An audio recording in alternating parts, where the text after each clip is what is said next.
clearly possessing the supreme empire, yet unable to cultivate any martial arts technique. Cursed from a moment of your birth, yet fortunate are you to have a loving elder brother who cherishes you. I once believed that under the protection of my elder brother, I could freely indulge in a life of utter recklessness. To my astonishment, I stumbled upon a fated heroine, ensnared by the bewitching allure of a cursed enchantment, lying by the roadside. Coincidentally, as he receives the antidote, your curse is simultaneously lifted. Yet, before you had the chance to rejoice, a hand pierced through your chest. You have perished. Your gaze has turned exceptionally frigid, your fists involuntarily clenching. This is, astonishingly, a trap set against you. If one were to follow the depiction of the villain's simulator, would you not be destined to meet your demise this very night? The mastermind behind the treachery possesses an uncanny ability to disguise themselves. Ultimately, they masqueraded as a driver, causing me, within the confines of the simulation, to lower my guard and step outside. Had it not been for this deception, my fate might have been altogether different. This is a tightly interwoven deadlock. Liu Ruyue, the destined heroine, and Yi Chun, the fated protagonist, are mere pawns in the hands of unseen manipulators, intent on usurping my supreme status. Thus, it is evident that the orchestrators have been scheming for a considerable time. From the moment I arrived in the magical city, no, it must have commenced while I was still in the capital of the Great Xia Empire. I was already ensnared in their machinations. However, the capital of the Great Xia Empire is teeming with formidable beings, with numerous transcendent entities among them, and even those of the terrestrial immortal level. Hence, the hidden figures dared not take action directly, but instead employed some means to compel my departure, leading me to this enchanted city. That little rascal has issues. After the conflict occurred, I sensed that the scoundrel had a propensity for provoking trouble. Otherwise, with my gentle disposition, I would not have resorted to giving him a couple of knocks for no reason. Thus, he may very well be an accomplice of the mastermind lurking in the shadows, or perhaps merely a pawn in the grand scheme. The glimmer of cold light in your eyes reflects not the blinding fury of rage, but rather a heightened clarity of thought. You exhale a breath of stale air, directing your gaze towards the middle-aged driver ahead, Mu Zhong. Internally, you allow yourself a quiet sigh of relief for the time being. You remain safe. Mu Zhong is the legitimate heir of the Mu family, unwaveringly loyal to his kin. His prowess has long ascended to the 7th tier, and he would not hesitate to sacrifice himself for the sake of self-preservation. In the initial simulation, the puppeteer orchestrates a deadly trap, intending to lure away the guardian of the tomb. This maneuver indicates that the adversary harbors trepidation towards the power concealed within the sepulchre. Otherwise, why concoct such a scheme? They could simply seize you and excavate the valley. Thus, it appears that the advantage lies with me. This game still holds promise for further engagement. Upon determining the rewards of this simulation, 3 radiant fruits, exuding a brilliant glow, suddenly descended and soared towards you, imparting their essence upon your being. Simultaneously, following the awakening of the Supreme Valley, the traces of your cultivation were instantly suppressed, revealing not the slightest hint. The guardian in the front seat seemed to sense something. Through the rearview mirror, he cast a glance in your direction. The moment his profound and commanding gaze met yours, an inexplicable pressure emanating from the depths of his very lineage compelled him to shudder involuntarily. He quickly lowered his head, unable to meet your eyes directly. Such a terrifying gaze. Not even the head of the family has ever bestowed upon me such an overwhelming sense of pressure. Though Mu Xiao is merely an ordinary person without any cultivation. At this moment, the intensity of his oppressive aura surpasses that of even the most venerable celestial ancestors. How can this be possible? At this moment, Mu Zhong's face was filled with disbelief. All along, his disdain and dissatisfaction towards the individual known as Young Master Wang Ku had vanished in an instant. In its place arose an inexplicable sense of reverence. This Wang Ku of the Mu family appeared to be far more complex than the rumor suggested. Witnessing a powerful individual who has attained the 7th realm of sainthood being overwhelmed by the oppressive aura emanating from the Supreme Earth Valley, one cannot help but feel an involuntary surge of indomitable spirit within. This is indeed what you have long desired. Yet, as the rewards unfold, the recent river of time and the bodies fade away. At this moment, It has merely been 5 minutes since I first touched you. There remains time before the impending deadlock. Continue with the second simulation. This time, I shall unearth the mastermind behind my demise, while also seeking to extract something of value from the destined protagonist, Yichun. Additionally, I may probe into the depths of this world and discern who possesses substantial influence. In the second simulation of a villain's life, due to the failures of the first attempt, you have grown increasingly cautious. This time, instead of alighting to approach Qian Liu Ruyue, you opt to remain seated in the vehicle, quietly awaiting an outcome. Soon, an hour had passed. Yichun's figure hurriedly approached from a distance, his face bearing a trace of anxiety, seemingly deeply concerned for Liu Ruyue. As the target materialized before my eyes, a subtle smirk graced my lips. I spoke directly, commanding the attention of the one who had ascended to the 7th level, a saintly realm, and set my sights on Yichun. With no hesitation, I resolved to strike without mercy, swiftly severing the opponent's head from their body. Although Mu Zhong, the guardian driver, was perplexed, he resolutely obeyed your command, tearing through the fabric of space and vanishing without a trace. The hastily arrived night suddenly enveloped Shun in a chilling sense of dread. In the next moment, he beheld a colossal golden hand reaching menacingly towards his head. An expert from the sacred realm, he cried out in terror, feeling as though calamity was imminent. Yet, in the following instant, a radiant soul light abruptly emerged from within him, causing his cultivation level to surge dramatically from the 4th stage of divine powers to the 5th stage of mountains and rivers, enabling him to narrowly evade the impending peril. With a sound akin to silk tearing, one of Yichun's hands was severed in the midst of the curtain, only to be immediately enveloped by a crimson light, halting its journey towards the distant horizon. Despite the circumstances, there lingered a remnant soul within. With a slight furrow of the brow, he raised his voice in admonition, then swiftly pursued Yichun. As you observed Mu Zhong pursued relentlessly, you could surmise the profound essence of Yichun, the principal character, and a flicker of confidence began to blossom within your heart. You disembark alone, retrieving Liu Ruyue, and proceed along the same path as before. However, this time, it is not Mu Zhong at the wheel, but rather yourself. You arrived at your destination, accompanied by Liu Ruyue, embarking upon the interpretative phase and commenced your cultivation of the ancient dragon form. An hour later, you attained the ultimate comprehension of the profound mysteries, gaining a deeper insight into the ancient dragon scripture, and subsequently enhancing yourself with 3 additional powers. Another half an hour has passed. You have successfully transcended into the advanced realm of Tongquan. Harnessing your primordial force, you begin to integrate swiftly, ultimately manifesting the power of a dragon. In this moment, though you have not cultivated any mystical techniques or martial arts, your physical prowess alone enables you to defeat peers of equal standing with a single blow.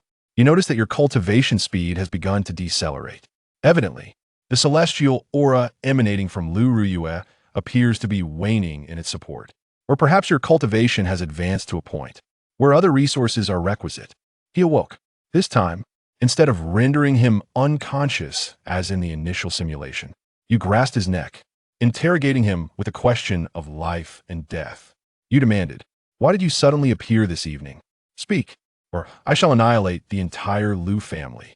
During the first simulation, you sensed that Liu Ruyue's appearance tonight was far too coincidental, indicating the presence of some underlying factor, perhaps even linked to a shadowy puppeteer.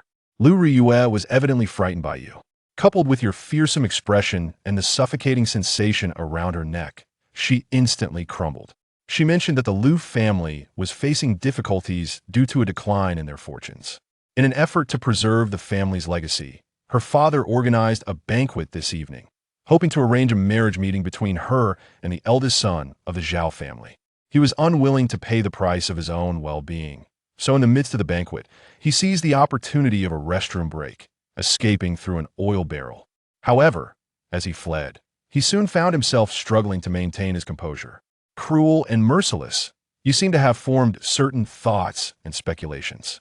Your supreme authority begins to assert itself, forcibly seizing a portion of the fated contract from Liu Ruyue. For a fleeting moment, you have gained the favor of destiny. You discern that Liu Ruyue appears to be concealing something, withholding certain truths.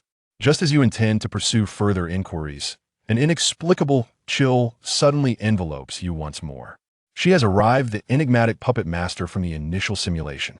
With a thunderous roar, a tremendous commotion emanated from below the hotel, and I keenly discerned fragments of conversation. The newcomers were formidable figures from the Liu and Zhao families, seemingly intent on capturing someone. You are acutely aware that the arrival of these individuals is inextricably linked to the unseen puppeteer behind the scenes. It is evident that they intend to utilize these people to orchestrate an attack against you. Faced with the relentless pursuit of the Liu and Zhao families, you briefly contemplated your options. Ultimately, you opted not to remain, but rather to hastily retreat, making your swift escape. With the endowment of the blue talent of applying oil to the soles of your feet, you briefly evaded the covetous gazes that sought you. You arrived at a secluded forest where you concealed yourself within a pool, shrouding your form and stifling your breath. 10 minutes later, a black and white Maybach approached from a distance, seemingly in search of something. Before long, a furious shout erupted from within the Maybach, appearing to call out your name. You exhale with relief, stepping out from the water's edge, striding confidently towards the vehicle. However, as you enter the car, a chilling sensation enveloped you once more. The ominous presence began to sound its alarm. It had found you. In the front seat, the driver's head spun a full 720 degrees in rage, blood streaming from every orifice, gazing intently at you, his face twisted with triumph. Yet at this moment, you exhibit no trace of alarm, instead displaying a triumphant smile, as if to say, "I have caught you." To my surprise, you appeared less fearful than I had imagined. Instead, a mocking smile played upon your lips. The driver's fierce countenance shifted slightly, as if he had come to a realization. With a sudden, chilling sound, a dark hand emerged from the leather wing of the back seat, displaying a sense of urgency, as if it sought to extract your very spine. You maintain an expression of composure, merely uttering softly, "Proceed." A terrifying flame suddenly erupted from the ground, incinerating the dark hand entirely. In the eyes of the guardians pursuing the night city, a colossal hand engulfed in golden flames materialized, seizing the driver's head with unrelenting force. Ignoring the expression of sheer terror, it forcefully yanked and dragged him out. The mastermind behind the brutal assault, dragged out and beaten, suddenly realized that this was a conspiracy aimed at him. In despair, he shouted no. You calmly observed the once arrogant puppeteer being ruthlessly pummeled before the eyes of the crowd, his flesh and limbs brutally torn apart, a faint smile curling at the corners of your lips. As previously anticipated, the mastermind's strength, though formidable, is by no means a match for the opponent at this moment. Otherwise, there would be no need to resort to cunning schemes to undermine you. However, what takes you by surprise is, the abilities of the puppeteer are exceedingly enigmatic, capable of transforming into mere shadows, ever-changing and elusive, almost managing to escape from behind the curtain. However, as the guardian appointed by the Mu family, the strength of Mu Zhong is indeed extraordinary. With a single punch, he transforms into a colossal essence, unleashing a force that suppresses his opponent. In no time, the battle comes to a swift conclusion. The guardian's eyes glimmered with a fierce intensity as he dragged forth the dismembered figure, resembling a mere puppet, of the sinister puppeteer before you. He began to elucidate. "Young master, this malevolent entity has mastered a long-lost, nefarious art known as the art of shadow manipulation. It possesses the uncanny ability to control shadows and alter one's visage, rendering it exceedingly eerie. I nearly allowed him to escape. At present, however, it remains unclear from whence he hails. You are not surprised. The so-called puppet master before you might merely be a pawn, easily cast aside. It is certainly impossible to employ those seemingly recorded techniques. Soul search, you frigid beast."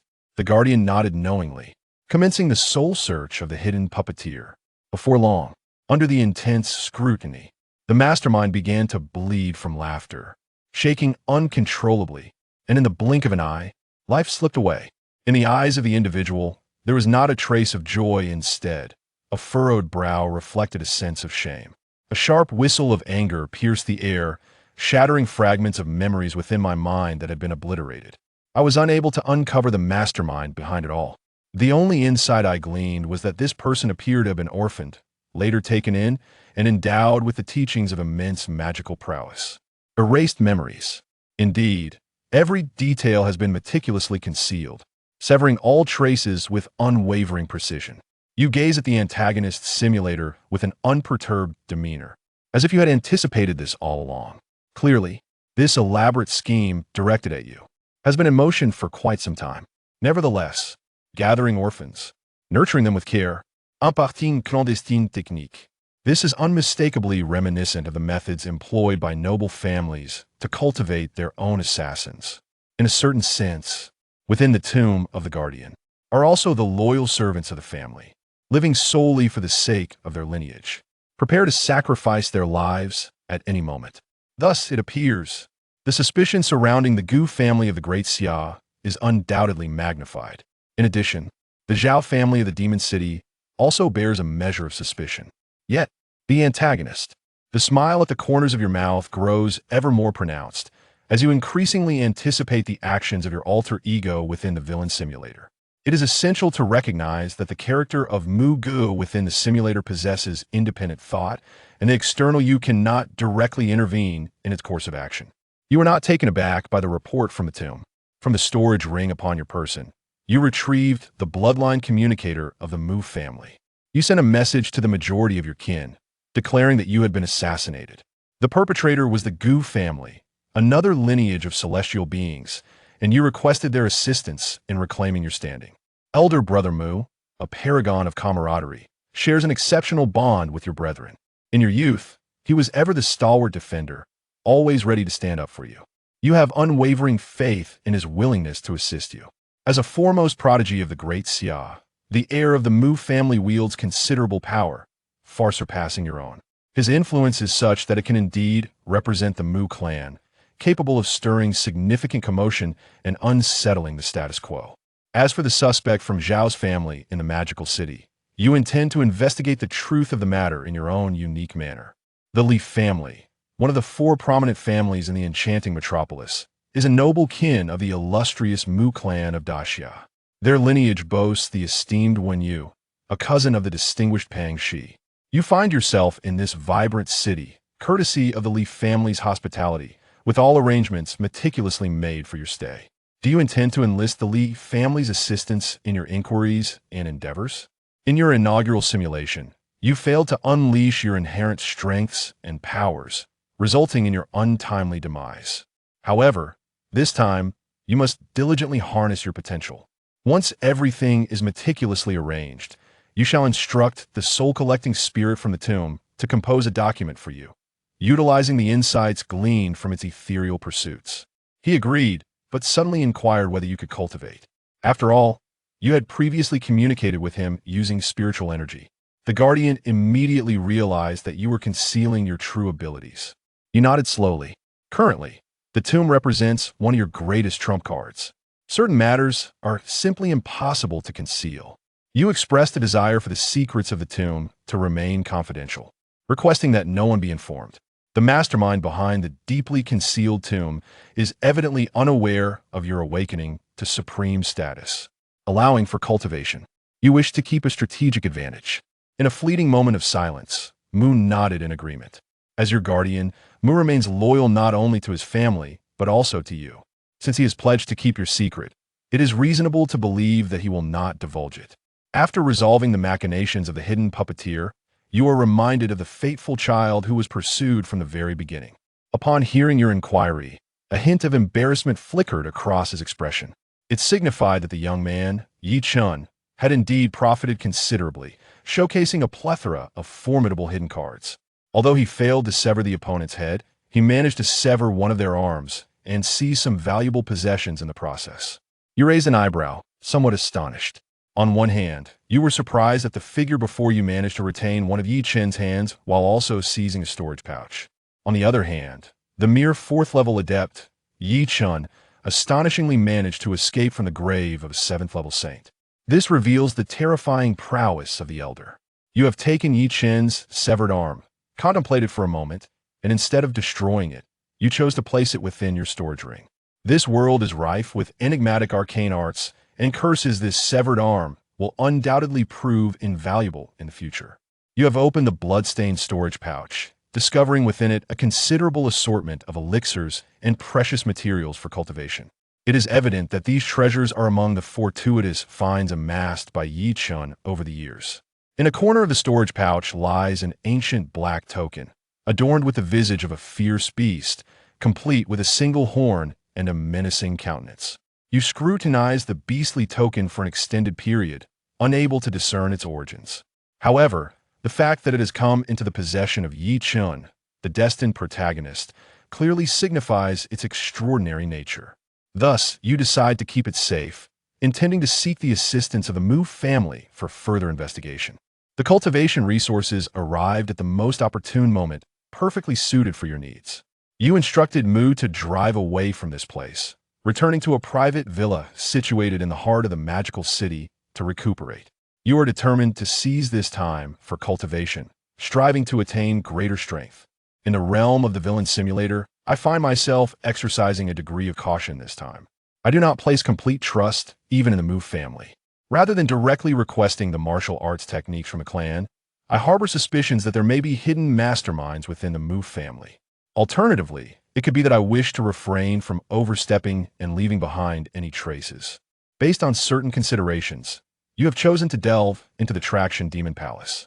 You have discovered that the potential of this malevolent realm is frightfully immense, seemingly crafted by a colossal demonic flute belonging to a being above the celestial realm. It possesses various sinister and enigmatic bindings, however.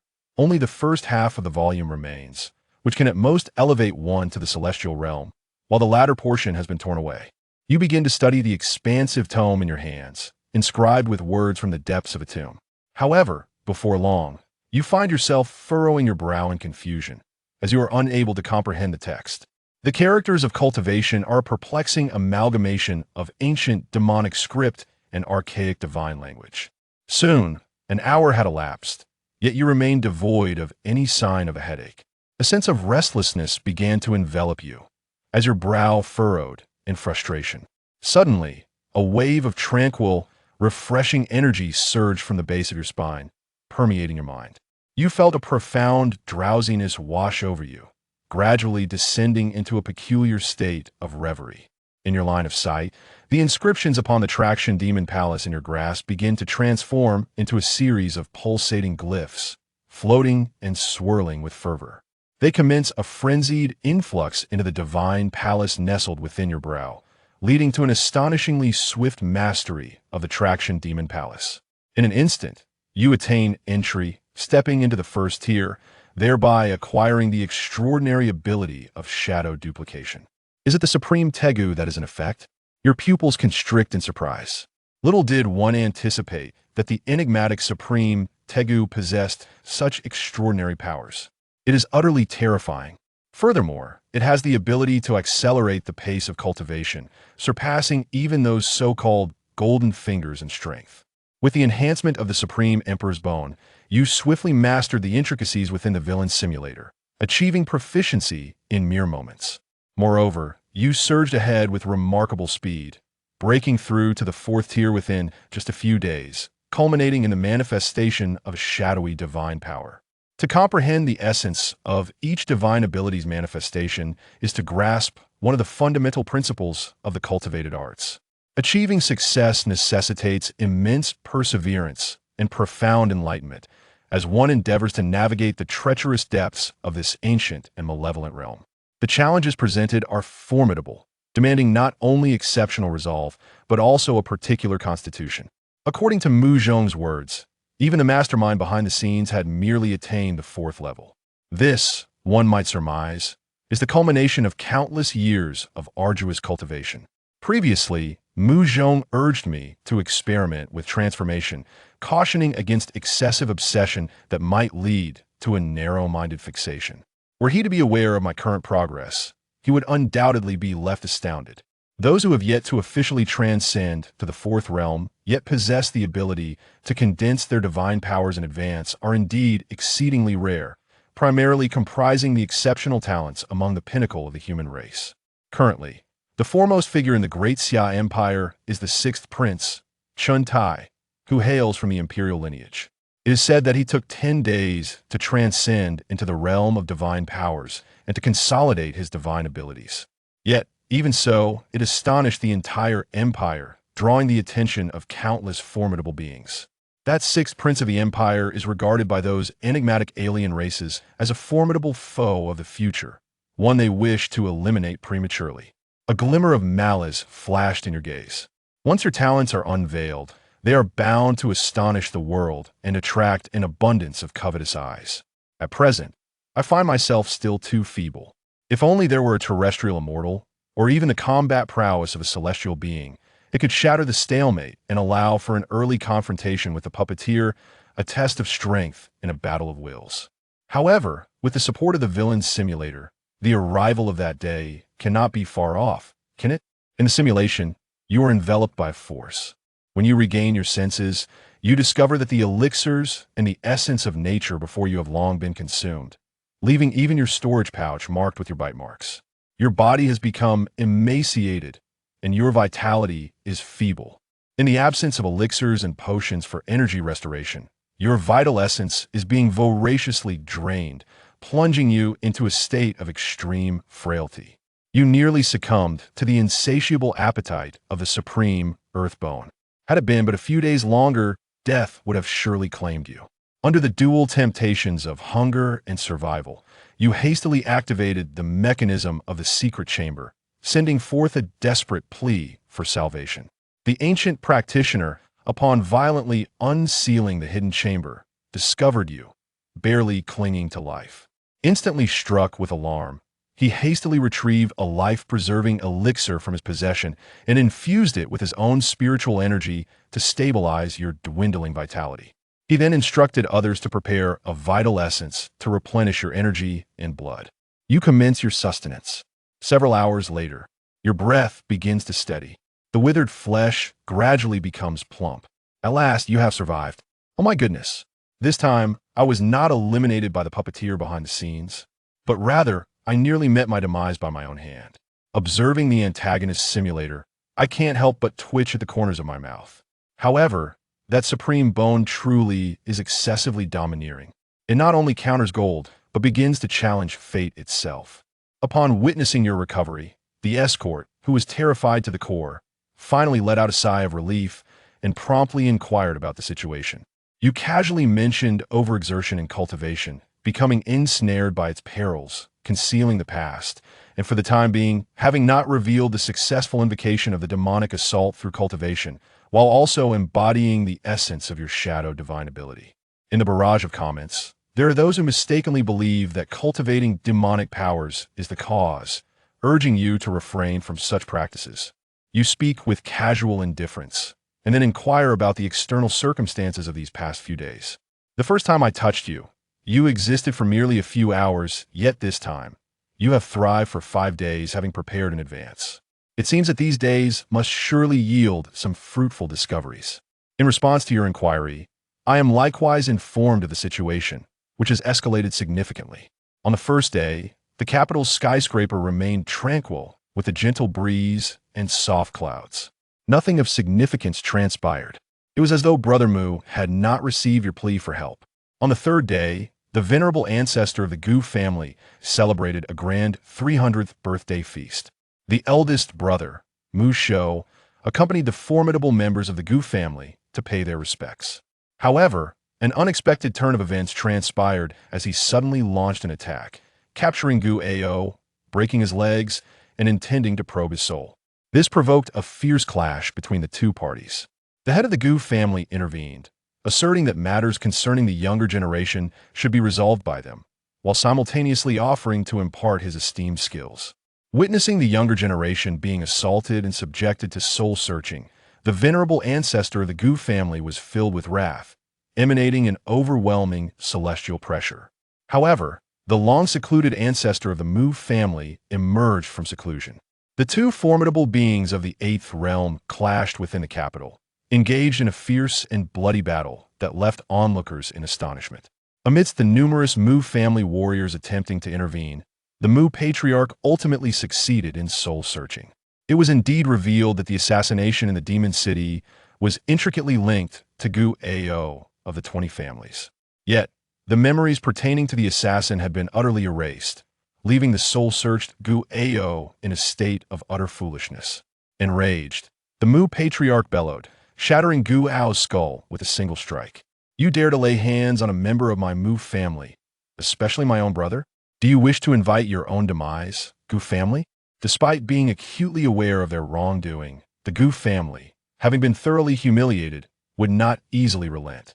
The two families unleashed their fury, nearly turning the capital of this empire into a battleground. Ultimately, the enigmatic sovereign of the Great Xia was stirred to action, personally intervening to mediate the situation. In the end, a brief reconciliation between the two parties was achieved. Your eyes are filled with astonishment, clearly indicating that this second simulated scenario has far exceeded your expectations. According to your initial thoughts, upon receiving the distress signal, the most you anticipated was for Elder Mu to intervene and teach the young master Gu Ao a lesson, while simultaneously alarming the hidden puppeteer behind the scenes. However, what transpired next far exceeded your imagination. It was not only the elder pastor, but also the shepherd and the ancestral patriarch of the clan, who seemed to emerge from their lairs in unison, exhibiting an overwhelming resolve to exact blood for blood and seek justice. Such a reaction was undeniably excessive and utterly abnormal.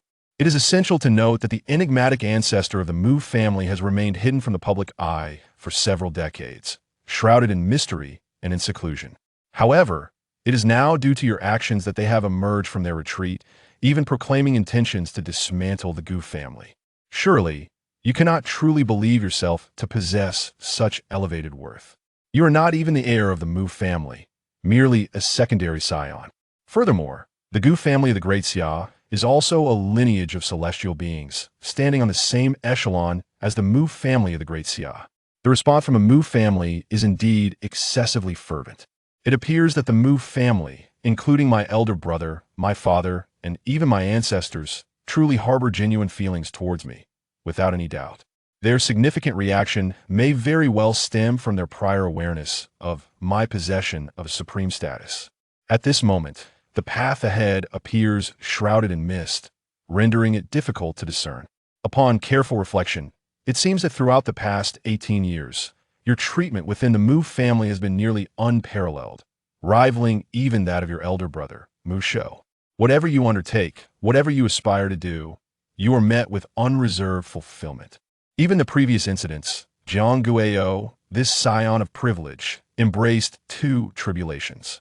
The Mu family held no reproach towards you. Upon returning home, their initial reaction was, paradoxically, to inquire whether you had sustained any injuries, before subsequently escorting you to the enchanting city of magic. You are to enjoy your holiday and revel in leisure, unburdened by concerns of any repercussions. In the past, when I was immersed in it, I remained oblivious to its significance. Yet, upon reflection, I have discerned the subtle nuances within. The attitude of the Mu family towards me is not akin to that of a mere scion of the family. It is not only excessively benevolent, but also somewhat indulgent and pampering, as if they are treating a being of extraordinary status. In the midst of the simulation, upon hearing of the monumental changes in the capital, one has begun to recognize the uniqueness and peculiarity of one's own identity, leading to a burgeoning skepticism regarding the lineage of the Mu family to which one belongs. The family has conveyed a message, indicating that you should remain in the bustling city for the time being. Do not return home, exercise caution regarding familial matters. Wait until the family resolves the situation before you return. Due to the conflict between the Mu family and the Gu family, it is challenging to dispatch high-level experts to the Magic City. However, in order to ensure your safety, your elder brother, Mu Shou, has expended considerable resources to send you a life-saving blood shield talisman. This talisman can absorb a fatal blow at a critical moment and will transport you, the magic healer, 1,000 miles away to safety. You are deeply moved, receiving the life-saving blood shield talisman from the hands of the deceased, carefully storing it away. You silently vow that once you achieve mastery in your cultivation, you shall repay 1,000-fold. After gaining an understanding of the situation in the capital of the Great Xia, You take a moment to compose yourself before inquiring about the circumstances in the demon city. Mu Xiao, when you previously instructed the Li family to investigate the Zhao family, they were somewhat reluctant and lacked enthusiasm. However, ever since the ancestor and the family head took action against the Gu family, their attitude has shifted dramatically. They have since launched a multifaceted assault on the Zhao family. The remaining two prominent families of the Magic City, the Wu family and the Lin family, have opted for neutrality, refraining from involving themselves in the ongoing conflict. Currently, these two illustrious clans are engaged in a fierce struggle, battling with great intensity. However, the Zhao family appears to be acutely aware of your intentions, refraining from launching a counteroffensive and instead adopting a comprehensive defensive stance. Regarding the Liu family, upon learning that his daughter Liu Ruyue's bodyguard, Yi Chun, had committed an offense, the head of the Liu family was instantly struck with terror, as if his very soul had fled. He would have eagerly bound the returning Yi Chun and summoned him forth to offer an apology. Though Yi Chun has lost an arm, his life remains remarkably resilient. He created quite a commotion at the Liu residence before ultimately vanishing without a trace, becoming a target sought after by the entire realm of demonic poison. Due to the failure to apprehend Yi Chun, the current predicament of the Liu family is rather dire. They live in constant fear of retribution from the Mu family and have been yearning for forgiveness. Mu Xiao, the Zhao family has arrived, accompanied by the esteemed Liu family heiress, Liu Ruyue. They are currently waiting outside, eager to have an audience with you. Mu Zhongyi spoke meaningfully. You previously listened intently, instantly grasping the meaning. After a moment of contemplation, you spoke, instructing Zhao Jia to remain outside. As for Liu Ruyue, let her be brought in for now. Under your command, Liu Ruyue was brought in. Her gaze towards you carried a hint of shyness, yet also an air of composure and complexity. After all, 5 days prior, you had already laid bare your hearts to one another. Although the circumstances at that time were exceptional, and you had exhibited a tendency to take advantage of the situation, it was evident that Liu Ruyue, the destined heroine, had resigned herself to her fate. Mu Ge, I am uncertain how Yi Chen has offended you, but she is no longer the protector of the Liu family. I am willing to become your woman. I sincerely hope you will spare the Liu family. Confronted with the fated heroine delivered to your doorstep, you have now distinctly realized the joy of being a villain. There is no rush, allow me a moment to ponder. In the face of the willingly presented fated heroine, you refrained from an immediate agreement and instead inquired about the origins of Yi Chun. Liu Ruyue was somewhat taken aback. Why do you not show interest in a stunning beauty who presents herself to you? Instead, you seem preoccupied with a male bodyguard. What could this possibly signify? Is it that you possess some peculiar inclination? Yet, after a moment's hesitation, she chose to elucidate. Yi Qingyuan is a security guard for the Liu group. I once chanced upon his extraordinary skills, which prompted me to enlist him as my bodyguard. However, this individual possesses a rather peculiar disposition. He prefers to don tattered garments and adorn himself as though he were a beggar. At the slightest provocation, he readily resorts to violence, uttering phrases that speak of a path to demise. I once utilized the connections of the Liu family to investigate Yi Chen's past, yet I found myself utterly devoid of any information. However, I did hear him mention that his hometown appears to be a mountain village in the southern region of the Great Xia. He also has a family member. Liu Ruyue endeavored to recollect and slowly articulated the fragments of knowledge she possessed regarding Yi Chen's origins. Listening to Liu Ruyue's description, one cannot help but chuckle. This character bears a striking resemblance to the protagonists of certain ancient online novels. Hailing from a humble mountain village, possessing extraordinary skills, the remnants of a powerful soul, accompanied by beautiful maidens, and ascending to the role of a bodyguard, is practically endowed with an abundance of advantages. In recent days, the entire metropolis has been diligently searching for any trace of the Night City, yet not a single clue has been uncovered. This clearly illustrates that the destined protagonist possesses considerable prowess. Liu Ruyue, I have discerned your sincerity to a considerable extent, yet it still seems somewhat insufficient. Faced with your intriguing smile, Liu Ruyue instantly comprehended the unspoken meaning. She silently nodded, and the two of them proceeded into the room, preparing to engage in a profound discussion regarding the intricacies of sincerity. After all, sparing the Liu family was no trivial matter. Your supreme essence has once more seized a portion of the heavenly mandate from Liu Ruyue, bestowing upon you the boon of fortuitous luck, which shall endure for the span of 1 week. 3 days later, Liu Ruyue, with ample justification and sincerity, compelled you to reluctantly agree to spare the Liu family. The condition was that she would become your personal secretary, perpetually at your service to enhance your aura. 5 days later, rumors began to circulate that Liu Ruyue had become your beloved. The Liu family also gained the protection of the Mu family. This matter caused quite a stir. Upon hearing that the goddess was taken, many young gentlemen wept openly. 7 days later, as you sent Mu Zhong to assist your family, the Zhao family could no longer endure the burden of the demonic poison. The head of the Zhao family brought Zhao Qian, the eldest son, before you to plead for forgiveness, stating that he was unaware that Liu Ruyue was your woman, and thus came to offer his apologies. You are aware that the head of the Zhao family speaks of the incident involving Liu Ruyue's intoxication, however. This does not pique your interest.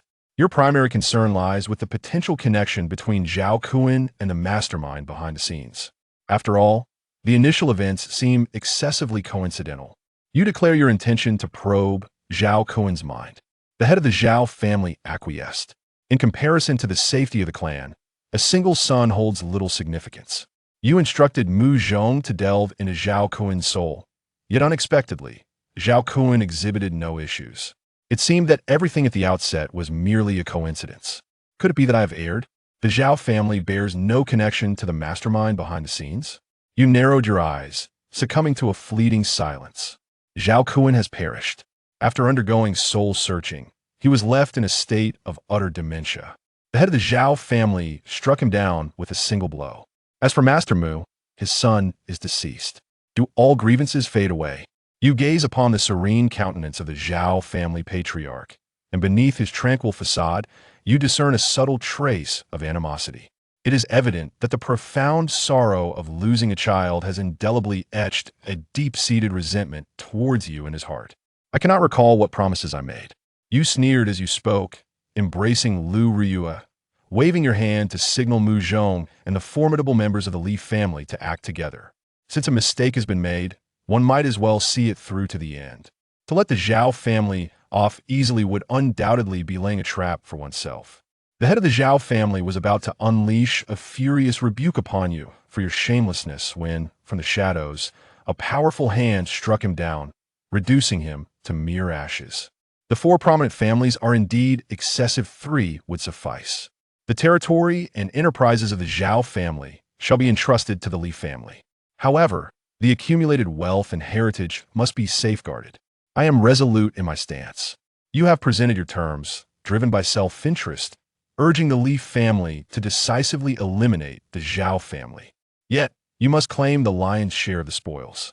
With the joining forces of the illustrious patriarch of the Li family and the formidable sage entombed within, the demise of the Zhao family is undoubtedly imminent. Within the span of a mere day, the Zhao family has been relentlessly besieged by the trio, suffering staggering losses and finding themselves ensnared in a dire predicament.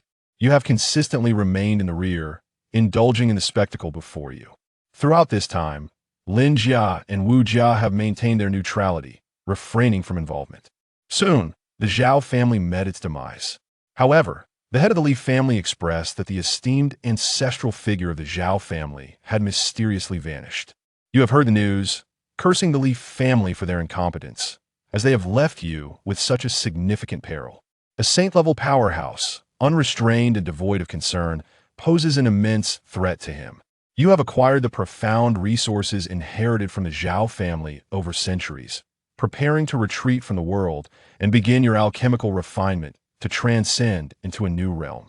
Just as you are about to enter seclusion, Liu Ruyue unexpectedly sought you out, revealing that a mysterious realm has seemingly emerged in the waters near the bustling metropolis. Many formidable individuals have set forth to explore it, inquiring whether you possess any interest in joining them. With a furrowed brow, you suspect it to be yet another scheme orchestrated by the unseen puppeteer. You remain wary of the enigmatic Zhao family's ancient ancestor lurking in the shadows. Resolving not to become embroiled in this intrigue, you steadfastly commence your seclusion. On the 5th day of seclusion, The auspicious fortune that enveloped you began to dissipate. At the precipice of its vanishing, a sudden chill surged through you once more, as the celestial omen of destiny re-emerged, forewarning of impending doom. The breath of death began to encroach, jolting you awake. Chapter 11. Using the destiny female protagonist as a substitute, you awaken from a state of cultivation. The chilling aura that envelopes you is exponentially more terrifying than during your initial simulation, at least tenfold. You sense impending danger. In disbelief, you realize that you are situated within the villa arranged by the Li family, surrounded by countless defenses and guarded by the seventh realm protector, Liu Ruyue. How could anything possibly go awry? Unless, of course, this threat surpasses your wildest imaginings. In the next moment, your suspicions are confirmed. The echoes of battle suddenly resound in your ears, the sounds of conflict alarmingly close. 3 distinct pressures emanate, each reaching the level of sanctification.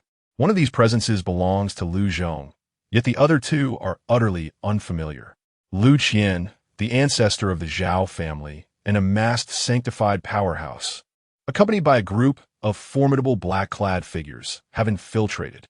Liu Ruyue has become entangled with them. Quickly, open the secret chamber door. I will lead you to safety. The anxious voice of Liu Ruyue pierces the tension from outside the chamber. Your expression shifts dramatically. You have no choice but to trust her. Hastily, you peer through a hidden passage in the secret chamber, witnessing Liu Ruyue's frantic demeanor alongside a throng of black-clad individuals engaged in fierce combat with the guards. Above, the ancestor of the Zhao family and an unfamiliar masked sanctified warrior are locked in a relentless struggle with Liu Ruyue. However, the circumstances appear grim. Liu Ruyue speaks the truth. How is it possible? Where did this sanctified warrior emerge from in the demon city, accompanied by such a multitude of black-clad enforcers? Could it be that the mastermind behind it all has struck again, orchestrating yet another wave of slaughter? The specter of vengeance lingers ominously. Liu Qian's expression darkens as he arrives at a conclusion. In just a few days, a new wave of peril has descended. Clearly, the puppet master remains fixated on his imperial bones. In the second simulation of the antagonist, he believed he had set a trap that would afford him a brief respite for development. Yet he underestimated the adversary yet again. But therein lies the dilemma. His residence in the demon city is moved every other day, making it nearly impossible to trace how the Zhao family's ancestor and those black-clad figures discovered his whereabouts. Faced with Liu Ruyue's urgent pleas from outside, you choose not to open the secret chamber door. Instead, you resolutely activate a discreet, hidden passage you had commissioned for emergencies, prepared to abandon both Liu Ruyue and Liu Ruyue to escape. As long as you remain alive, you can seek vengeance for them in the future. Should you perish, all hope would be lost. Your self-serving nature has placed your life above all else, revealing a truly ignoble character. Yet, just as you are about to slip into the hidden passage, a fresh wave of bone-chilling terror sweeps over you. Simultaneously, the destiny aura you had appropriated from Liu Ruyue dissipates entirely. Someone is in the passage. This is the final warning from fate. You have realized that this is akin to capturing a turtle in a jar, and you are that very turtle. With an involuntary exclamation of profanity, a fierce expression appeared on your face. After a flash of insight, you directly opened the secret chamber's door and ushered Liu Ruyue inside. Liu Ruyue is already in the same boat as you. If you perish, the Liu family will undoubtedly face annihilation, unable to withstand the wrath of the Liu family. Liu Ruyue could never betray you. Liu Qian, we must leave. Once we escape from here, the Liu family will soon before Liu Ruyue could finish her sentence. You suddenly struck, delivering a blow to her neck, rendering her unconscious. You were careful with your strike. Liu Ruyue would awaken in a few hours at most, although there was also the possibility she might never regain consciousness. You activated the Thousand Shadows demonic art, utilizing the illusory form for the first time to alter Liu Ruyue's appearance. However, as your demonic essence entered her body, it encountered an obstruction, failing to affect her. It soon vanished, and you dismissed it as mere illusion. In no time, Liu Ruyue's features began to transform, ultimately resembling your visage. You two change via illusory form to become Liu Ruyue, exchanging garments with her. In order to survive, you resolve to make Liu Ruyue, the destined heroine, your decoy, risking her life to seize a fleeting opportunity. You steadied Liu Qian, feigning a deeply cultivated demeanor, and then, disguised as a woman, you opened the secret chamber door once more and slipped away. This time, devoid of the favor of fate, you could only conceal your aura, masquerading as Liu Ruyue, fearful of being discovered, navigating the periphery of chaos, ready to escape. Fortunately, the black-clad figures were fixated on Liu Qian within the chamber, showing no interest in you. The three formidable beings engaged in battle above paid you no heed either. Inwardly, you breathed a sigh of relief, but soon a pang of confusion arose within you. Despite the ferocity of the conflict, the other families in the Magic City remained unresponsive, which you could comprehend, as they likely feared attracting trouble. Yet, why had the Li family not yet appeared to lend support? Just as you were on the verge of fleeing the battlefield, a mysterious figure shrouded in black cloth, hovering above, cast a curious glance in your direction, instantly burdening you with an immense pressure. However, it was evident that he had not perceived the illusionary disguise. He quickly shifted his gaze, allowing you to exhale in relief. Suddenly, a violent tremor erupted from the secret chamber, drawing everyone's attention. The chamber door was forcefully smashed open from within, revealing the long-missing Yi Chun, brandishing a dagger plunged into Liu Qian's chest. "Ah, Liu Qian, you wretched dog. How dare you dishonor the woman of Yi Chun? Today marks your demise." Pierced through the chest, Liu Qian abruptly awakened from her unconscious state, her enchanting eyes wide with disbelief. She gazed at the maniacally laughing Yi Chun before shifting her gaze to the distant Liu Ruyue, her lips moving slightly, yet her eyes refused to close. Liu Xiao. Upon witnessing Liu Qian's demise, Liu Zhong descended into madness, igniting his vital essence, instilling fear in the Zhao family patriarch and another black-clad saint-level expert who recoiled from his ferocity. Yet, in the next moment, the slain Liu Qian's countenance and form twisted, transforming into that of Liu Ruyue, leaving the entire assembly in shock. "Ruyue? No! Damn it, that one is the real Liu Qian. Seize him quickly." Just as Yi Chen's anguished scream pierced the air, the mysterious black-clad saint-level expert regained composure, directing the other black-clad individuals to pounce upon Liu Ruyue. Realizing your exposure, you sighed internally, acknowledging the limitations of the shadow mimicry technique. However, at this moment, you had already arrived at the battlefield's periphery. You fully manifested the fourth layer of the Thousand Shadows demon technique, conjuring 8 indistinct shadows that fled into the distance, evading the black-clad assailants who could grasp nothing but air, helplessly watching as you disappeared. Thousand Shadows demon technique. Chapter 12. The conclusion of the second simulation. As you manifested your profound abilities, the masked figure of the Saint Realm could not help but exclaim in astonishment. However, in comparison to your prowess, it was evident that this individual was far more astonished by your execution of the Thousand Shadow demon technique. His extraordinary reaction immediately validated all your previous speculations. Indeed, he was the mastermind behind the scenes. At this moment, utilizing Liu Ruyue as bait, you had truly seized a fleeting chance for survival. With the empowerment of the Thousand Shadow demon technique and the blue talent of swift evasion, your speed now surpassed that of the Fifth Realm, leaving the dark-clad pursuers far behind. The ancestral elder of the Zhao family and the mass powerhouse were held firmly at bay by Liu Zhong, unable to intervene as they could only watch helplessly as you made your escape. It seemed that this brush with death could be evaded once more. Liu Qian gazed at the villain's simulator, feeling a sense of relief within. The longer the version of himself within the simulator survived and the higher his cultivation, the greater the benefits for him. This predicament had arisen primarily because the version of himself in the second simulation, intoxicated by sudden success, had grown overly complacent and indulgent, failing to sense the imminent danger until the last moment. The Magic City was indeed perilous. How he longed to return to the capital of the Great Xia, the stronghold of the Liu family. With the protection of a transcendent ancestor, he would not have to endure such relentless pursuit. The mastermind behind the scenes had likely orchestrated this scheme to drive him out of the Great Xia capital, having already laid a trap in the Magic City, ready to spring at any moment. If he remained there, he was destined for calamity. Suddenly, Liu Qian's pupils constricted as he fixated on the unfolding scene within the villain's simulator. A look of horror etched across his face. You glided like a specter, conjuring 8 shadowy phantoms, scattering in all directions, indistinguishable from reality, a smile of rebirth gracing your lips as you believed you had surmounted this deathly trial. Yet, in the next instant, a wave of lethal menace washed over you. Liu Qian, you killed Ruyue. I will make you.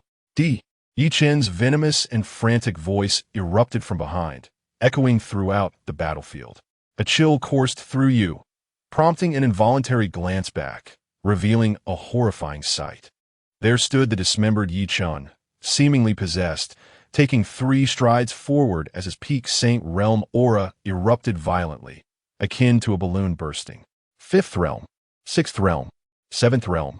To everyone's astonishment, Yi Qian, the destined protagonist, shattered 3 major realms in succession, ascending to the 7th Realm of the Saint. Even the 3 Saint Realm powerhouses were struck dumb, their battles ceasing in disbelief. Although it had long been suspected that the destined protagonist was notoriously formidable, you were utterly astonished to witness such a display. Could it truly be played in this manner? Boom! The furious Yi Qian suddenly appeared before you, launching a devastating strike toward your head. Liu Xiao. In a critical moment, Liu Zhong selflessly intervened, positioning himself in front of you, only to be obliterated by a single punch, reducing him to a mist of blood. You watched in horror as Liu Zhong met his tragic fate, your pupils dilating, nearly uncontrollable with emotion. How could Yi Qian undergo such a profound transformation in just a few days? If he truly possessed such power before, why was he relentlessly pursued by Liu Zhong, resulting in the severance of an arm? What had transpired during these days? Was it the lingering spirit of the old man within Yi Qian that was orchestrating this chaos? Boom! In that moment, Yi Qian resembled a frenzied deity of death, delivering another punch aimed at you, evidently blaming you for the demise of Liu Ruyue.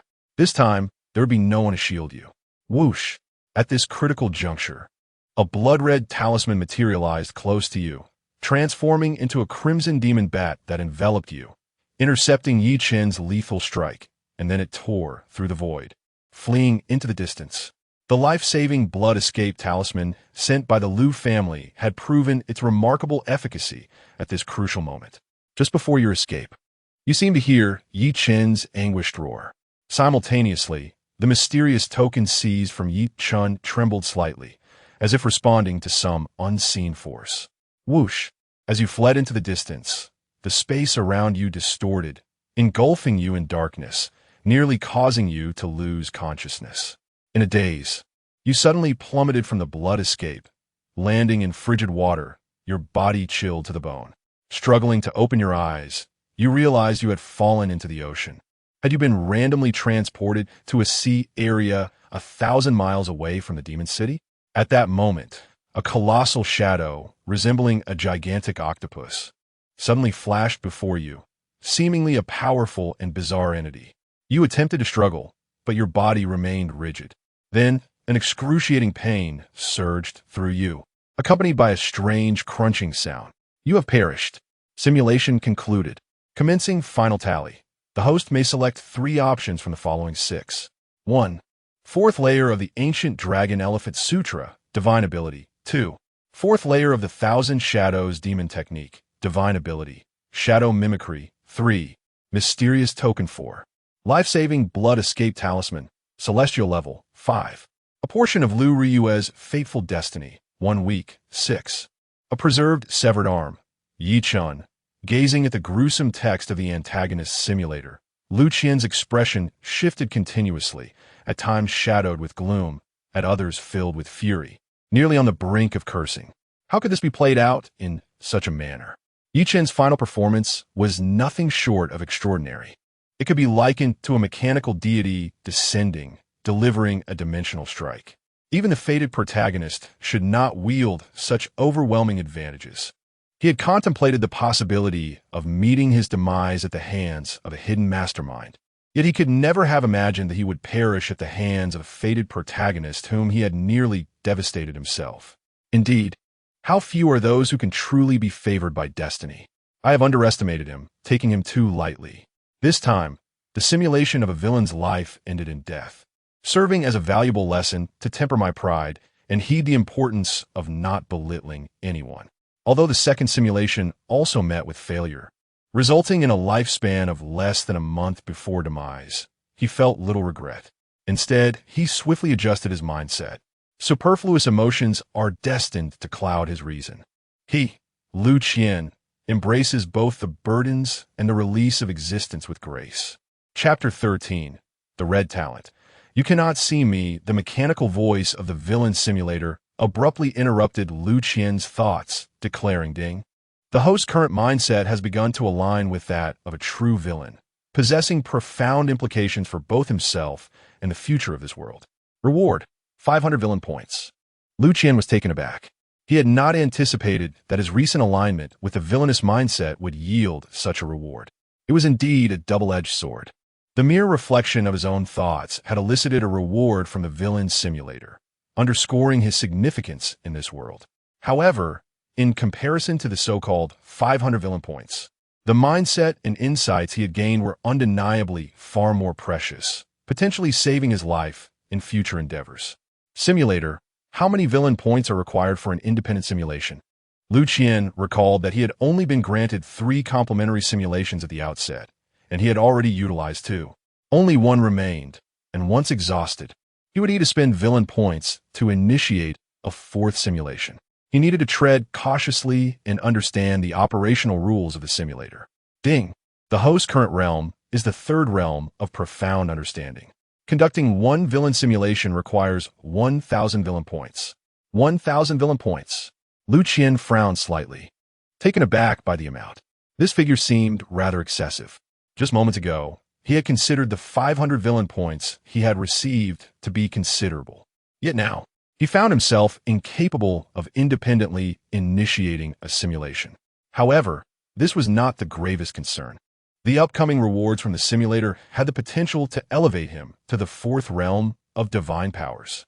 System: how many villain points are required if my cultivation ascends to the 4th realm of divine powers? The higher the host's strength and the more secret treasures one possesses, the greater the interference in the future simulations, necessitating an increased amount of villain points. The 4th realm of divine powers requires 5,000 villain points. The mechanical voice of the villain simulator elucidated once more. The required villain points had multiplied 5-fold. The stronger one became, the higher the villain points demanded.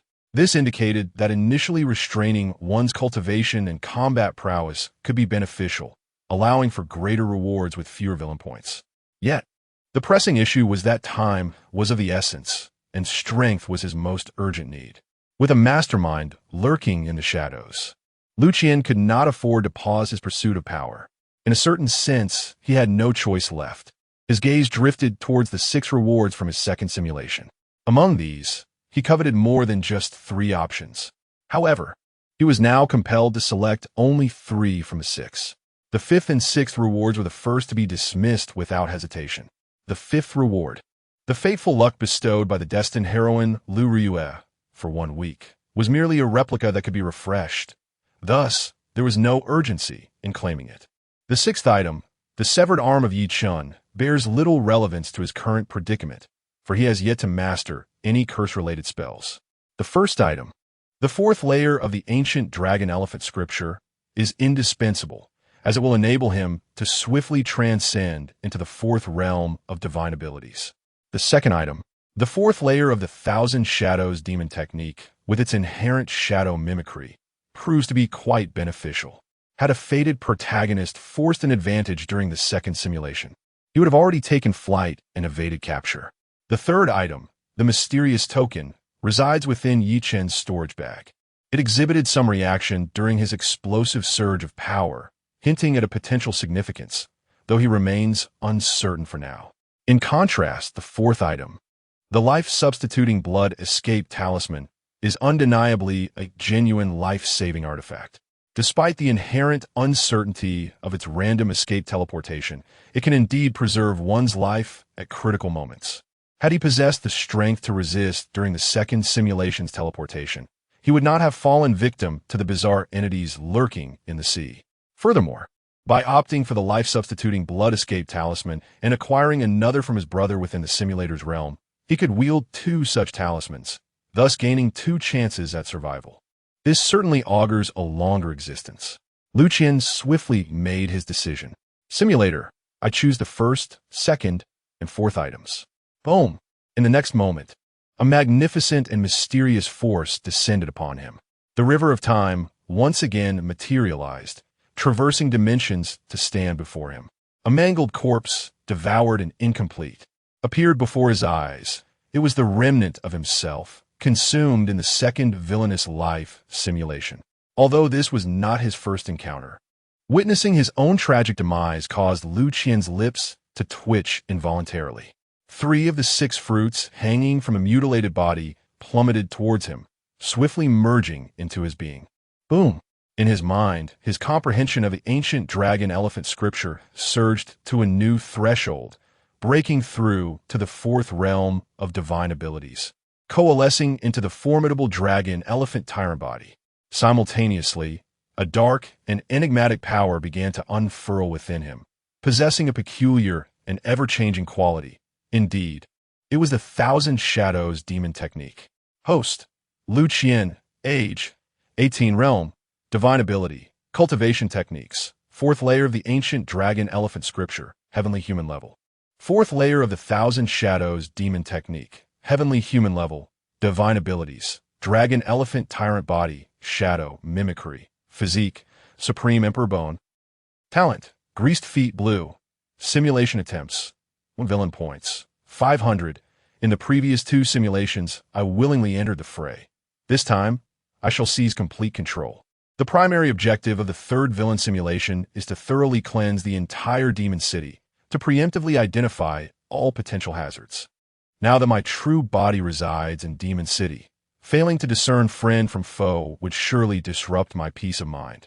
The 2nd simulation of encirclement was exceedingly perplexing. How could the Zhao family's ancestors possibly know my whereabouts, unless there is a traitor among us? Since my arrival in the Magic City, all aspects of my life have been meticulously arranged by the Li family, my relatives by marriage.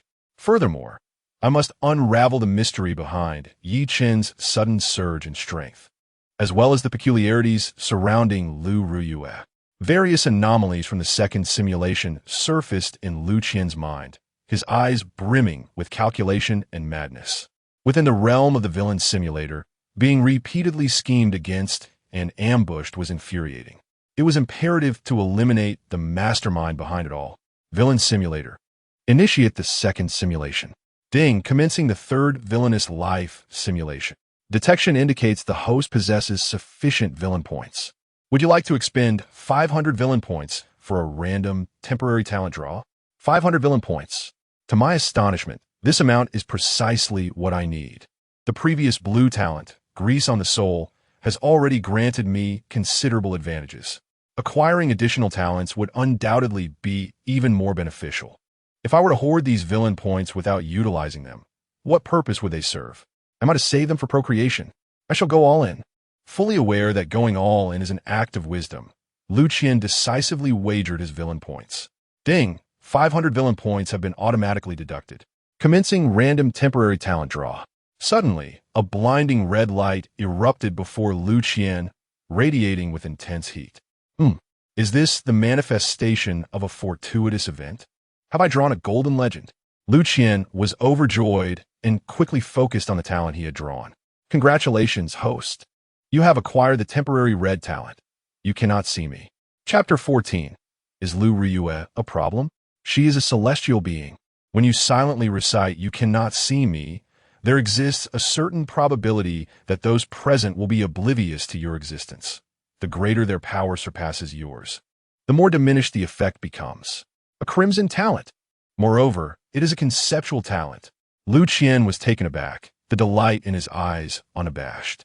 In a certain sense, this crimson talent could potentially influence even the venerable celestial ancestors and the true immortals of the land. Merely possessing a crimson talent delves into the realm of concepts. What then of a more exalted purple and golden talents? Surely, they would lead to meteoric ascension. It appears that this time, the simulation of a villain's life shall be markedly different. A smile tugged at Lu Qian's lips, his anticipation for the impending simulation heightened. Simulation commences. You observe the inebriated Liu Ruyue outside the vehicle, choosing not to follow the course of the previous two simulations by retrieving her, but rather harboring different intentions. Since Liu Ruyue's emergence is a pawn in the Black Hand's deadly game, why would he foolishly involve himself? It is worth noting that you have awakened the Supreme Emperor's Bone and possess the combat prowess of the Fourth Realm. Liu Ruyue holds little utility for you now, serving primarily to bestow some fateful luck upon you. This time, you resolve to deviate from the norm and witness the ensuing changes. You instruct the driver, Liu Zhong, to head home. Disregarding the intoxicated Liu Ruyue ahead, you maintain an air of composure. Liu Zhong was somewhat astonished by your demeanor. Your reputation for lechery is well known throughout the capital of the Great Xia, and yet you are exhibiting such restraint. Nevertheless, he complied with your command and drove away. It seems I am beginning to play against the routine. This time, the simulator within me seeks to explore a new trajectory of fate. Lu Qian squinted, softly murmuring to himself. The reason for engaging in the previous simulations was to elicit the Black Hand's emergence and uncover its identity. However, the deaths in the prior two attempts only revealed a mere fraction of the entire iceberg. The true identity of the mastermind remained elusive. Under such circumstances, it was imperative to pursue a different avenue. Before long, the vehicle sped away, and Liu Ruyue's figure began to fade from sight. At that moment, you suddenly call for the car to stop, disregarding Liu Zhong's puzzled expression and alight from the vehicle, employing the Thousand Shadow Demon technique to transform into an enigmatic shadow, hastening towards the location where Liu Ruyue lay unconscious. During the second simulation, while in the secret chamber, you had briefly encountered an obstruction when employing the Thousand Shadow Demon technique to alter your appearance. At that time, you dismissed it, believing it to be an illusion, yet later realized something was amiss. You suspect that Liu Ruyue harbors some secrets. Soon, you arrive at your destination, concealing yourself within a thicket, observing the inebriated Liu Ruyue not far away, silently reciting, "You cannot see me." 10 minutes elapsed, yet Liu Ruyue remained unresponsive. 20 minutes passed, and you, hidden in the grass, felt a chill and suffered several mosquito bites, but still there was no sign of movement. Half an hour went by, and with a furrowed brow, you began to doubt your intuition. However, you ultimately resolved to wait patiently, confident in your suspicions.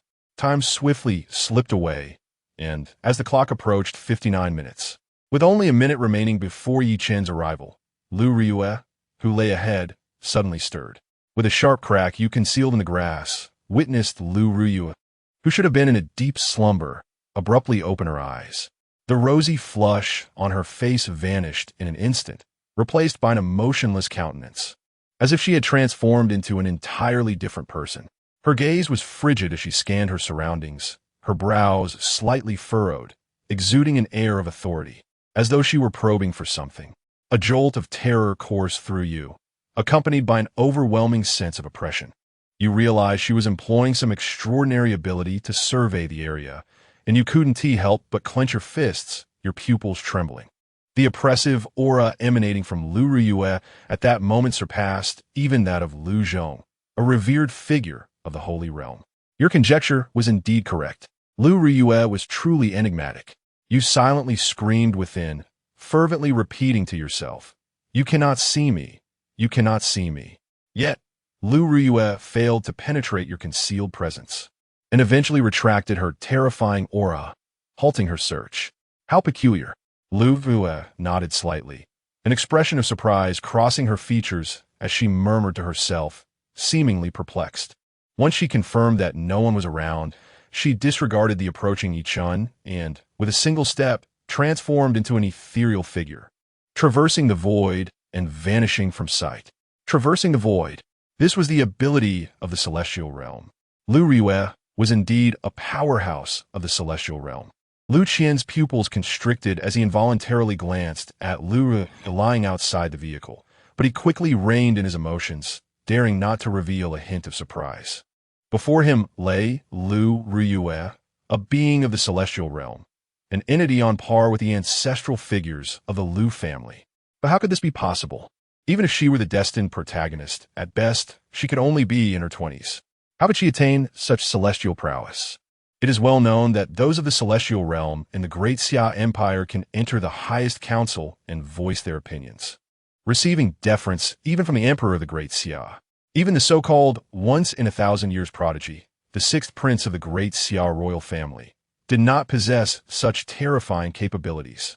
A hidden powerhouse of the celestial realm willingly concealing herself in the magic city as the daughter of a second-rate family? Could it be that Liu Ruyue was the true mastermind behind the scenes? Yet that did not align, a dignified celestial being. Why would she disguise herself in such a manner, allowing herself to be humiliated? It defied logic. Could it be that she harbored some undisclosed, peculiar preference? The dilemma lies in the fact that if she were indeed the mastermind behind the scenes, why would she orchestrate such a convoluted scheme, requiring the involvement of others? Previously, in the hotel, a mere flick of her hand could have easily culminated in my demise.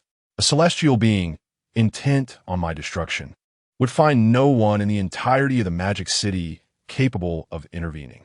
Even the Liu family, should they desire to rescue me, would likely find their reach severely limited. At this moment, Liu Qian's mind felt as if it were turning to mush, overwhelmed by the complexity of the situation that had once again surpassed his expectations. He had inadvertently befriended a celestial being and audaciously engaged in acts of defiance against authority, not just once or twice. Yet, astonishingly, she had refrained from taking his life. Instead, she seemed to willingly endure the circumstances. It was utterly baffling. Chapter 15, Supreme Mode. Suppressing the fated protagonist. Initially, I believed that Yi Qin's performance was exaggerated to an extraordinary degree. Little did I know, there exist even greater talents. Liu Qian's lips twitched slightly. Previously, he thought that Yi Qin, the fated protagonist, had reached an astonishing level with his sudden burst of power, transcending from the fourth realm of divine abilities to the seventh realm of entering sanctity in an instant. A feat truly terrifying. Yet, Liu Ruyue, the destined heroine, delivered an unequivocal lesson by directly ascending to the eighth realm of celestial beings.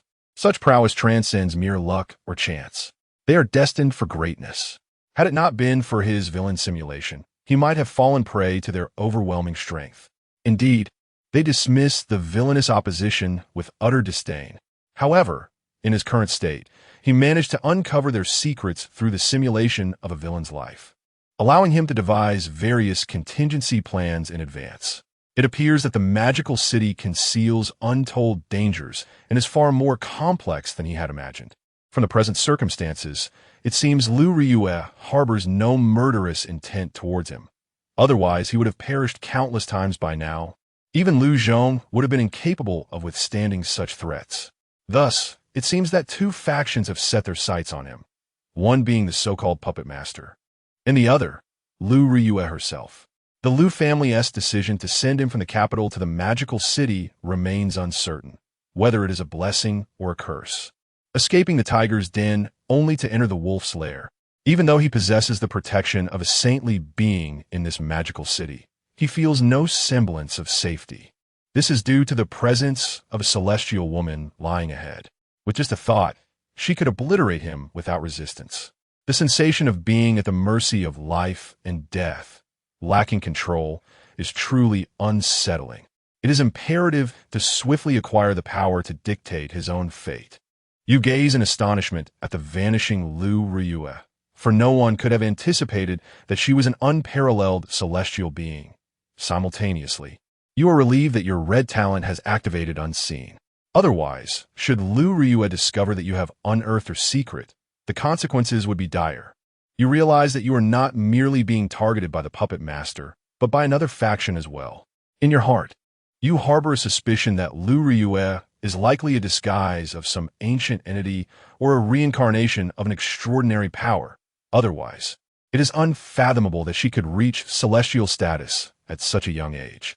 Given the current trajectory, it is only a matter of time before she transcends to the realm of terrestrial immortals, at which point she may contend for the pinnacle of power.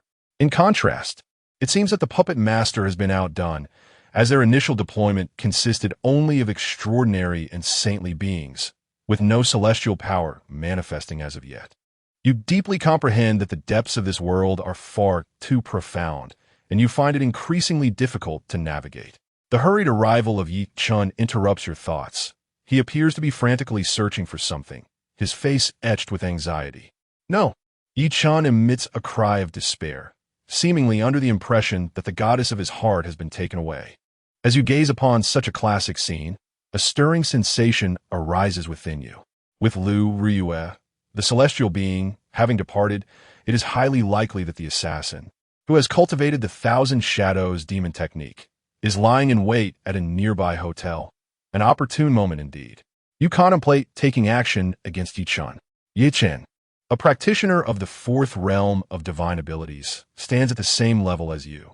However, he possesses hidden trump cards that could elevate him to a higher realm, while you, equipped with the Supreme Emperor's Bone, harbor no fears whatsoever.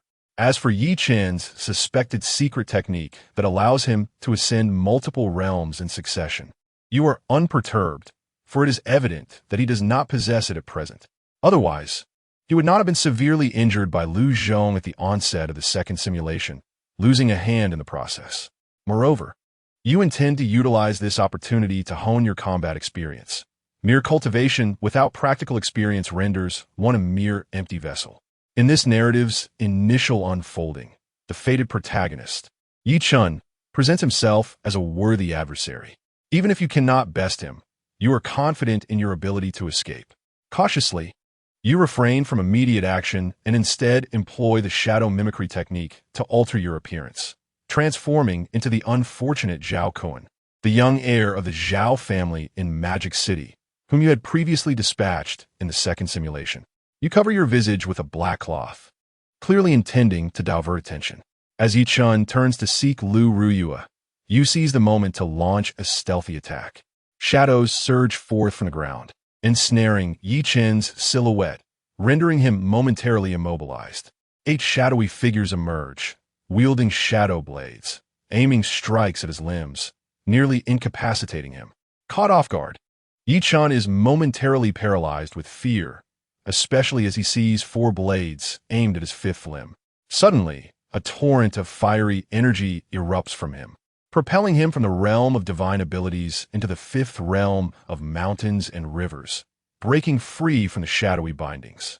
He blocks the blades aimed at him, enduring the strikes of the others that leave him bloodied and wounded. Clearly, he prefers to sustain injuries to his body rather than to his more vital regions. You find yourself taken aback, surprised that Yi Chun could respond to your ambush. A deafening explosion of flames engulfs and annihilates 7 of the shadowy figures, exposing your true form. You despicable wretch! How dare you ambush me? I will see you dead. Yi Chun, enraged and nearly rendered incapacitated, disregards Liu Ruyue's safety, fixated solely on eliminating you. Confronted by the furious Yi Chun, who surpasses you by an entire realm, you quickly find yourself at a disadvantage. Nevertheless, endowed with the ghostly speed of the Thousand Shadows demon technique, you choose to evade his onslaught. Despite being struck multiple times due to your delayed reactions, your body, reinforced by the dragon elephant dominance technique, withstands the blows. You come to realize that while you can maintain your undefeated status in this scenario, defeating the battle-hardened Yi Chun proves to be a formidable challenge. As you prepare to make your first attempt at utilizing the Supreme Emperor's Bone, you found yourself unable to do so, as if something essential was still missing. A sense of astonishment washed over you. Could it be that your current cultivation level was insufficient for its activation? Suddenly, you felt an icy yet formidable warmth surging from your spine, flooding into your mind. In your perception, Yi Chun's movements began to slow, appearing as if you were laboring tenfold, 100-fold. You swiftly analyzed and absorbed his actions. You realized that in this state, you could absorb your adversary's combat techniques and refine them, causing your own battle experience to ascend at a terrifying rate. In that moment, you resembled a true deity, surveying the world. Every existence would be laid bare before your insight, unable to evade your grasp. It was at this juncture that you comprehended the terrifying power of the Supreme Emperor's Bone. It seemed to possess a certain consciousness, aware of your needs. You fell in his silence, yet soon found peace, bestowing upon this extraordinary state the name, Supreme Mode. With the enhancement of Supreme Mode, you experienced rapid growth, establishing an equal footing and gaining the upper hand, nearly overwhelming Yi Chun to the point of breathlessness. Chapter 16. Self-Destruction of Cultivation, Deceiving Liu Zhong. The Supreme Emperor Bone possesses such remarkable capabilities. Liu Qian's pupils quivered slightly, and his astonishment towards the Supreme Emperor Bone intensified. It is noteworthy that during the second villain simulation, Yi Chun managed to escape from Liu Zhong, a formidable saint-level practitioner. His combat prowess is undeniably extraordinary. In his expectations, even if he had some confidence in the villain's simulator, he never anticipated such ease. Yet, everything surpassed his predictions. In the villain's simulator, under the Supreme Mode, resembled a frenzied sponge, voraciously absorbing and enhancing himself. Yi Chen's combat experience was nearly analyzed, imitated, absorbed, and refined. In this state, he felt almost prescient, foreseeing the future. Yi Chen's every move and subsequent lethal strike were anticipated, evaded, and interrupted. This is impossible. The suppressed Yi Chun let out an incredulous roar, his face a mask of disbelief, staring intently at you as if witnessing a monstrosity. Swish!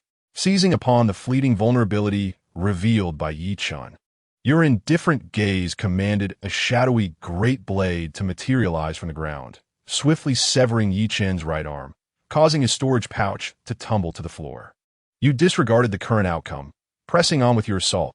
Yi Chun shrieked in agony, suddenly erupting in a horrifying blaze of flames that forced you back.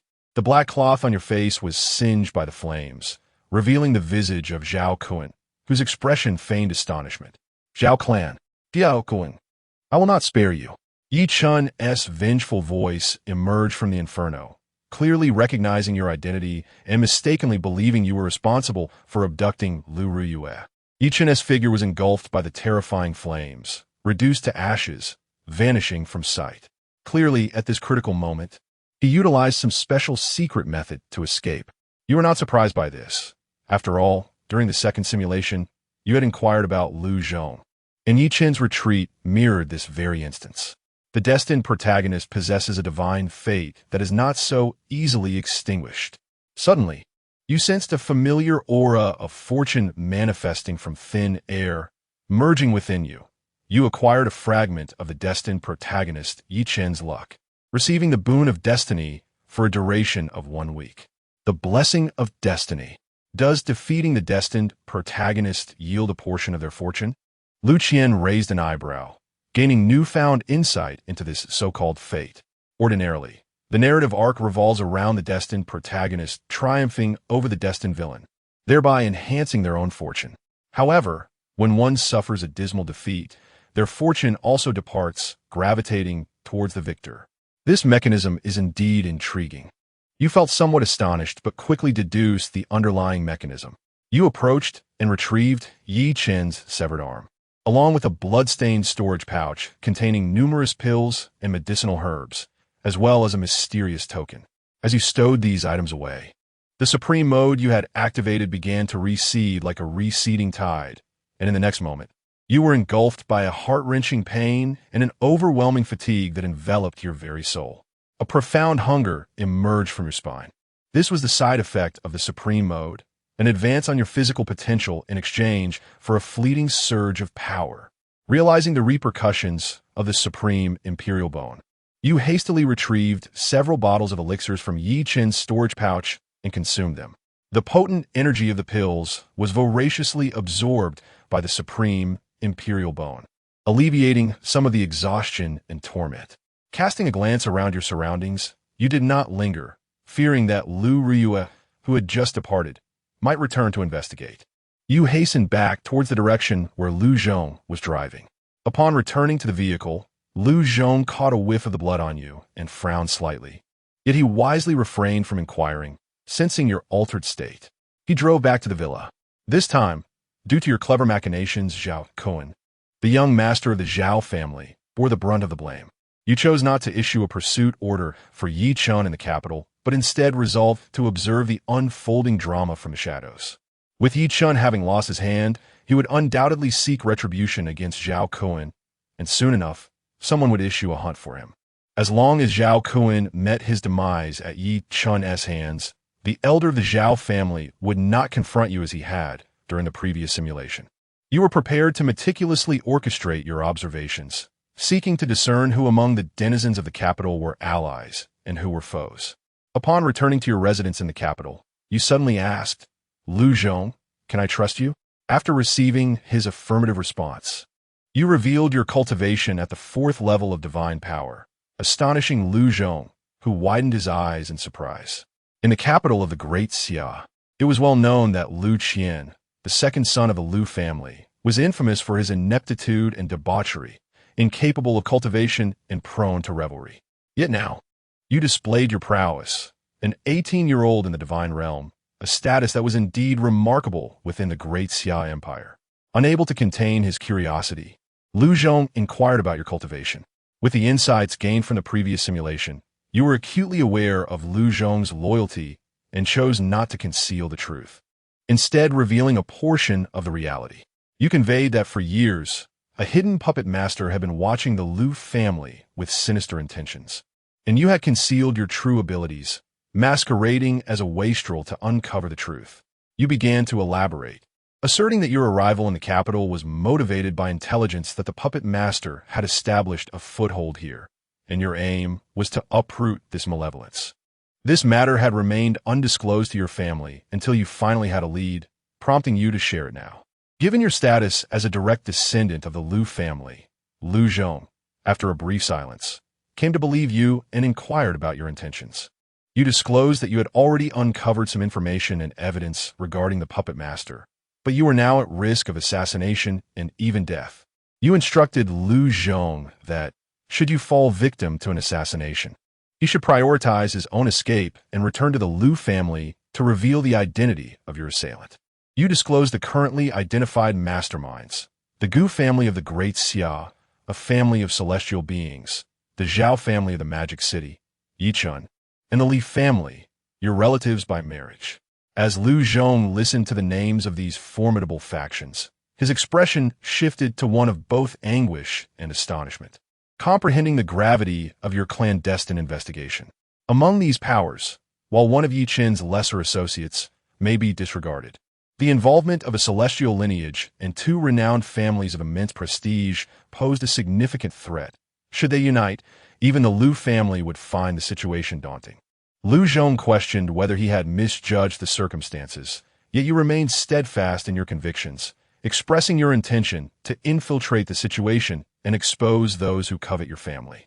Upon hearing your willingness to sacrifice for the family's honor, Liu Zhong's face reflected admiration, and he ultimately consented to your request.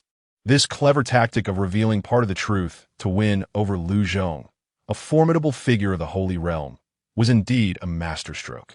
By shifting the focus of conflict onto the Liu family as a whole, you effectively capitalized on Liu Zhong's deep-seated loyalty to his kin, ensuring the most favorable outcome. Observing the 3rd simulation of yourself beginning to strategize, Liu Qian could not help but applaud in approval. Chapter 17. Rectifying Flaws, Cultivating Lethal Techniques. In the present day, within the confines of the magical city, Liu Zhong stands as one of his most significant talismans for survival. Certain matters, of course, cannot be concealed from the other party. Collaboration is essential. Thus, a degree of candor is warranted. As for why he does not directly contact the Liu family to mobilize greater high-end combat forces, Liu Qian understands well that his counterpart in the 3rd iteration of the villain simulator intends to remain discreet and dormant this time. In such circumstances, recklessly reaching out and deploying additional forces could attract the attention of the mastermind lurking in the shadows. The Liu family, being a celestial lineage, draws too much scrutiny. Every action is observed closely, especially by those of the sixth realm and above. The mere deployment of one such individual could pique the interest of those with ulterior motives, potentially even alerting the hidden puppeteer. Currently, it is reasonably certain that the Gu family, another celestial lineage, has some connection to this enigmatic figure. Should they provoke the other side to the extent that they enlist the celestial being from the Gu family to hunt him down, it would spell disaster. Presently, he possesses only a single life-offering blood escape talisman that could unleash celestial capabilities, and it remains uncertain whether it would suffice to evade celestial pursuit. His primary objective now is to meticulously eliminate all latent threats within the magical city, bringing them to light. After all, while the version of himself within the simulator may indulge recklessly, his reality grants him but a single life. If his conjecture holds true, the simulator's version of him plans to execute a stratagem akin to the golden cicada shedding its shell, retreating into the shadows.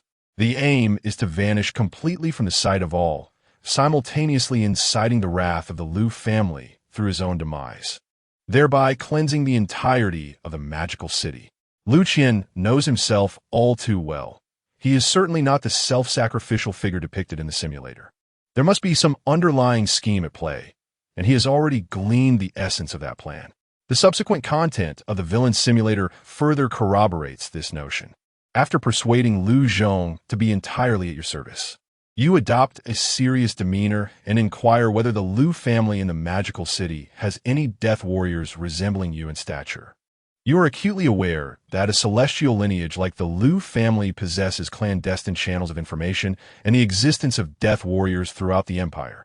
Without hesitation, Liu Zhong divulges the details of the death warriors from the Liu family in the magical city. You nod inwardly and instruct Liu Zhong to discreetly bring them forth. You understand that the mastermind's lethal machinations will not dissipate easily, and thus, you intend to execute a golden cicada shedding its shell. Soon, Liu Zhong presents a young death warrior to you. You employ your shadow mimicry technique to transform the young warrior into your likeness, preparing for the following days to have them mimic your every action, creating an illusion of authenticity, serving as your double. This time, you plan to orchestrate an opportunity for the double to perish in your stead, allowing you to remain concealed in the shadows. Transitioning from a piece on the board to the unseen player behind the scenes, you convey the potentially fatal mission to the young assassin, who resolutely agreed, merely expressing a desire for the Liu family to take good care of his sister. You assured him that his sister would be granted a life of opulence, and learned that the young assassin was named Su Ming, while his sister was called Su Mei. After making all necessary preparations, you instructed Liu Zhong to procure a substantial amount of cultivation resources from the Liu family under the pretense of personal training, which included various martial techniques, Taoist arts, and methods of curses, all of which were, in reality, intended for your own use. Cautious as ever, you did not wish to reveal your cultivation abilities so soon. Simultaneously, you utilized a bloodline technique to send a message to your elder brother, Liu Shou. Unlike the second simulation, where you solicited help to exact revenge on the Gu family and create a scene in the capital of Great Xia, you refrained from doing so this time, as the killing game had not yet commenced and you could not provide a valid reason for such actions. Instead, you devise a new excuse. Brother, I've been feeling quite unsettled these past few days. I heard you possess a life-substituting blood escape talisman. Might I borrow it for a while? I promise to return it upon my return. Fearful of death, you intended to acquire the life-substituting blood escape talisman from your brother as a second safeguard. Once everything was arranged, you proceeded to the secret chamber, retrieved the resources from Yi Chun's storage bag, and began your cultivation. Overnight, your progress was remarkable. You advanced from the initial stage of the divine ability realm to the intermediate stage, and your dragon elephant dominance technique grew even more formidable. The following morning, your cultivation was interrupted by Liu Zhong, who brought good news. The life-substituting blood escape talisman you requested, along with the cultivation resources and martial techniques, had arrived. Young master, the eldest is quite concerned about you. He had the items delivered overnight, along with the supplies you requested. As you held the still-warm talisman, A wave of warmth washed over you. Whenever it came to personal matters, your elder brother always ensured everything was in order. Now, possessing two life-substituting blood escape talismans, you felt a sense of security, even in the face of an ambush from a celestial-level ancestor. Your previously anxious heart could now find some respite. You accepted a new storage bag from Liu Zhong, and upon scanning it with your spiritual sense, you were met with an abundance of cultivation resources and several jade slips inscribed with martial techniques. You anticipated that these resources, once fully assimilated, would significantly enhance your cultivation level. However, your attention was drawn to the jade slips. Possessing mere cultivation levels without protective techniques ultimately leads to emptiness. Currently, you lacked a systematic combat strategy and any genuine killing moves, rendering you not a true cultivator. You resolved to rectify your shortcomings. Chapter 18. The Majestic Overlord Dragon Fist. First-rank Talismancer. The jade slips sent by the Liu family comprise 3 distinct items. One is the specialized martial technique, the Majestic Overlord Dragon Fist. Another is the unique skill jade slip, the true record of talismans. And the last is a sinister curse method known as the soul nail technique. These 3 jade slips were acquired through your request to Liu Zhong, made in his personal capacity, and are ideally suited for your needs. The Majestic Overlord Dragon Fist is an exceedingly formidable martial art at the saintly level, with power that rivals even that of celestial techniques, possessing the might to carve mountains and part seas. This domineering martial skill is exceptionally demanding, requiring a robust physique. Any misstep could result in backlash.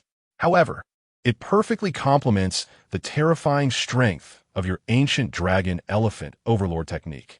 In the past, you had not yet developed a signature killing move, and the Majestic Overlord Dragon Fist is a perfect match. The true record of talismans serves as an introductory foundational text for talismancers, containing over 10,000 talismans.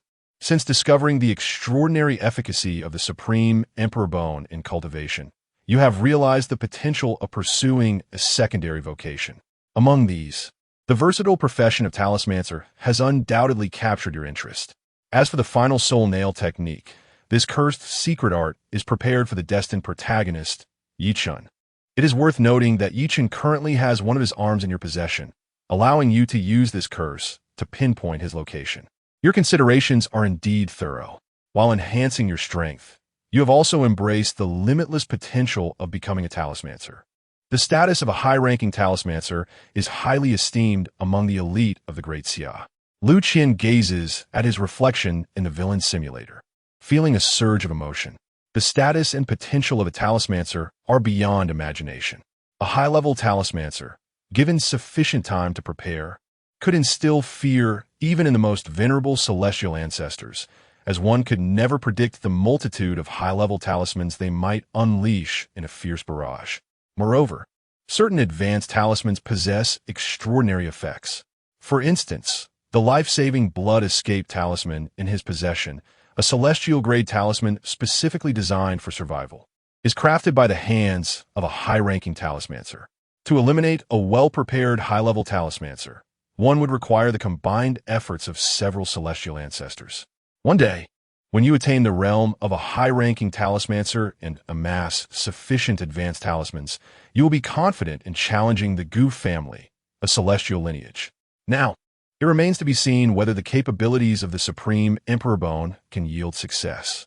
Although the Supreme Emperor Bone has demonstrated its formidable power in cultivation, it remains uncertain if it possesses similar efficacy in martial techniques and methods. Everything still requires experimentation. Upon acquiring the 3 jade slips, you wasted no time and once again retreated into your secret chamber to commence your cultivation.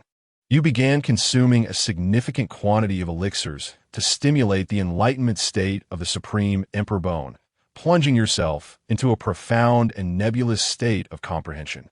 You commenced the arduous training of the formidable Tianming Overlord Fist, whereupon the intricate ancient characters transformed into a torrent of tadpoles surging into your mind, swiftly comprehended and assimilated. On the first day, you consumed over 100 bottles of cultivation elixirs, successfully grasping the fundamentals of the Tianming Overlord Fist and soon achieving a minor success. By the second day, the medicinal resources within Yi Qin's storage bag were wholly devoured by you, propelling the Tianming overlord fist into a significant state of mastery. With a single punch unleashed, it resonated like the roar of a colossal dragon, capable of shattering mountains and rivers. In this moment, you believed that a strike from you could deter even the mightiest of Fifth Realm opponents. Should they be struck, their demise would be inevitable. Previously, Yi Qin would have been left feasting after enduring just one of your blows. On the third day, upon reaching substantial mastery of the Tianming overlord fist, you encountered a certain impasse. To ascend to the pinnacle, a considerable period of diligent effort was necessary. Thus, you resolutely devoted yourself to the study of talismanic texts, embarking on the path of a talisman master. Among the myriad of foundational talismans, you selected the thunder and fire talismans, the most tempestuous of attributes, knowing that mastering these would simplify the remaining elements. On the fourth day, after countless failures in crafting talismans, your materials began to dwindle and your spirits wavered, leading you to doubt your innate talent for becoming a talisman master. Even with the esteemed supreme imperial bone, you questioned your potential. However, an indomitable spirit within you resisted surrender. On the fifth day, after nearly 100,000 failures, a sudden flash of inspiration illuminated your mind, resulting in the successful creation of a first-tier Thunderlight talisman, marking your ascendance as a first-tier talisman master. Although the Thunderlight talisman was merely of the first tier and offered limited utility, your heart soared with joy at the triumph of your endeavor. Indeed, it is truly possible. Liu Qian beamed with excitement as he gazed at the content of the villain's simulator, his fists involuntarily clenching with anticipation. The consecutive successes within the simulator made it abundantly clear to him that, given ample time, he could rapidly grow in strength.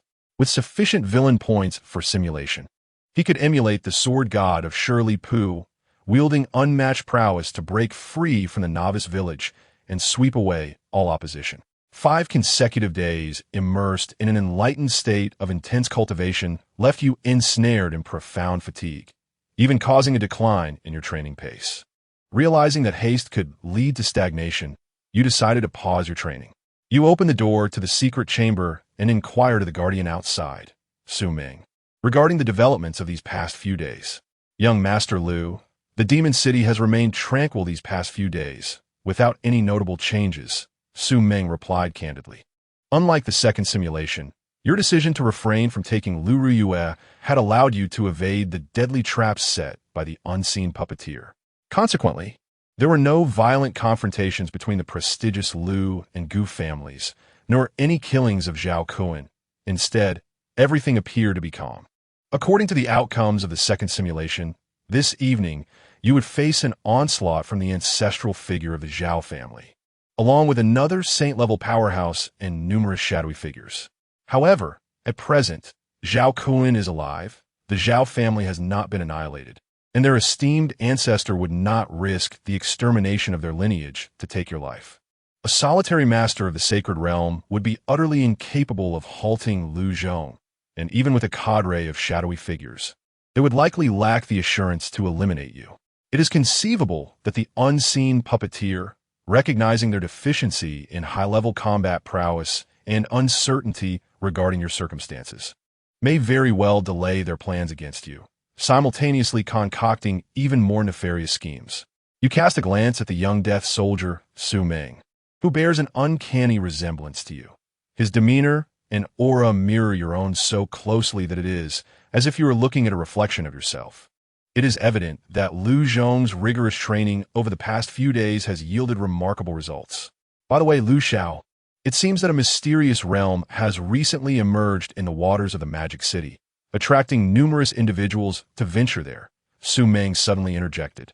As if struck by a thought, your brow furrowed, recalling that during the second simulation, Liu Ruyue had mentioned this matter to you, yet at that time, you had dismissed it, wary of the traps set by the mastermind behind the scenes. Liu Zhong entered from outside, interrupting your contemplation. Liu Xiao, the young master of the Li family, Liang, has arrived and wishes to speak with you. Chapter 19. The Manor of the Demon City.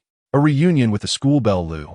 Liang, Liu Qian's eyes flickered, his expression tightening slightly, revealing a mix of surprise and anticipation. The Li family of Demon City is related by marriage to the Liu family of Great Xia. 20 years ago, the patriarch of the Li family, Li Gu, was a distant cousin. Subsequently, they had a son who is Li Yang. In terms of lineage, although Liu Qian is younger, he holds a higher status, making him a senior to Li Yang, who is 2 years his elder and must address him as uncle. However, Liu Qian has never been particularly concerned with these formalities and has developed a good rapport with Li Yang. Since arriving in Demon City, it has been Li Yang who has been his liaison, catering to all his needs, perhaps considering that the youth share more common topics of conversation, such as indulging in the pleasures of music and entertainment, which are simply indispensable. Under normal circumstances, their relationship, which is both friendly and familial, would be exceptionally close.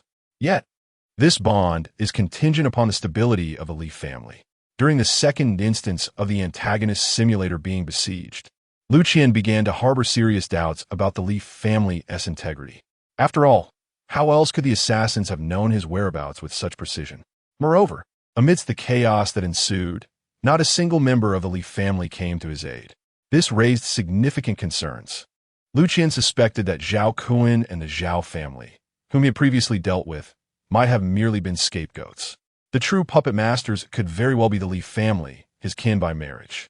At this moment, the young master of the Li family, Li Yang, sought him out, and he immediately sensed something amiss. Clearly, he had already begun to suspect the Li family. Furthermore, the coincidental appearance of Li Yang only solidified his suspicions that something was indeed wrong.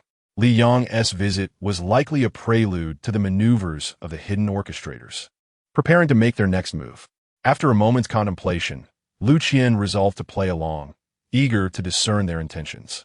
Cautiously, he instructed Su Meng, his stand-in, to masquerade as himself, while he employed a projection technique to assume the guise of Liu Zhong, with the true Liu Zhong lurking in the shadows. Soon enough, a debonair and carefree Li Yang entered, adorned with a nonchalant smile. Liu Xiao, Liu Xianbei, Li Yang greeted in succession, his demeanor towards the impersonated Liu Zhong, his protector, exceedingly respectful, showing no hint of negligence.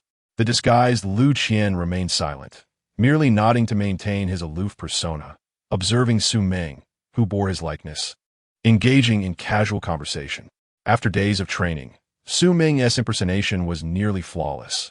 Apart from subtle differences, he was virtually indistinguishable from Liu Qian. Unless one was intimately familiar with him, it would be nearly impossible to detect any discrepancies.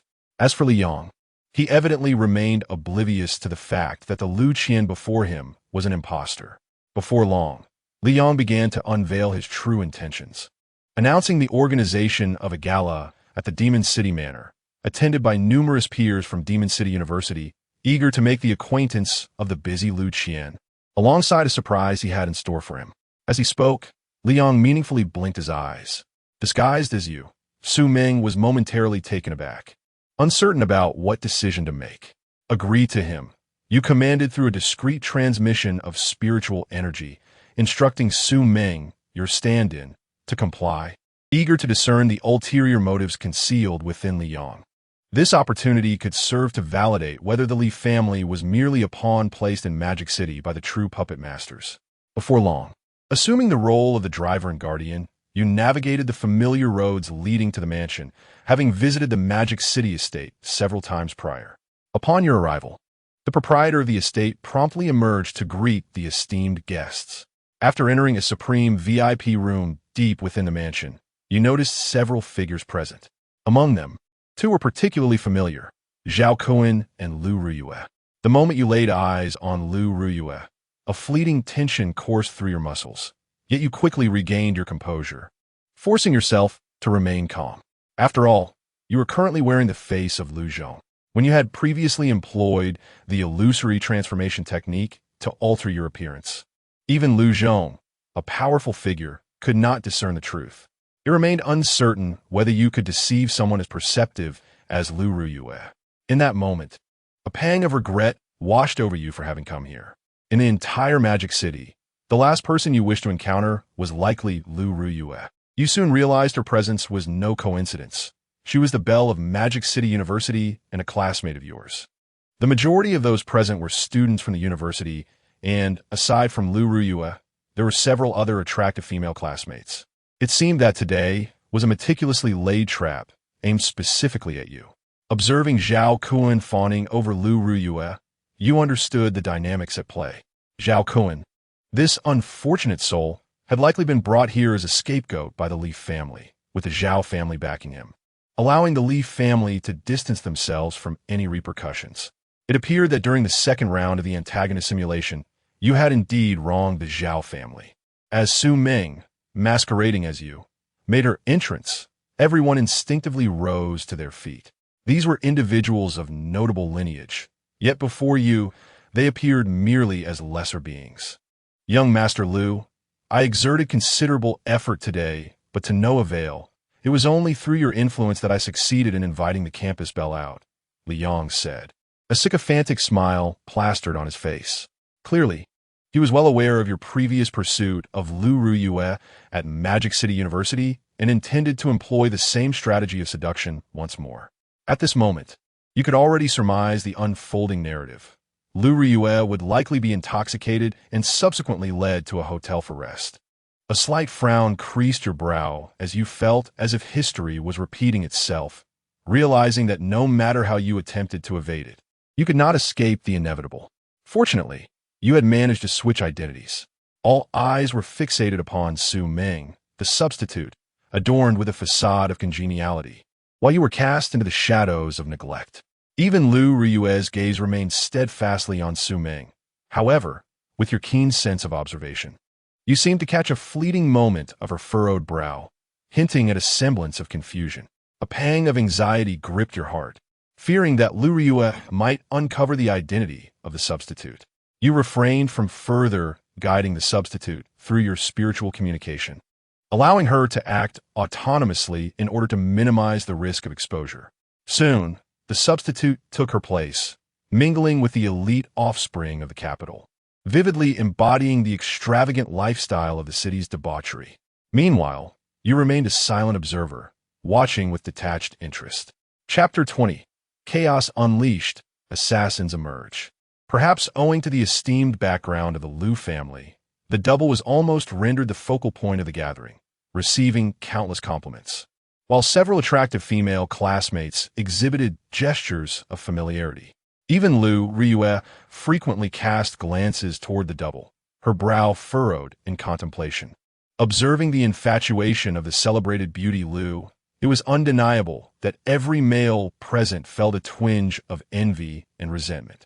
Zhao Kuan, a suitor of Liu, appeared visibly agitated, his expression contorted with frustration, yet he dared not act out, fearing repercussions for his family.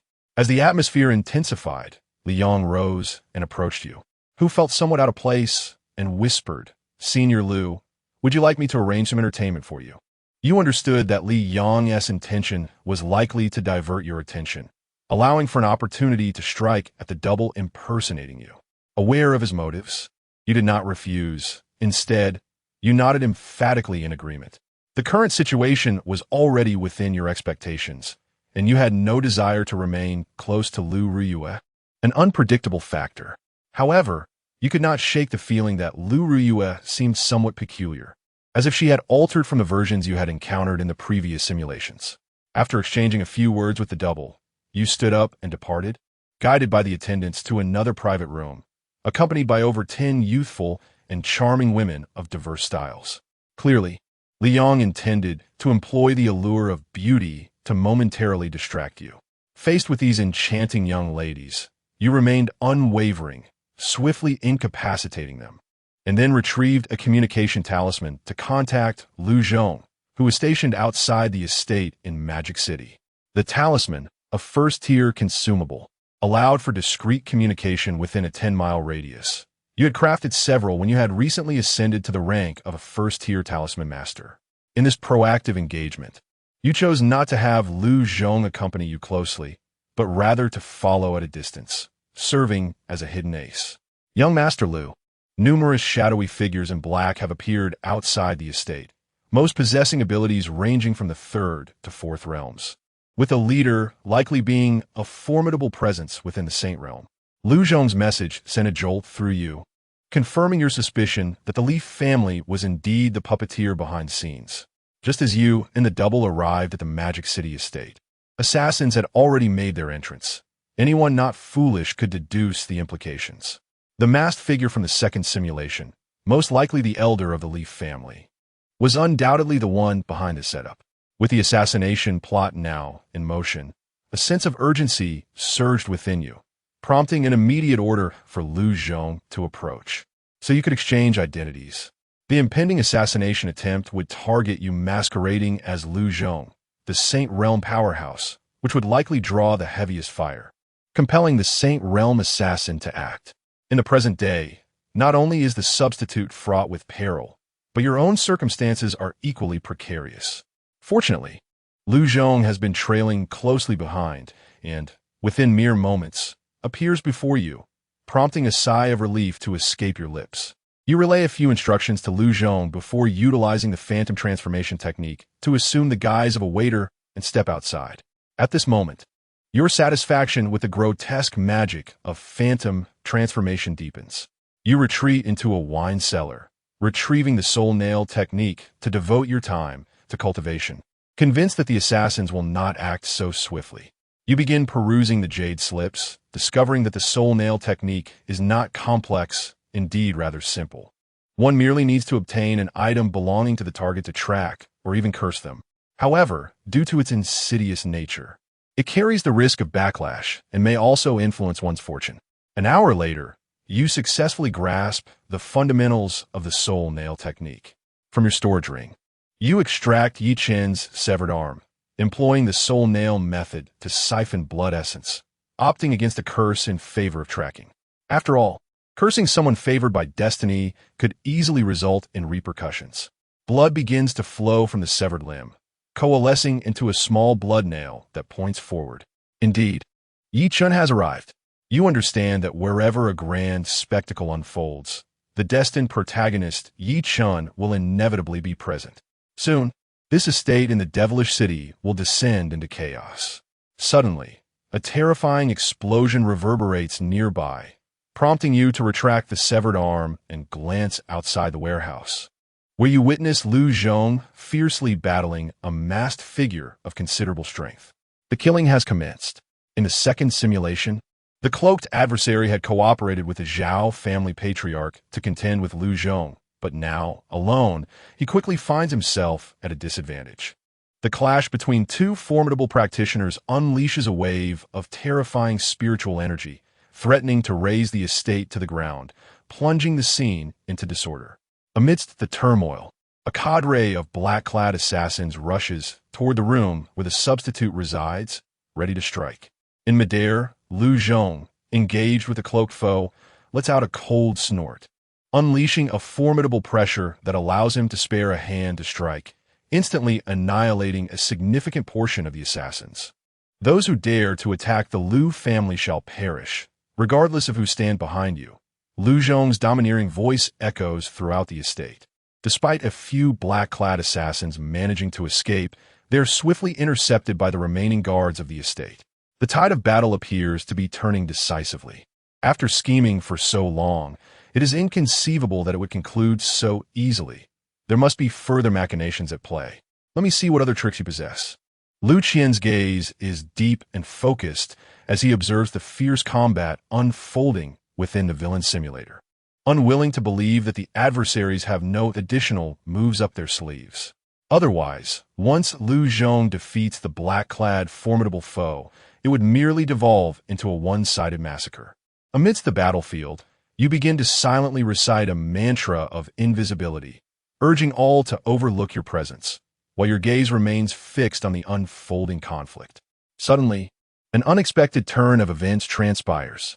A young figure, missing an arm, abruptly materializes in the chamber, wielding a crimson blade, exuding a palpable aura of malevolence as they strike at one of the individuals. Yi Qian. A voice gasps in astonishment. It was presumed that Yi Qian aimed to assassinate Liu Qian. Yet, in the next heartbeat, all were rendered speechless. For Yi Qian's actual target was none other than Zhao Kuan. As all attention shifted toward this shocking revelation, another twist emerged. With a swift motion, a shadowy hand suddenly manifested from behind Liu Qian, piercing through his chest. And the owner of that ominous hand was none other than Liu Ruyue. Chapter 21. Chaos ensues as sinister laughter echoed. I've caught you. As Liu Ruyue transformed before the astonished gazes of all, her skin darkened and became coarse. From the shadows, Liu Qian, witnessing the horrifying scene of his chest being pierced, suddenly comprehended the source of the inexplicable unease he had felt earlier. It became clear that she was indeed the elusive assassin who had been lurking outside the hotel, having mastered the art of the thousand shadows, preparing to eliminate him. However, due to his failure to engage, she had opted to remain concealed, only to strike today. The Thousand Shadows assassin, evidently, was the most formidable weapon in this deadly scheme. Others attempted to intervene, but they were effortlessly slaughtered by the assassin of the Sixth Realm, with only Li Yang managing to evade the calamity. Witnessing such an effortless success, the Thousand Shadows assassin could not suppress her laughter, preparing to deliver the fatal blow. Yet, she suddenly sensed something amiss. Cough, cough. If you kill me, the Liu family will not spare you. Liu Qian, aghast as he gazed at the gaping wound on his chest, let out a mournful roar as a peculiar talisman suddenly appeared in his hand. Not good. It's a self-destruct talisman. Li Yang and the others gasped in horror. Boom! A terrifying explosion erupted, engulfing Liu Qian in flames, leaving nothing but ashes. The previously laughing Thousand Shadows assassin was blown away, her expression one of utter bewilderment. Wait, why did the target suddenly self-destruct? With the target deceased, what would become of her mission? Young Master Liu. Seeing Liu Qian struck down, Liu Zhong's fury ignited, causing his body to tremble with rage, prompting the nearby, shadowy figure to instinctively retreat. Just as the figure braced for a frenzied battle, Liu Zhong, in a fit of rage, pivoted and fled. The shadowy figure? Though the circumstances were somewhat convoluted, at least he had successfully escaped like a golden cicada shedding its shell. As you witnessed the demise of your decoy and the retreat of Liu Zhong, you realized that your plan had succeeded halfway. However, the Thousand Shadows assassin remained a lurking threat. It appeared she had sensed something moments ago. Eradicating this danger was imperative. Your brow furrowed as your gaze fell upon Yi Qian, the destined protagonist who had effortlessly dispatched Zhao Kuan. A wicked smile crept upon your lips as an idea took form. Hiding in the shadows, you suddenly feigned a loud shout. Monster! You have killed Liu Ruyue and donned her guise to slay young Master Liu. The Liu family will not let you go. Not far away, Yi Qian, who had just slain Zhao Kuan, was puzzled by the sudden weakness of his opponent. But upon hearing the shout, he looked up to see a dark, grotesque creature clad in Ruyue's attire, causing his blood to boil. Bastard! What have you done to Ruyue? I will see you dead. Step! Step! Step! Enraged, Yi Qian was clouded by fury as he brandished his sharp blood-red blade and took 2 swift steps, his aura surging uncontrollably. 4th realm of divine powers. 5th realm of mountains and rivers. 6th realm of the extraordinary. Astonishing, despite being aware of Yi Qian's prodigious potential as the destined protagonist. Reinforced by witnessing his prowess during the second simulation, it was still remarkable to behold him erupt forth, transcending 2 major realms to reach the 6th realm of the extraordinary. Liu Qian's lips twitched slightly. Well then, such unreasonable displays of strength. Skyward 9 steps. Is this the secret technique that allows Yi Qian to continuously break through major realms? It seems I am fortunate to have acquired some prior knowledge regarding this matter. It appears this unique secret technique was likely obtained only in recent days. Otherwise, he would not have refrained from showcasing it during the second simulation when he was being pursued. Based on the information and data currently at hand, Liu Qian quickly arrived at his own conclusion. This special secret technique, Skyward 9 Steps, which enables rapid advancement in cultivation and elevation of major realms, was most likely a recent boon for Yi Qian. However, a question arose. The City of Magic had seemed rather tranquil in recent days, devoid of any extraordinary occurrences. Wait. Lu Qian's expression shifted subtly as a thought struck him. Young Master Liu, a few days ago, a mysterious secret realm seemed to have emerged in the waters of magic, drawing numerous individuals to its vicinity. A conversation suddenly surfaced in his mind. This matter had been mentioned by Liu Ruyue during the second simulation and later by the substitute Su Ming in the third simulation. At the time, he had presumed it to be a trap set by the mastermind behind the scenes, but upon reflection, it now seemed highly unlikely. If one were to identify a location with a significant probability of concealing opportunities, that mysterious secret realm would undoubtedly be the prime candidate. Furthermore, during the two simulations, Qian had vanished after suffering the loss of a hand, and even after turning the entire city of magic upside down, he remained elusive. It was highly likely that he had sought refuge within that mysterious realm. Seizing the opportunity, various conjectures swirled in his mind, gradually coalescing. In that moment, Liu Qian appeared to have intuitively grasped the truth. Simultaneously, he had begun to pinpoint a potent future opportunity, a technique capable of swiftly elevating one's cultivation level, bestowing formidable combat prowess. How could he possibly resist such a temptation? Even if it potentially harbored certain side effects, what of it? Thus, it all seemed to fall into place. The mysterious token within that storage pouch had reacted when Qian utilized Skyward 9 steps. Could it possibly be the key to the opportunities hidden within that mysterious realm? Liu Qian had not forgotten that in the simulator, he possessed a mysterious token seized from Qian. During the next simulation, one might attempt to seize that opportunity in advance. As Qian unleashed his treading the heavens 9 steps, you sensed a peculiar disturbance emanating from the mysterious token upon your person. A tempest of thoughts surged within you as you speculated the origins of Qian's formidable technique. And you could not help but lament the fact that you had missed such a monumental chance not once, but twice.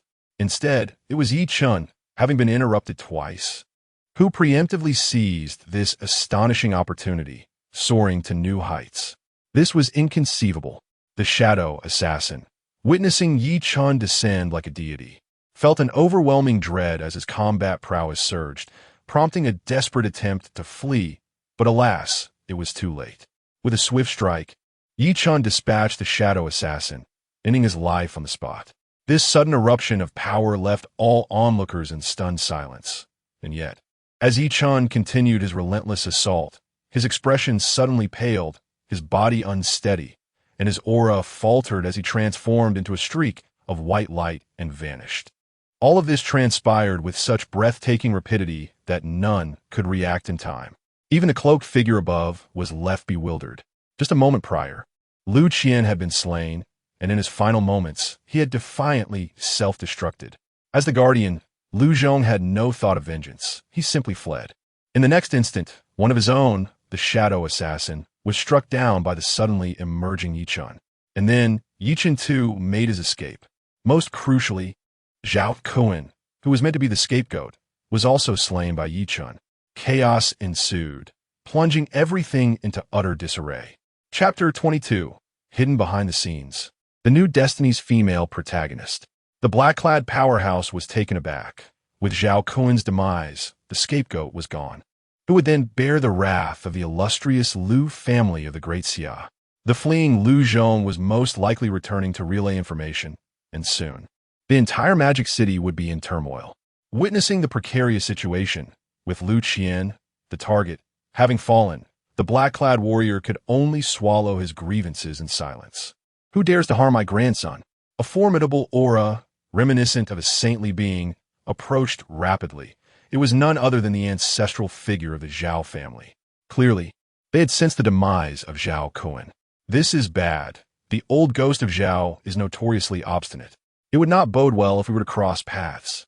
Realizing the impending danger, the black-clad warrior acted swiftly, eliminating the remaining witnesses within the estate with a single strike before retreating with Liang. This scene was, of course, witnessed by you, lurking in the shadows. Due to your calculated interference, the estate in Magic City had descended into chaos, with various factions becoming hopelessly entangled. After your strategic escape, it was likely that the mastermind behind it all would not pursue you relentlessly, but would instead focus on how to appease the wrath of the Great Xia Lu family. This development undoubtedly afforded you significant time to rapidly enhance your combat prowess. However, once Liu Zhong returned and disclosed the events, the Liu family would inevitably learn of your survival, and they would likely exploit the situation to their advantage.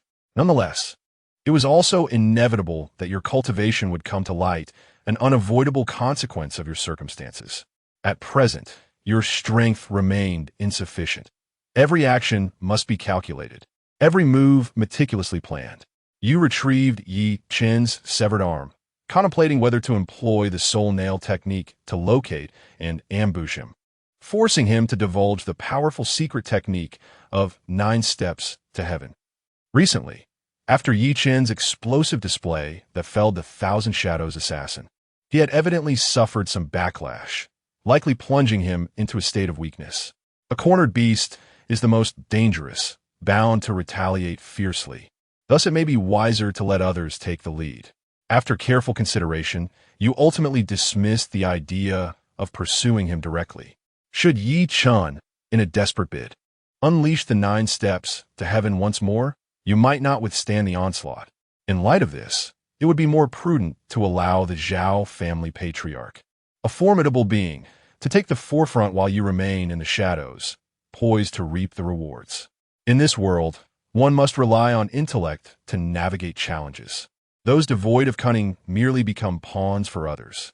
Reflecting on how you had manipulated Yi Qin, the fated protagonist, into serving your ends, you felt a surge of pride. However, you quickly regained your composure. Before the ancestral figure of the Zhao family arrived, you hastily made your exit. You had no desire to confront an enraged elder. With Liu Qian's demise, it was clear that you could no longer maintain your current identity and would need to adopt a new one. You resolved to live in Magic City under the guise of Su Ming, observing the unfolding events with a wry smile as you awaited the storm to pass. Su Ming secretly served as an assassin for the Liu family, yet outwardly, he appeared to be merely an orphan residing in an orphanage, having lived in close companionship with his sister since childhood. Under the influence of the Liu family's power, he later secured a humble position in logistics at Magic City University, establishing a modest home. Previously, Su Ming had solicited your assistance in caring for his sister after his demise, a request you graciously accepted. Disguised as Su Ming using your shadow mimicry, you arrived at a small rental apartment near Magic City University, where you soon encountered his sister, Su Mei. Upon laying eyes on her, you were taken aback by her stunning beauty. She was an innocent 18-year-old girl, exuding an innate allure that rivaled even Liu Ruyue. Alas, her snow-white eyes revealed her to be a congenital blind. As you lamented this unfortunate circumstance, you simultaneously felt relieved that your disguise would facilitate a smoother interaction. Su Mei then spoke. "Brother, you're back. I'm hungry. I'll prepare dinner," you replied. Aware of her cool demeanor and your own hunger, you embraced the role of Su Ming and made your way to the kitchen. Having indulged in a life of luxury for far too long, your culinary skills were nearly non-existent. After much effort, you managed to prepare 2 dishes and presented them at the dining table. As you both sat down to eat, you tasted the food and realized it was overly salty, yet Su Mei consumed it without a hint of discontent. After the meal, you washed the dishes, and the 2 of you retreated to your respective rooms for rest. Once in your room, you began to harness resources for cultivation, eager to swiftly enhance your strength and bolster your arsenal. As you practiced the ancient dragon elephant scripture, you suddenly noticed a significant acceleration in your cultivation speed, and the surrounding spiritual energy became palpably more vibrant. Startled by this unexpected change, your gaze shifted to the room opposite yours, which belonged to Su Mei and was evidently the nexus of concentrated spiritual energy. You recognized her uniqueness.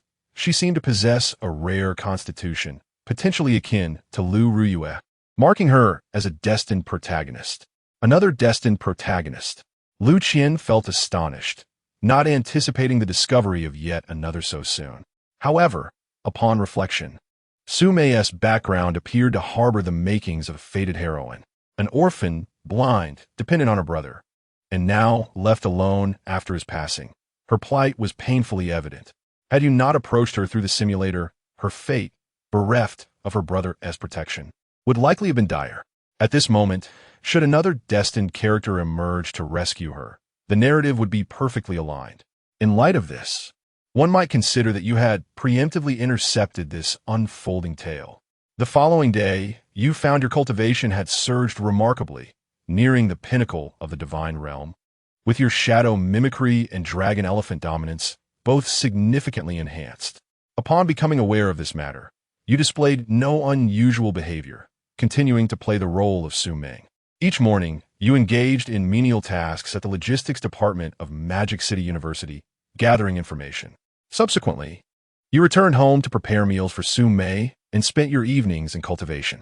On the first day, your cultivation realm and physical prowess ascended to the high tier of the divine ability realm, with the ancient dragon elephant scripture undergoing a transformation, endowing your physique with the strength of a dragon. On the second day, you began to consume a plethora of resources in an attempt to break through. After enduring 6 hours of intense effort, you ultimately succeeded in reaching the pinnacle of the divine ability realm. On the third day, you endeavored to transcend to the 5th realm of the mountains and rivers, yet encountered an unforeseen resistance. Aware that this would require time, you decisively shifted your focus to the 1,000 Shadow Demon technique and the true register of talismans, thereby enhancing your foundational strength. On the 4th day, you discovered that your mastery of the 1,000 Shadow Demon technique had reached its 4th layer zenith, granting you the ability to meld into shadows, traversing within them and concealing your presence. Concurrently, your proficiency in talisman crafting also improved, as you successfully inscribed your first second-tier Thunderlight talisman, thereby achieving the status of a second-tier talisman master. Chapter 23. Infiltrating the Li family to investigate the enemy's situation.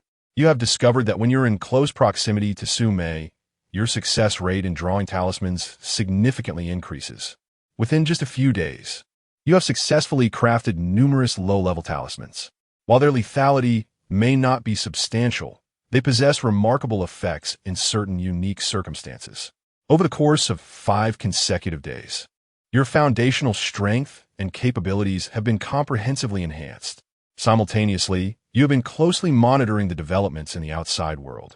To your astonishment, the capital of the Great Xia remains eerily tranquil, with the Liu family showing no signs of activity.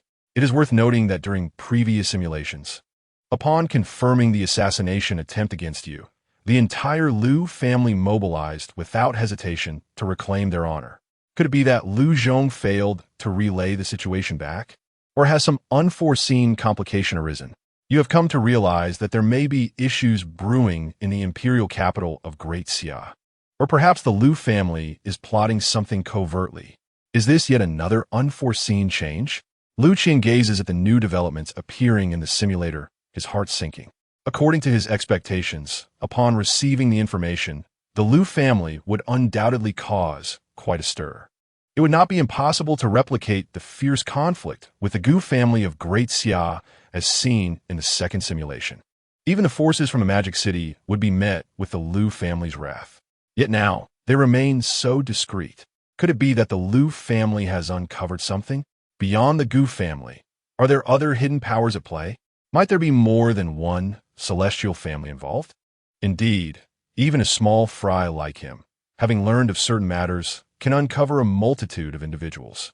How much more so for the colossal Liu family? This sudden turn of events has made you increasingly cautious. Previously, your rivalries were confined to the younger generation. You had yet to engage in higher-stakes conflicts.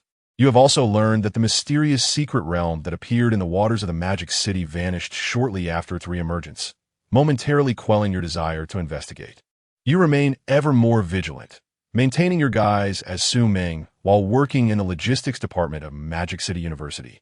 Through casual conversations with passing students and faculty, you have come to understand some of the dramatic changes occurring in the Magic City. Have you heard?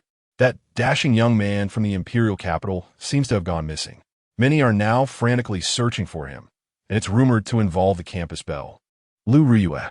It is said that Zhao Qian, the young master of the Zhao family, was killed by Liu Ruyue's bumbling bodyguard. The Zhao family has gone insane, digging through the earth to find the culprit. Did you hear? That bumbling Yi Chun not only killed someone from the Zhao family, but also caused a ruckus at the Li family, claiming that he was responsible for Liu Qian's death, absolving the Liu family of any involvement. In stark contrast to the calm in the imperial capital of Great Xia, the magic city is engulfed in tumultuous waves. Most alarming of all is the suspected disappearance of Liu Qian, the second son of the Liu family. Indeed, your demise seems to have stirred the prominent figures of the magic city, who appear determined to bury the truth before fervently seeking out the perpetrator. Due to the shadow assassin adopting the guise of Liu Ruyue and assassinating Liu Qian, the Liu family, a second-rate clan, became a suspect in the eyes of the Li family. Furthermore, the incident involving Zhao Kuan's murder has driven the Zhao family into madness, prompting their ancestor to issue a bounty for the capture of the fated protagonist, Yi Chun. It is said that just a few days ago, Yi Chun was besieged by several formidable warriors from the Zhao family, but ultimately managed to escape and even retaliated against some of their strong members. Upon learning of the troubles plaguing the Liu family, Yi Chun caused quite an uproar at the Li family, declaring that Liu Qian's death was his doing and had nothing to do with Liu Ruyue, thus taking full responsibility upon himself. Now, both Liu Ruyue, the destined heroine, and Yi Chun, the fated protagonist, have found themselves entangled in considerable predicaments due to your meticulous schemes. Suddenly, you notice a supervisor from the logistics department of Magic City University engaged in a mysterious gossip session. You lean in to listen. The Li family has specifically summoned the ghost doctor, as it is rumored that their ancestor has sustained severe injuries and has fallen into a coma. The revelation of the Li family ancestor's grave condition astonishes you. You recall that the black-clad warrior who previously clashed with Liu Zhong was indeed the Li family ancestor, who had been injured by the furious Liu Zhong at that time. Furthermore, Yi Chen's recent tumult at the Li family likely involved the use of the 9 steps of heaven, resulting in yet another beating for the Li family ancestor. Thus, the news of his serious injuries and subsequent coma does not come as a surprise. The ghost doctor is a notoriously sinister physician from the Great Xia Empire. Known for his peculiar practice, to save one person, he must take another's life first. He only intervenes to heal after fulfilling this grim requirement. You harbor no doubts about the logistics supervisor's words. Magic City University is a prestigious institution within the Empire, granting access to various significant matters, which is precisely why you chose to adopt the identity of Su Meng. Upon hearing the news of the Li family ancestor's critical condition, you formulate a plan. You intend to infiltrate the Li family to investigate the situation and uncover any information concerning the mastermind behind the scenes. Resolute, you request leave from the logistics supervisor, citing your sister's illness and your need to care for her, to which they readily agree. With determination solidified, you employ the 1,000 Shadows technique to alter your appearance and head towards the Li family. You are quite familiar with the Li family. Having resided there briefly upon your arrival in Magic City, you know the location well and navigate there with ease. Before long, you arrive at the gates of the Li family estate.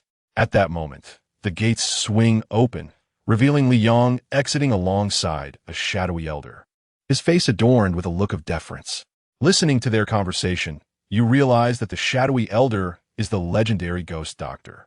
Rest assured, esteemed ghost doctor, we of the Li family understand your customs and guarantee that within 3 days, we will deliver the target's head to you, Li Yong assures. The ghost doctor arrogantly nods, and suddenly, he casts a glance in the direction where you are concealed. A sudden shock coursed through you, prompting an immediate effort to conceal your presence while silently invoking the red talent enhancement. You discerned that your adversary's prowess was formidable, capable of penetrating the 1,000 Shadows demon technique, and vaguely sensed your existence, suggesting their strength surpassed that of Liu Zhong. At the very least, they were a formidable saint-level powerhouse. Before long, perhaps due to the successful activation of your invisibility, the ghost doctor furrowed his brow and withdrew his gaze, departing under the escort of Li Yong. As Li Yong prepared to turn back to the estate, you employed the newly acquired shadow escape, seamlessly merging into a shadow, intent on following him into the Li residence. Remarkably, Li Yong remained oblivious to your presence and strode confidently into the Li family's abode, allowing you to infiltrate effortlessly. Master, master, master. The servants around Li Yong bowed respectfully as he made his way to the rear courtyard. In that moment, the subservient demeanor he had previously exhibited before you had vanished, replaced by an expression of pride. Soon, under your watchful gaze, he arrived at the rear courtyard and entered a study where an elegant middle-aged man awaited, none other than the head of the Li family, Li Ge.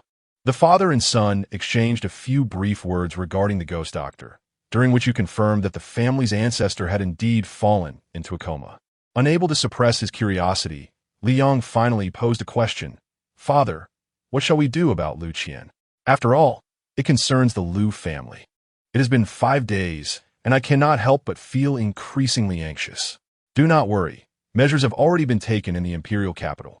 Someone will restrain the Liu family, preventing them from interfering with Magic City in the near term.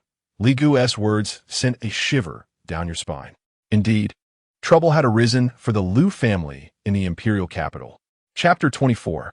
Hurry, flee, to firmly restrain the Liu family, rendering them unable to intervene even in the Magic City.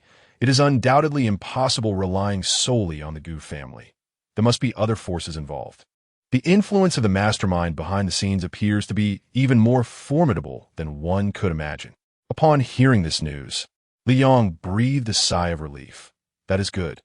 As long as the Liu family cannot act, there is nothing for my Li family to fear in the Magic City. How detestable that Yi Qian dared to wreak havoc in my Li family and even injure the ancestor, bringing shame upon us. However, that young man was captured by the Venerable 2 days ago, and the secrets of that forbidden technique will soon be uncovered. Yi Qian has been apprehended. You were astonished upon hearing this news, unable to fathom that the destined protagonist, Yi Qian, had been seized by an entity known as the Venerable for soul-searching. You disregarded the fact that you had not received any further information about him in recent days. Originally, you had intended to seize Yi Qian's skyward 9 steps at this opportunity, but it seems someone has beaten you to it. However, who exactly is the Venerable that Li Yong and his father speak of? You pondered, eager to eavesdrop further. Yet the father and son of the Li family seemed to hold a profound caution regarding this matter, uttering only a few words before shifting to other topics. Li Gu, the head of the Li family, also inquired about the target designated for assassination by the ghostly physician. Father, the target that the ghostly physician wants us to eliminate appears to be a hybrid of some sort. I have already dispatched someone to handle it. Suddenly, Li Yong changed the subject, producing a photograph from his robe and passing it over. Hiding in the shadows, you caught a glimpse of the figure in the photograph. The target in the photograph was unmistakably that of a young girl. It is Sume, your pupils constricted in shock, inadvertently revealing a slight surge of energy. Who is it? The head of the Li family instantly sensed the disturbance, bellowing in rage. Boom! Knowing you had been exposed, you did not hesitate, emerging from the shadows with determination, activating the Dragon Elephant Overlord technique. Suddenly, you unleashed 2 punches, erupting with a resounding dragon roar, embodying the perfected Songmang Overlord Fist. Empowered by the dual dragon force, your punch was capable of shattering a small mountain. You struck down the astonished Li Yong with a single blow, leaving no trace of his body behind. No, young heir, the head of the Li family, filled with a mix of fury and grief, unleashed a terrifying aura of the 6th realm, retaliating with a punch, attempting to confront you head-on. Boom! The study shattered. The head of the Li family was pushed back several steps, incredulously exclaiming, 8th tier, celestial martial technique. You remained expressionless, instantly entering the supreme mode, yet felt a searing pain assault your right arm, as if it had lost sensation. Nevertheless, leveraging the recoil from the clash, you swiftly fled, disappearing into the shadows. Swish, swish, swish. A multitude of lightning symbols erupted from your storage bag, countless in number, representing your recent harvest, instantly detonating within the Li family estate. The terrifying radiance illuminated the surroundings, sending shrieks of terror echoing through the air. How dare anyone disturb the Li family? My eyes. At this moment, you feared awakening the comatose elder of the Li family, prompting you to meld into the shadows, your only desire to flee. devoid of any inclination to engage in battle. Although you possess the formidable 9 steps to heaven technique, which could unleash multiple realms of power, your overall strength was still somewhat lacking. Fortunately, shrouded by the lightning, you managed to escape the Li family, hastening back home, intent on reaching Su Mei before the Li family could. While the reason behind the ghostly physician's choice of Su Mei as a target remained unclear, you had promised Su Ming to take care of his sister, and thus, you were unwilling to break your word. After all, she had risked her life to shield you, enabling your clever escape. As long as it did not involve loss of life, you were committed to honoring your vows and agreements. You hoped to arrive in time.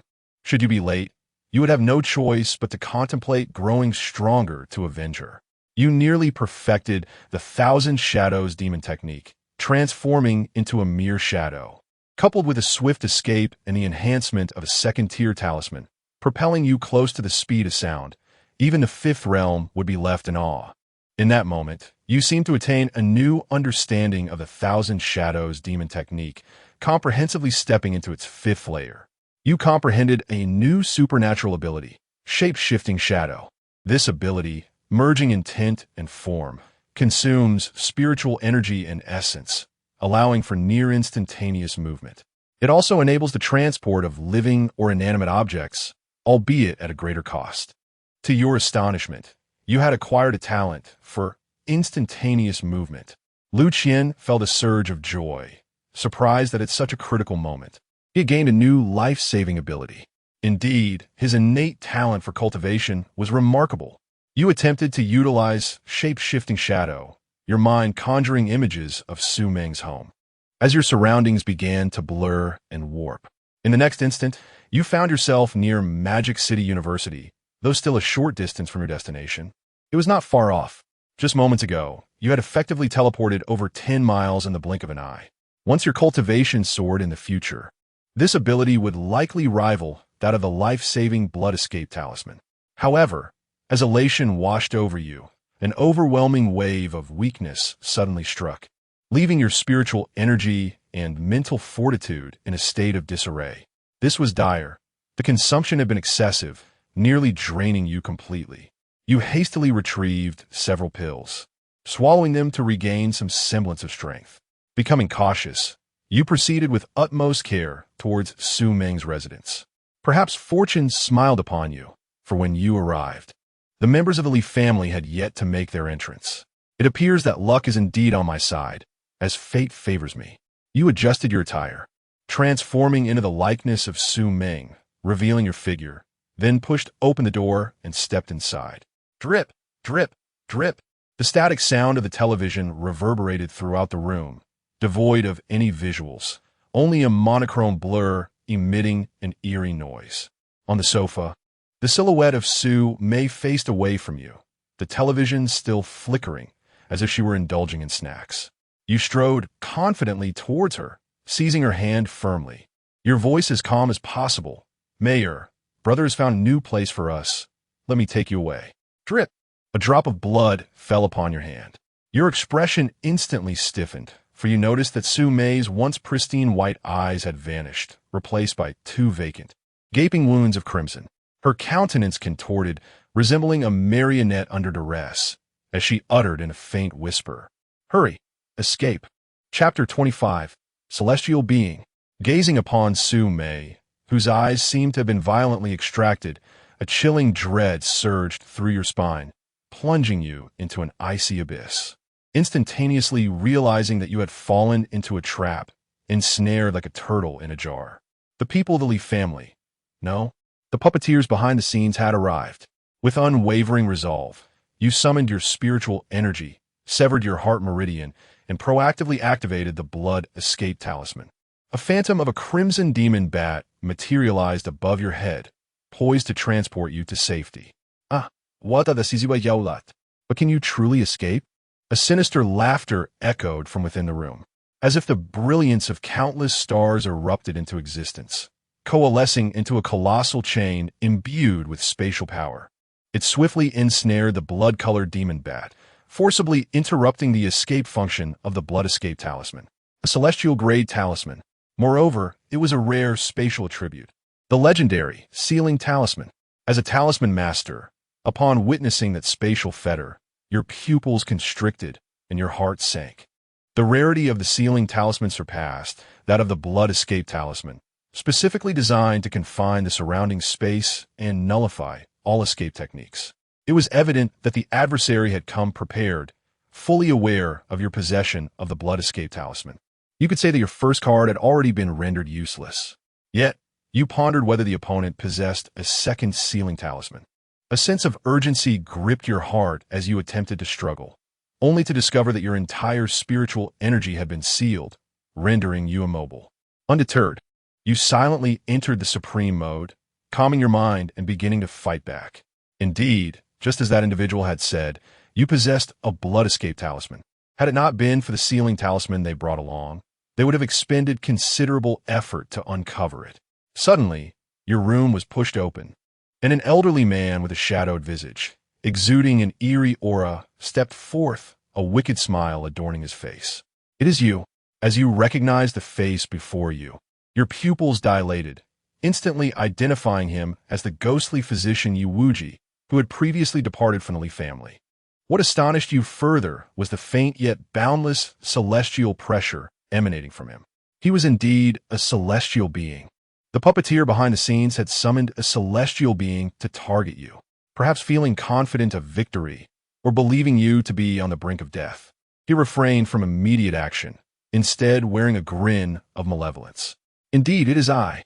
I never anticipated that during this mission, I would encounter a young girl with cursed eyes. However, this little girl possesses an extraordinarily tenacious spirit. She is resolute, unwilling to divulge even the slightest details pertaining to you, and has the audacity to contemplate a curse against me.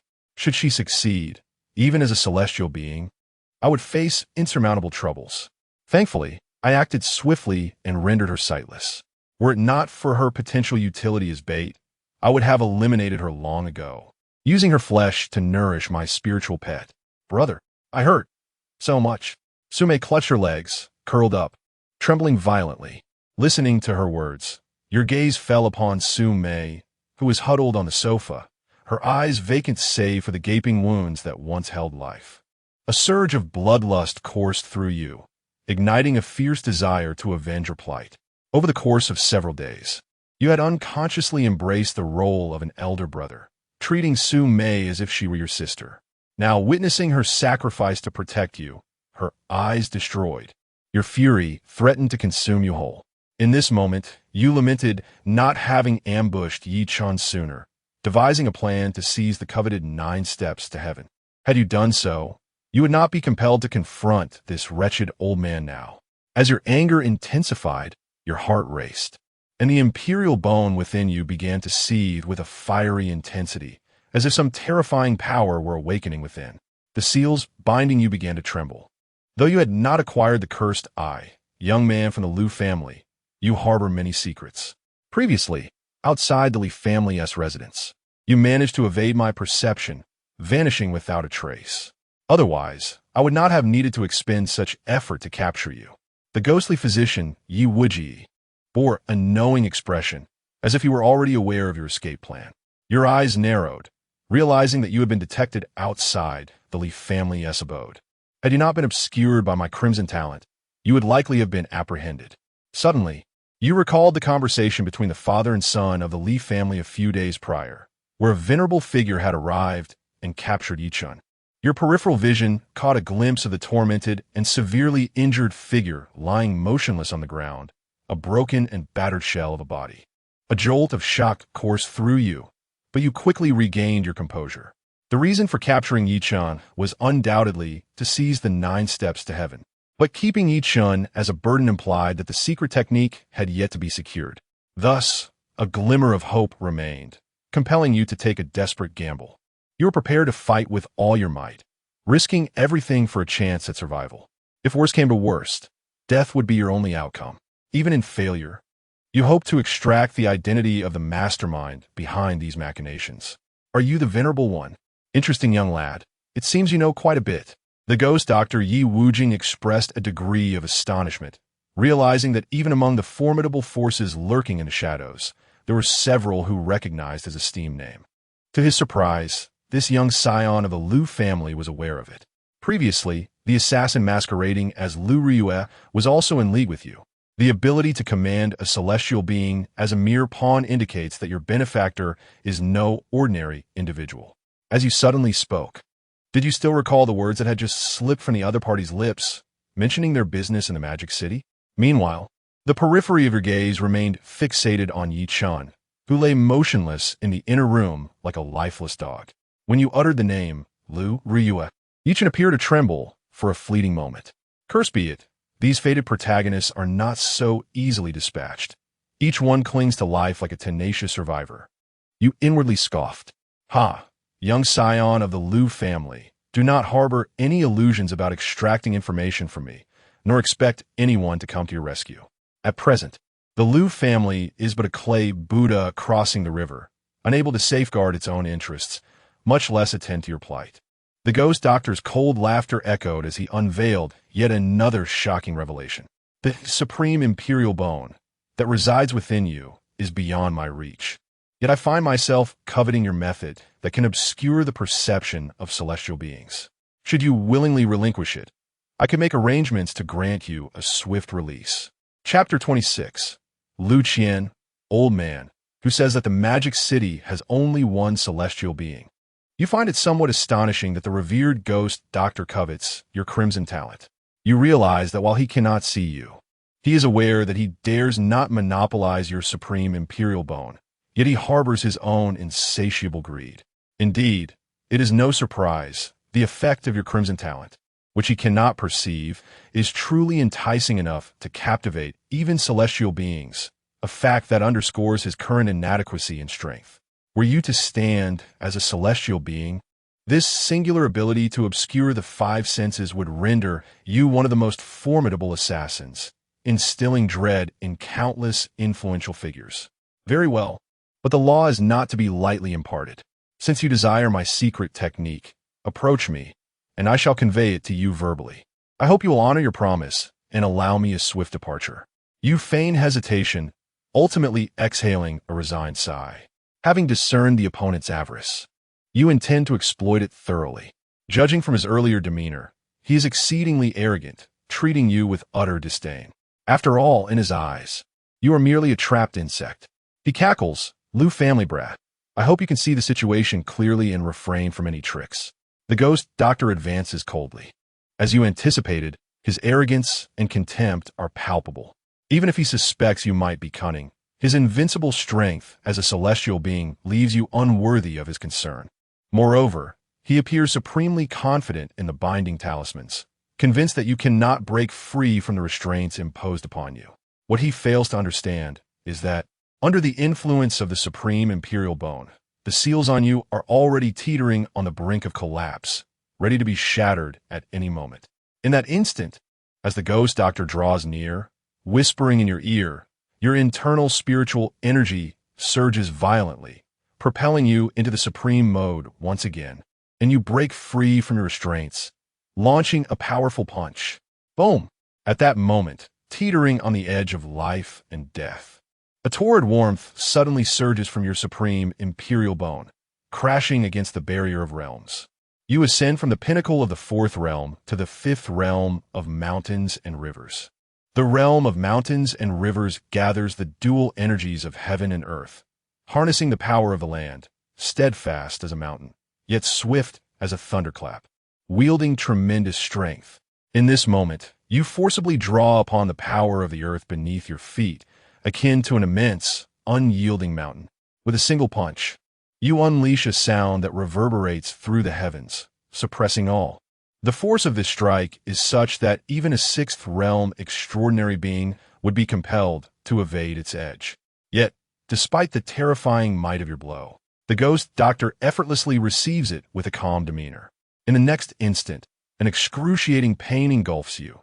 Your right arm is twisted and shattered, reduced to a tangle of bones. I knew you were not old yet. The ghost doctor scoffs coldly. Qian, after my demise, you shall be next. You activate your second life replacement blood escape talisman and lunge towards him, clinging tightly to the ghost doctor. Boom! Liu Qian, you are indeed ruthless. In the room, Yi Chun, who had been feigning death, suddenly erupted into action, taking 3 swift steps and instantaneously breaking through from the 4th realm of divine powers to the 7th realm of the saintly entry. Subsequently, a wave of spiritual energy emanated from Yi Chun as he forcefully advanced another half-step, causing his body to crack significantly, with a hint of celestial aura faintly emerging, drawing ever closer as he unleashed a forceful palm strike towards the ghost doctor. How could you possess a second blood escape talisman? According to intelligence, it was impossible for Liu Shou to have given you one at that time. Faced with this unexpected assault, the ghost doctor's expression shifted. He was astonished not only by Yi Chen's ability to unleash the combat power of a half-celestial, but also by the revelation that Liu Qian still had another blood escape talisman in his possession. The prospect of Liu Qian escaping at this moment posed a significant threat to him. Seal him. Another sealing talisman appeared, coalescing into spatial shackles that ensnared the soon-to-be escaping Liu Qian. Boom! In the eager anticipation of onlookers, the unprepared ghost doctor was struck from behind by Yi Chen's palm, causing his body to tremble. Yet he did not suffer the anticipated grave injury. Instead, a cold smile crept upon his lips. How is this possible? Yi Chen éclatait in disbelief. Boom! A surge of celestial energy erupted, shattering a significant portion of Yi Chen's body, sending him flying to the ground, motionless, his life hanging in the balance. Truly impressive techniques, but you 2 young souls have greatly underestimated the resilience of my celestial form. What constitutes a celestial being? A celestial is akin to a semi-mortal body. While not entirely invulnerable, one can draw upon the essence of heaven and earth at any time, establishing a celestial domain that defends against all harm. As long as the domain remains intact, the celestial remains unharmed in the slightest. Listening to the triumphant laughter of the opponent, a chill ran through your heart. Ultimately, the terrifying power of the celestial realm had been underestimated. This sudden, lethal attack failed to even rattle the opponent's defenses. Meanwhile, Su Mei had already been knocked unconscious by the residual shockwaves of the battle. You found yourself seized by the throat by the ghost doctor, lifted with great force, struggling to breathe. Indeed, you bear the bloodline of that esteemed one. Had I not been a 3rd transition celestial, I would have surely fallen prey to your ploys just now, the ghost doctor sneered, although he maintained an outward calm. The cold sweat on his forehead betrayed his inner turmoil. Upon hearing the term 3rd transition celestial, you were struck with realization and a sense of regret. From his tone, it was evident that had he been a newly ascended celestial, he would have likely triumphed, delivering a crushing blow to you. What do you mean by the bloodline of that esteemed one? A tempest of emotions stirred within you as realization dawned. Perhaps sensing he had misspoken, a flicker of panic and fear crossed the ghost doctor's eyes, and he abruptly ceased his discussion on the previous topic. I had initially intended to grant you a chance, but given the circumstances, I shall resort to soul searching. Although the memories obtained through such means may be fragmented, it matters not. With a single palm strike, he shattered your dantian, causing all your cultivation to begin dissipating. Soon, you would undoubtedly be reduced to a complete and utter invalid. You are aware that the ability to search souls manifests differently for cultivators and mortals.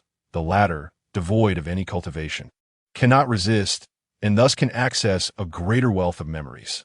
The sensation of having your entire cultivation rendered useless. Do not worry, this is merely the beginning. I shall take great pleasure in tormenting you, perhaps in an effort to reclaim his dominance. The revered ghost Dr. S. visage contorted into a grimace as he meticulously shattered your meridians, piece by piece. The excruciating pain, akin to a fate worse than death, compelled you to stifle a groan, yet you resisted the urge to scream in anguish. Cackling, he taunted, "You wretched little bastard, scream all you like. Even if you were to tear your throat, no one would come to your rescue. In this entire demon city, who would dare to offend me, the sole celestial being?" In the face of his torment, you slowly raise your head, your expression remaining serene, devoid of despair. Instead, you exuded an air of confidence, as if victory was firmly within your grasp. Cough, cough. Old fool who says there's only one celestial being in this demon city. Chapter 27. The fifth transformation of celestial beings. Are there not just one, but multiple celestial beings?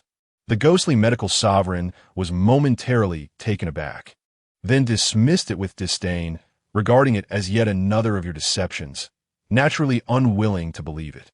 Where could so many celestial beings possibly come from? This is not some common cabbage. The cunning little. If you do not act soon, lives will truly be lost. He suddenly shouted. This unexpected outburst startled the ghostly medical sovereign, who trembled and began to look around suspiciously, yet saw nothing. He was instantly filled with rage and humiliation, his head smoking with anger, realizing he had once again been tricked.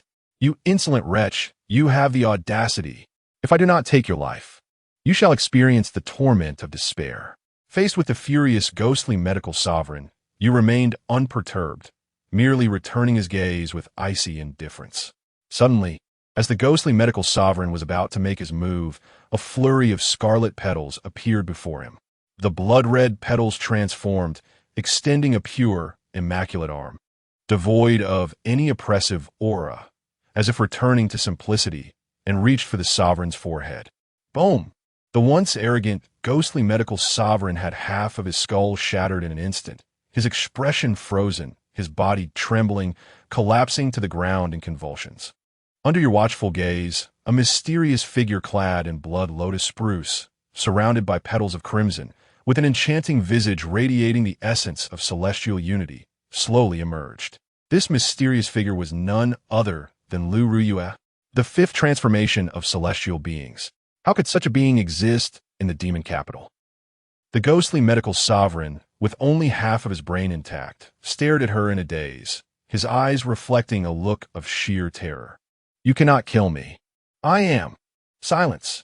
As the ghostly medical sovereign was about to reveal his identity, Liu Ruyue's brow furrowed slightly, murderous intent enveloping her, and the blood-red petals fell, piercing through his skull in an instant. Snap! The ghostly medical sovereign was dead.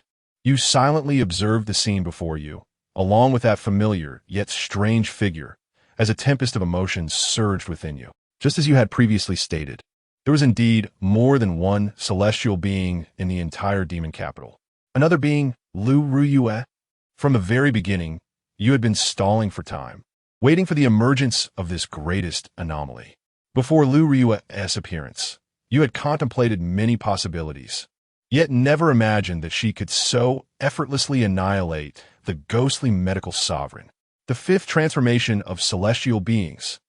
You had always thought you had overestimated her, yet you were surprised to find that you had still underestimated her. From the astonished expression of the ghostly medical sovereign, it was evident that a fifth transformation celestial being, even within the Great Xia Empire, is a rare and formidable existence. The fifth transformation of celestial beings. Liu Qian's fist tightened slightly, unable to believe that the true power of Liu Ruyue lying outside was so terrifying. With a single strike, she had dispatched the mastermind's envoy, the ghostly medical sovereign. Liu Zhong, do you know how the realm of celestial beings is categorized? Liu Qian suddenly inquired. Regarding such a high-level domain, your knowledge is indeed quite limited. However, Liu Zhong, as your protector, should possess the requisite understanding. The driver, Liu Zhong, paused momentarily, somewhat taken aback, yet he refrained from concealing the truth. Young master, the realm of celestial beings is divided into 9 transformations, with each transformation representing a different level of heaven. How many transformations does the old master possess? Naturally, the old master referred to the ancestral figure of the Liu family.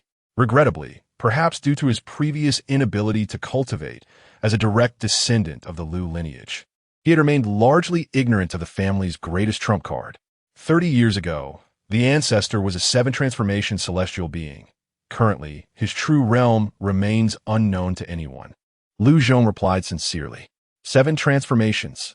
Upon hearing this revelation, Liu Qian felt no elation. Instead, a heavy weight settled in his heart. According to the esteemed ghost doctor, at that time, the Liu family was akin to a mud bodhisattva crossing a river, unable to protect itself. This implied that at least one seven-transformation celestial being had intervened to shield the Liu family's ancestor. What was even more dire was that the Liu family had more than just their ancestral celestial being. There were others as well. Yet, their absence suggested they had either been thwarted or had encountered misfortune. In such circumstances, the mastermind behind the scenes could still dispatch a three-transformation celestial being to assassinate him in the capital, indicating a truly terrifying force at play. When the ghost doctor expressed his fury, he mentioned a certain we before quickly correcting himself. Could it be that he intended to refer to our family? Moreover, at the onset, he claimed to be on official business in the capital. Was he perhaps a eunuch in disguise? To command a celestial-level eunuch to eliminate me? Could the mastermind possibly be someone from the royal family of the Great Xia? Boom! A clarity enveloped Liu Qian's mind. In that moment, he finally discerned a rough direction regarding the identity of the mastermind. The royal family of the Great Xia. Tap, tap, tap. Liu Ruyue strode towards you, looking down from above, her indifferent gaze devoid of any emotion. Do you know I've always been here? Guess, take a gamble. You responded calmly. From the previous two instances of villain simulations, you discovered that Liu Ruyue, the destined female protagonist, is a concealed celestial powerhouse. However, unlike the malice exhibited by the mastermind, Liu Ruyue seemingly harbors no significant ill will towards you, yet she possesses certain intentions. This implies that she might be inclined to spare your life at a critical moment. At this juncture, Liu Ruyue's demeanor and actions also indirectly illuminate this fact. Could you enlighten me on how I was exposed? Seeing that Liu Ruyue made no further movements, you seized the opportunity to voice your lingering doubts. Surprisingly, Liu Ruyue responded amicably. Your scheme of golden cicada shedding its shell is quite clever, yet still somewhat immature. The Supreme Emperor's bone is a naturally divine artifact, not easily destroyed. Moreover, your scheme harbors considerable flaws. Someone procured the ashes of your decoy for DNA verification, ultimately uncovering your disguised identity. Of course, you also indirectly gained a few days of respite. Ah, I see. An epiphany washed over you, leading you into silence. Indeed, there are no fools in this world. Those who presume themselves clever end up being regarded as fools. Had it not been for Liu Ruyue's timely appearance, you might have met a dire fate. Your awareness of my existence suggests that you must have already discerned certain truths. Liu Ruyue, non-committal, gazed at you with a calm demeanor. Noticing her probing intent, you pondered briefly and cautiously replied, "For instance, are you tempted by my physique?" Chapter 28, Liu Qian. The vermilion mark is gone. The atmosphere in the room instantly turned awkward. One could clearly see a fleeting flicker of anger on Liu Ruyue's seemingly indifferent face, her fist momentarily clenching. Witnessing this reaction, you realize your assumptions were correct. In the previous two simulations, you discovered that Liu Ruyue was easily ensnared by you. This enigmatic celestial being seemed to be tempted by your essence. However, intriguingly, it appeared that her affection was not genuine. For in the climactic moments of the prior simulations, she refrained from intervening on your behalf. In contrast, during this simulation, you deliberately chose not to rescue her from her drunken stupor, instead ignoring her plight, yet she intervened to save you in your moment of peril. If my conjectures hold true, her true intent is to obtain my bloodline, to preserve the lineage, to safeguard the offspring. Until this objective is achieved, she would not passively allow my demise, but rather ensure my survival. Thus, it seems that in the city of magic, there have always existed two factions, one intent on my destruction and the other on my protection. You remain uncertain of Liu Ruyue's motives for safeguarding you. Perhaps she seeks to replicate the supreme imperial bone residing within you through your bloodline, or perhaps for other reasons. Yet at this moment, one truth is unmistakably clear. She harbors no ill will towards you. This understanding is indeed the greatest revelation. Otherwise, she could have employed coercive and domineering tactics, rather than consistently utilizing gentle, progressive means. In a sense, she appears to respect your choices. This may serve as a breakthrough. Through Liu Ruyue, one might glean insights regarding the affairs of the Great Xia imperial capital, particularly concerning the Liu family. Liu Qian's heart stirred, and he suddenly recognized this as an opportunity. Liu Ruyue, this enigmatic celestial being, seems to possess considerable knowledge. The forces behind her may even fear not the orchestrator lurking in the shadows. After all, they would not dare to kill the revered ghost, doctor otherwise, provided that the version of myself within the antagonist simulator is not foolish. I shall seize this chance to inquire about the situation. At this moment, the simulated version of myself is indeed doing just that. You perceive her goodwill and simultaneously recognize the potential for uncovering the entire truth. My lady, might you elucidate? Bang! Your head suffered a heavy blow. In the final moments of consciousness, you glimpsed an enraged celestial being, her delicate fists tightly clenched. You realize you may have known a bit too much. Liu Ruyue's ethereal voice echoed. You completely lost consciousness. You fell into a stupor. In your unconscious state, you received a slap. Your innocence was stripped away. You were met with another slap. Liu Qian? No way. This has gone awry. I initially believed this was an opportunity to uncover the truth. Unexpectedly, the other party became infuriated and knocked him unconscious with a single blow. Had I known, I would have refrained from provoking them. However, Liu Qian did not genuinely believe that such a trivial matter could incite such rage. There must be deeper reasons at play. Liu Ruyue, exhibiting an unusual degree of dominance, likely faced some pressing issues. She feared that the situation may lead to my demise, compelling her to act without regard for my choices, even prioritizing the execution of the leave the child to the father plan.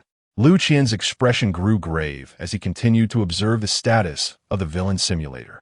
After an indeterminate period of unconsciousness, your awareness began to gradually awaken. In the fleeting moment before full consciousness, you faintly heard Liu Ruyue's soft whisper. You should not have revealed your ability to cultivate. Such exposure could drive certain individuals to desperation. Desperation. Liu Qian discerned the tumultuous emotions underlying her words. Could it be that everything stemmed from his revelation of his cultivation abilities, prompting the mastermind behind the scenes to act recklessly? Even during this simulation, a formidable figure like the ghost doctor had been dispatched to confront him. Although Liu Ruyue intervened to save him from immediate peril, the subsequent trials may prove insurmountable. Even for her, this predicament suggests that until he achieves mastery of his skills and becomes invincible, he must conceal his cultivation abilities. Otherwise, he would undoubtedly attract the relentless pursuit of the mastermind. Moreover, given the unique effects of the Supreme Emperor Bone, with sufficient time, he would swiftly ascend to the ranks of the top-tier powerhouses, leaving his adversaries in dire straits. It appears the mastermind possesses a profound understanding of the Supreme Emperor Bone's capabilities. You awaken, surveying the unfamiliar expanse of a vast forest, infused with rich spiritual energy, realizing you may not be in the capital of the demon city, but rather in a hidden realm. A glance at your body reveals that the treasured marking has vanished without a trace. Clearly, Liu Ruyue has taken your most prized possession. Yet at this moment, such losses are trivial. Liu Ruyue's final whisper echoes in your mind. Your cultivation has incited the desperation of certain individuals. How did the mastermind become aware of your abilities? In this simulation, only 3 individuals were privy to your cultivation: Liu Zhong, Su Meng, and Liu Ruyue. Su Meng, who perished due to your actions, can be ruled out. Liu Ruyue, the celestial being who saved your life, is also to be excluded. The most plausible explanation is that your guardian, Liu Zhong, has leaked this information. Perhaps Liu Zhong was captured by the mastermind's forces while returning to the Liu family in the imperial capital, or that there may be a traitor within the Liu family itself. Your intuition leans toward the former possibility. After all, if the mastermind has brought you to the demon city, it is highly likely that they set an ambush along the route of your departure. Regardless of the possibilities that may arise, you are acutely aware that your previous maneuvers have inevitably brought harm to Liu Zhong, and, consequently, to the Liu family as well. Had you not revealed your ability to cultivate, reaching the 4th realm of divine prowess, such a monumental upheaval would not have transpired. You recognize the futility of regret and must confront the reality of your situation. Presently, You find yourself ensnared within an unfamiliar secret realm, unable to escape or ascertain the state of the outside world. As you feel along your back, you discover that although Liu Ruyue has stripped you of certain possessions, she has refrained from taking your supreme emperor bone, granting you a fleeting opportunity to cling to life. Yet, with your dantian shattered and your cultivation dissipated, you have become a mere shell of your former self, incapable of further cultivation. Nevertheless, you do not surrender. In the absence of the ability to cultivate, you resolve to refine your skills. You gather spiritual energy, and despite the imminent dissolution of your shattered dantian, you seize the final moment of its existence to open your storage bag, retrieving blank talisman paper, a talisman brush, and ink. With a calm spirit, you prepare to hone your talisman crafting abilities. A month passes, and you find your understanding of talismans deepening significantly.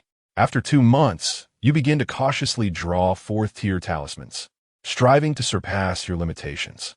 3 months later, you successfully create a 4th-tier talisman, although devoid of spiritual energy and true intent, rendering it akin to useless parchment. You are filled with immense exhilaration. At this moment, you have become a 4th-tier talisman master, yet without cultivation or spiritual energy, you remain, in essence, a worthless being. Aware of the danger lurking in the secret realm without your powers, you take refuge in a nearby cave. You soon find yourself entranced, obsessively sketching talismans. Gradually, you realize that the provisions in your storage bag are dwindling, prompting you to consume the talisman paper as sustenance. After 6 months, hunger gnaws at you, leaving you emaciated and with hollow eyes gleaming with a feral light. Yet you remain entranced in the world of talismans. Suddenly, a crack opens in the secret realm. A voice imbued with excitement emerges. Having expended considerable effort to eliminate those traitors from the Liu family, I have finally found you. Eliminated the traitors of the Liu family? The words jolt you from your talisman-induced reverie. A terrifying pressure descends upon you, instantly crushing you into a mere pulp of flesh. You have perished. Chapter 29. In the Demon City, such an extraordinary existence is simply intolerable. You are dead. Simulation concluded. Liu Qian's pupils dilated as he stared intently at the blood-red text displayed on the system screen, his fists clenched involuntarily. The death encountered in the 3rd simulation as a villain did not weigh heavily on his mind. At this moment, what truly astonished him was the final utterance of the enigmatic presence that had abruptly materialized within the secret realm. Annihilating the traitors of the Liu family? The Liu family, a celestial lineage, had perished in merely half a year and was branded as traitors. Liu Qian now comprehended why he had been able to linger in the secret realm for 6 months during the 3rd simulation. It was likely that the forces orchestrating this from the shadows had been unable to locate him outside, and thus busied themselves with the complete destruction of the Liu family, severing all his paths to escape. He could vividly imagine the tribulations the Liu family had endured during that half year. His elder brother, father, mother. Liu Qian gritted his teeth, suppressing the fury that surged within him, careful to conceal any sign of it lest it be detected by Liu Ruyue outside. To the owner of that final voice, I, Liu Qian, shall remember you. One day, I will surely eradicate you. Initiating final settlement. The host may select 3 options from the 6 presented below. Option 1. Cultivation Inheritance, 5th layer of the ancient dragon elephant scripture, mountain and river realm. 5th layer of the 1,000 shadows demonic art, shifting shadows. Option 2. Martial techniques, mastery of the vast dominance dragon fist. Intermediate level of the soul nail technique. Option 3. Talismancer experience, 4th tier. Option 4. Supreme imperial bone, supreme mode. Option 5. Solidified red talent. You cannot see me. Option 6. A preserved severed arm, Yi Chun. Gazing at the 6 rewards before him, Liu Qian was instantly enveloped in a quandary. Aside from the 6th option, which he deemed worthless, the remaining 5 rewards were immensely valuable. Each one had the potential to significantly enhance his strength. He desired them all. Yet now, he was constrained to selecting only 3, necessitating a difficult decision. While cultivation and divine abilities could be re-explored and comprehended anew, attaining the status of a fourth-tier talismancer was not easily achievable. In the third simulation, I had been rendered incapacitated, stripped of my cultivation, and driven to madness, which enabled me to break through to the realm of a fourth-tier talismancer. The status and position of a talismancer are exceedingly high and rare, often surpassing those of cultivators of the same tier, making it a potential trump card for my future. During the third simulation, the two sealing talismans wielded by the ghostly medical sovereign had rendered all my methods ineffective, driving me to the brink of despair, illustrating the terror of a talismancer. Furthermore, the Supreme Mode, a special form derived from the Supreme Imperial Bone, must not be overlooked. And the red talent, You Cannot See Me, has repeatedly extricated me from perilous situations, even deceiving celestial beings at crucial moments. Swiftly, Liu Qian resolved his dilemma. In the simulator, I shall choose the third, fourth, and fifth options. At this moment, he did not replicate his previous selections, which had solely focused on cultivation realms. The other rewards were simply of greater significance. Ding! Host selections are commencing infusion. Boom! A sudden surge of the river of time unveiled itself, enveloping Liu Qian. As he raised his gaze, he beheld a myriad of distinct manifestations of his own life. Soon, a tattered figure emerged before him, gaunt and emaciated, with skin drawn tight over bones and eyes glimmering like emeralds, resembling a frenzied madman. At that moment, 6 radiant Dao fruits emanated from this peculiar being. In a flash, the fourth-order talismancer, Supreme Mode, and You Cannot See Me, Dao fruits floated forth, rushing towards Liu Qian and merging within him, consolidating the powers from the various villainous outcomes of his past selves into his present incarnation. Ultimately, he was transformed into a new entity. Liu Qian's gaze fixated on the ragged, skeletal figure before him, keenly sensing the madness and despair mirrored in its eyes. Suddenly, the river of time began to recede, and the emaciated figure began to dissolve into dust. In the final moment before its disappearance, the frenzied eyes sparked with a flicker of light, locking onto Liu Qian. Revenge. Liu Qian was taken aback. It was the first time he had witnessed such a phenomenon. The deceased version of himself, resurrected by the river of time, still managed to manifest a trace of consciousness from his past life. He nodded gravely in acknowledgement. Witnessing his agreement, the emaciated figure displayed a look of relief and contentment in its last moments. In a swift motion, a dark and eerie Dao fruit was suddenly grasped and forcefully cast away. To Liu Qian's astonishment, that sinister Dao fruit directly merged into his being. Ding! Congratulations! Host has received a gift from the River of Time, acquiring martial arts techniques, Primordial Overlord Dragon Fist, major completion. Soul Nail Technique, minor completion. The gift from the River of Time. Such an operation was indeed possible.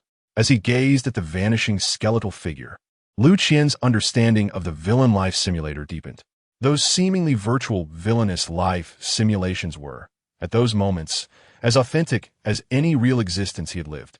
Host, Liu Qian, age, 18, occupation, talismancer, 4th order, realm, pinnacle of divine powers, 4th realm, cultivation techniques, ancient dragon elephant sutra, 4th layer, celestial level, thousand shadow demon technique, 4th layer, celestial level, true record of talismans, divine powers and techniques, dragon elephant overlord technique, shadow mimicry, primordial overlord dragon fist, soul nail technique, supreme mode, physique, supreme imperial bone, talent, greased feet, blue, You Cannot See Me, red, items, life-saving blood escape talisman, simulation attempts, 0 villain points, 0 beginner phase, 3 simulations concluded. Subsequent villainous life simulations will require the host to prepare sufficient villain points. With the protection period for beginners concluded, it was evident that the next phase lay solely in his hands. However, the subsequent events for him did not afford the opportunity for a reset, as with the simulator. Death was final, truly irrevocable. Nonetheless, in contrast to the blank slate he once was, I have now undergone a remarkable transformation. Feeling the formidable cultivation and various enhancements of my unique talents coursing through me, Liu Qian found himself brimming with confidence and exuberance. Those 3 simulations of villainous lives seemed like an eternity ago, yet in the real world, scarcely 20 minutes had elapsed. Perhaps noticing Lu Qian's prolonged silence, the guardian ahead, Lu Zhong interjected, "Young Master Liu, it appears that Miss Liu has been schemed against and drugged, managing to escape only at the last moment. What do you think? Should we offer assistance?" He was well aware of his young lord's keen interest in the illustrious Liu. Now presented with such a splendid opportunity, why not seize it? However, Lu Qian's response was beyond Lu Zhong's expectations. Upon realizing that this was a carefully orchestrated assassination plot, how could Lu Qian possibly act according to their designs? Naturally, he intended to confront the mastermind behind this deadly scheme. If they perceived him as one of those thoughtless, debauched young scions, he would ensure they understood the true essence of a rogue. Such occurrences under my very nose. Does justice still prevail? Are there no laws? This is an affront to the heavens. Such matters have always been my exclusive domain. Lu Zhong, drive us to ascertain the identity of this audacious foe. With the demeanor of an indignant rogue, Lu Qian flung open the car door, seized Liu Ruyue, and unceremoniously tossed her into the vehicle. In the city of demons, such a formidable presence would not be tolerated. Chapter 30. A direct assault on the heart of the matter. Into the banquet. Indeed, Mr. Liu. Lu Zhong had grown somewhat accustomed to Mr. Liu's sudden outbursts, for this notorious figure had previously stirred quite a commotion in the imperial capital, all due to a woman, even resulting in the birth of a child from the Gu family. Now, once again, he sought to instigate trouble because of a woman, which seemed rather normal. As Mr. Liu articulated, he was indifferent to what transpired in the Magic City before his arrival. However, once he stepped foot there, no other entity could overshadow his presence. This epitomized the significance of the Liu family of the Great Xia. At the Century Hotel, in the supreme private room, a rather unique birthday celebration was underway. The attendees of this gathering were predominantly prominent figures within the Magic City, many of whom held considerable power. The host of this illustrious birthday party was none other than Zhao Qian, the heir of the Zhao family, one of the 4 great families of the Magic City. The strength of his family permeated the entirety of the city. In the eyes of many, the 4 great families were regarded as the true rulers of the Magic City, its genuine sovereigns. Even officials appointed by the royal family of Great Xia had to cultivate favorable relationships with these local magnates.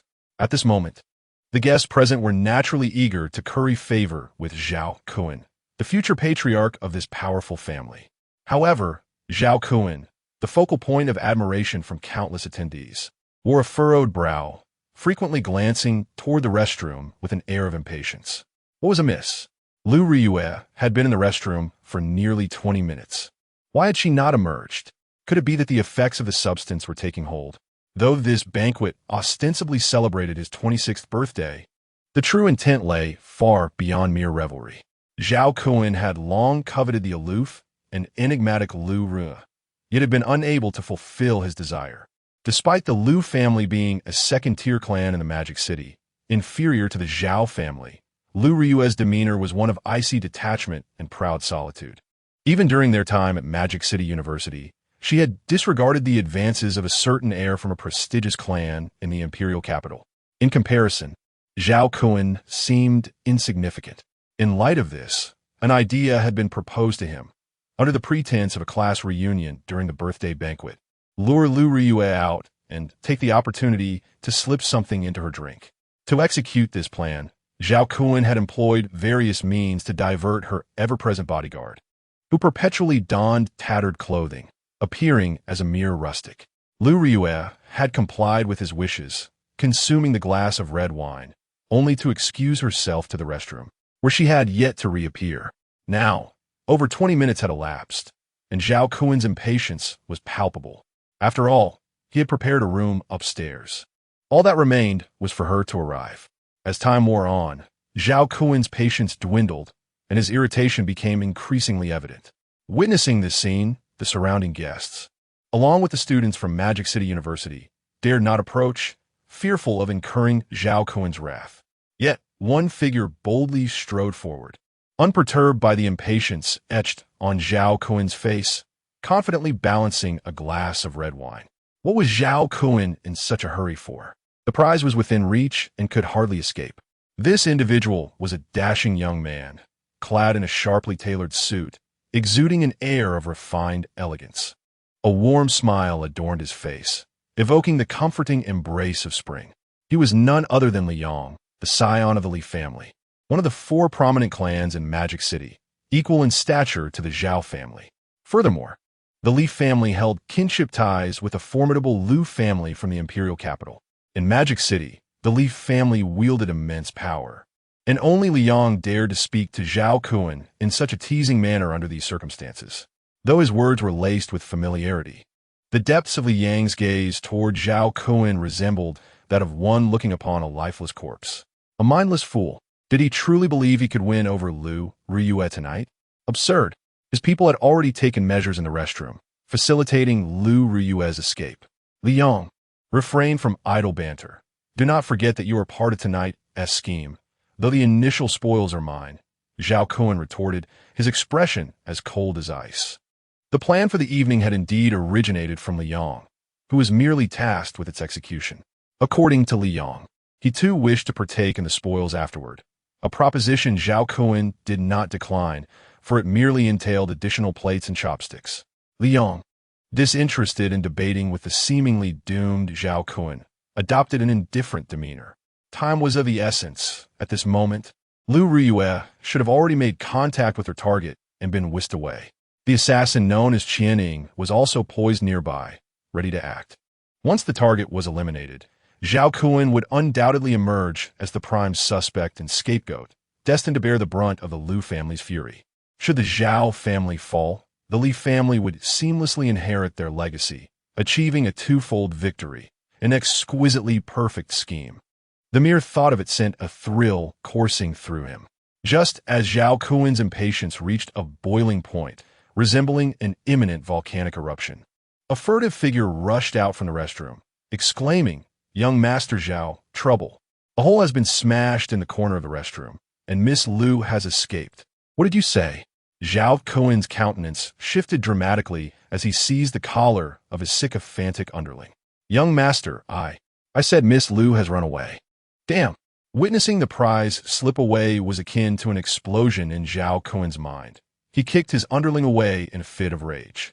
The sight of Zhao Kun in such a state of distress startled the assembled guests, some of whom had begun to surmise the unfolding situation and discreetly retreated a few steps, seeking refuge among the crowd to avoid incurring his wrath.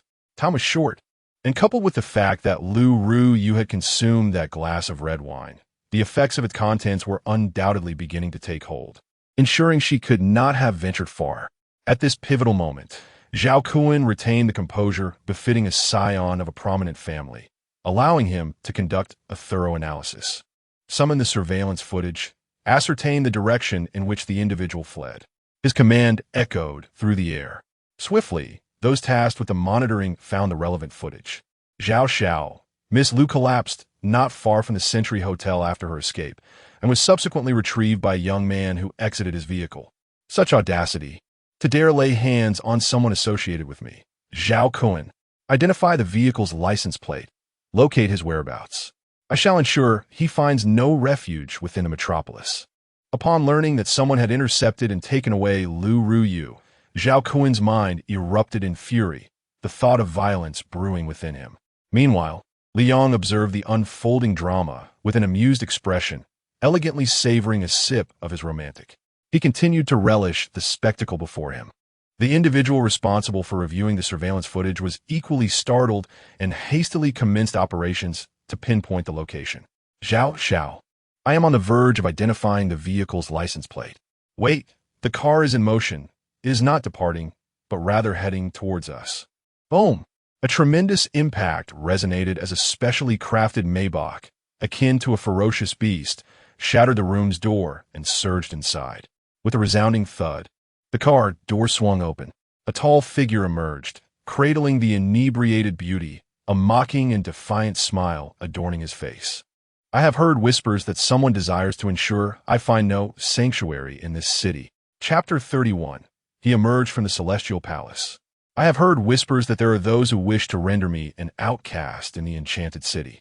Liu Qian wore a sardonic smile, cradling a drunken beauty in his arms, exuding an air of irreverence that dismissed the astonished faces surrounding him.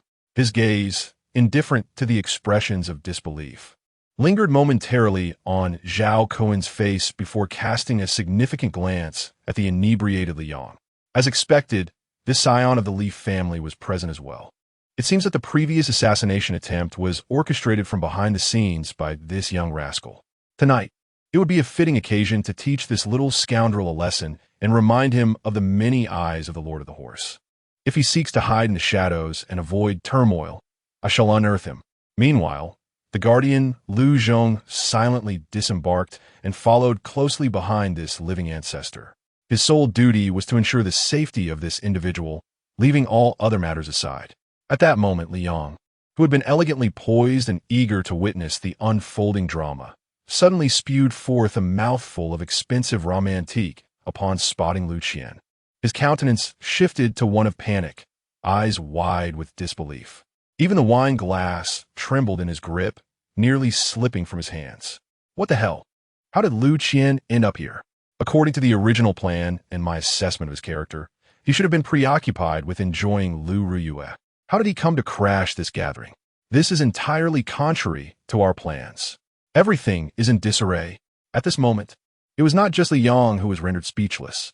Zhao Cohen, upon seeing Liu Qian's face, felt his anger freeze, his pupils constricting, as if confronted by a ghost in the dead of night. This is bad. How do we summon this living ancestor? In that instant, the once arrogant heir of the Zhao family appeared as timid as a mouse before a cat. As the two young aristocrats grappled with their shock, the guests present could not contain their murmurs. Who is that person? Has he lost his mind to dare drive into Zhao Xiao's banquet? He must be tired of living. Look, he seems to be holding the Liu family's precious daughter, Liu Ruyue, whom Zhao Xiao has been pursuing for years. The young man is indeed quite handsome, but fate is not on his side. He has ruined Zhao Xiao's gathering while embracing his goddess. Tonight, there may well be bloodshed. It is evident that he is a newcomer to the magical city, a rustic bumpkin who previously wielded power in his local domain, yet has likely never even paid homage to the true Buddha here. Many attendees sighed, their expressions reflecting skepticism, while some could not resist a smirk of amusement. However, amidst the gathering, there were indeed a few individuals of high standing, as well as students from the prestigious Magic City University, who instantly recognized Liu Qian's identity upon glimpsing his countenance. You fools, silence yourselves. Have you not been frightened enough? That revered ancestor, is he not the very subject of your discussions? With each additional word, their families lurking behind them would find themselves in peril. In the presence of that esteemed figure, the Zhao and Li families, the so-called four great clans of Magic City, held no significance whatsoever. He hailed from the imperial capital, the beloved grandson of Elder Liu from the imperial senate, a direct descendant of the celestial lineage. Do you see that guardian by his side? It is said that he exists on the same level as the ancestors of the four great clans. This is a being who has emerged from the celestial hall. How dare we presume to deliberate upon him? In an instant, the atmosphere fell into silence. Upon discovering Liu Qian's true identity, those who had previously displayed mockery now held their breaths, scarcely daring to breathe. With a loud thud, some of those with fragile mental fortitude collapsed, fainting on the spot. A mechanical voice from the villain life simulator echoed suddenly in Liu Qian's mind. Ding. The host has altered the original simulated timeline, launching a surprise assault at the banquet, confronting the mastermind behind the first killing scheme, instilling fear in the attendees, and showcasing the pressure of a top-tier antagonist. Reward: 1,000 villain points. The smile on his lips deepened in response. As expected, to acquire villain points, one must deviate from the norm, disregard the rules, and embrace a ruthless nature. At this moment, he had yet to reveal his cultivation abilities. The forces behind the scenes still feared the Liu family and dared not act too recklessly. Their actions were confined to mere assassination attempts. This indicated that as long as he continued to conceal his true power and refrain from exposure, he could boldly pursue his ambitions. Hence, tonight, he would ensure that chaos reigned throughout Magic City, turning the very character of Liu upside down. With this thought, A smile graced Liu Qian's face as he embraced Liu Ruyue and beckoned Zhao Kun with a gesture reminiscent of calling a dog. Young Master Liu. Zhao Kun's face stiffened, yet he could only muster a forced smile as he approached. There was no recourse. He was outmatched, outclassed by both his father and grandfather. Thus, he had no choice but to bow his head and submit. Just now, you suggested I would find no foothold in Magic City? Young Master Liu. Misunderstanding. It was all a misunderstanding. Had I known it was you, I would never have dared. Slap. Liu Qian swiftly struck Zhao Kun, causing his head to tilt awkwardly. His face instantly flushed. Did I ask for an explanation? Liu Qian cast a sidelong glance, not even deigning to look directly at him. Zhao Kun's expression turned rigid, his fists momentarily clenching in fury. Yet, when Liu Zhong's gaze fell upon him, he felt as though he had plunged into an icy abyss, instantly becoming docile. Although Liu Qian understood that Zhao Kun was merely a scapegoat, his covetousness towards Liu Ruyue had already sealed his fate. In order to earn the favor of the enigmatic celestial figure, Liu Ruyue, he did not hesitate to teach the other party a lesson. Ding! The destined heroine Liu Ruyue's affection for you has increased by 1. The host receives a reward. Villain points 500. Upon noticing this sudden notification, Liu Qian realized that Liu Ruyue in his arms was indeed not intoxicated, but merely feigning it. It seemed that this destined heroine, while pretending, found the persistent annoyance of Zhao Kun, the bothersome green-skinned fly, quite vexing. Thus, in pursuit of villain points, and to gain the favor of this mysterious celestial being, facilitating his future plans, Liu Qian was determined not to relent easily. You wish to drive me out of Magic City? Does the Zhao family possess such power? Slap. With a smile, Liu Qian delivered another resounding blow, instantly mirroring the impact on Zhao Kun's face, which turned as crimson as a monkey's backside. Zhao Kun gritted his teeth, unable to retaliate. Slap. Since arriving in Magic City, I have yet to encounter anyone more formidable than myself. Do you aspire to be the first? Dare you? Slap. Dare you? I see you already have. Do you understand that I, the young master, have set my sights on Liu Ruyue, and you dare to entertain any thoughts? Chapter 32. Your words are unpleasant to my ears. Thus, I shall bestow upon you 2 slaps. Smack! Smack! Young Master Zhao, I have heard that you are quite formidable in the magical city, are you not? Liu Qian, with a smile gracing his lips, exerted no mercy in his grip. At this moment, he concealed his true strength and merely employed the might of a mortal. Yet, Zhao Kun, a practitioner of the 4th realm, dared not counter with spiritual energy, instead weakening his own physical defenses to endure the slaps upon his face, fearful of sustaining injury from the force. Ding! The destined heroine, Liu Ruyue's favorability 1. Host receives reward. Villain points 500. Ding! The destined heroine, Liu Ruyue's favorability 1. 5. Host receives reward. Villain points 600. Ding! The destined heroine, Liu Ruyue's favorability 0. 5. Host receives reward. Villain points 450. As the villain points accumulated continuously, Liu Qian transformed into a relentless adversary, leaving Zhao Kun bloodied and battered. In less than a minute, Zhao Kun had endured over 10 slaps, his face bearing the marks akin to branding. Consequently, Liu Qian garnered significant favor from the enigmatic Liu Ruyue, along with over 6,000 villain points, ample for yet another round of villain life simulation. However, with the passage of time, the villain points began to dwindle, indicating that Liu Qian's score-boosting endeavor was slowly unraveling. Otherwise, he might have struck until the end of days. Such a pity. Witnessing the once arrogant young master of the Zhao family being punished and beaten, his face nearly resembling that of a pig's head, the assembled guests lowered their heads in silence, refraining from spectating, lest they provoke their own demise. This scene vividly illustrated the terror of Liu Qian, the one descended from the celestial palace. No matter how powerful young Master Zhao was in a magical city, he was compelled to stand at attention and endure slaps when confronted by a being of higher caliber. Beside them, Liang, observing the spectacle, swallowed hard, his scalp tingling with unease, feeling a pang of sympathy for the rabbit that grieves the fox.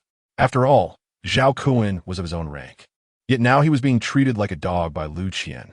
Nonetheless, he felt compelled to intervene and aid Zhao Kun, not for any other reason, but because it was he who had orchestrated the plan to drug Liu Ruyue that very night.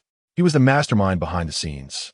Should Zhao Kun inadvertently expose him, it would be his turn to face the music. Just as Liang prepared to step in, a commotion erupted outside the room. Bang!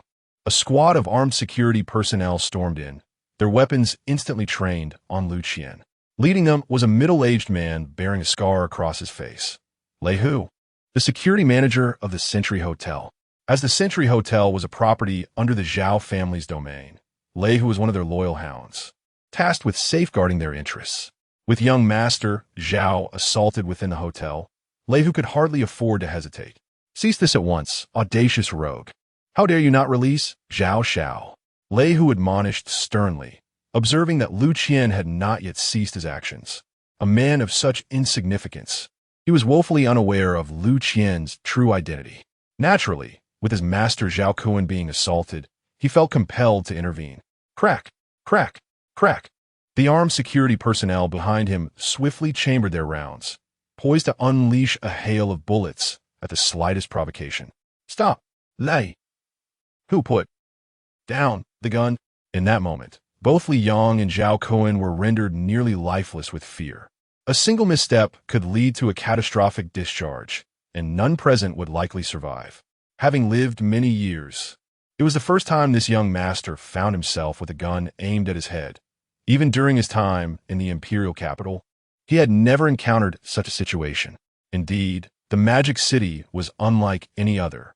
Liu Qian maintained his smile, delivering yet another slap across Zhao Kun's face. Not to mention his current cultivation, which was at the 5th level of the primordial Dragon Elephant Sutra, rendering his physique akin to that of ancient ferocious beasts, impervious to firearms. Even the formidable Liu Zhong, standing behind him, would not allow him to suffer the slightest harm. Moreover, he was currently eager for matters to escalate. Liu Zhong, I recall that Qi Wei, the deputy director of the Magic City Security Bureau, was a former disciple of the old master? Liu Qian suddenly inquired, as if struck by a thought. The Magic City Security Bureau was responsible for the safety of the entire metropolis and also dealt with peculiar incidents, making it an influential and powerful department. The directors and deputy directors of the Bureau were regarded as prominent figures within the upper echelons of society. Before arriving in the Magic City, his elder brother had mentioned Qi Wei, stating that he had once been a student of old Master Liu. He was commendable in many respects, albeit overly ambitious and eager for advancement. Yet unfortunately, he had never been afforded the opportunity nor received any assistance. In the previous 3 instances of the Villain Life Simulator, Qi Wei, the deputy director of the Magic City Security Bureau, had not made an appearance. While this did not definitively prove the man's integrity, it at least suggested a lack of substantial issues. Therefore, he could be temporarily summoned for assistance. Before Liu Zhong could respond, Liu Qian had already made his decision. Bring him here. Understood, young Master Liu. Liu Zhong nodded, retrieving a special communication token from his pocket to send a discreet message. Since the Liu family had sent Liu Qian to the Magic City, they undoubtedly had their own strategies and connections, though they would not reveal them easily. Seeing Liu Qian's demeanor indicating an impending escalation, Liang felt an ominous foreboding. If this continued, the assassination plan for the night would likely be thwarted, creating substantial commotion and attracting attention from all quarters, even causing him considerable trouble. He hurried forward, attempting to diffuse the tension by grasping Liu Qian's right hand. Brother Qian, Zhao Kun is my friend. Could you perhaps show me some favor and refrain from escalating this any further? Slap. Liang, who had stepped forward, received a resounding slap, leaving him dazed and clutching his face, utterly astonished. Meanwhile, Zhao Kun's eyes widened in disbelief. With a disdainful expression, Liu Qian gazed at the astonished Liang, a hint of a cold smirk curling at the corners of his mouth. You think highly of yourself, don't you? After all those times hiding in the shadows during the simulations, I've longed to confront you. Don't delude yourself into believing that just because the Li family hosted me for a few days in the bustling metropolis, you hold any significance. Your words grate on my ears, and I shall respond with a couple of slaps. Chapter 33. How audacious. daring to point a gun at young Master Liu? Drag him out and execute him. Your words are unpleasant to my ears. I shall return the favor with 2 slaps. The commanding voice of Liu Qian resonated throughout the grand hall, leaving all present utterly astonished. This young Master Liu from the imperial capital was indeed exceptionally arrogant and formidable. His demeanor conveyed a complete disregard for Li Yang's humanity. However, this blatant disrespect ignited a spark of fury within Li Yang, who, despite his usual elegant and sunny disposition, was now visibly shaken, clutching his face with trembling eyes, fixated on Liu Qian. Deep down, he held a profound disdain for this debauched young man from the capital. In his heart, he believed that this wastrel was destined to meet his end that very night. Yet here he was, publicly humiliated by a man he considered to be on the brink of death. In an instant, he felt his composure slipping away. Liu Qian, how dare you strike me? How dare you? I am a member of the Li family. My mother is your cousin, he exclaimed. You come to the Magic City and stay at my family's residence. With a cold expression, Liu Qian delivered another slap. Who do you think you are? You insolent wretch. Even if your father were here, I would still have the right to discipline him. Just because you married a distant cousin of the Liu family, you presume to connect with us? We have no need for impoverished relatives. Uncultured dog, your father ought to address me as young Master Liu. How dare you speak my name so casually? If your father failed to educate you properly, allow me to take on the task. Your family should consider it a tremendous honor that I, young Master Liu, am in the Magic City and that you are hosting me. If you cannot manage this hospitality, there is no need for you to remain. Recalling the previous encounters where he had been betrayed by the Li family, Liu Qian's fury intensified, and the force of his strikes grew more severe. Years ago, when the Li family faced turmoil and near annihilation, they had sought refuge with the Liu family to survive. As a relative of the Liu family, they feasted on their generosity while simultaneously undermining them, willingly serving as dogs to target Liu Qian, the legitimate heir. A pack of ungrateful, conniving wolves.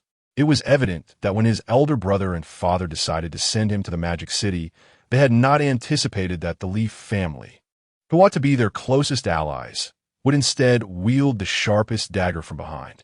Under the relentless barrage of slaps from Liu Qian and the penetrating gaze of Liu Zhong, Li Yang's defiance gradually dissipated, and he quickly recognized his precarious situation. Realizing he was outmatched, he hastily lowered his head in apology. Young Master Liu, I was wrong, truly wrong.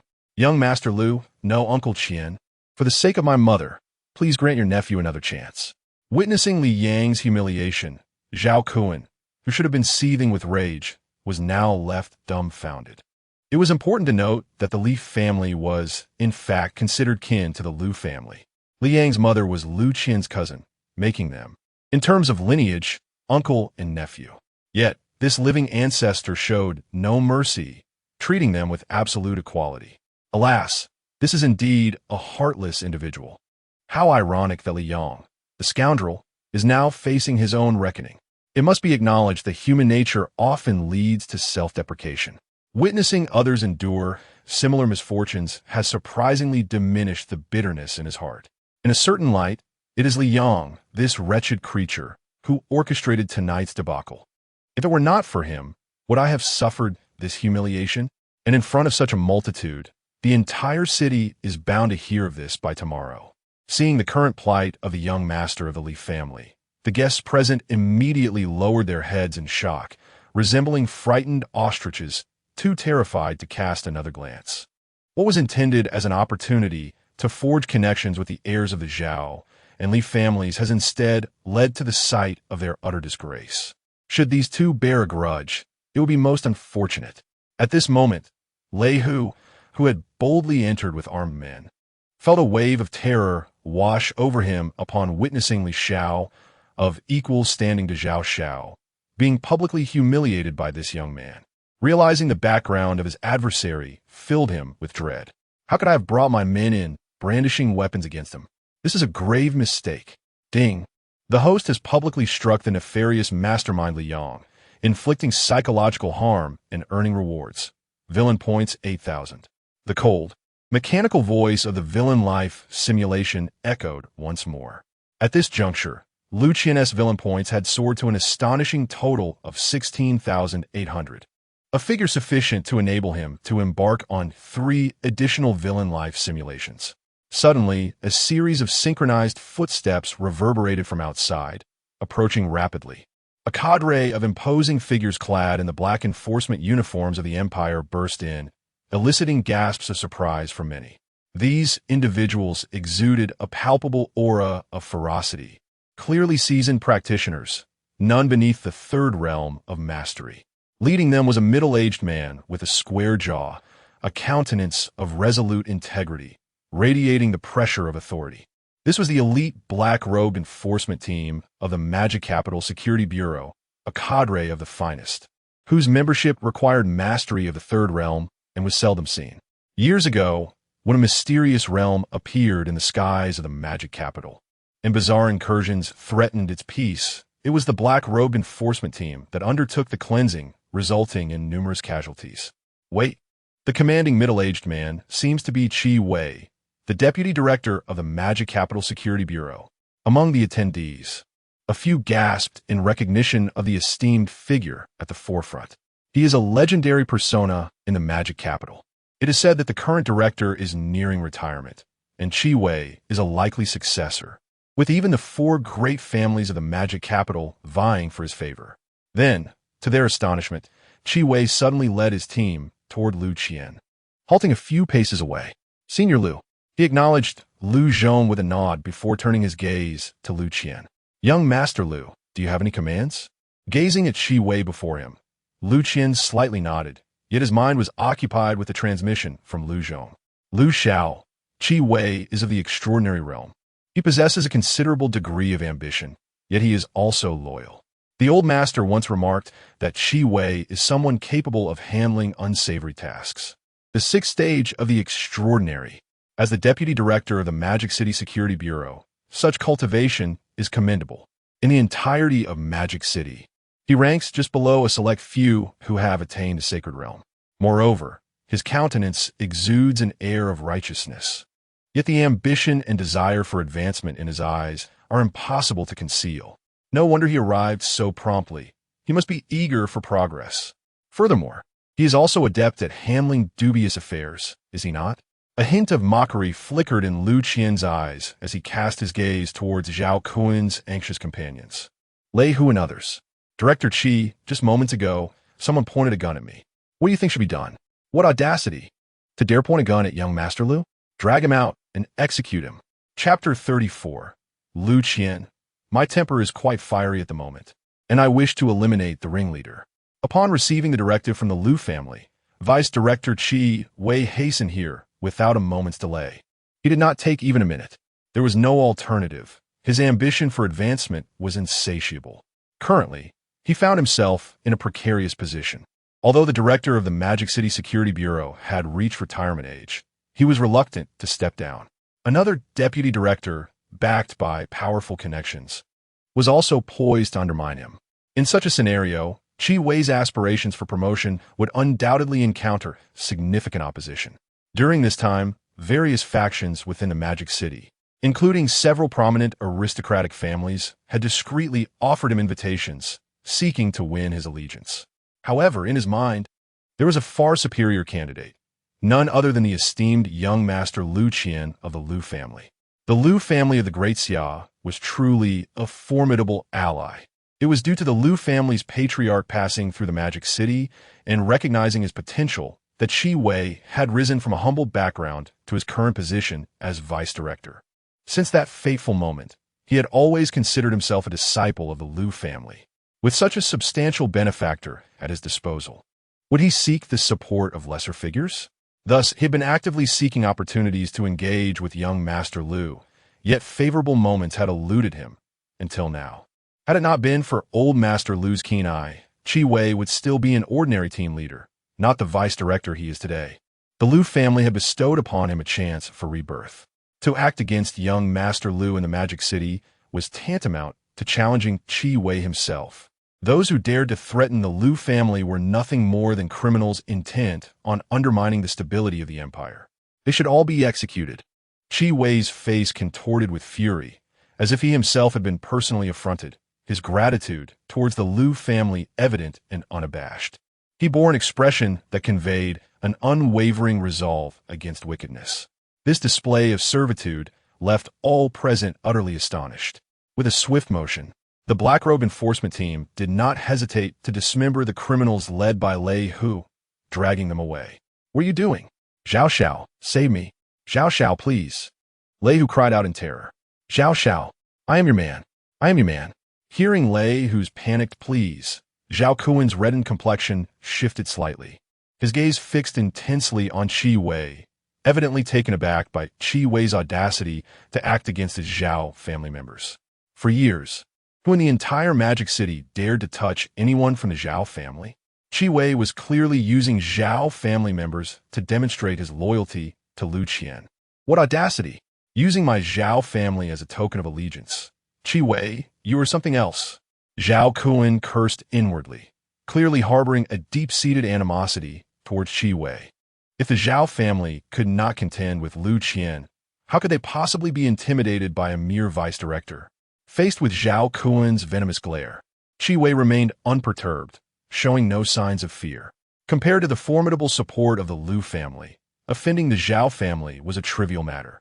In stark contrast to the dim-witted Zhao Kuan, Liang found himself enveloped in an inexplicable chill, an unsettling sensation creeping along his spine. He had discerned that Liu Qian was exploiting the situation to escalate matters, targeting the Zhao family without hesitation. This notorious scion truly embodied the treachery and ruthlessness of his reputation, devoid of reason. Cursed be it, if the situation continued to spiral out of control, it would undoubtedly attract undue attention, complicating their assassination plans. Should the city's security bureau become involved, the likelihood of the Li family being exposed would significantly increase. A change in strategy was imperative. As Liang silently cursed his fate, he suddenly noticed Liu Qian's gaze shifting toward him and Zhao Kuan, laden with ominous intent. With the bothersome fly dealt with, it was time to address the matter at hand between them. Bang! The sound of gunfire erupted. Outside the hotel, Lei Hu's desperate pleas abruptly ceased. In that instant, an eerie chill surged within both men, as if a foreboding event loomed on the horizon. When a gun is fired, lives are extinguished. With death comes mourning, and where there is grief, there is a desire to speak. My temper still flares, and I yearn to eliminate another leader. Liu Qian's icy demeanor fixed upon Zhao Kuan and Liang. He spoke slowly. "Do you have anything left to say?" A wave of dread washed over Liang as he beheld the unmasked intent to kill in Liu Qian's eyes. Could this madman truly be prepared to execute them? Wait, the reason this lunatic had ventured to Magic City was due to significant upheaval in the imperial capital. In contrast, eliminating them seemed a mere, trifling matter. Slap! Zhao Kuan, overwhelmed by fear, crumpled to his knees. "Young Master Liu, I confess, everything tonight was orchestrated by that scoundrel Liang. It was he who suggested drugging Miss Liu. I swear, I had no idea she was your woman. Had I known, I would have dared." He sought to shift all blame onto Liang, declaring himself merely an accomplice. As it became apparent that Liu Qian was intent on following through with his threats, Zhao Kun faltered, hastily betraying Liang. He never anticipated that a mere act of drugging would cost him his life. Throughout this ordeal, he hadn't even indulged in the act himself, nor had he even caught a whiff of it. Why must he face death for such triviality? Damn it, Zhao Kuan, you wretched scoundrel, how dare you frame me? Liang showed that, furious. "Young Master Liu, it is this scoundrel who has been plotting against Miss Liu. I can testify to that. Eliminate him without hesitation." Zhao Kuan, now in a desperate bid for self-preservation, swiftly turned on his ally. Liang's mind reeled at the treachery, his anger boiling over. This fool, usually lacking in intellect, had suddenly become cunning in this moment of crisis. He dared not gamble on Liu Qian's willingness to kill. Previously, this living embodiment of death had nearly caused a fatal incident over a woman in the imperial capital. "Liang, you wretch!" Zhao Kuan suddenly erupted, delivering a punch towards Liang, and the two engaged in a fierce brawl, akin to dogs fighting one another. What had appeared to be a close brotherhood moments ago had, in an instant, irrevocably shattered. Each harbored a fierce desire to annihilate the other. Liu Qian merely observed with a detached gaze, as if he were witnessing the demise of two lifeless souls.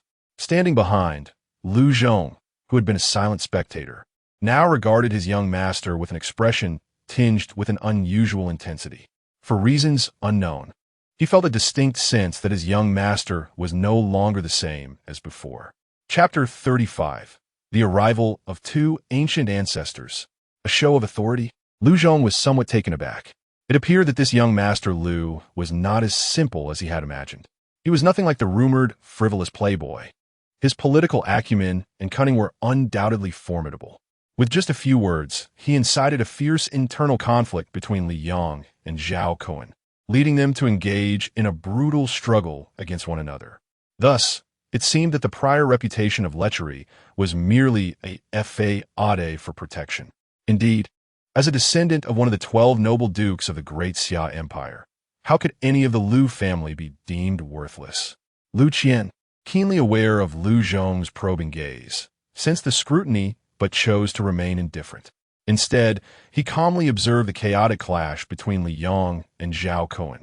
Although they appeared to be fighting for their lives, it was evident that they were merely holding back, biding their time for reinforcements to arrive. Given the magnitude of the situation, it was certain that members of the Li and Zhao families were present, likely alerting their kin.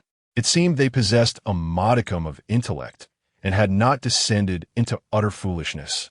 A cold smile graced Liu Qian's lips as he instantly discerned their intentions. However, what did it matter?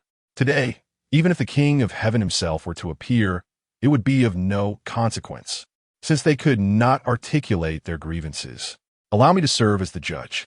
Director Qi, dispose of both of them at once. Upon hearing this, the faces of Li Yang and Zhao Kuan changed dramatically. Clearly caught off guard, even Qi Wei was momentarily stunned. Executing the heirs of two prominent families in Magic City in one fell swoop would lead to irreconcilable consequences. Even his superior, the director of Magic City, would not dare to act so recklessly. Though Qi Wei was bold, he hesitated at this moment. Moreover, all of this turmoil stemmed from a woman, one who had not even been successfully courted. What, is Director Qi afraid? Liu Qian observed Qi Wei's hesitation with an inscrutable gaze. Striving for advancement while avoiding offense, what purpose do you serve? One must be prepared to embrace the role of a dog. If one cannot heed their master's words, what use are they? Panic surged through Qi Wei as he suddenly grasped the gravity of the situation, mentally chastising himself for his foolishness. No matter how formidable the Li and Zhao families were, they were confined to Magic City. The Liu family, however, had deep roots in the imperial capital of Great Xia, a colossal entity in its own right. The two families were simply not on the same scale. Should he gain the support of the Liu family, not only would he secure his position as the director of the Magic City Police, but he might also have the opportunity to ascend even higher, perhaps even to the imperial capital of Great Xia. In contrast, offending the Li and Zhao families was a trivial matter. He had heard that this young master Liu held a unique position within the Liu family and was cherished by all.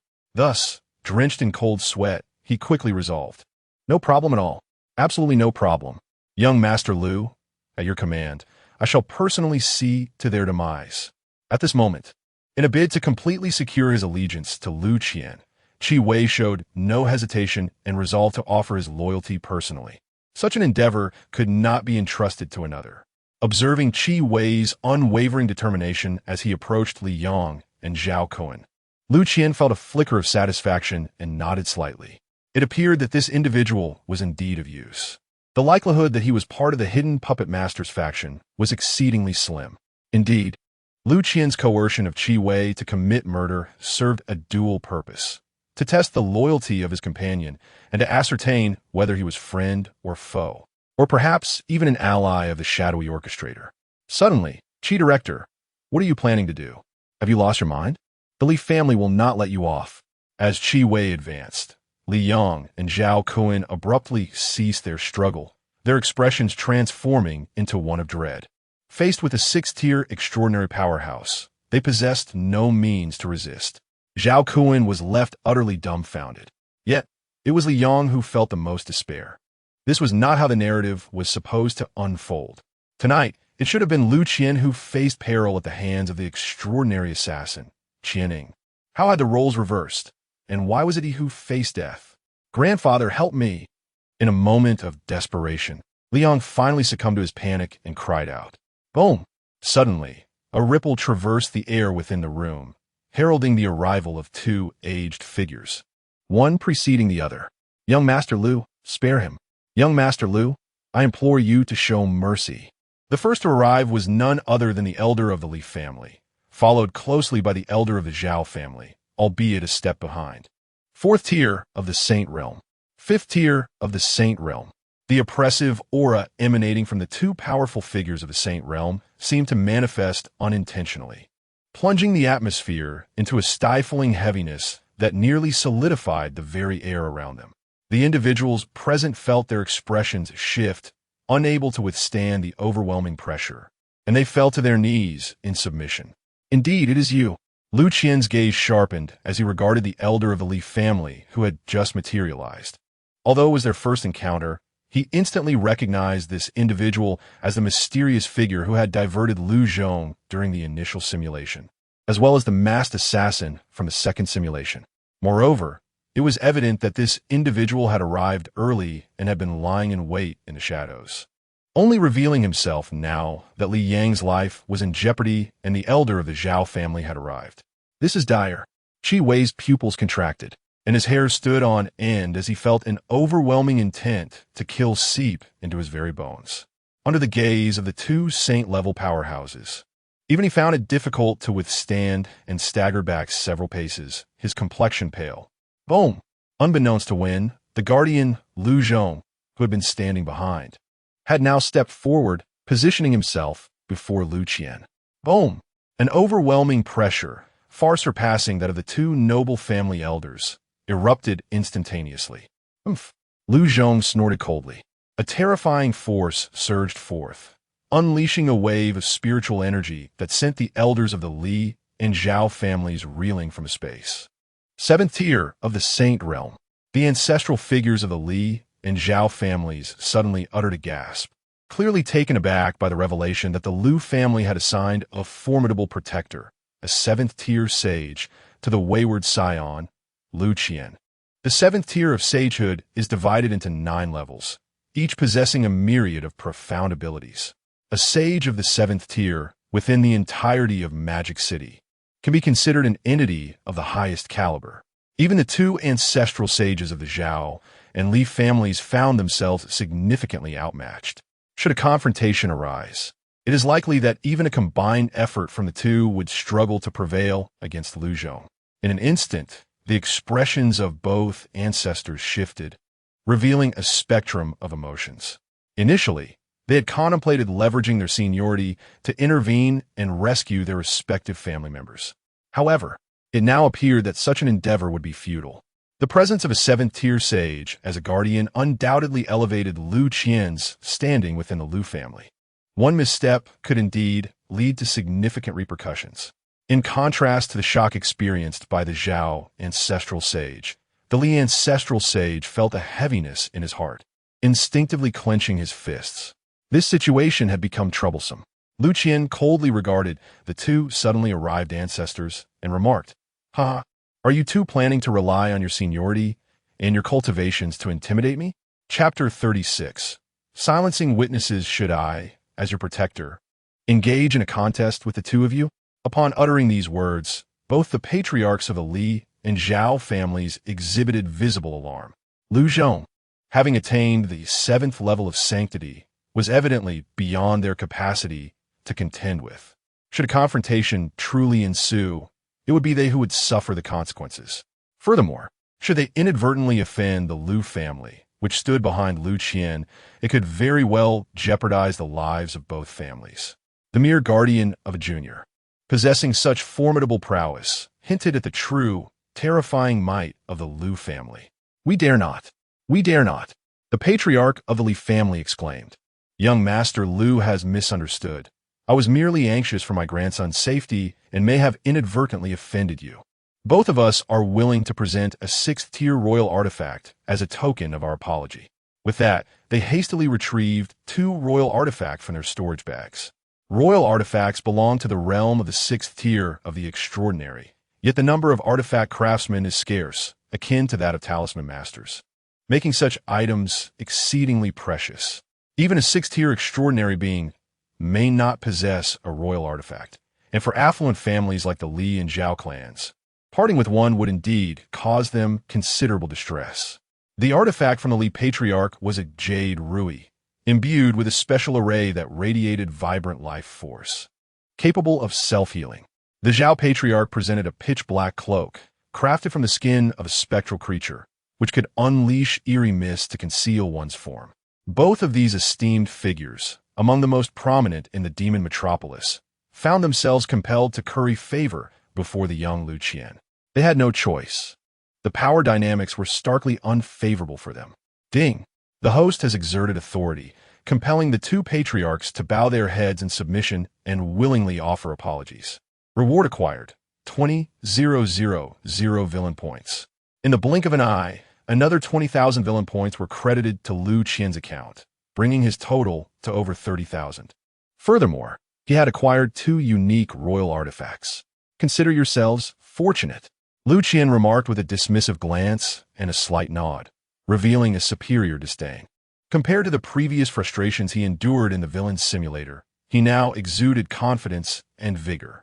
His sudden appearance had disrupted everyone's schemes, thoroughly chastising Liang, the mastermind behind it all, and forcing the hidden patriarch of the Li family into the open. The so-called assassination plot had been significantly unraveled, with only the shadowy Thousand Shadows assassins remaining concealed in the depths. However, with several powerful figures of sanctity present, even the most audacious of assassins would not dare to show themselves. Should any attempt be made on his life, none present would emerge unscathed, and the patriarch of the Li family would likely be the first to seek the demise of the Thousand Shadows assassins. When all darkness is illuminated and laid bare under the spotlight, everything becomes devoid of power. This was a blatant conspiracy. He casually signaled with his eyes. Beside him, Liu Zhong immediately understood the situation, swiftly catching the 2 royal artifacts before returning to his position. Having dealt with the 2 elders, it was now time to address the 2 younger ones. Liu Qian turned his gaze back to Zhao Kuan and Liang, his smile transforming into a radiant one. However, to the 2 young men, that dazzling smile appeared devilish in nature. In an instant, both sides of the magic city were so frightened that they cried out for help, resembling frightened children calling for their grandfather. "Grandfather, save me. I didn't even touch her. I nearly lost my life. Grandfather, it was that scoundrel Liang who led me astray. I'm utterly wronged." Witnessing the terrified state of their grandson, the 2 elders could not help but twitch at the corners of their mouths. Who could have imagined that such a trivial matter could threaten the lives of the heirs of 2 prominent families in the Magic City? The young girl in the arms of the Liu family scion was indeed a harbinger of disaster. Cough, cough, young Master Liu. My Li family is also related by marriage to the Liu family. I have a friendship with your father. Could you please show some leniency? I believe there must be some misunderstanding. My Li family is willing to compensate Miss Liu. The elder of the Li family spoke first, seeking to plead for mercy. Not to mention that Li Yang was a cherished descendant. His intelligence and strategic thinking were among the best in the Li family, and he had the potential to revitalize their lineage in the future. Naturally, he could not be sacrificed easily. Yes, young Master Liu. I believe tonight's incident may have been a misunderstanding. My Zhao family is also willing to offer compensation, the elder of the Zhao family chimed in, also pleading for leniency. However, compared to the elder of the Li family's calculated approach, he displayed a more genuine concern, evidently caring deeply for his grandson Zhao Kuan. Misunderstanding. Where does such a plethora of misunderstandings come from? You 2 must not wish for Liu to retract his earlier words, Liu Qian remarked with a cold laugh, directly interrupting their pleas, causing both elders' expressions to darken. In the next moment, his tone shifted dramatically. However, since the elder of the Li family has mentioned my father, I shall grant you some grace. Tonight, only one culprit shall meet their end. With that, Lu Qian looked at Zhao Kuan and Liang. So, which of you two is the true culprit? Uncle Qian, it's Zhao Kuan. I am your own nephew. Young Master Liu, it's that bastard Liang who orchestrated everything from behind the scenes. As the dilemma was thrown back at them, Zhao Kuan and Liang's expressions changed dramatically, both adamantly refusing to admit their guilt. With both sides steadfast in their accusations, the atmosphere grew tense once more. At that moment, Lu Qian's voice suddenly resonated. Since neither of you will confess, I have a splendid idea. How about we conduct a soul search? Soul search? The seemingly casual tone sent shockwaves through the faces of everyone present. What sorcery was this, invoking a soul search so readily? At this moment, the one most profoundly affected was none other than Liang. His body trembled violently, and he was instantly enveloped by the dread of death. This was due to the countless memories that haunted him, filled with unmentionable abominations. I see that it is you who orchestrated this night's events. Suddenly, a thunderous roar erupted. Boom! A terrifying wave of energy surged forth, sweeping everything in its path. Lu Zhong furrowed his brow, attempting to intervene, but noticed Lu Qian standing with his back to him, gently shaking his head. Bang! In an instant, Liang was engulfed by the tempest, reduced to a mist of blood, leaving no trace behind. The one who struck was none other than the ancestral figure of the Li family. Chapter 37. Oh, heavens! As the terrifying wave of energy threatened to engulf him, Li Yang's expression was one of astonishment, filled with disbelief. He could scarcely fathom that he had been reduced to a mere pawn.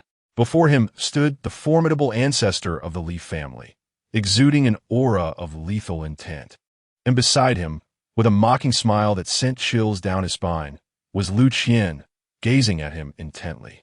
In that final moment, a flicker of realization seemed to dawn in his eyes, as if he comprehended the entirety of the situation. So, you were aware all along. Zhao Kuan felt an overwhelming surge of terror erupt, followed by a torrid liquid splattering onto him, staining him in a gruesome red. His mouth fell agape. Terror etched across his face, his body trembling uncontrollably, his mind blank, as though he had been paralyzed by the horrifying scene before him. Just moments ago, a living, breathing person beside him had been obliterated, transformed into a mist of blood that now adorned him. This was nothing short of a psychological trauma. They're dead. They're all dead. Overcome with fear, Zhao Kuan seemed to lose his sanity, screaming at the top of his lungs. Yet, he was not the only one taken aback by this sudden turn of events. Everyone present, save for Lu Qian, displayed expressions of shock and disbelief. Who could have anticipated that the very ancestor of the Li family, who had been defending Liang just a moment prior, would suddenly erupt in violence, directly slaying his most cherished grandson? There was no hesitation, no mercy shown. From beginning to end, even the opportunity for Liang to utter a single word was denied. At this moment, perhaps only Lu Qian grasped the true rationale behind these actions. That old man truly was ruthless, showing no mercy even to his own grandson. A cold smirk formed in Lu Qian's heart, laced with a hint of mockery. The ancestor of the Li family had descended into madness as a direct result of Lu Qian's coercion. The instant Lu Qian proposed to probe the souls of Zhao Kuan and Liang to prove their innocence, it became evident that Liang's death was imminent. The memories harbored within Liang's mind encompassed far too many secrets, too many that could not see the light of day. The assassination plot against Lu Qian. The truth behind the Li family's betrayal. Information regarding the forces pulling the strings from behind the scenes. Any leakage of such information would spell doom for the entire Li family. Not only would the Liu family seek retribution, but the hidden powers behind the scenes would also show no mercy. To protect himself and the entirety of his clan, the ancestor of the Li family could not allow Liang to continue living, nor could he grant him the chance to utter even a single word. Even if the individual in question were his most favored grandson, it mattered not. This outcome was precisely what Lu Qian was keen to witness, what he had long desired. On one hand, his previous simulations using the villainous life simulator had likely been sabotaged by Liang, this treacherous serpent. Perhaps the boy's cultivation was lacking, but he was adept in the arts of scheming and deceit, a foe that could not be taken lightly. Eliminating him preemptively was undoubtedly prudent. Now, it could be seen as a form of indirect vengeance, a release of pent-up frustration. Regrettably, within Liang's memories lie certain pieces of information that could prove invaluable to me. However, I am unable to access them. To do so would undoubtedly attract the attention of the shadowy forces behind the scenes, potentially exposing me and leading to dire consequences. In light of the current circumstances, this situation is, in fact, quite opportune, as it not only unravels the assassination plot, but also keeps my identity concealed. It seems the forces orchestrating my demise will need to reorganize their strategies. Thus, the time allotted to me has inadvertently increased, Liu Qian mused. Old Li, have you lost your mind? You dare to slay your own grandson? The usually silent deputy director of the Shanghai Police Bureau, Qi Wei, suddenly shouted in a sharp tone. Or perhaps you were already aware that tonight's events were solely orchestrated by Liang. The elder of the Zhao family quickly grasped the situation, shielding Zhao Kun behind him, and addressed Liu Qian. Young Master Liu, the traitor has revealed himself. It is indeed a member of the Li family. My grandson was merely deceived. At this moment, the elder of the Zhao family surmised that the elder of the Li family was reluctant for Li Yang to undergo soul-searching, fearing it might lead to the revelation of certain secrets, perhaps some family mysteries or clandestine knowledge. However, he was disinterested in such matters. All he desired was to shift the blame onto others. Suddenly, the elder of the Li family, now a target of scorn, realized that his previous reactions had been excessively rash. Yet, the stakes were high. As long as he could cover up the incident, everything would be worthwhile. Young Master Liu, the elder of the Li family began, eager to provide an explanation to mask the situation, but was abruptly interrupted by Liu Qian. Who gave you the audacity to act against me? Liu Qian commanded coldly. Liu Zhong, teach him a lesson. The elder of the Li family turned pale, feeling a sudden rush of air as Liu Zhong's figure materialized silently before him. With a resounding thud, a palm struck his chest, sending him hurtling like a cannonball against the wall, where he spat blood and was left grievously injured. The pressure stemming from Liu Zhong's superior realm ensured that the elder of the Li family stood no chance against him. After severely injuring the elder, Liu Zhong returned to stand behind Liu Qian. Should there be a next time, I shall take your wretched life, Liu Qian declared, his gaze calm, disregarding the astonished looks from those around him. The elder of the Li family could not be allowed to perish at this juncture. Such a commotion would attract undue attention from the forces manipulating events from the shadows. However, by incapacitating him, Liu Qian could effectively buy time for future simulations of himself. Thank you, young Master Liu, for sparing my life. The elder of the Li family, despite being on the brink of death and feeling enraged, had to begrudgingly express his gratitude. What a predicament! Notification.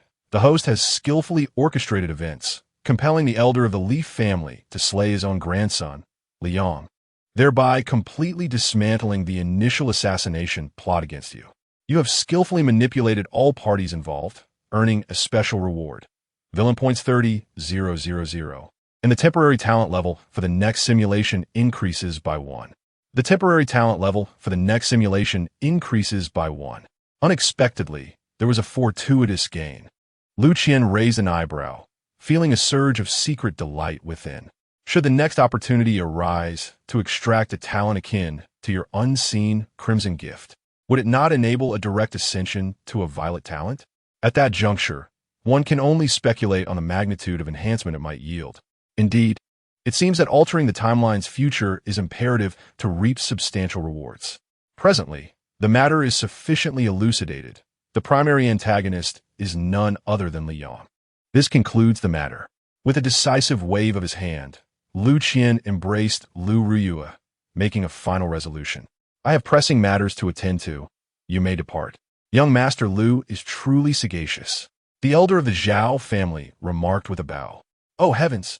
Cried Zhao Kun, suddenly overwhelmed with excitement, dropping to his knees. The elder of the Zhao family, his countenance darkened, swiftly rendered him unconscious with a single strike, taking him away. Young Master Liu, if that is the case, I shall take my leave, the elder of the Li family said, mustering his strength to bid farewell. Only Qi Wei remained amidst the gathering. His subordinate, recognizing the impending conclusion, refrained from disturbing young Master Liu. Observing Liu Qian with a beautiful, intoxicated lady in his arms, Qi Wei prepared to take his leave. "Wait, Director Qi," Liu Qian suddenly called out to him. "Director Qi has certainly exerted himself this evening. Liu Zhong, bestow a reward." With a swift motion, the healing artifact, the jade rui gifted by the elder of the Li family, was levitated before Qi Wei by spiritual energy. This item, originating from the elder of the Li family, may harbor unknown issues. Naturally, Liu Qian had no intention of retaining it. Thus, he generously presented it to Qi Wei as a gift. Chapter 38. The Protagonist of Destiny? Step back. Young Master Liu, is this too much? Qi Wei gazed at the jade rui before him, his pupils contracting, his voice trembling slightly. This was a 6th-tier royal artifact. Even he, as the deputy director of the Magic City Security Bureau, considered such an item to be an exceedingly precious possession. In this empire, controlled by the Daxia royal family and prominent families, refiners were almost universally courted by various factions and treated as honored guests. Under such stringent restrictions, magical artifacts for practitioners were undoubtedly rare. Despite his humble beginnings, even after ascending to the position of deputy director, he had only managed to accumulate a single 6th-tier royal artifact. Yet now, with a mere gesture, Liu Qian presented a royal artifact. It was nearly equivalent to the fruits of decades of his labor. At this moment, he hesitated not out of desire, but from fear that accepting it would sever his ties with the esteemed individual before him. "Director Qi, take it. It is merely a trifle. I have encountered numerous such items," Liu Qian stated directly, perceiving Qi Wei's hesitation. At present, Qi Wei represented a faction of little consequence, almost negligible. A deputy director of the Magic City Security Bureau, a transcendent being, held some weight. It was likely he could prove useful in critical moments. Given that he had nearly fallen out with the Li family, it was indeed prudent to have a local informant to manage and arrange certain affairs. Should Qi Wei prove capable, elevating him to a higher position in the future was not out of the question. Naturally, Qi Wei discerned the underlying invitation and reassurance in Liu Qian's words, and his heart swelled with joy. "Thank you, young Master Liu, for this precious gift." He extended his hand, ready to accept the jade rui. At that moment, hurried footsteps suddenly echoed from a distance, and a disheveled figure, resembling a beggar, rushed forward, carrying a tattered cloth bag, exuding a rough and unrefined demeanor. This individual was none other than the destined protagonist, Yichun. Perhaps adhering to the principle of a protagonist making a grand entrance, he finally appeared as the dust settled. "Oh no, I've lingered too long and nearly jeopardized everything." Rui must be growing anxious. As he hurried along, he internally scolded himself for allowing indulgence to hinder his responsibilities. An hour prior, while accompanying Liu Ruyue to a banquet, he had unexpectedly encountered a girl reminiscent of his first love. Engaging in light conversation and sharing a few drinks, he lost track of time. By the time he regained his senses, nearly an hour had passed. Realizing he had left his goddess unattended at the banquet, Yichun wished he could slap himself. What if, without his protection, Ruyue fell prey to the designs of those with ill intentions? Consumed by regret, as he rushed into the Century Hotel, the scene that greeted him was one of chaos and an eye-wrenching sight. There lay his ideal goddess, Liu Ruyue, inebriated and flushed, nestled in the embrace of a young man. Witnessing this, Yi Qin's blood pressure surged. Liu Qian finally makes his entrance, truly worthy of a protagonist destined by fate, albeit arriving tardily.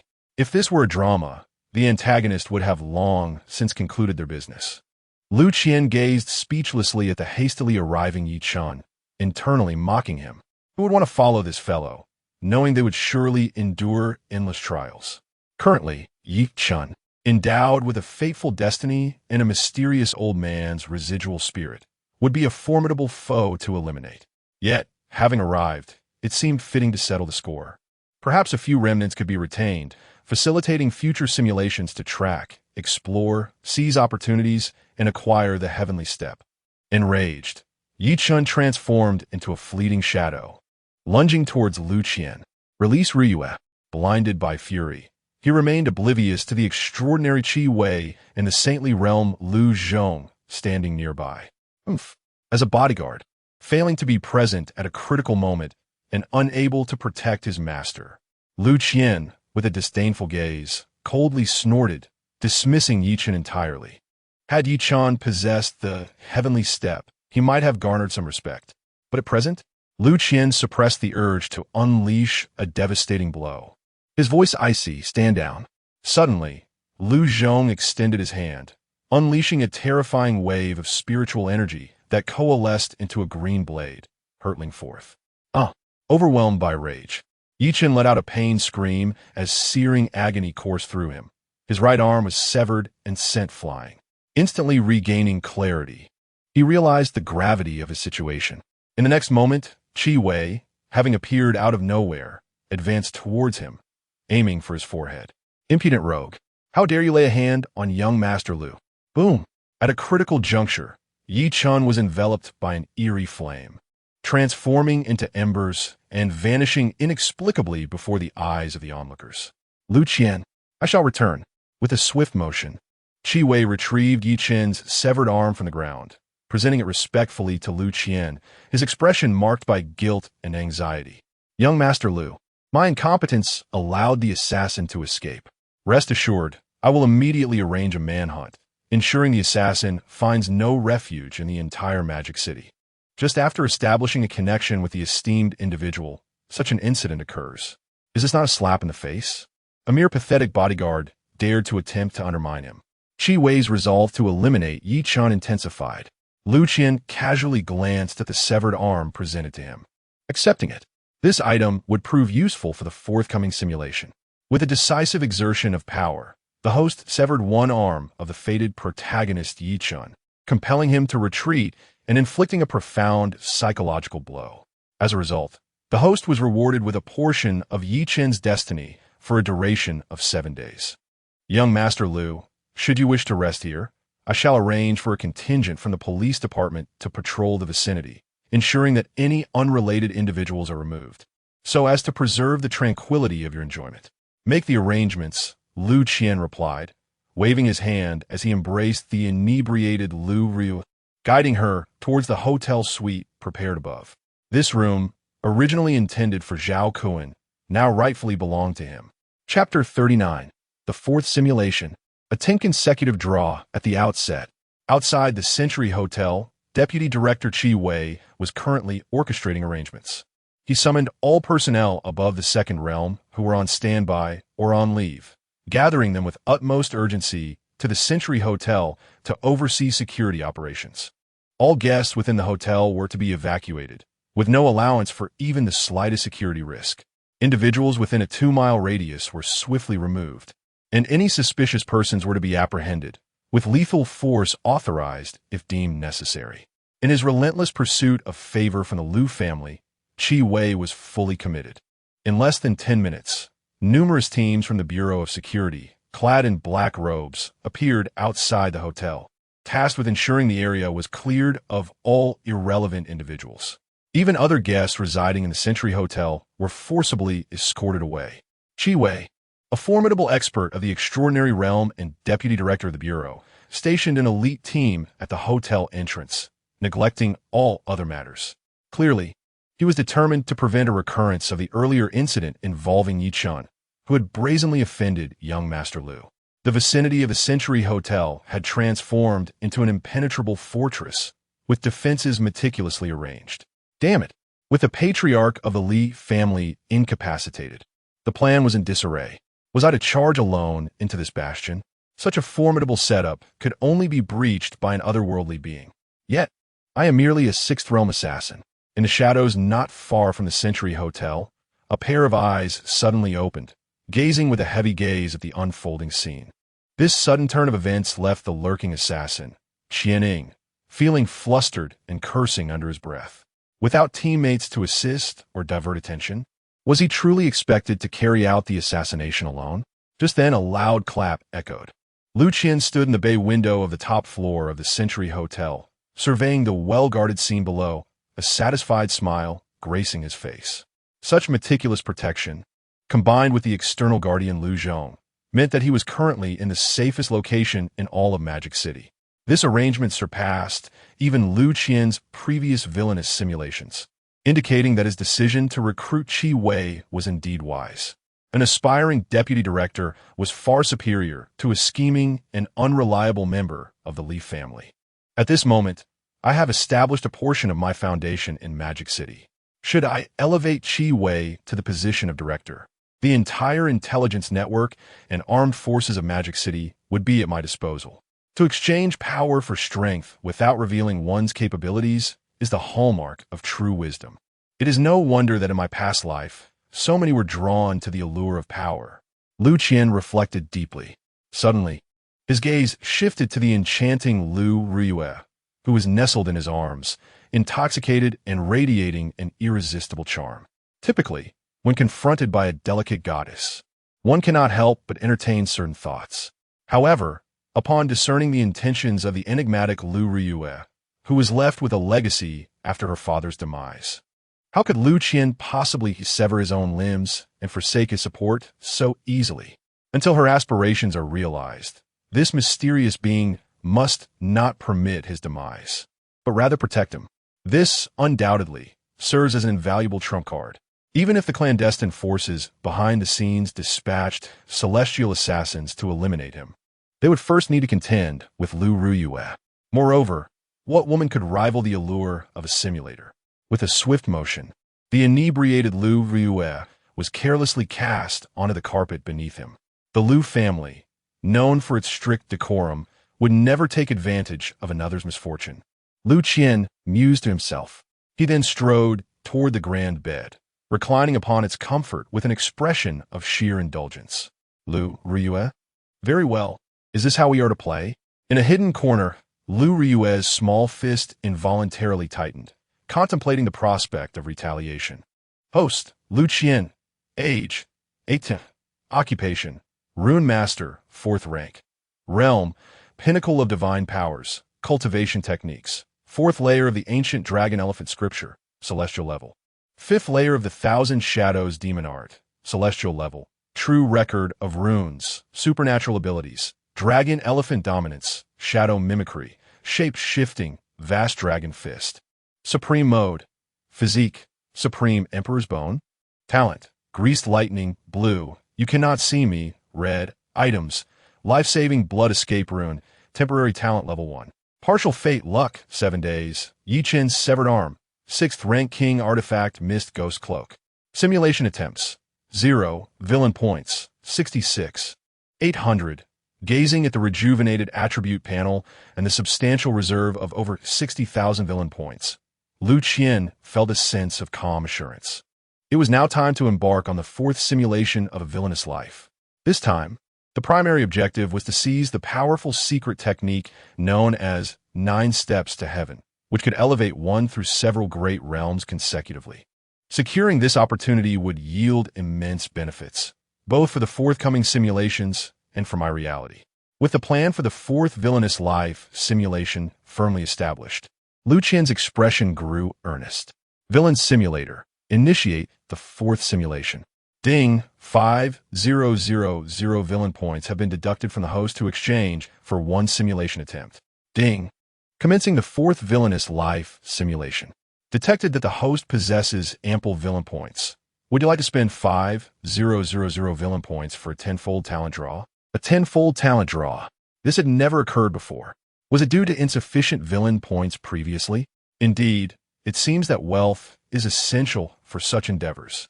With Liu Qian's current affluence, he would not decline. If he could procure a golden legend, it would be a monumental success. Yes, beep, the 10 consecutive draws have commenced. The draw has concluded. Please select one from the following 10 temporary talents. Innate Strength. White, I possess extraordinary strength. Photographic memory. White, anything you have seen can be recalled. Superb Healing. Yellow, the body's self-healing ability is enhanced 10-fold. Unyielding Spear, gray. Steel-like body. Green, impervious to blades and bullets. Untouched by fire or water. Beast Tamer. Yellow, there's a certain probability that the entity you have defeated will be tamed and choose to submit. Tall tales. Green, the tales you spin may be dismissed by spirits, yet humans will believe them to a certain extent. Master of Talismans. Red, you possess a unique insight into talismanic abilities, a natural talisman master. Chapter 40.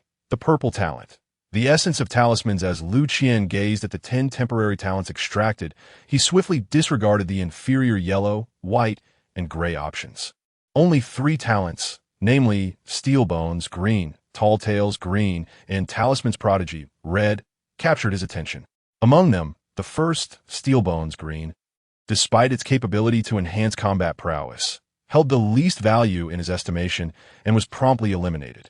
Soon, his gaze wavered between Tall Tales, green, and Talisman's Prodigy, red, revealing a hint of indecision. It must be said that the effects of Tall Tales were undeniably enticing.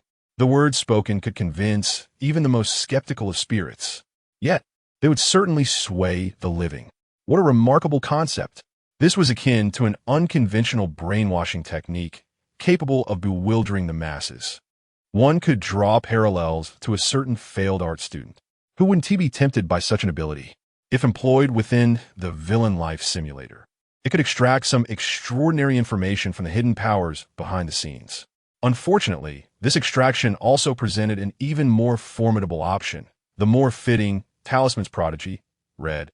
This choice resonated not only with his identity as a talisman master, but also due to the rewards he had previously acquired.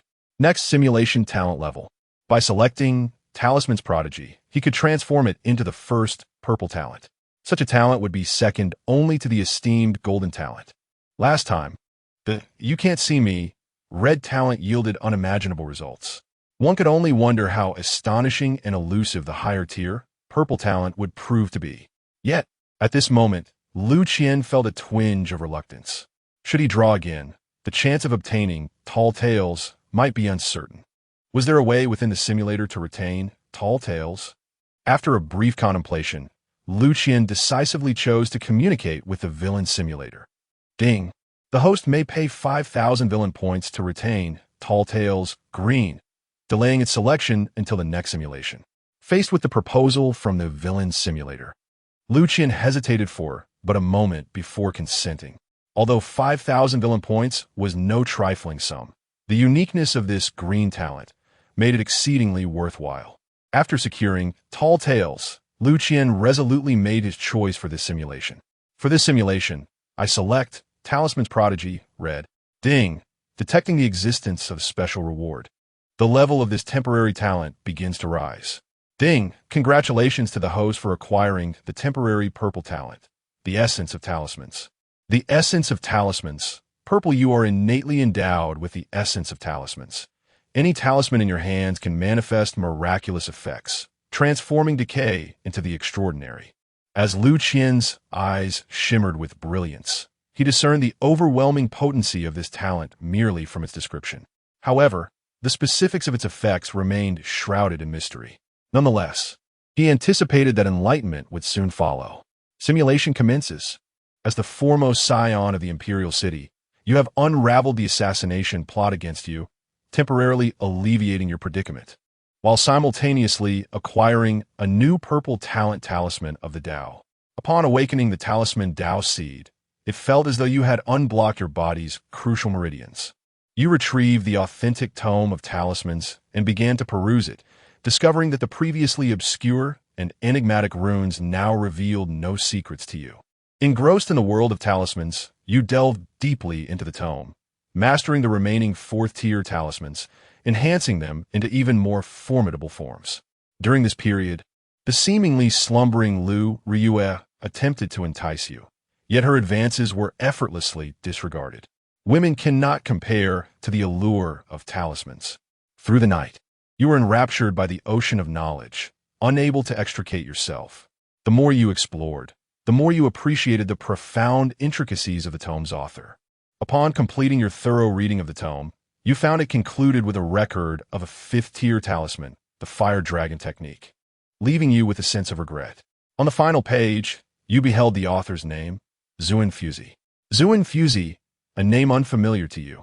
Yet from the insights gleaned from the tome, it was evident that the author's mastery of talismans was unparalleled, far beyond your current capabilities. You hoped for an opportunity to converse with such a remarkable figure in the future. You commenced your study of the soul-recorded fifth-tier talisman.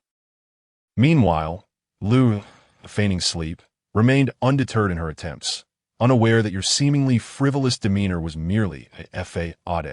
Born into a prestigious lineage, you had cultivated a secret technique to preserve your pure yang essence since childhood, never revealing it and consistently maintaining your chastity mark.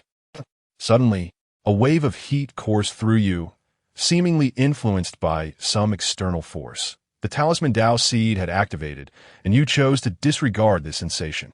No wonder it had struck you as odd during the initial 2 simulations. It became clear that Liu Ruyue had employed clandestine methods. As Liu Qian gazed at the chastity mark in his hand and the text of the simulator, realization dawned upon him. From a young age, the elder of the Liu family had advised him against breaking his cultivation easily, urging him to maintain his pure yang status, claiming it would yield certain benefits in the future. Thus, despite appearing absurd, he had steadfastly adhered to this principle over the years. Only during the first and second simulations had unforeseen events transpired, coinciding with the awakening of his supreme imperial bone. The following day, Liu Ruyue, unable to continue, awakened but was promptly dismissed before she could utter a word. You found yourself preoccupied, lacking the time to engage in any pretense. You persisted in your exploration of the true texts of talismans, ultimately mastering the singular fifth-tier talisman, the fire dragon technique. Thus, you have taken your first steps towards becoming a fifth-tier talisman master. Liu Qian was taken aback, seemingly underestimating the formidable nature of the talisman Dao seed, a rare purple talent. At this moment, within the simulator, your status as a talisman master had unexpectedly aligned with your own cultivation level, with your secondary profession surpassing your primary one. Ecstatic at your comprehension of the fifth-tier fire dragon technique, you were soon interrupted by a knock at the door, where Liu Qian arrived to deliver a message. A mysterious secret realm had suddenly emerged in the Demon City Sea. Chapter 41. The Secret Realm Unveiled, Chaos Among the Demons. Due to your suspicion that Yi Chun was within the previously simulated secret realm, from which he acquired the Treading Heaven 9 steps, you instructed Liu Zhong to keep an eye on the situation in the Demon City coastal area before delving into the mysteries of the talismans. After a moment of contemplation, you recognized that should you approach the Demon City secret realm openly, it would inevitably attract attention from various factions, possibly leading the masterminds behind the scenes to view you as an easy target. Thus, you resolved to proceed covertly, opting not to bring Liu Zhong along. For the disappearance of such a powerful figure at the saint level would undoubtedly draw too much scrutiny. You summoned Liu Zhong inside, this time concealing your own cultivation, merely requesting him to bring forth Su Ming, a resolute warrior from the Liu family. Liu Xiao, how do you know of this Su Ming? Liu Zhong inquired, somewhat astonished, as he perceived you merely as a frivolous young master, unacquainted with such matters. However, seeing your lack of explanation, he complied without further ado. Before long, Su Ming, of similar age to yourself, appeared before you, somewhat anxious and uncertain. Su Ming, I shall be departing for a brief period. I require you to impersonate me. You revealed your intentions. Faced with a request from a scion of the Liu family, Su Ming, as a loyal servant, naturally did not refuse. Yet to your surprise, it was Liu Zhong, your guardian, who expressed dissent. Liu Xiao, I can acquiesce to other matters, but this is unacceptable, Liu Zhong stated firmly. The orders from his family were to refrain from interfering with Liu Qian's actions, with the singular requirement being the safeguarding of Liu Qian's safety. You had not anticipated that the challenge would arise from the obstinate Liu Zhong. Nevertheless, you were not without means, fully aware of how to navigate such a character. You promptly invoked family secrets, claiming you needed to meet with a mysterious guest, implying that this individual was of the same caliber as the elder. Coupled with your authoritative status, you managed, albeit with difficulty, to convince him. This time, you would act alone, severing all lines of communication. Even if Liu Zhong encountered misfortune and suffered a soul search, he would remain oblivious to your whereabouts. Eager to reach the secret realm, you and Su Ming exchanged garments, trading identities, and stealthily departed from the Century Hotel. With utmost haste, you transformed into a fleeting shadow, racing towards the Demon City port. Along the way, with caution, you adopted the guise of a pallid youth, preparing to assume the false identity of Han Li. Before long, you arrived at the port, where a shattered secret realm loomed above the waters ahead. Clearly, that was your destination. At that moment, a considerable crowd had gathered near the port, including students from the Demon City, various factions, and personnel from the Security Bureau. You remained concealed, hidden in the shadows, retrieving Yi Qin's severed arm from your storage bag. Utilizing the soul nail technique as a guide, you began to search for his trace. Previously, in the tangible world, your reason for severing Yi Qin's hand was precisely for this moment. Smack! The sanguine glow briefly manifested before dissipating, the severed arm plummeting to the ground. The soul binding technique had faltered. This signified that Yi Qin was no longer in the Demon City, nor indeed within this realm. As anticipated, Yi Qin had already ventured into the secret domain, and your expression reflected that expectation. Upon the surface of the sea, the emergence of the secret realm roused the enigmatic alien species that had been lying dormant beneath the waves, instigating their appearance to obstruct the path of intruders. Among them were beings of extraordinary power, some possessing the formidable capabilities of the divine and mountain river realms. Those who sought to penetrate the secret domain to plunder its treasures found themselves either halted midway or ensnared by the sudden emergence of tentacles from the ocean depths. Dragged beneath the waves, the anomalous alien species represented a terror surpassing all human empires combined. They seemed invincible, perpetually capable of regeneration, endowed with various bizarre abilities, and posed a dire threat to humanity. Despite the Daxia Empire's status as one of the mightiest human empires in this world, it could not ensure the complete eradication of these malevolent entities within its own borders. Observing this, Liu Qian's expression turned grave. At this moment, within the simulator, the waters of the demon cities sea teemed with countless strange alien beings. Ominous clouds gathered, thunder roiled, and grotesque creatures such as lantern-headed fish and horned sea monsters emerged, their tentacles churning the waves. This spectacle resembled a chaotic dance of demons. It was his first encounter with such terrifying entities, reputed for their insatiable appetite for the flesh and blood of human cultivators. Previously ensconced in an environment of absolute safety, he had been shielded from such horrors. However, during the second villain simulation, he had indeed met his demise at the hands of a colossal octopus-like creature lurking in the ocean's abyss. That memory was hardly a pleasant one. Suddenly, his attention was drawn to Liu Ruyue, who lay on a golden silk hand-woven blanket, exhibiting an unusual movement. In a drunken daze, she rolled over, kicking off her silk quilt, her long, fair legs shimmering under the light, exuding an irresistible allure. This scene bore a striking resemblance to a girlfriend attempting to entice her boyfriend, lost in the gaming world. With measured steps, Liu Qian approached, his footsteps softly echoing. Perhaps sensing his gaze and movements, Liu Ruyue, seemingly intoxicated, curled her lips into a faint smile. "Just you wait. I refuse to believe you can resist." With a swift motion, the discarded silk quilt was drawn back over her, a pillow tucked beneath her neck, her head lightly tapped. "Mind your sleeping posture, and be careful not to catch a chill," Liu Qian remarked, disregarding her rigid demeanor before turning back to recline on the bed, resuming his simulation game. In the main arena, the strange alien beings effortlessly obstructed those attempting to approach the secret domain, some of the weaker ones being dragged into the depths, devoured. As the surface of the sea was stained crimson, only a fortunate few could break through the encirclement and enter the secret realm.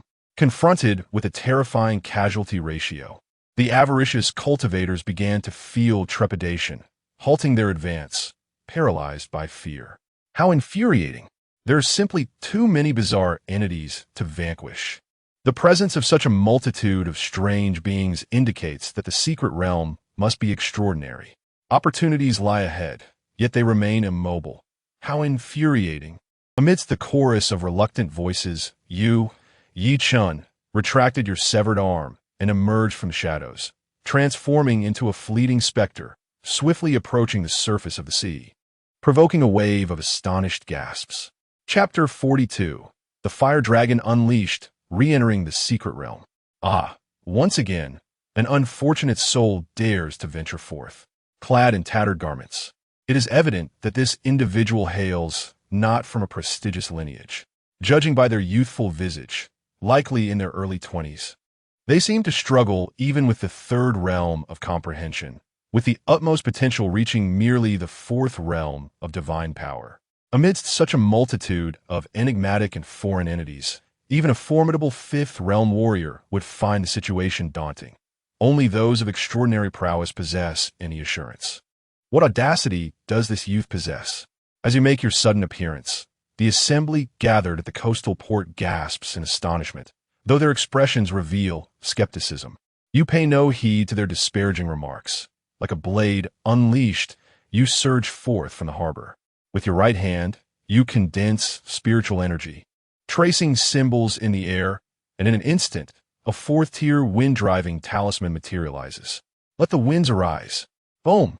A tempest howls, enveloping you in its ferocious embrace, propelling you skyward towards the secret realm. Since acquiring the purple talent of the talisman Dao Seed, you have discovered that your understanding of talismans has transcended into a realm of terrifying mastery. Any talisman under your command can materialize from thin air without reliance on external objects. A fourth-tier wind-driving talisman. He is indeed a talisman master. When did such a young fourth-tier talisman master emerge in the Demon City? To condense a talisman with a mere thought. This is a feat that even seasoned talisman masters may struggle to achieve. How is this possible? The crowd, who had just moments ago been rife with mockery, now stands stupefied, their disbelief palpable as they behold your prowess. Talisman masters are renowned for their versatility, possessing the healing abilities of alchemists, the array capabilities of formation masters, and the enhancement skills of weapon crafters, yet they often struggle to attain mastery in any one domain. Throughout the Great Xia, the presence of talisman masters is exceedingly rare, and a youth as yourself, already a fourth-tier talisman master, would surely be well known by now. Yet, no one in attendance recognizes your true identity. Unfazed by the gasps of astonishment behind you, you manipulate the power of the wind-driving talisman to ascend rapidly, evading attacks as you draw closer to the secret realm. In this endeavor to conceal your identity and forge a new persona, you resolve to rely solely on the means of a talisman master. Boom! Suddenly, enormous tentacles erupt from beneath the sea, sweeping towards you and sealing off all avenues of escape. A terrifying and bizarre aura surges forth from the depths, causing the surrounding foreign entities to tremble in fear. It is the peak of the mountain and river realm, the Kulu Sea Demon. Someone at the port recognizes the origin of those tentacles. The Kulu Sea Demon, a colossal creature resembling a giant octopus, possesses an extraordinary vitality and has a penchant for devouring the brains of cultivators. Clearly, this Kulu Sea Demon has set its sights on you. Yet at this moment, you harbor no fear. Rather, upon sensing its presence, a sudden realization dawns upon you. So it is you. The individual before you is unmistakably the very deep-sea creature that devoured you during the second villain simulation. The essence of your adversary remains vividly etched in your memory. After all, you harbor a grudge. The young talisman master is doomed. It is indeed a pity. Such a youthful prodigy in talisman crafting is destined to fall today. The disparity of an entire realm is not something that can be easily bridged. At the port of Demon City, some sigh, others remain silent, and a few revel in schadenfreude, evidently believing that you cannot escape calamity. With an impassive expression, you suddenly freeze mid-air, your palms coalescing into ethereal shadows, seemingly sketching something. As the spiritual energy within you churns violently, with a resounding clap, you unleash a powerful strike. A colossal dragon's roar reverberates throughout the expanse of the Demon City Sea, exuding boundless pressure. Amidst the astonished gazes of countless onlookers, a fire dragon, enveloped in flames and emanating an intense heat, materializes beneath your feet, releasing a thunderous roar. This is, without a doubt, the singular fifth-tier talisman you obtain from the talisman True Canon, the Fire Dragon Talisman. Go! The fearsome fire dragon instantly incinerates the tentacles of the sea demon, and under your command, it charges towards the ocean's surface, disregarding any elemental weaknesses. The sea erupts into a fiery inferno, as bizarre beings are instantly scorched, and even the lurking Kluru Sea demon emits anguished cries. With the enhancement of the talisman Dao Seed, your Fire Dragon Talisman seems more formidable than an ordinary fifth-tier talisman. Once my affairs are settled, I shall return to deal with you. You scoff, aware that the Kluru Sea demon is not so easily vanquished. Business takes precedence, and you directly enter the secret realm. The power of that fire dragon is truly terrifying. It could likely annihilate a typical mountain and river realm expert in an instant. Is this the true worth of the talisman Dao Seed, this purple talent? Liu Qian stands astonished. The version of himself within the villain simulator, although still at the fourth realm of divine abilities, possesses a combat prowess that eclipses even that of a fifth realm mountain and river expert. The fiery dragon can even injure the peak Kluru Sea demon, showcasing its devastating potential. He dares to assert that the version of himself within the villain simulator could likely obliterate his current self. The talisman Dao Seed, this purple talent, significantly amplifies the power of talismans, making it feasible to engage in battles beyond one's level. Regrettably, the talisman True Canon only contains fifth-tier talismans. It appears imperative to seek higher-tier talisman manuals. However, it seems that such advanced talismans are predominantly held by high-ranking talisman masters, notorious for their eccentric personalities and elevated status, who may not even extend favor to the Liu family. Nevertheless, Ishal do mi utmost. You enter the secret realm and find yourself in a verdant valley. The spiritual energy in the secret realm is exceptionally abundant, and you are astonished to discover that this place resembles the location where you were slain by the forces behind the villain simulation last time. It turns out that it was Liu Ruyue who led you into the secret realm of the Magic City S-Ocean, and throughout, you never truly departed from its domain. It seems that during the last simulation with the antagonist, Liu Ruyue employed some underhanded tactics, and the forces behind the scenes must have sought you with great difficulty. Thus, it appears that this place holds a connection to me. You sighed in reflection. However, matters of importance take precedence, and you retrieved the severed arm of Yichun, preparing to employ the soul nail technique to ascertain his location. With a swift motion, this time, unlike your previous failures in the Magic City, the severed arm floated in midair, and a blood arrow began to coalesce, pointing towards the north. The soul nail technique proved effective. Indeed, he is truly within this realm. Chapter 43. Disrupting the fated hero's opportunity, seizing the 9 steps to heaven. Upon determining Yi Chen's location, you cast aside all reservations and instantaneously unleashed the phantasmal speed of the 1,000 Shadow Devil technique, augmented by the wind-driving talisman. In that moment, by expending spiritual energy without restraint, your speed transcended the boundaries of the mountain and river realm, reaching the threshold of the transcendent realm. You soared on the winds, transforming into a fleeting shadow, dashing through the air with remarkable swiftness, creating sonic booms that caught the attention of numerous creatures within the secret realm. Roar!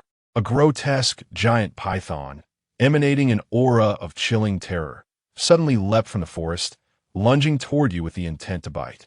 4th grade, Fire, Thunder Talisman. With a stoic expression, you commanded your will, causing a talisman to coalesce and unleash a barrage of fire and thunder, obliterating the monstrous python and enveloping the skies in a mist of crimson. Was that the prowess of a talisman master? To annihilate a creature of the mountain and river realm in a single strike. Such formidable power, such astonishing speed. Could it be that of a senior from the transcendent realm? Where in the entire demon city could such a youthful talisman master be found? How could I not recall? Your divine might is impressive. I am Wu Jiahao from the Wu family of Demon City. Might we join forces to seek opportunities together? Your grand display of power stirred quite a commotion within the secret realm, leaving many who had also ventured inside in a state of astonishment.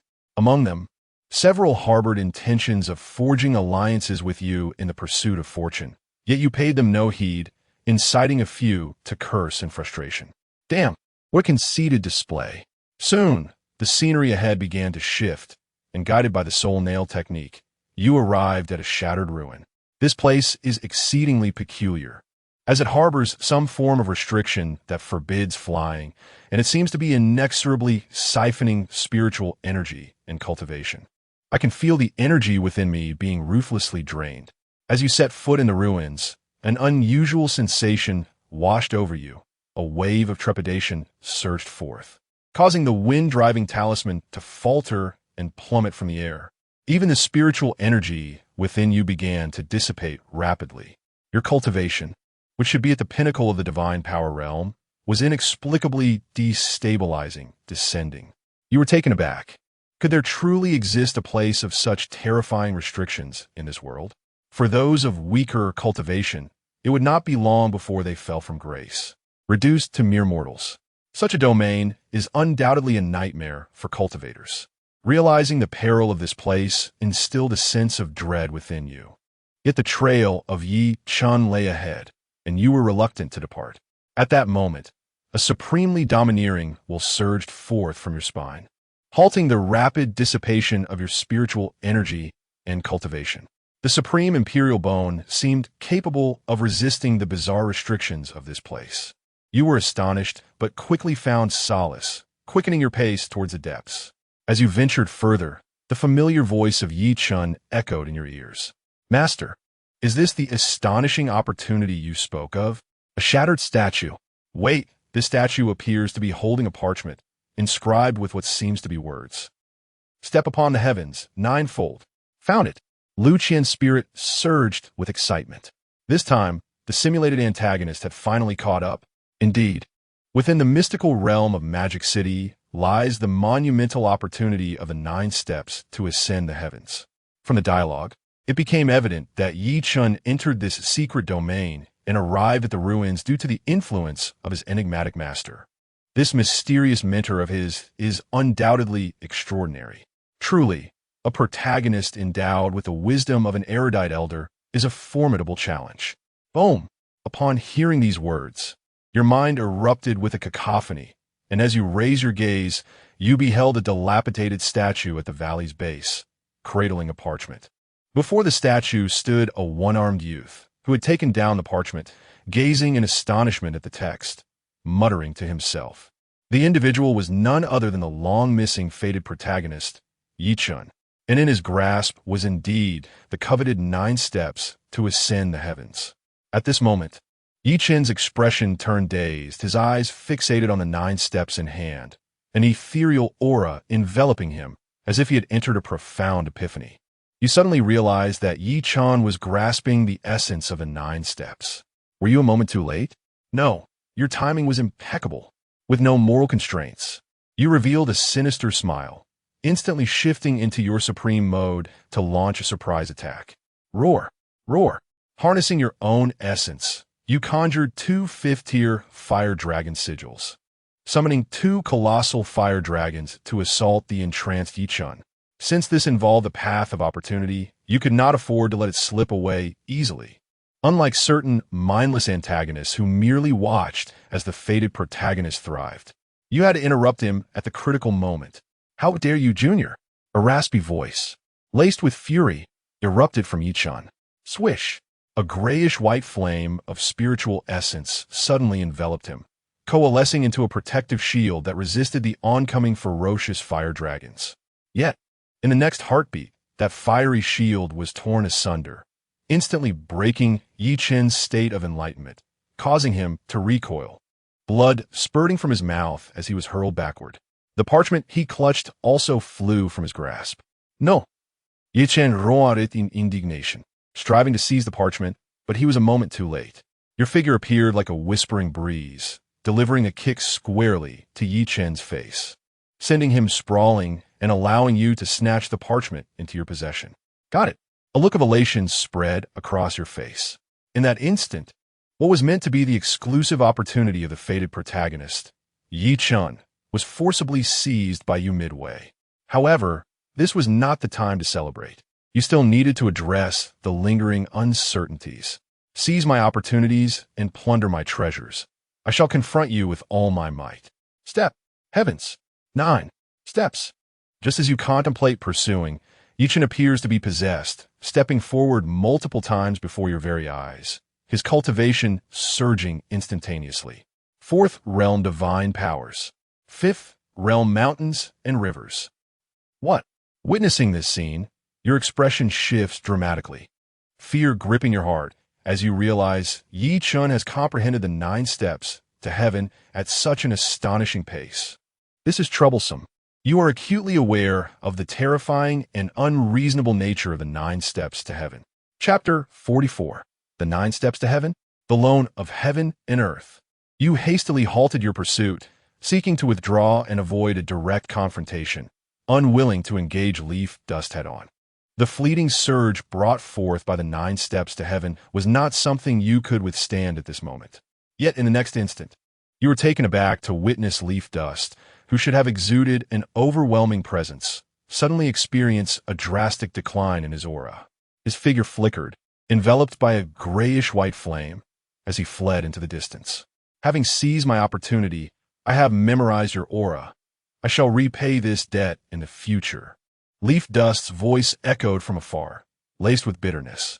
Observing this scene, you quickly realized that you had been deceived by him. It was evident that Leaf Dust had not truly mastered the 9 steps to heaven. He had merely forced its use to mislead you. Having witnessed the terrifying power of the 9 steps in previous simulations, you found yourself genuinely intimidated, allowing Leaf Dust to escape unscathed. How shrewd of Leaf Dust! I underestimated you. You murmured, your expression grave. Indeed, one must never underestimate anyone. Although you recognized the deception, you chose not to pursue him further, for your objective had already been achieved. Moreover, as Leaf Dust was the destined protagonist, who could ascertain whether he might gain enlightenment in a life-and-death moment and truly comprehend the 9 steps to heaven. Now that the sheepskin scroll detailing the 9 steps to heaven lay in your possession, there was no need to continue risking your safety. Even if you wished to pursue him, it would be prudent to first attain a similar understanding of the 9 steps. After weighing the pros and cons, you resolved against the pursuit. Subsequently, you retrieved Leaf Dust's severed arm, employing the soul nail technique to ensure his departure was genuine. With a glimmer of anticipation, you cautiously unfurled the sheepskin scroll in your hands. In a flash, a beam of white light pierced your mind. The scroll began to dissolve into a spectral form, as if it could no longer sustain itself. In the next moment, you found yourself within a unique ethereal space, surrounded by countless ancient celestial scripts swirling before you. The secrets exclusive to the 9 steps to heaven began to unveil themselves. 9 steps to heaven, fragment a celestial secret, a step to ascend to the heavens. Treading 9 steps to transcend mortality and become an immortal. One must burn their lifespan, seizing the essence of heaven and earth to exchange for the celestial ladder to ascend. Note, this is a forbidden art. Once employed, it will inevitably result in backlash, bringing misfortune. The longer it is used, the more one's cultivation will stagnate, and the absorbed spiritual energy will return to the cosmos. If the balance of heaven and earth cannot be restored, certain death awaits. Is this truly the 9 steps to heaven? Liu Qian's expression transformed into one of astonishment as he stared blankly at the description of the 9 steps to heaven within the villain simulator. A celestial secret, a step to ascend to the heavens, treading 9 steps to transcend mortality and become an immortal. What a domineering effect. In theory, a mortal who acquires the 9 steps to heaven could break through 9 realms in an instant, swiftly ascending to the status of a true immortal. However, the limitations are exceedingly formidable. Firstly, to wield such terrifying power requires the burning of one's own lifespan to seize the essence of heaven and earth, thus obtaining the ladder to ascend. The first step taken is a terrifying number, followed by a doubling of the burden. A mere mortal, upon taking even 2 steps, would likely perish on the spot. Only those cultivators with a prolonged lifespan might have the fortitude to endure. Yet, the dire consequence remains. Utilizing this power invites backlash, ensnaring one in misfortune. Furthermore, the longer it is employed, the more one's cultivation will stagnate, trapped at a single realm. As the cultivated spiritual energy must return to the cosmos until the borrowed essence is replenished.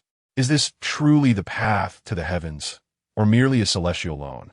To sacrifice one's life for a loan of spiritual energy, only to owe it back, and if one cannot repay, death is inevitable. Liu Qian's lips twitched in horror. Realizing this was not as he had anticipated. The cost appears to be exorbitantly high. It is essential to note that the greatest advantage of his villain simulator is not only the foresight of the future and understanding of opportunities, but also the ability to swiftly enhance his strength. However, should he employ the path to the heavens, he would remain ensnared at the same realm until the borrowed energy is returned. Is this not a deadlock? The more one utilizes it, the more one can forget about progressing further in this lifetime. In fact, the cumulative borrowed energy could eventually crush him, leading to his demise at the hands of the cosmos. Indeed, fate's gifts come with a predetermined price. Those sudden surges of power are not freely given. Nevertheless, there are benefits, at least in critical moments. Such explosive strength could save one's life. Yet, it should not be invoked lightly until one is truly at death's door. In this instant, Liu Qian comprehended the reason behind Yi Qin's brief bursts of power during previous simulations, only to cease shortly thereafter. Upon grasping the mechanism of the path to the heavens, you fell into a momentary silence. It seems to be a life-draining secret technique. Currently, with your first step, you have ascended from the fourth realm of divine powers to the fifth realm of mountains and rivers, requiring a sacrifice of 1 second of life for every year gained.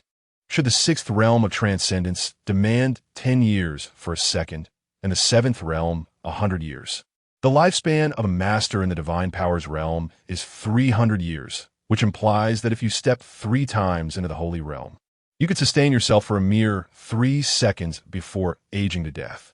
What a treacherous path to the heavens. It seems one would ascend before completing the 9 steps. Is this truly meant for cultivation? You are infuriated and wish to curse, but you restrain yourself. After all, strength is what you need most at this moment. The existence of the path to the heavens undoubtedly allows you to attain immense power at an astonishing speed, albeit temporarily. Moreover, as you are in a simulation, death is inconsequential as long as your true self remains unscathed. You begin to explore the path to the heavens within your mind, only to find the content somewhat fragmented, only chronicling up to the 7th step into the holy realm. The last 2 steps, which lead to the celestial and the true immortal, are conspicuously absent. Could it be that the complete knowledge resides with Yi Qin? You suddenly realize that the steps of the heavenly ascension, which you had acquired, were incomplete, lacking the final 2 steps, possibly taken by Yi Qin. After all, the first to come into contact with the complete heavenly ascension was Yi Qin, the fated protagonist, while you had merely appeared later to seize it. In order to obtain the full heavenly ascension, you must retrieve it from him. The immediate course of action is to master the first 7 steps of the heavenly ascension before anything else. After a brief moment of contemplation, you resolve to focus on cultivating the heavenly ascension, aiming to initially grasp this hidden trump card. You set up talismans around you to ensure safety and provide early warning, then approached the shattered statue, sitting down to commence your training. Chapter 45. Ascending the 9 steps to heaven. Annihilating the extraordinary. Your current realm is the 4th stage of divine powers. The first 4 steps of the 9 steps to heaven pose almost no obstacles for you, and you have completed your training in less than 2 days. After half a month, you successfully cultivated the 5th step, and a unique mountain and river talisman materialized in your mind. Whenever you wish, you can burn your lifespan to draw power from this talisman and ascend to the 5th stage of mountain and river. A month and a half later, you achieve the 6th step, and a new extraordinary talisman crystallized in your mind. By sacrificing your lifespan, you can step into the 6th stage of the extraordinary. 3 months later, you completed the 7th step, forming a spirit talisman of entry into sagehood in your mind. By consuming your lifespan, you can enter the 7th stage of sagehood. Thus, you have thoroughly mastered the first 7 steps of the 9 steps to heaven, ready to unleash your sagehood powers at any moment, possessing a formidable trump card. At last, it is in your grasp. You have obtained the 9 steps to heaven. Even though it is incomplete, it is still a valuable asset. Observing the ease with which it has unfolded, Liu Qian cannot help but clench his fist in triumph, feeling an inner celebration. Acquiring the 9 steps to heaven grants him the initial capital to triumph over the strong with the weak and to confront challenges beyond his realm. At the very least, he will not easily find himself cornered by extraordinary or sagehood realms. In this moment of excitement, Liu Qian remains oblivious to the subtle aura of spiritual energy that begins to ripple within the room. However, this energy, which influences emotions, has little effect on Liu Qian, whose joy and exhilaration have effectively masked a certain desire. On the carpet, Liu Ruyue lies on her side, slightly opening her eyes, peering in confusion. What is happening? Now, unless a celestial being intervenes, no one in the entire demon city poses a threat to me. As for the final step of the 9 steps to heaven, it must be obtained from Yichun. With the mastery of the 9 steps to heaven, your spirits are lifted and you feel a sense of limitless freedom, as if the shadows that once clouded your heart have begun to dissipate. Since you have achieved your primary goal of acquiring the 9 steps to heaven, you prepare to depart, but not before thoroughly searching this desolate place. Among your targets, the broken statue holding a sheepskin scroll is of particular interest. Given that this location harbors the 9 steps to heaven, a treasure capable of transforming the ordinary into the celestial, it is likely a remnant left by some divine being, and there may be other gifts waiting to be uncovered. During the previous simulation with the antagonist, Yichun wielded a scarlet blade that had slain Zhao Kuan. At that moment, you sensed that the weapon was extraordinary and likely originated from the secret realm. You suspect that the scarlet blade may also be hidden in this desolate area. Yet despite your diligent search, you have yet to uncover it. Ultimately, your skeptical gaze fell upon the incomplete statue before you, suspecting that it might conceal something within. With a fierce roar, you unleashed a torrent of power, striking the damaged statue with all your might. Yet, the statue remained utterly unscathed. Recognizing that the statue's fortitude was far beyond your current capabilities, you ultimately chose to abandon your efforts. You departed from the desolate ruins, hastening towards the exit of the secret realm, intent on returning to the magic city to assess the present situation. Although the secret realm was rich with spiritual energy tenfold that of the outside world, it was merely a natural prison. Should the forces behind the scenes discover it, the outcome would resemble that of catching a turtle in a jar. During your last encounter with the antagonist simulation, you had survived for half a year within the secret realm, only to be found and slain with a single blow. Unable to escape, you wondered how the outside world fared now, whether Su Ming's disguise as a substitute had been exposed. Suddenly, an icy chill enveloped you as you made your way.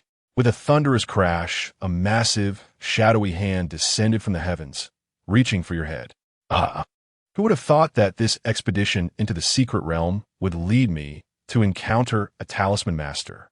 Just what my Li family needs, a successor to the talisman arts. Accompanied by a sinister laugh, an elderly figure clad in a long robe appeared, bearing a sly and treacherous smile. He radiated an aura of dread and terror, evoking the image of a venomous serpent. This was undeniably a formidable being of the 5th tier of the extraordinary realm. You recognized him immediately as a member of the Li family, the Grand Elder, the younger brother of the family's patriarch, causing a glint of cold light to flash in your eyes. With the mysterious realm materializing in the waters of the magic city, it was inevitable that the 4 great families, the local powerhouses, would respond by sending individuals to investigate. Clearly, this individual viewed you as prey, seeking to seize the legacy of your talisman mastery. Had it been before, facing a being of such extraordinary prowess 2 tiers above you, you would have had no means to retaliate, forced to rely on the life-saving blood escape talisman to flee. However, you had no intention of running this time. Instead, you resolved to test the might of the step to heaven technique. If they desired your legacy, they would have to earn it with their lives. Your gaze turned frigid. Rather than retreating, you advanced, activating the extraordinary talisman of mountains and rivers from the depths of your soul, sacrificing 20 years of your lifespan to take 2 steps forward. In an instant, Your aura surged dramatically. The realm of divine powers. The realm of mountains and rivers. The extraordinary realm. In an instant, you have transformed into an extraordinary powerhouse, embodying the essence of flames. Your will manifests as a symbol, conjuring 5 enhanced versions of the fire dragon talisman. With a swift motion of your hand, you unleash a chilling incantation, summoning a formation of 5 dragon fire talismans. Roar, roar, roar, roar, roar. 5 colossal and fearsome fire dragons materialize from thin air, emitting a terrifying roar filled with draconic majesty, brimming with spiritual energy, resembling true dragons. They tear through the ominous grasp and surge toward the elder of the Leaf family with lethal intent. Empowered by the essence, these fire dragons are exponentially stronger than before. Magnified tenfold, if not more. This is impossible. How could you know? The elder of the Leaf family is instantly engulfed by the 5 horrific fire dragons, consumed in flames and obliterated on the spot. Chapter 46. Departure from the Secret Realm, Chaos in the Demon City. With a thunderous roar, the elder of the Leaf family, consumed by 5 fiery dragons, was instantaneously reduced to ashes, likely never to fathom that he would encounter such a monstrous anomaly. With a snap, amidst the dispersing ashes, the elder's storage pouch was seized by one of the fire dragons and delivered into your hands. This move, a cost of 20 years of lifespan. Can you withstand it? Clutching the storage pouch, you gaze at the dismembered remains of the Leaf family elder, maintaining a facade of calmness, yet an indescribable exhilaration surged within you. In this moment, you finally comprehended the essence of an extraordinary experience. No wonder during previous simulations, the destined protagonist, Qian, seemed impervious to reason, ready to confront anyone at the slightest provocation. This sensation is undeniably exhilarating.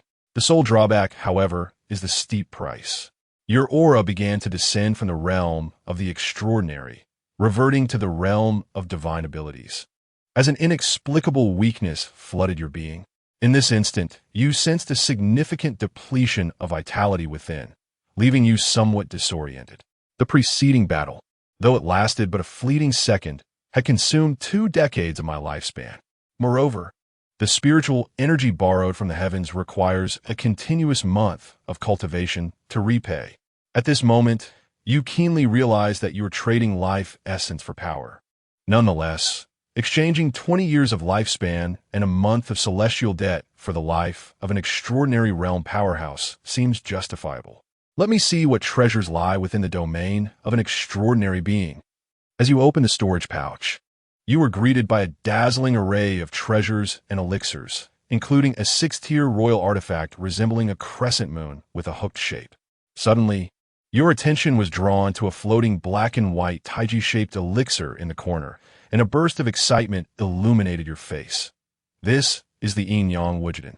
The Yin-Yang Wujidan is a long-lost 5th-tier elixir from ancient times, imbued with the dual energies of Yin and Yang, capable of assisting one's perfect breakthrough to the 5th realm of mountains and rivers.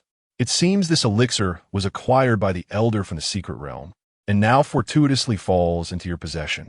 However, as you are currently under celestial debt, unable to enhance your cultivation for a month, consuming it directly would be futile and wasteful. It is wiser to wait until after a month to ingest it. Booming sounds erupted. At this moment, a violent tremor resonated, signaling the exit of the secret realm was beginning to close. This is bad. The secret realm is about to shut. Your expression shifted as you hastily stowed away the storage pouch and fled towards the exit, desperate to avoid being trapped inside. Hurry! The secret realm is about to close, and who knows how long it will be until it opens again. There have been instances where individuals were ensnared within the secret realm for over a century, only to emerge as mere skeletons when it finally reopened. How infuriating! Just a step away, merely a step away from obtaining that exquisite artifact. At this moment, many others share your sentiments, as they too hasten towards the exit within the secret realm. However, there remain a few avaricious souls unwilling to depart easily, still yearning to strive for their fortunes. Boom! In the final moments before the secret realm's closure, you successfully escaped, emerging upon the azure seas of the Magic City. The entrance to that secret realm vanished without a trace as it sealed shut. Returning to the Century Hotel, you seek to uncover what transpired over the past 3 months. Assuming the identity of Han Li, you make your way back, only to find yourself momentarily stunned upon arrival. The grand and majestic Century Hotel has been reduced to a mere heap of ruins, as if it had suffered a catastrophic blow. An ominous premonition surges within you. Another incident has occurred. At this instant, you sense danger creeping ever closer as the shadowy forces behind this calamity seem to have struck once again. Remarkably, they have dared to act, even under the stringent protection of Liu Zhong and the Security Bureau, annihilating the entirety of the Century Hotel. Liu Qian's countenance grows solemn. One can only imagine the ferocity of the battle that ensued, likely generating considerable commotion. Furthermore, if the assailants were emboldened enough to strike, they must possess substantial confidence in their ability to dismantle all defensive forces present at that time. Could it be that an ancient being of the celestial realm has intervened? Realizing the gravity of the situation, you steer clear of the desolate hotel, opting instead to walk away as if merely a passerby. Outside the Century Hotel, a gathering of onlookers engages in idle chatter, many of whom are cultivators. You should have seen it. A week ago, a fierce battle erupted here at the Century Hotel, a truly violent clash. Numerous black-clad assassins charged towards the hotel, targeting the prominent figures within. That night, a notable young master of the Liu family mysteriously vanished, suspected of being abducted, while his protector suffered severe injuries. Even Deputy Director Qi Wayne nearly lost his life. Ultimately, it was the tardy arrival of the director and the elders of several prominent families in the Magic City that drove those assassins away. Listening to the murmur surrounding you, your heart sinks to the depths, as you can almost envision the sheer terror of that fierce battle. The seemingly impenetrable defenses of the Century Hotel were nearly breached, and even the substitute, Su Ming, was captured. As for the late-arriving director and the elders of the great families driving off the assassins, it seems more like an embellishment than the truth. Clearly, the attackers must have instilled considerable fear in those present. The young heir of the Liu family had only just checked into the Century Hotel for 2 days when such an incident occurred, leaving many to ponder how the Liu family in the imperial capital would respond. Is it true?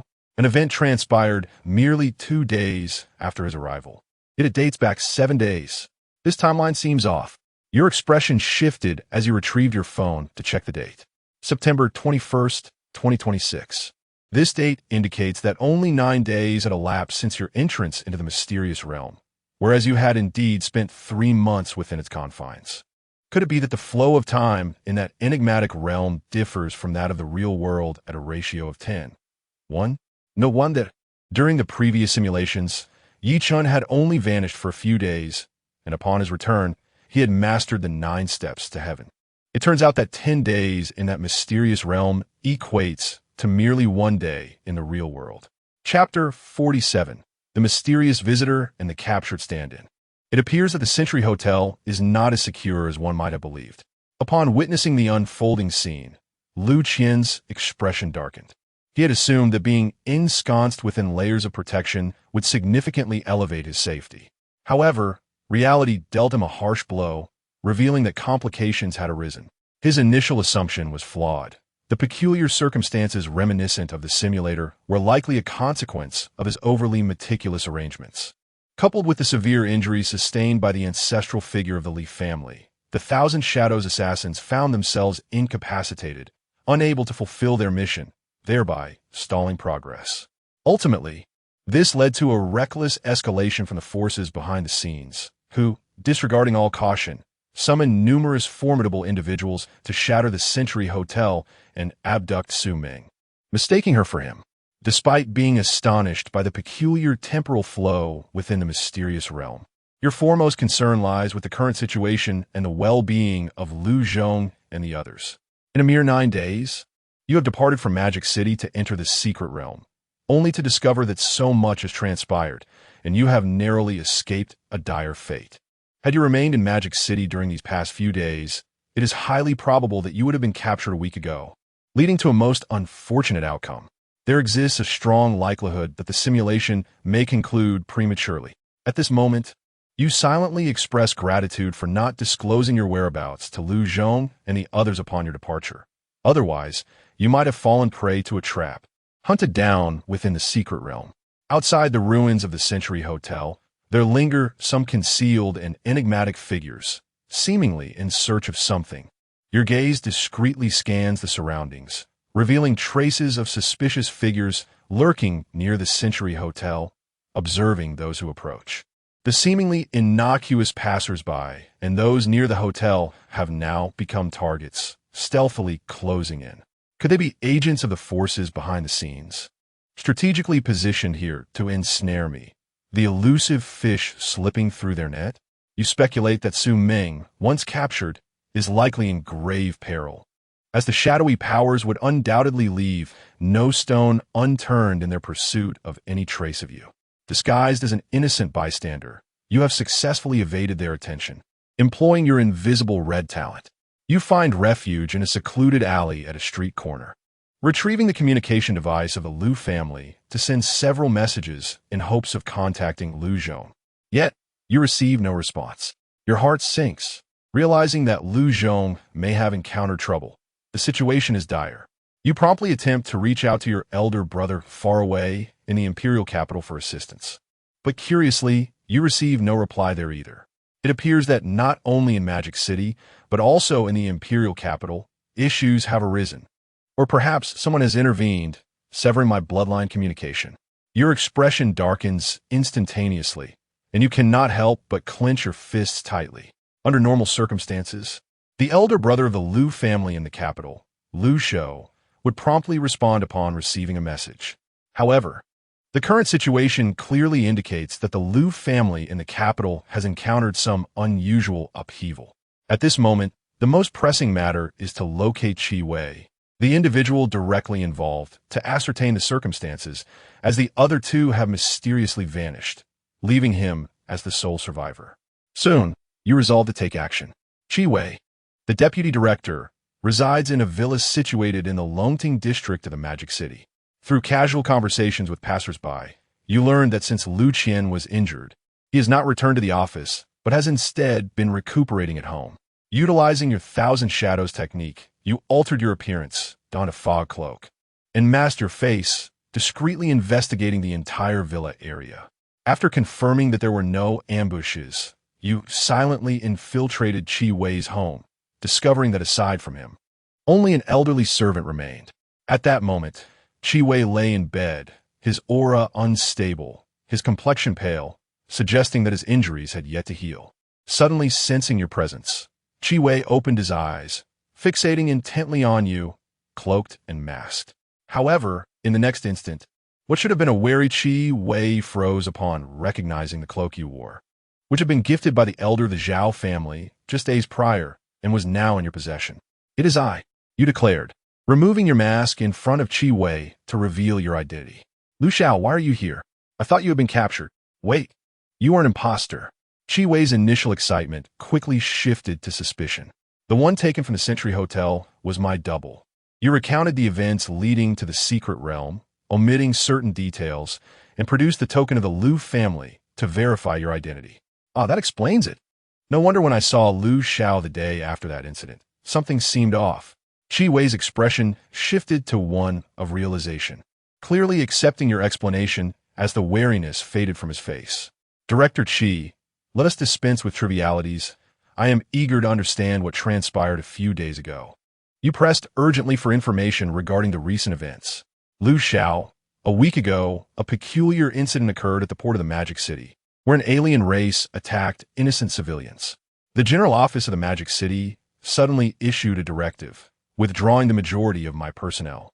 My companions had scarcely departed when calamity struck. A cadre of fearless assassins materialized, among them two formidable foes of the sacred realm. The Century Hotel descended into chaos, caught unawares, and we found ourselves retreating under relentless assault. At that critical juncture, Yichen emerged, proclaiming that Liu Qian was his target, insisting that only he could deliver the fatal blow, and commanded the others to withdraw. He then engaged the assassins, managing to vanquish one of the Sacred Realm adversaries. Listening to Qi Wei's account, your expression morphed into one of incredulity.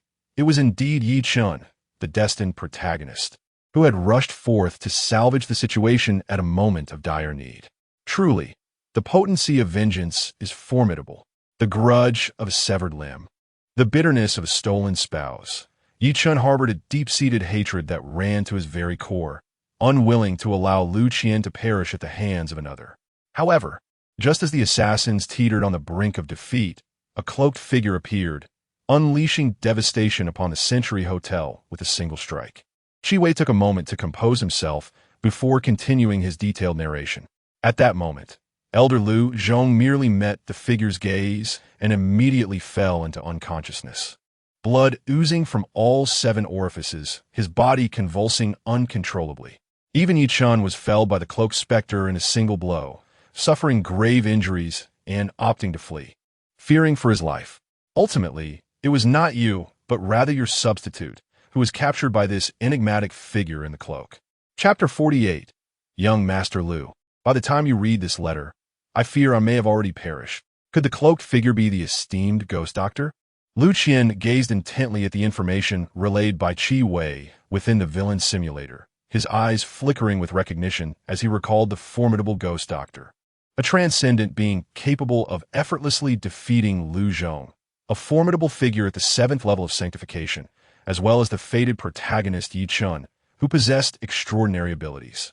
Within the entirety of Magic City, it seemed there was no one else capable of such feats. Only a true being at the celestial level could achieve this. From a timeline's perspective, the only plausible suspect was the deceased eunuch who had previously appeared in the simulation. The ghost doctor stood out as the most likely culprit. It was apparent that the hidden mastermind within the Daxia royal family was becoming increasingly restless. The assassination of Li Yang, the incapacitation of the Li family's elder, and the thwarting of the assassination plot had led to the adversary's disappointment, perhaps believing that he had uncovered certain truths. Moreover, he had allied himself with Qi Wei, the deputy director, gaining a portion of the armed forces in Magic City. Concealed within the Century Hotel, this alliance complicated the adversary's ability to mobilize forces against the Li family. Ultimately, he opted to summon a celestial being. However, the cloaked figure initially refrained from direct confrontation, lurking in the shadows as if wary of something. Had it not been for the intervention of Yi Chun, the destined protagonist, the cloaked figure likely would not have revealed himself. Furthermore, regarding the recent attack, the Magic City General Administration exhibited significant issues, having withdrawn a substantial number of Qi Wei's men prior to the assault. It was unexpected to discover that the General Administration had infiltrators among them. Listening to Qi Wei's words, one realized that the hidden mastermind might have indeed summoned the ghost doctor, while simultaneously, the Magic City General Administration appeared to harbor monumental problems. The ability to disregard Qi Wei's orders and forcibly relocate the majority of personnel before the impending battle suggested that there was but one individual in Magic City capable of such authority: his direct superior, the director of the General Administration. Young Master Liu, I suspect the director has connections to the Li family. Qi Wei decisively articulated his thoughts. Share your perspective. While you two harbor suspicions about the director, one cannot help but wonder if this is merely Qi Wei's ploy to ascend in rank. Alas, your current knowledge is woefully insufficient to substantiate any claims. Young Master Liu, since that attack, I've been confined at home to recuperate from my injuries. However, my subordinates have been replaced, clearly indicating an intention to undermine my authority. During this time, I have remained vigilant, discreetly instructing my loyalists embedded within the Magic City General Administration to investigate. The order to relocate personnel prior to the battle was indeed issued by Director Xinzhong. After that attack, Elder Liu fell into a coma. I initially intended to send him to the hospital for treatment, but I was thwarted by Xinzhong, who insisted on taking Elder Liu away, claiming he had other plans. Moreover, it appears that during this time, Xinzhong has been hosting a highly significant and enigmatic guest, whom my subordinate suspects to be the cloaked figure. Listening to Qi Wei's words, your expression darkened, and it became almost certain that Director Xinzhong is indeed the mastermind behind the scenes. First, he undermined Qi Wei's authority, then abducted the unconscious Elder Liu, and seemingly has connections with the cloaked figure. This is a blatant indication of his intentions, despite the fury boiling within you. Your exterior remained composed as you continued to inquire. I see there are issues with the director. What, then, is the matter with the Li family? At this, Qi Wei fell silent for a moment, before slowly revealing, the reason I sustained such grave injuries is due to the jade Ruyue from the Li family. That royal artifact unexpectedly exploded at a critical moment. Hearing Qi Wei's fragmented account, you felt a tinge of embarrassment, realizing that your suspicions regarding the jade Ruyue from the Li family were indeed correct. Previously, to be on the safe side, you had casually sent the jade Ruyue away, not anticipating that it would lead to Qi Wei's predicament. However, having been reborn, you have evidently mastered the art of cunning. The audacity of the Li family is remarkable. Qi Wei, rest assured, I shall seek justice for you regarding this matter. Having suffered such a significant loss, how could the Liu family simply let it pass? Qi Wei, I am unafraid to disclose that my visit to the Magic City is under a special directive from my family, the specifics of which I cannot divulge. However, I have already contacted my family, and in the coming days, formidable members will arrive in the Magic City to settle accounts with these ruffians. Even though you have lost contact with the Liu family at this moment, you do not let it show, exuding confidence instead. You understand human nature all too well. Qi Wei's unwavering loyalty and obedience are primarily due to the support of the Liu family behind you. If you were to learn that this support was in jeopardy, human nature is the most unreliable bet. Once the elders from my family arrive, the Magic City will surely be turned upside down. At that point, Qi Wei, you may find your position as deputy director in flux. Deputy director? That sounds rather unappealing. Let us call you director instead. In jest, you painted a grand vision, instantly igniting excitement in Qi Wei. Master Liu, you have bestowed upon me an immense surprise. Rest assured, I, Qi Wei, shall henceforth follow your lead. By the way, Master Liu, before the incident, Elder Liu entrusted me with a sealed letter, instructing that it must be delivered into your hands in the event of his misfortune. Grateful and tearful, Qi Wei seemed to recall something and produced a sealed letter. You did not take it. Instead, you regarded Qi Wei meaningfully, your eyes imbued with profound significance. You were well aware that, had you not painted an enticing picture and made certain promises, the other party would likely not have readily produced this letter. Perhaps your gaze unnerved Qi Wei, prompting him to lower his head. I understand. Let this be the last occurrence. You did not lose your temper. Rather, you remained quite composed. Human nature tends to harbor self-interest, which is entirely comprehensible. Moreover, although Qi Wei has been sidelined, it is evident that he still possesses loyal subordinates embedded within the Magic Capital General Bureau, capable of gathering intelligence, which remains significantly beneficial to you. A gentle reprimand should suffice. Arrange a room for me. Very well, young Master Liu. You entered the room that Qi Wei had prepared and began to examine the letter left for you by Liu Zhong. The letter was sealed using the Liu family's unique technique, without specialized skills or by attempting to force it open. One would trigger a protective mechanism that would incinerate the contents. Once you confirmed that Qi Wei had not peered into the letter, you proceeded to open it, eager to uncover the reason behind Liu Zhong's enigmatic decision to leave you a note. With a swift motion, the letter unfurled. Young Master Liu, by the time you read this letter, I fear I shall have already departed this world. Chapter 49. The Testament of Liu Zhong, Correspondence from the Liu family. Liu Xiao, by the time you read this letter, I fear I may have already departed from this world. Qi Wei's ability to deliver this letter to you indicates that he remains trustworthy for the moment. Yet human nature is unpredictable. Exercise caution. Though I cannot ascertain the authenticity of the mission you mentioned, at this juncture, it holds little significance. Liu Xiao, there is a matter of utmost importance I must convey to you. In your haste to depart, you were unaware that Su Ming had something to discuss with you. Ultimately, he confided in me. Su Ming expressed concern for his safety as a substitute. He may soon encounter peril, and he has a younger sister whom he wishes for me to protect.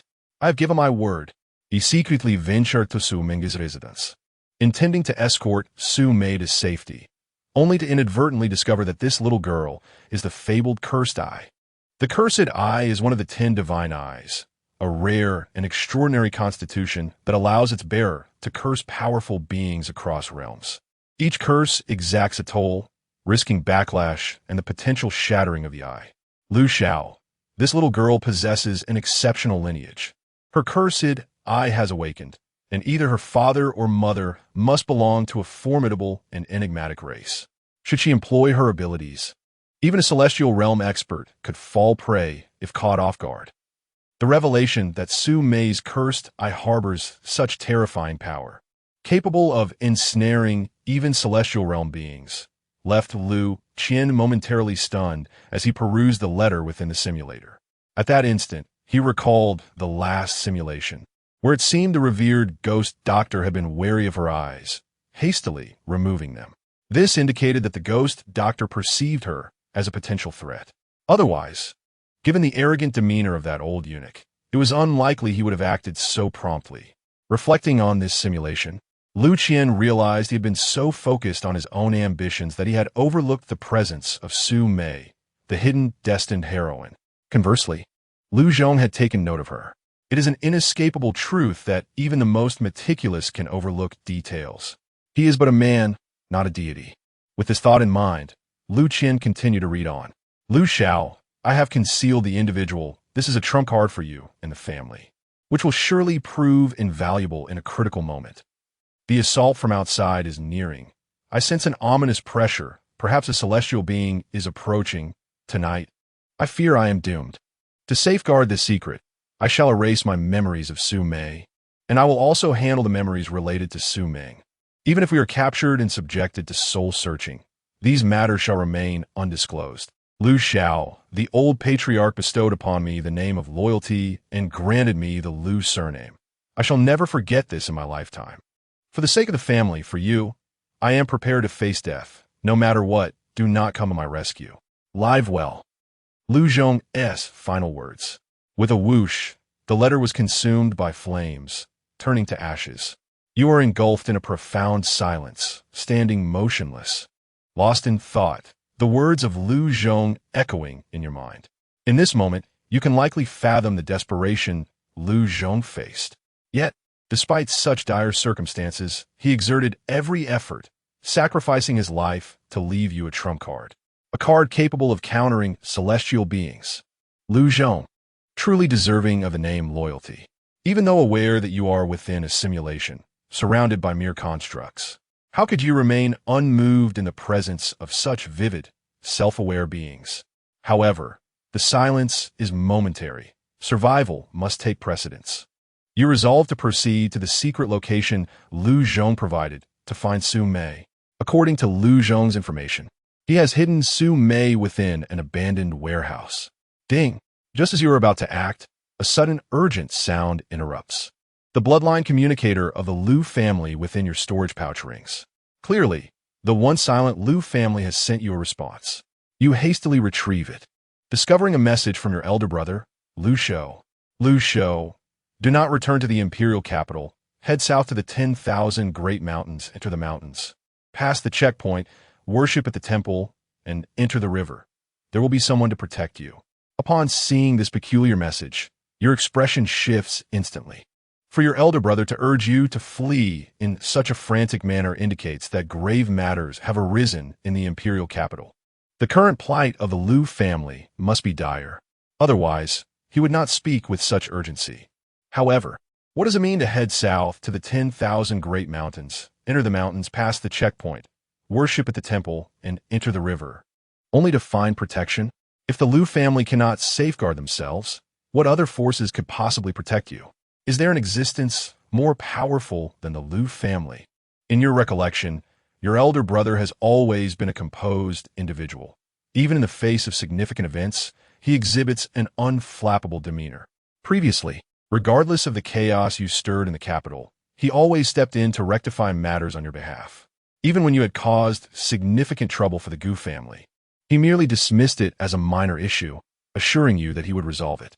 However, now he appeared exceedingly anxious. suggesting that the situation had escalated to a critical level. At this moment, countless questions surged in your mind, leaving you with a sensation akin to a throbbing headache. It seemed as though everything was veering towards an unpredictable outcome. In this instant, all your meticulously crafted plans were utterly disrupted. Brother, what on earth transpired in the capital? How are you? What about the Liu family? You hastily attempted to send a message, eager to gather more information. At this juncture, you dared not use electronic devices to contact your family, for such gadgets come equipped with location tracking, leaving little room for secrecy and making them susceptible to eavesdropping.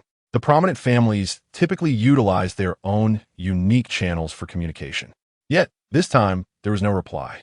After a prolonged silence, the bloodline communicator in your hand finally emitted a sound.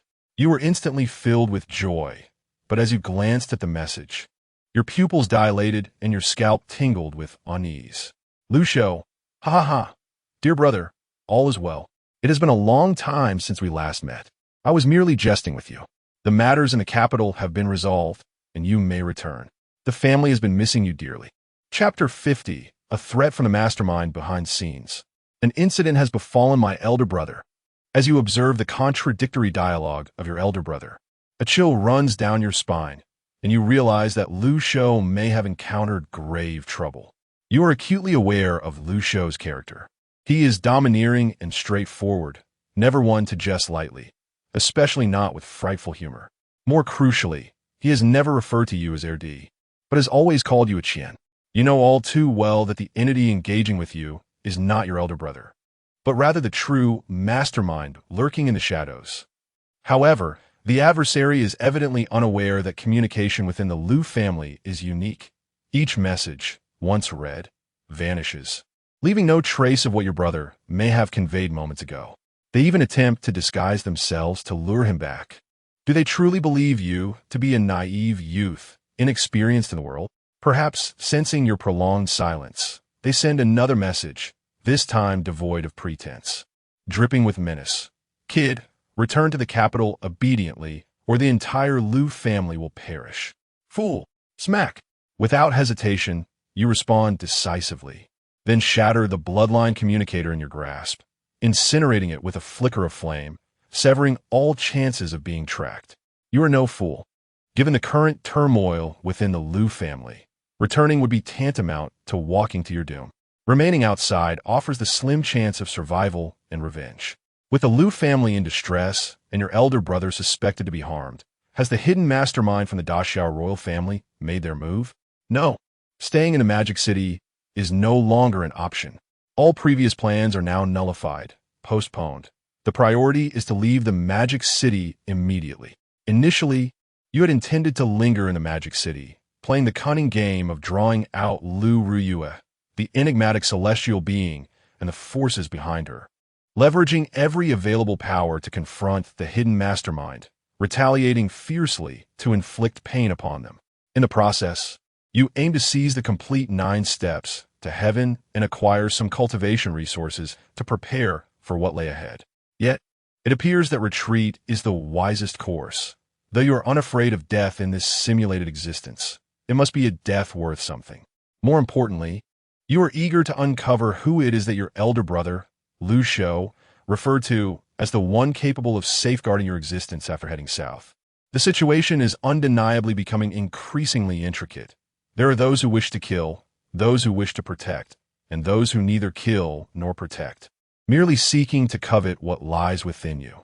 Liu Qian gazes calmly at the shifting dynamics within the simulator, gaining a clearer understanding of his current predicament. The mastermind from the Daxia royal family, along with the malevolent minions of the Gu family, seeks to eliminate him and seize the supreme imperial bone that resides within him. Meanwhile, certain concealed entities within the Liu family strive to safeguard him, and his survival thus far is undoubtedly due to the silent guardianship of these unseen allies. Moreover, the enigmatic figure Liu Ruyue, belonging to the last faction of neutrality, finds himself entangled in a precarious situation where certain entities seek to seize his possessions, employing the artifice of a father leaving behind a son. The intricate interplay of 3 forces, each in constant balance and opposition, has enabled his survival over the years. Yet now, it appears that this delicate equilibrium has been disrupted, leading to a potential collapse. The Great Xia Empire is hierarchically structured into 9 distinct ranks, with the Liu and Gu clans belonging to the second tier of the upper 3 ranks, which boasts several formidable celestial beings. However, looming above the Liu clan is the first tier, the imperial family of Great Xia, home to genuine terrestrial immortals. It had long been anticipated that while the Liu clan is powerful enough to contend with the Gu clan, a second-tier family, they would undoubtedly fall short against the imperial family of Great Xia. Inevitably, there exist other formidable forces providing support and shielding him from harm. Yet, it seems that a certain protector has encountered a calamity. Liu Qian's gaze fell slightly, focusing on the carpet ahead where Liu Ruyue lay beneath a blanket, appearing as if he had truly succumbed to slumber. Perhaps underestimating the situation, Liu Ruyue was sleeping soundly, even emitting soft snores. This mysterious, celestial being aligned with a neutral faction evidently possesses greater knowledge, perhaps even the entirety of the truth.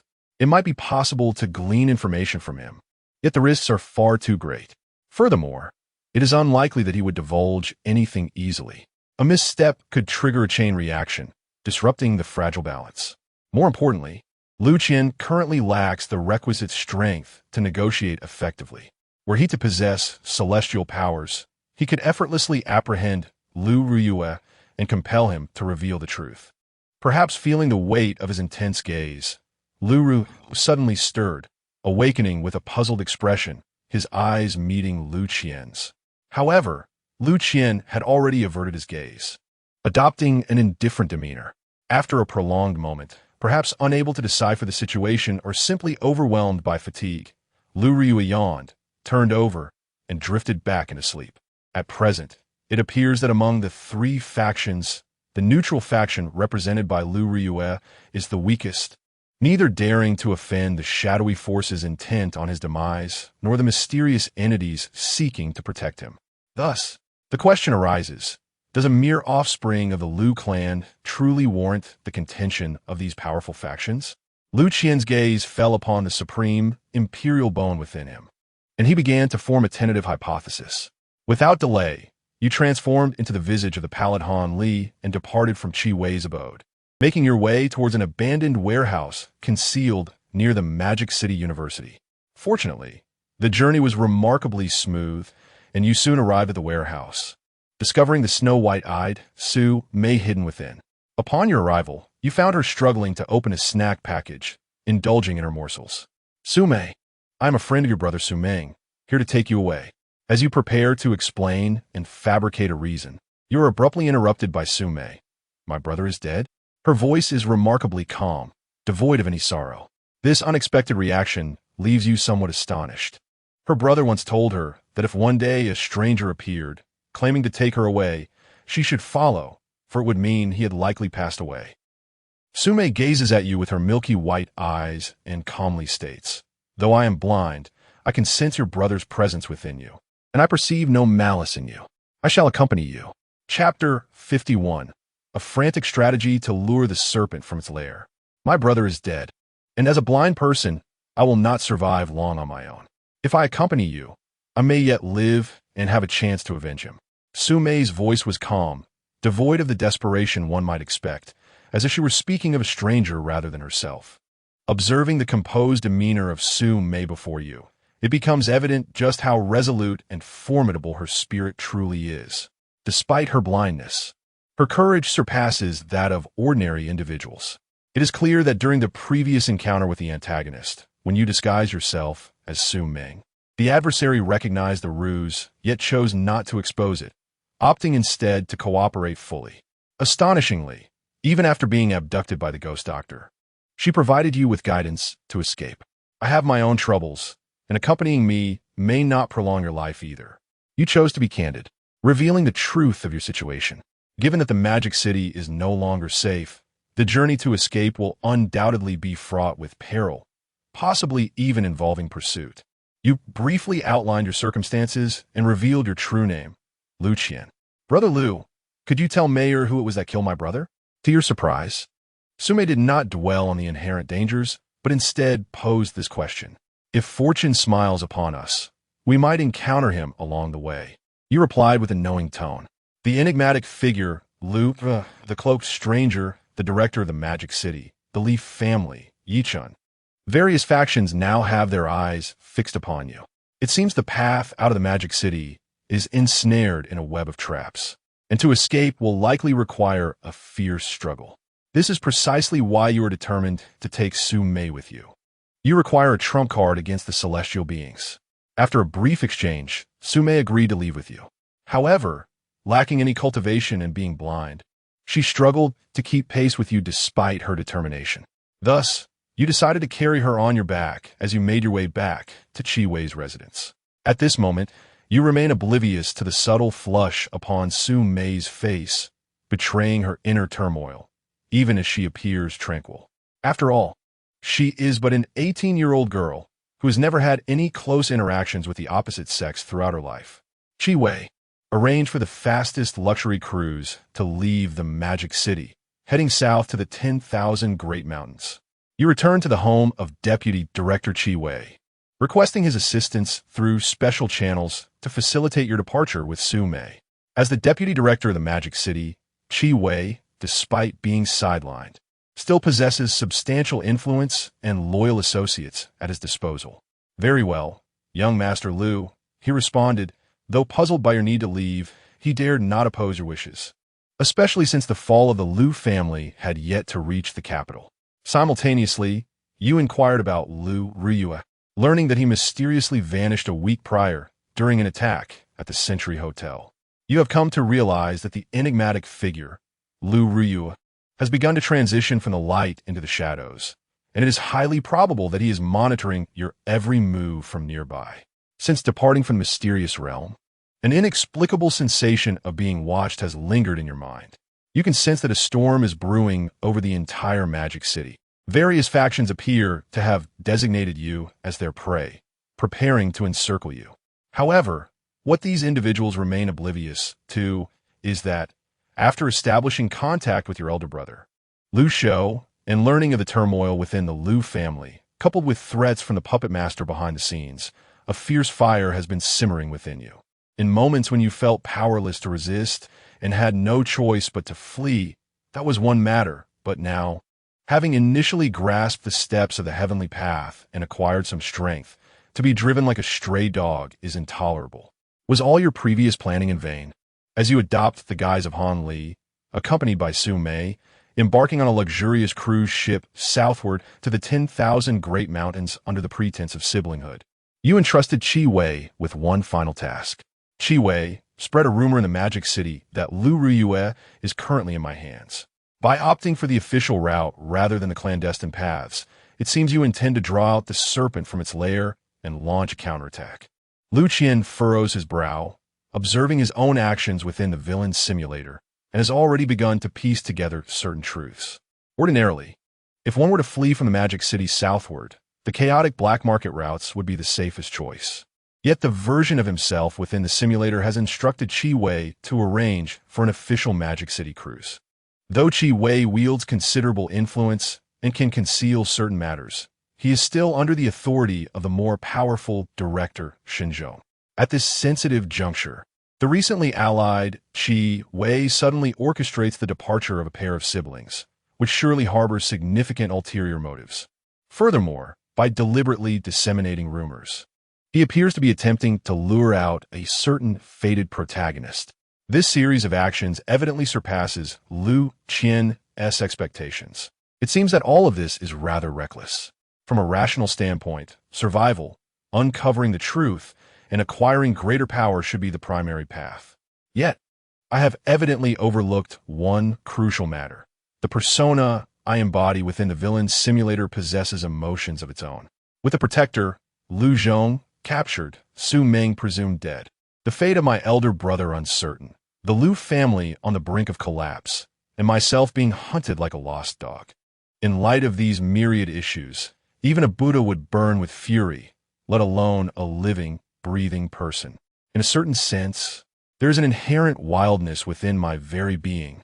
Liu Qian slowly closes his eyes, a slight smirk forming at the corners of his mouth. revealing a defiant and frenzied demeanor.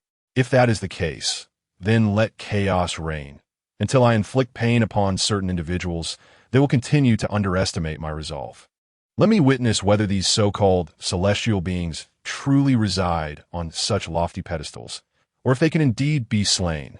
Aboard the opulent cruise ship, you and Sue may disguise yourselves as siblings, residing in a luxurious VIP suite, seldom venturing outside and remaining within the confines of your room. Before long, 2 days elapsed during which you devoted yourself to the art of talisman crafting. Due to the constraints imposed by the celestial loan, your cultivation could not be enhanced for an entire month. Thus, you resolved to rely on external forces to bolster your hidden strengths. Unexpectedly, the external environment remained utterly tranquil throughout these 2 days. The lavish cruise ship exhibited no signs of disturbance whatsoever. The anticipated pursuit and ambush never materialized, and instead, a serene calm enveloped the surroundings. However, as the grand vessel approached the formidable 10,000 Great Mountains, a peculiar situation began to unfold. Chapter 52. The 9 Dragons Ignite the Heavens. A fierce battle against celestial beings. Dear esteemed passengers, I am the captain of this illustrious cruise. Regrettably, due to the aging machinery within the vessel, we are unable to proceed, and this voyage will terminate its journey at Linjiang City. The next ship shall arrive in 3 days, and as a gesture of our sincerest apologies, all accommodations for our passengers in Linjiang City during this period will be covered by our company. What a predicament! How can this be acceptable? 3 days from now, my business ventures amount to millions every minute. By then, it will all be for naught. What is happening? The ship was operating smoothly, and now it has suddenly broken down. Do you comprehend the extent of the delays this will cause me? This is outrageous. I shall file a complaint against you. As the announcement echoed through the luxurious cruise, it incited a wave of discontent and furious exclamations from the passengers. Yet, regardless of their curses, the vessel continued its course toward the nearest Linjiang City, still thousands of kilometers away from the 10,000 Great Mountains. In the face of this unexpected upheaval, you, who have been sequestered in the VIP suite of the cruise, remained utterly unperturbed, exuding an air of tranquility as if you had foreseen this occurrence. Are you finally unable to restrain yourself and prepare to take action? It appears that the puppeteer behind the scenes truly fears my existence, which could safeguard me after my descent.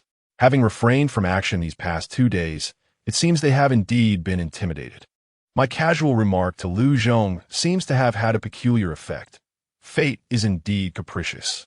You murmur to yourself, aware that the mastermind is beginning to lose their composure, yet you too are on the verge of a breaking point.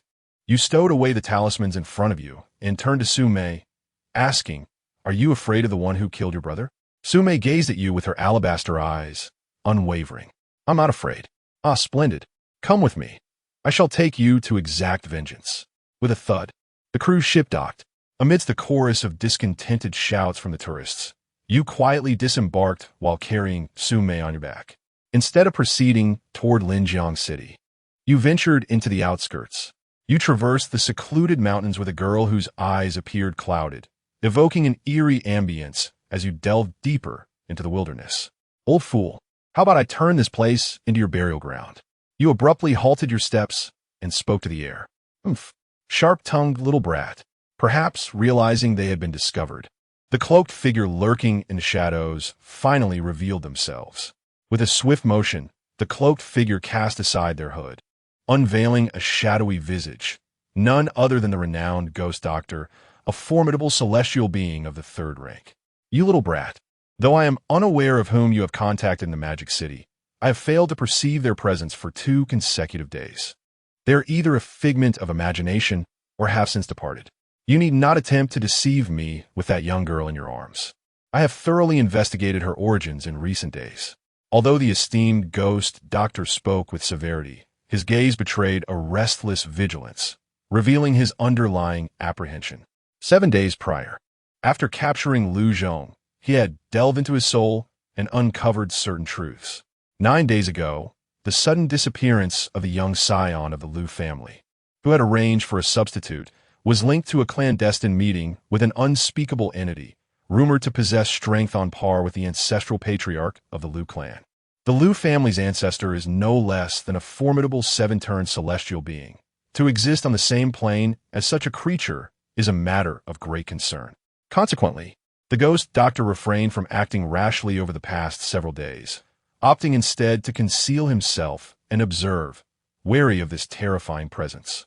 Until this moment, he had not detected the existence of that individual, presuming the mysterious contact had departed, which emboldened him to reveal himself. Upon hearing the ghost doctor's words, your fists clenched involuntarily, a surge of murderous intent bubbling within you. That so-called contact was merely a fabrication you had conjured to deceive Liu Zhong. It is evident that the ghost doctor is aware that Liu Zhong has been soul-searched, and his fate is all too predictable. Huh, you speak with bravado. Why not act upon it? You scoff, wielding the non-existent contact as a shield of intimidation. You pitiful eunuch, what did you say? The ghost doctor erupted in fury, as though struck at a tender spot, his desire to eliminate you surging. Yet, witnessing your unwavering confidence, he felt a flicker of alarm. Could it be that the enigmatic contact was ever present?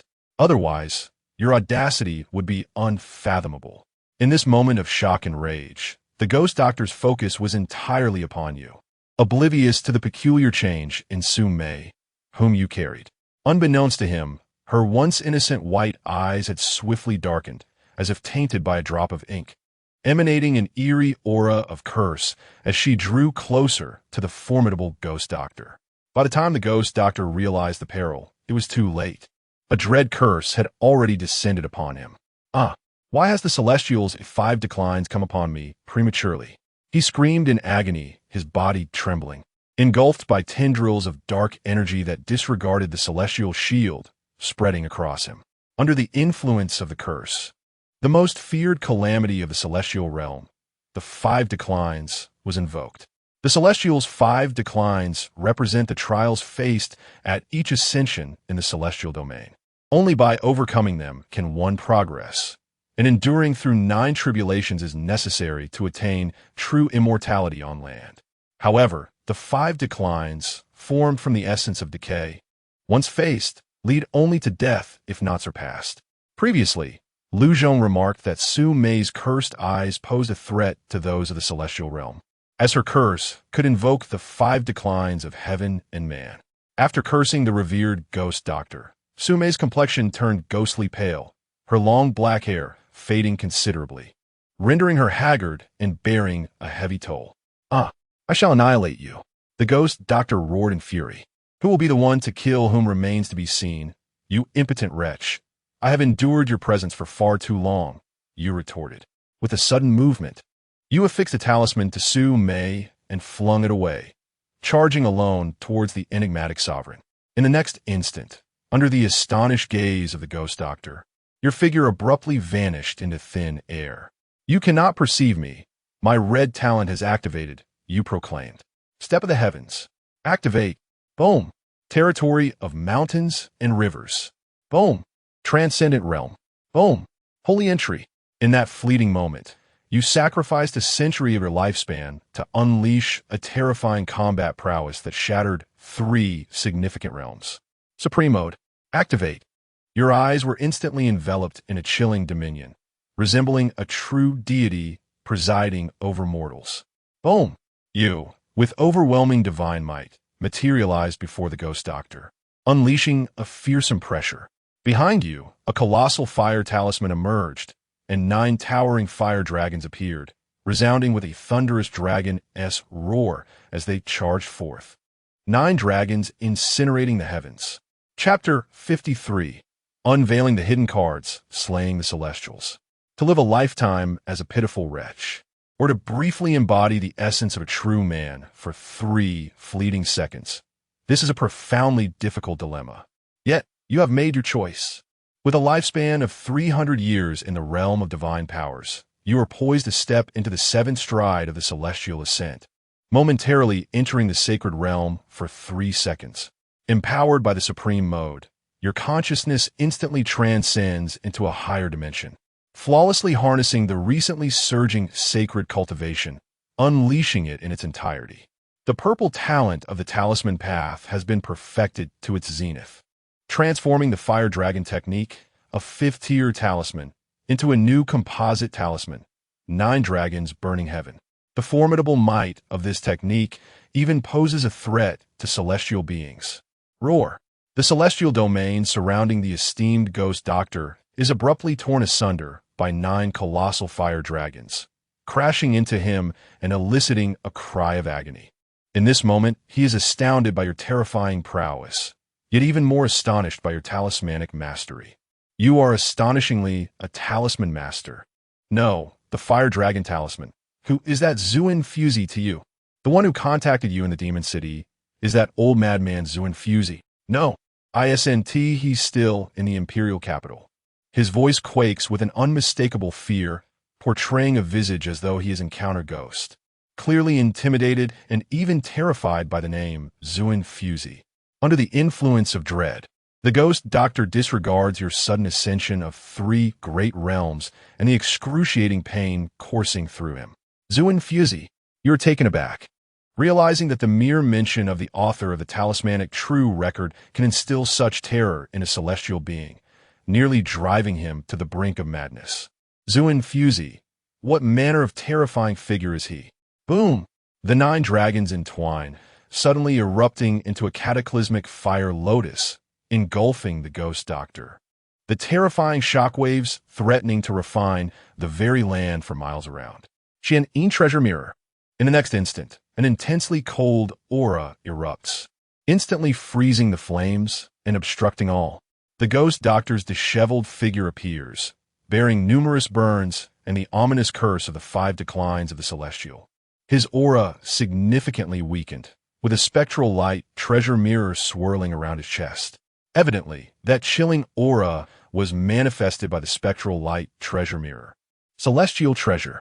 Your pupils constrict, instantly recognizing the origin of that spectral light mirror, while internally lamenting. That previous terrifying strike, amalgamated with various factors, should have been capable of wounding the ghost doctor. Yet the celestial treasure possesses sentience, actively protecting its master. You wretched brat, we demand your demise. The enraged ghost doctor no longer conceals his shrill voice, his countenance revealing an insatiable desire to consume you as the celestial domain unfolds, charging toward you with lethal intent. Yet in the next moment, your figure vanishes once again from his senses. As you witness my crimson talent, it is manifestly embodied in this moment, showcasing itself as the most formidable assassination technique. Once again, I vanished. The countenance of the ghostly physician shifted slightly. Swish, swish, swish, swish, swish. A multitude of pre-prepared 5th-tier fire dragon talismans suddenly emerged from your storage ring, arrayed in all directions, numbering almost 100, coalescing into a talismanic formation that activated abruptly, revealing 100 fire dragons that encircled the ghostly physician. At this moment, the prowess of the talisman master was displayed in all its glory. A talisman master who comes prepared is not to be trifled with, even by those of a higher realm. Boom, boom, boom. The terrifying sounds of explosions erupted successively, sending the ghostly physician's figure hurtling through the air, leaving even his celestial domain pockmarked and battered. In this instant, the once dominating celestial, who had nearly brought about your demise in the last simulation, found himself subdued by your might. Majestic Overlord Dragon Fist, your figure reappeared as if from thin air, emitting a resounding dragon's roar, and with a single punch imbued with overwhelming force, struck the ghostly physician squarely in the chest. Boom! The ghostly physician's chest erupted, blood spewing forth. Yet, as a consequence, your right arm became enveloped by a terrifying chill, losing sensation as it began to spread throughout your entire body. Ha ha! I have discerned the flaw in your ability. The ghostly physician, coughing blood, suddenly let out a sinister laugh.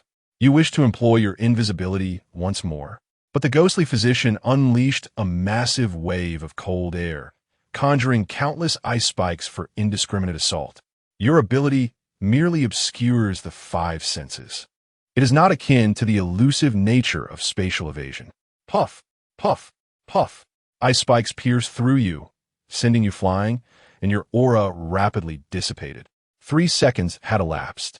The side effects of the heavenly Step 9 began to manifest, counteracting your vitality, which began to fade swiftly. Fortunately, the pervasive chill enveloping your body managed to preserve a sliver of life. Bang!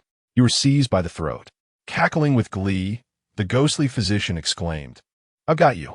In this dire moment, your situation was exceedingly grim, your body riddled with ice spikes and on the brink of death. In contrast, the ghostly physician was not much better off. His celestial domain lay in tatters, a gaping hole in his chest, his skin charred and grotesque from flames. Were it not for the terrifying regenerative abilities inherent to the celestial realm, he would have long since perished. Who could have anticipated that a mere 4th-tier adept could force an 8th-tier celestial to such extremities? You little wretch, prepare to meet your end. The ghostly physician, his visage twisted with malice, tightened his grip, intent on snuffing out your life. Your face began to flush from oxygen deprivation, yet you suddenly cried out, "If I die, then Liu Ruyue must perish as well." Why do you hesitate? Liu Qian, you scoundrel. The fated protagonist Yi Chun, with a fierce countenance, suddenly emerged from the ground, executing the 9 steps of heaven, shattering 3 realms and ascending to the holy level, as he struck toward the back of the enigmatic elder with a powerful palm. Clearly, after you spread rumors through Qi Wei, claiming that Liu Ruyue had been captured by you, this destined protagonist had been tailing you relentlessly. At this moment, he was finally compelled to reveal himself. With a resounding impact, the ghostly medical elder was struck on the head, his brain nearly shaken to oblivion, and he loosened his grip. In a fit of rage, the furious, ghostly medical elder momentarily disregarded your presence and retaliated with a final burst of energy, sending Yi Chun flying. How can there be so many damned little? Suddenly, the ghostly medical elder froze, as an icy spike pierced through his neck from behind, rupturing his throat. "You wretched cur, who do you intend to kill?" A haunting voice echoed from behind him. Chapter 54. The Ghostly Medical Sovereign. "Your Highness, I shall not let you escape." "Huh, huh, huh." The ghostly medical sovereign clutched his throat, his pupils dilating in disbelief as he turned to face you. "You dare to kill me?" Another fist-sized ice spike pierced through his chin, instantly penetrating into his brain. In the supreme mode, your expression remained impassive, utterly disregarding the agony coursing through your body, your gaze fixated on the ghostly medical sovereign. "If you wish to kill, then do so. What do you fear? Must you have my consent?" You exerted force over your arm, extracting the ice spikes embedded in your chest and returning them. "No, no, no. Your Highness, I will not let you go." "Ah." In a final desperate threat, the ghostly medical sovereign's injuries surged, and the calamity of his impending doom erupted, engulfing him in a torrent of ominous dark energy. "Your Highness, what is the true identity of the mastermind behind the ghostly medical sovereign? Could it truly be a member of the Great Xia royal family? A prince, perhaps?" Witnessing this scene unfold in the simulator, Liu Qian clenched his fists tightly before quickly relaxing them. It was unexpected that the ghostly medical sovereign would reveal information about the mastermind just before his demise. A prince from the Great Xia royal family? In that case, it makes sense that a ghostly medical practitioner was sent to deal with him, as it provides a plausible explanation. Simultaneously, a weight in your heart lifted. It was a prince, not the emperor. This implies no connection to the emperor of the Great Xia, a true immortal of the 9th realm. The pressure, undoubtedly, was significantly lessened. Although this venture was perilous, it nonetheless yielded crucial intelligence and served as a direct validation of your true strength. When employing the full force of the 9 steps to heaven, you could indeed pose a threat to those in the celestial realm. With capable assistance, slaying an ordinary celestial being would not be out of reach. Moreover, the full wealth of a 3rd transformation celestial being would undoubtedly amount to a substantial fortune. Liu Qian silently directed his gaze toward the forthcoming simulation. A lifeless body, devoid of flesh and exuding a miasma of decay, suddenly collapsed to the ground, motionless. The ghostly medical sovereign is dead. With your mastery at the level of divine powers, You have transcended 4 realms to slay a 3rd transformation, celestial being. Should your achievements reach the imperial capital, it would surely stir the entirety of the Great Xia. Yet, in this moment, such thoughts eluded you as you bent down to search the corpse. Your first target was the celestial artifact of the ghostly medical sovereign, followed by the storage ring upon his hand. The storage ring still retained the lingering remnants of the ghostly medical sovereign's consciousness in your current weakened state. You were unable to unlock it. However, it was evident that the wealth of a celestial being was an unfathomable sum. As you prepared to examine the storage ring, you suddenly noticed that the communication token at the waist of the deceased ghost doctor began to vibrate. It seemed that someone was transmitting a message. The task objective is to resolve the matter swiftly and return with the imperial bone to the imperial capital. Grasping the token and perusing the message, you realized it was highly likely that the mastermind was attempting to contact the ghost doctor. Clearly, the mastermind was pressing the ghost doctor to act urgently regarding your imperial bone. However, at this moment, the other party was evidently unaware that the ghost doctor had already fallen to your hand. Recognizing this as an opportunity, you contemplated disguising yourself as the ghost doctor to extract further information. Your Highness, an unexpected development has occurred. The target has been rescued by the remnants of the Liu family. Is there a problem in the imperial capital? You intended to probe the situation in the imperial capital. Yet, the response from the other side was met with a brief silence. You're not that old servant, Xuangu. Who are you? You've been exposed. You were somewhat taken aback. Clearly, your previous words had revealed certain inconsistencies, yet you felt no disappointment. So what if I've been exposed? Huh? Who am I? I am the very person you have been seeking. That old eunuch. I have dispatched him. Rest assured, you shall be next. You are Liu Qian. With a sharp crack, you disregarded the mastermind's astonishment and crushed the token in your grasp, leaving no traces behind.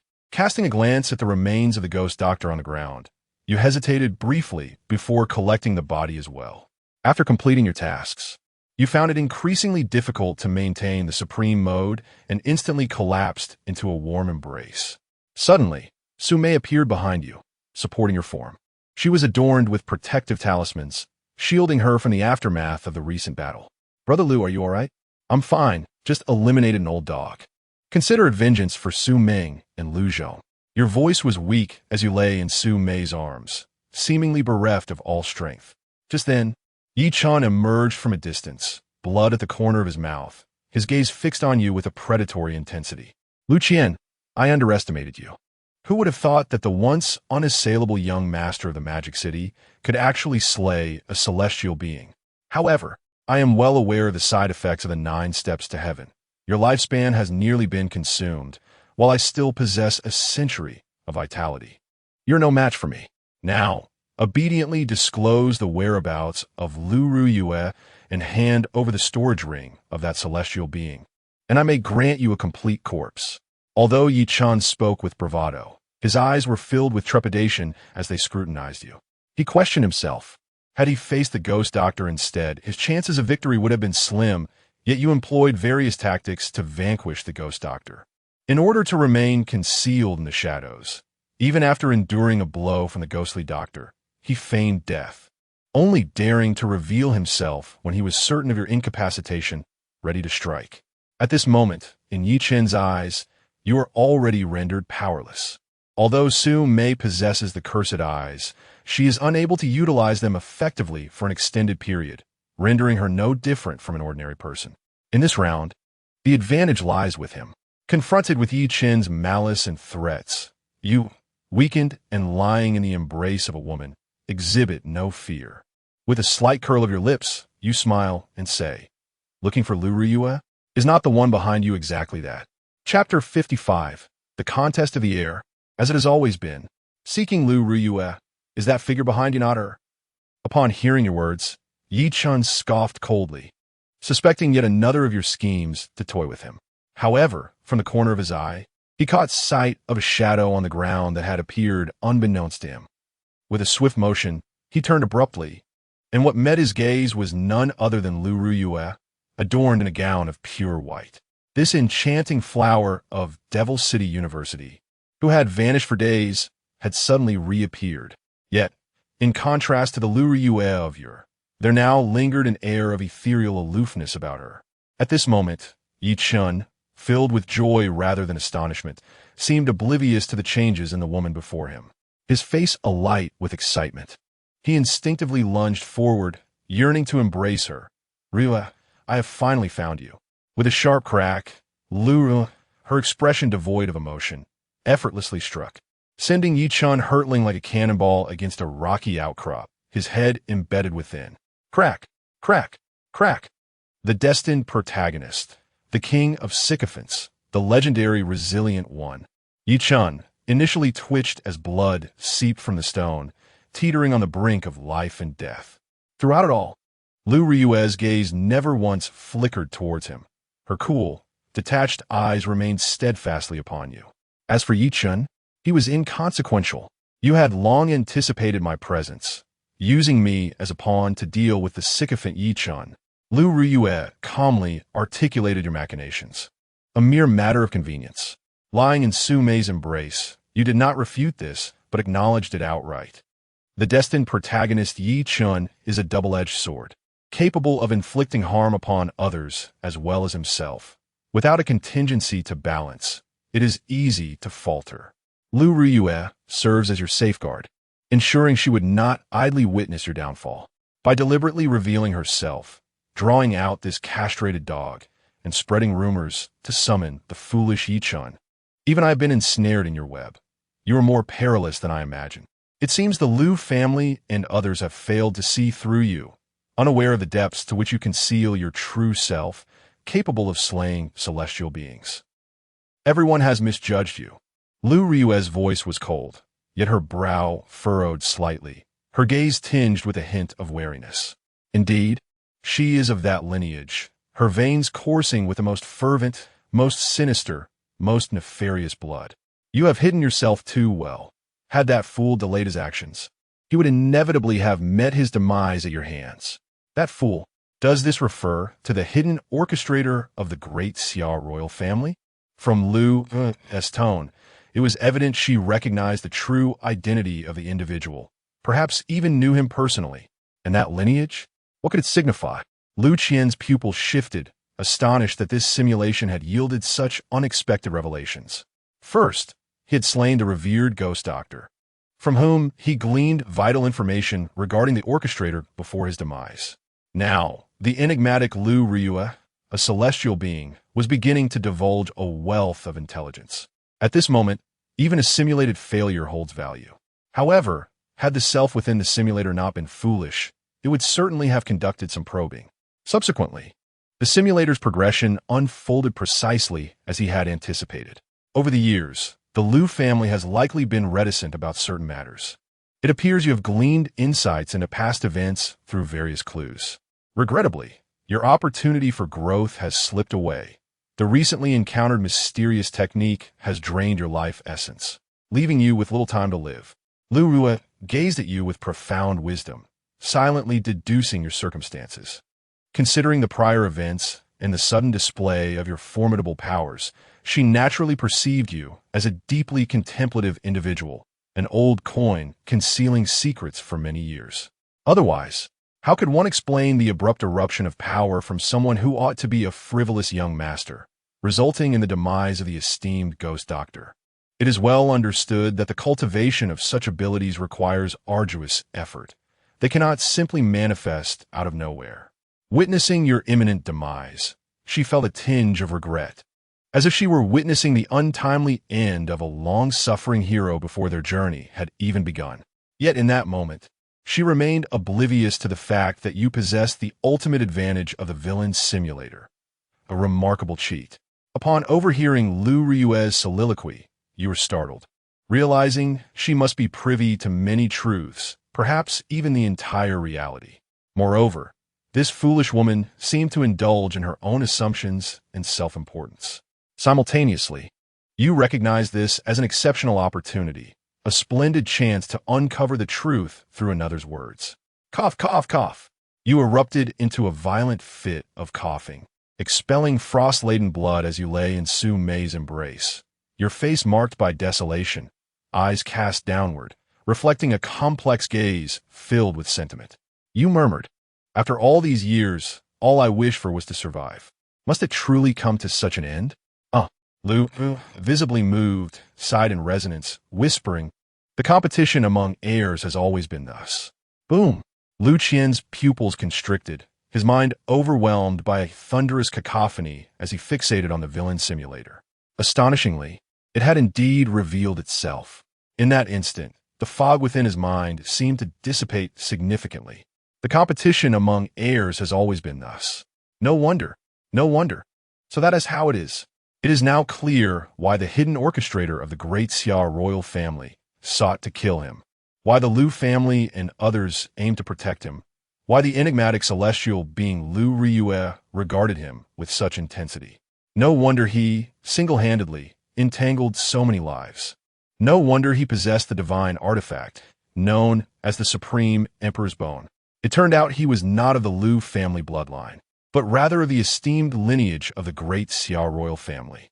The Great Xia royal family is the most revered bloodline in the Great Xia Empire, ranking first among the 9 noble families, and is associated with the superpower of the 9th realm, the true immortal of the land. Moreover, he is not an ordinary member of the royal lineage. Rather, he belongs to the most esteemed and potent bloodline, one worthy of contending for the throne of humanity.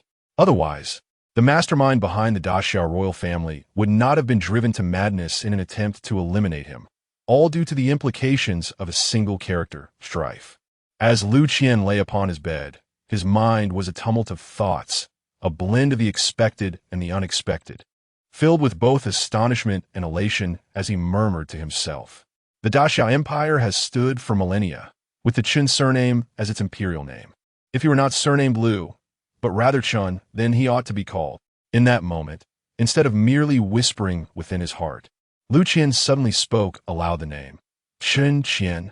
In a flash, Liu Ruyue, who was supposed to be peacefully asleep on the carpet, felt a sudden tightening in her chest and abruptly opened her eyes in astonishment. Chapter 56.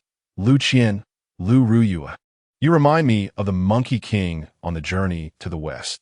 How could he possibly know? Liu Ruyue was taken aback.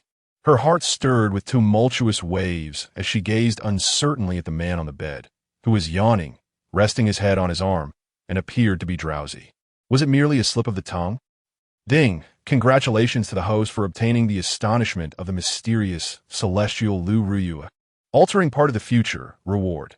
Villain points 15,000. Liu Qian, having just yawned, squinted slightly, ignoring the gaze directed at him from below, appearing utterly unconcerned. It seemed as though he was indifferent to the reactions of this enigmatic celestial being.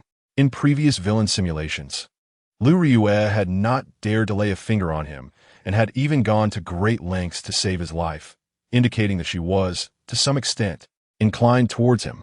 This time, he seized the opportunity to test her response. Yet, beneath his calm demeanor, his right hand, pressed against his head, clutched a blood-red talisman, poised to activate at any moment. This latest villain simulation had unveiled a shocking revelation. However, it was fraught with uncertainties. Initially believing he had uncovered the truth, he found himself still enshrouded in mystery. Liu Qian's eyes gleamed with rational clarity as he instantly shifted into supreme mode, embarking on a mental whirlwind. After exposing Liu Ruyue's werewolf self-detonation, you realize your previous conjectures were indeed correct. You are undeniably not a member of the Liu family, but rather of the royal bloodline of the Great Xia, and a remarkably unique entity. Firstly, the possibility of being an illegitimate child can be dismissed. An illegitimate child is merely a figure of little consequence, incapable of eliciting the fear and frenzied pursuit of a prince. Nor could it compel the Liu family to protect you at all costs. Unless you are the crown prince of the Great Xia Empire, the first in line to the throne. However, you have also become aware of the underlying anomalies. If I truly held such a status as the crown prince, why was I placed in the care of the Liu family? Why would the emperor of the Great Xia turn a blind eye? If it were true, why would the Liu family continue to conceal this? They should have informed me from a young age, aiding my ascent to that position, paving the way for the family's greater future. If I indeed possess such an extraordinary identity, why would Liu Ruyue claim that the blood coursing through my veins is the most wicked, most frenzied, and most sinful, and as a citizen of the Great Xia? How could she, even as a celestial being, dare to slander the sovereign and insult a true immortal of the land? Each point raised further deepened the enigma, ensnaring your thoughts in a stalemate. All of this seemed akin to a new riddle, obstructing your path. The truth appeared to draw ever nearer, yet simultaneously seemed to recede further away. Nonetheless, at this moment, you could ascertain one crucial point, that you indeed carry the bloodline of the Great Xia royalty.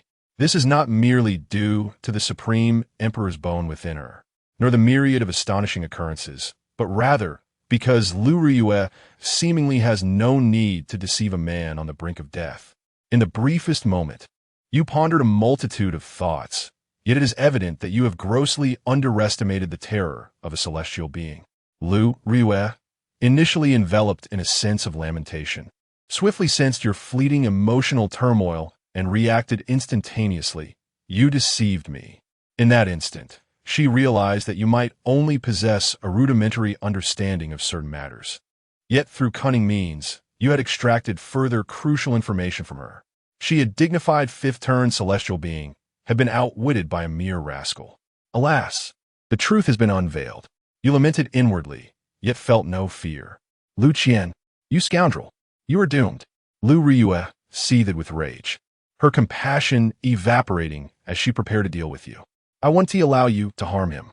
Upon witnessing Liu Ruyue's sudden change in demeanor, Su Mei, resembling a protective hen, positioned herself before you, attempting to shield you from her. Although she understood that she could not possibly impede this enigmatic woman, in that moment, Su Mei resolutely stood in your defense. Perhaps it was because you had avenged her brother by slaying the ghost doctor, or perhaps for other reasons. Observing this scene, warmth inexplicably surged within you. It was clear that Su Mei was different from those women who were merely enamored with your physique. With great effort, you steadied yourself and slowly rose, patting Su Mei on the shoulder. It's all right. Let me handle this. She wouldn't dare to take any action against me. You asserted confidently, certain that if anything were to befall you, many would accompany you in death. Your tone was resolute, seemingly convinced that Liu Ruyue would not truly dare to harm you. Just as your elder brother Liu Shou had conveyed, as you headed south, there were others who could ensure your safety. This implied that your protection extended beyond just the Liu family among the celestial clans. The myriad of powerful entities behind you were not something Liu Ruyue could easily provoke. Attempting to deceive me again, are you? You shall not succeed. Liu Ruyue snorted coldly, yet she paused her advance. I may not dare to kill you, but I can certainly teach you a lesson. Those people would not go too far. With that, she continued her approach, her celestial pressure erupting with overwhelming force, far surpassing that of the ghost doctor just moments prior. In that instant, it felt as though the very air had begun to solidify. Clearly, she had not abandoned the notion of leaving behind an heir. Faced with Liu Ruyue's obstinacy, a subtle smile graced your lips as you suddenly spoke. Liu Ruyue, do you know what image you hold in my heart? What image? Liu Ruyue halted, her imposing aura momentarily faltering, despite knowing you were merely stalling for time. She couldn't help but feel a twinge of curiosity. In my eyes, you resemble the Monkey King on the journey to the west. You suddenly spoke an inexplicable phrase and then abruptly embraced Su Mei's waist, a crimson talisman appearing in your hand. Liu Ruyue was momentarily taken aback, seemingly unable to comprehend the situation. Suddenly, a voice, laced with mischief, echoed in her ears. You think about seeking the scriptures every day. In an instant, Liu Ruyue regained her composure, her face flushing with indignation. You had proactively activated the life replacement blood escape talisman, denying the other party the opportunity to retaliate. Both of you were enveloped in a radiant crimson light and swiftly fled into the distance. How could you possess such a talisman? Liu Ruyue exclaimed, astonished, as if she had not anticipated this revelation. Unlike before, your possession of the life replacement blood escape talisman had exposed you, leading the hidden orchestrator to prepare contingencies for the revered ghost doctor. Throughout this simulation, you had never requested anything from your elder brother. Thus no one was aware that you had always carried a life replacement blood escape talisman, catching Liu Ruyue off guard. Ha ha, Monkey King, I shall take my leave first. If you wish to seek the scriptures, remember to catch up. Liu Qian, you scoundrel. Chapter 57. My master, Zuin Fuzi, scares away celestials. As Liu Ruyue, the enigmatic celestial figure, found herself outwitted once more, her composure shattered, and she unleashed a torrent of invective, devoid of a sealing talisman to counteract your maneuvers. She was utterly powerless to impose control upon you or impede your progress. In a previous villain simulation, it was your demand for a second life replacement blood escape talisman from your elder brother, Liu Shou, that inadvertently alerted the shadowy orchestrator, prompting them to prepare accordingly. Yet this time, you had deliberately concealed a trump card, eluding the awareness of all, even Liu Ruyue, who remained oblivious to your hidden advantage. The life replacement blood escape talisman facilitated random teleportation, rendering it a formidable challenge to lock onto your presence. While you toyed with Liu Ruyue within the confines of the simulator, Liu Qian, in the realm of reality, pondered matters of greater import. Anyone who is not an enemy may become a friend, aligned on the same side. A wise adage from a past life asserts that by cultivating numerous friendships, one naturally diminishes the number of foes. If I could win over Liu Ruyue and the forces behind her, it would provide a substantial buffer against the shadowy mastermind. The neutral faction represented by Liu Ruyue possesses its own vested interests. Otherwise, they would not covertly seek to implement the plan of leaving a child behind. Should I demonstrate sufficient gravitas, they would inevitably reconsider, placing their bets on me, incrementally increasing their investment. With a high enough cost of silence, they would find it difficult to sever ties, compelled to endure and support me. Empowered by the supreme mode, Liu Qian's thoughts transcended the limitations of mortals, soaring into a new realm. Now, armed with the villain simulator, he was destined for rapid ascendance, poised to reach the pinnacle. However, this journey necessitated time and formidable allies to withstand the pressure from the shadowy orchestrator. Through multiple simulations, it became evident that the Liu family and its concealed mysterious forces were insufficient to safeguard him. Thus, he contemplated strategies to enlist the neutral faction behind Liu Ruyue to alleviate the mounting pressure and buy himself time. What did the neutral faction desire? Perhaps a bloodline descendant capable of inheriting his supreme imperial bone? Yet, could such a celestial artifact truly be inherited? Moreover, how could a potential descendant, who may not even possess the ability to inherit the supreme imperial bone, possibly compare to him, the original owner? Before he grasped his true identity, Liu Qian had tirelessly sought avenues to attract investment from a neutral faction behind Liu Ruyue. However, no substantial ideas had emerged. Upon realizing his lineage as a member of the Great Xia Imperial family, he recognized his inherent value. It seemed that with the bloodline of the Great Xia Imperial family, he could ascend as the Emperor of the Great Xia, a child of uncertain potential. Where could one find a future emperor of greater value? Once successful, it could lead to immense wealth beyond imagination. Whether feasible or not, one must first weave illusions. Trust or doubt, one must first paint a vision. Crafting such visions is indeed his forte. In due course, gradually bringing that vision to fruition, transforming the ethereal into the tangible, is entirely achievable. Undoubtedly, this seems to be the most suitable path for him at present. However, it appears that matters have begun to spiral out of control. Liu Qian's gaze flickered slightly, sensing an ominous shift in the atmosphere. The moment he deliberately unveiled Qian's true name, an uncanny tension enveloped the room. The portion of destiny and fortune he had seized from Yi Qian began to emit sharp warnings, alerting him that something was amiss. On the carpet, the seemingly harmless Liu Ruyue cast him a subtle glance, her expression hinting at hesitation. Clearly, she had begun to harbor ulterior motives upon realizing that her identity had been compromised. This was troubling. Liu Qian's eyes turned icy as he contemplated the predicament. Yet he remained composed, as if possessing some unspoken assurance. How could this scoundrel be aware of that name? Did he uncover the events of that year? Yet, that seemed implausible. According to the records, he had never engaged with those individuals in recent years. After the upheaval of that era, those involved had either perished or gone into hiding, leaving only the Liu family in the public eye. Moreover, why would he utter that name before me? Could it be that he had long known my identity and was privy to that plan? Was there perhaps a traitor among us?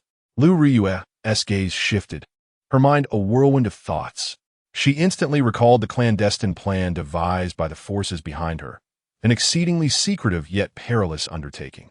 The shadowy hands orchestrating events in the imperial capital sought to acquire Liu Qian's royal lineage while simultaneously eradicating him as a potential threat. How could they possibly allow anyone to obtain a replica, leaving behind a future menace?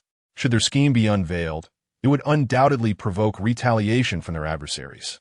No, it seemed imperative to capture this insufferable scoundrel and interrogate him.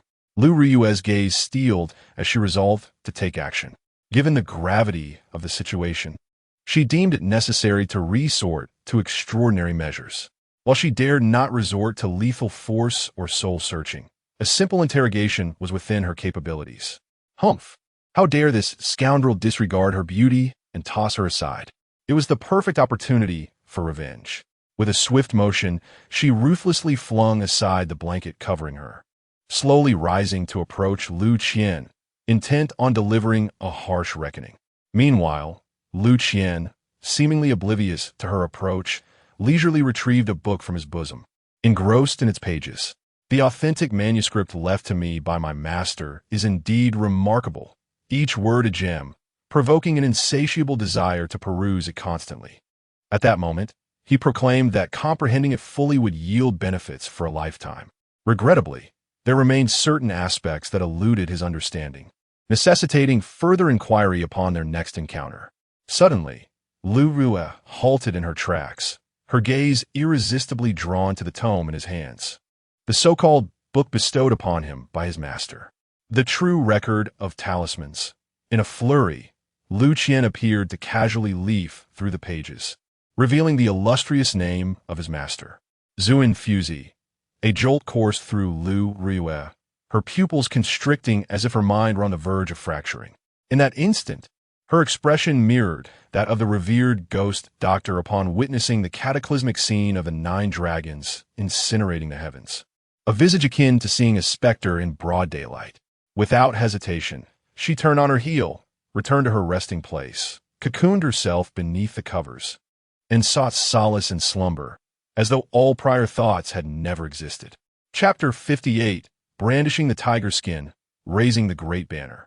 Until Liu Ruyue voluntarily lay back down, covered herself with the quilt, and resumed her slumber, Liu Qian maintained his composed demeanor, gazing indifferently at the true record of talismans in his hands, while inwardly releasing a sigh of relief.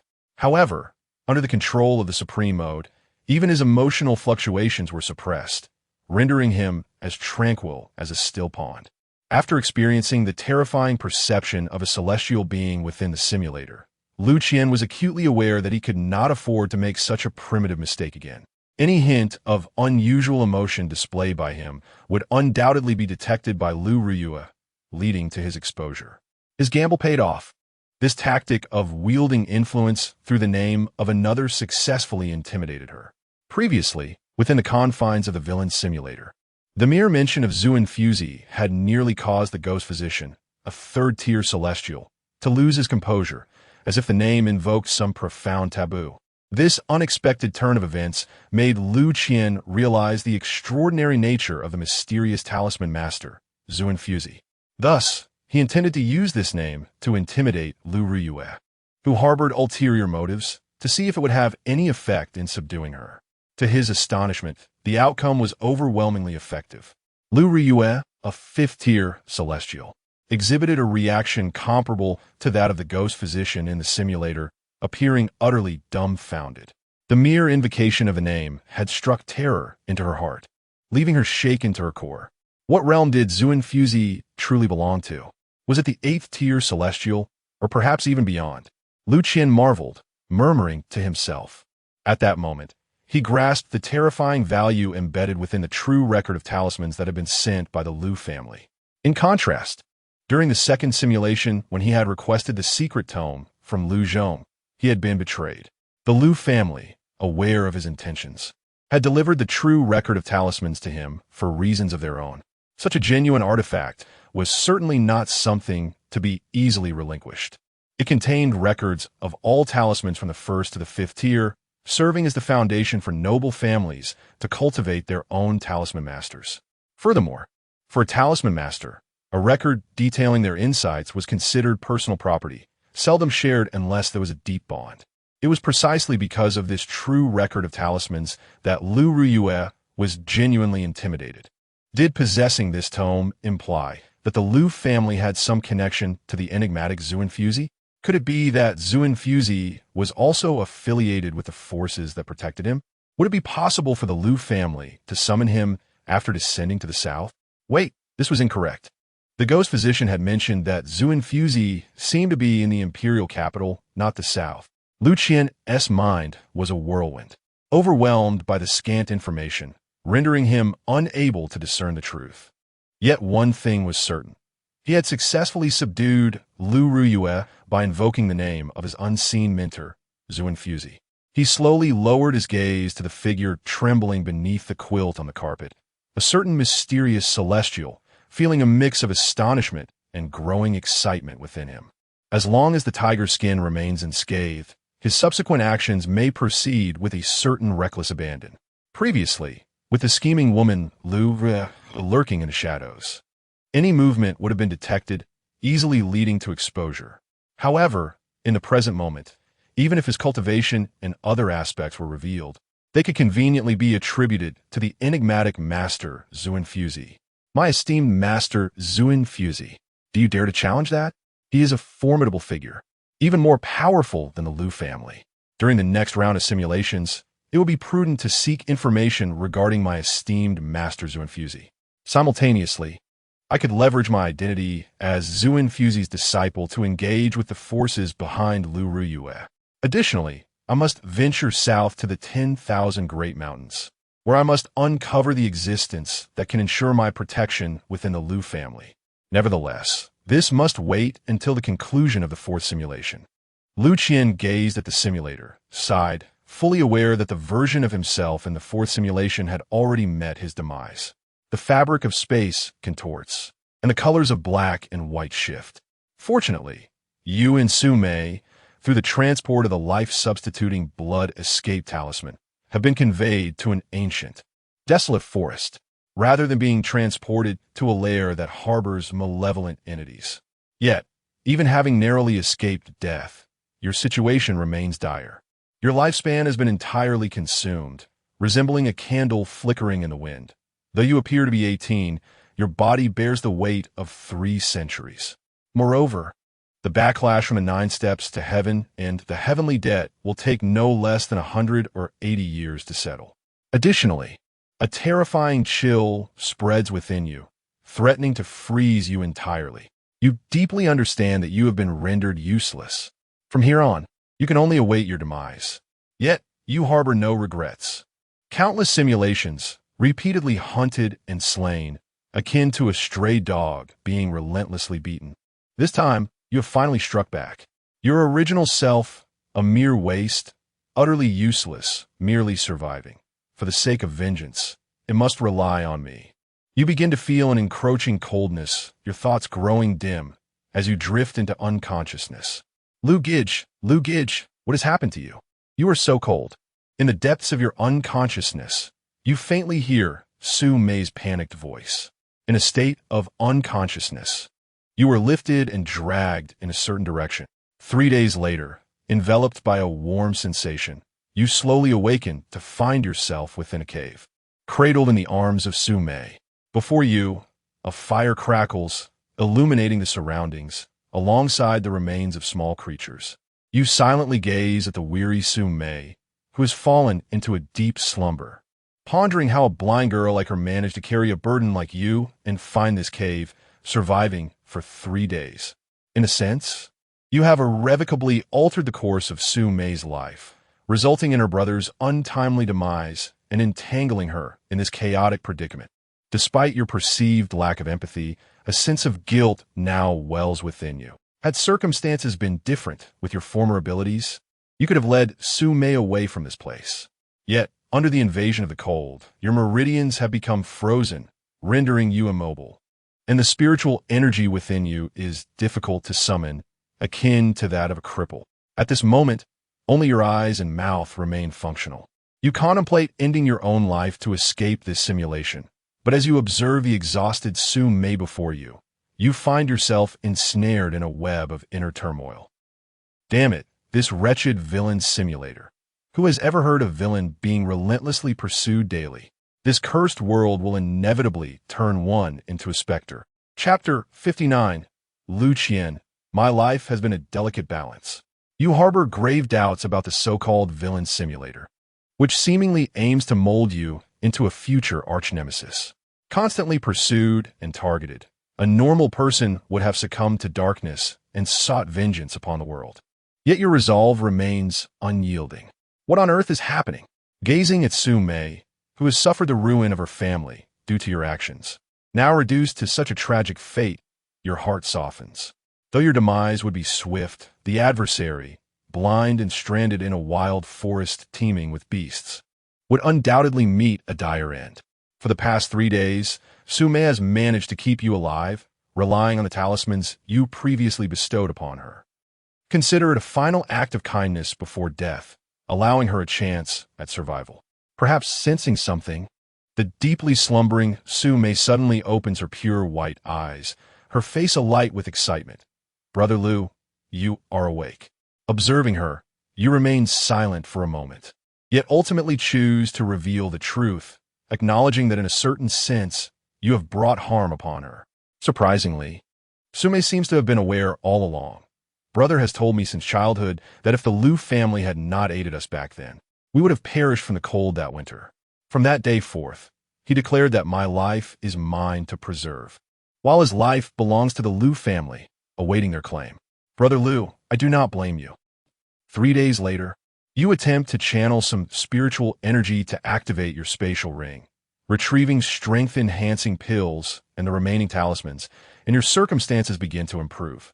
Each day, with you acting as her eyes, Su Mei uses the talismans to hunt beasts for sustenance, and at night, whenever the chill returns, the two of you huddle together for warmth.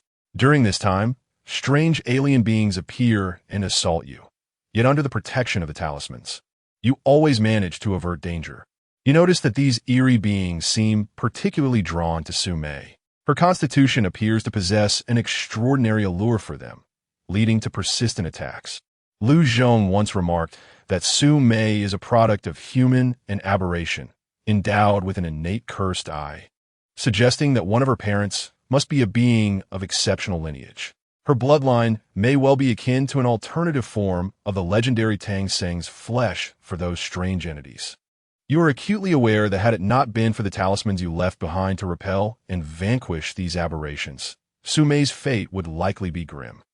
However, the issue lies in the fact that your talismans are dwindling, and, at this moment, you are ensnared in the backlash of the 9 steps to treading heaven, rendering you incapable of crafting more.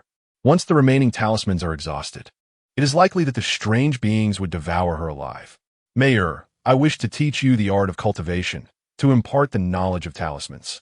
To give a person a fish is less valuable than to teach them how to fish.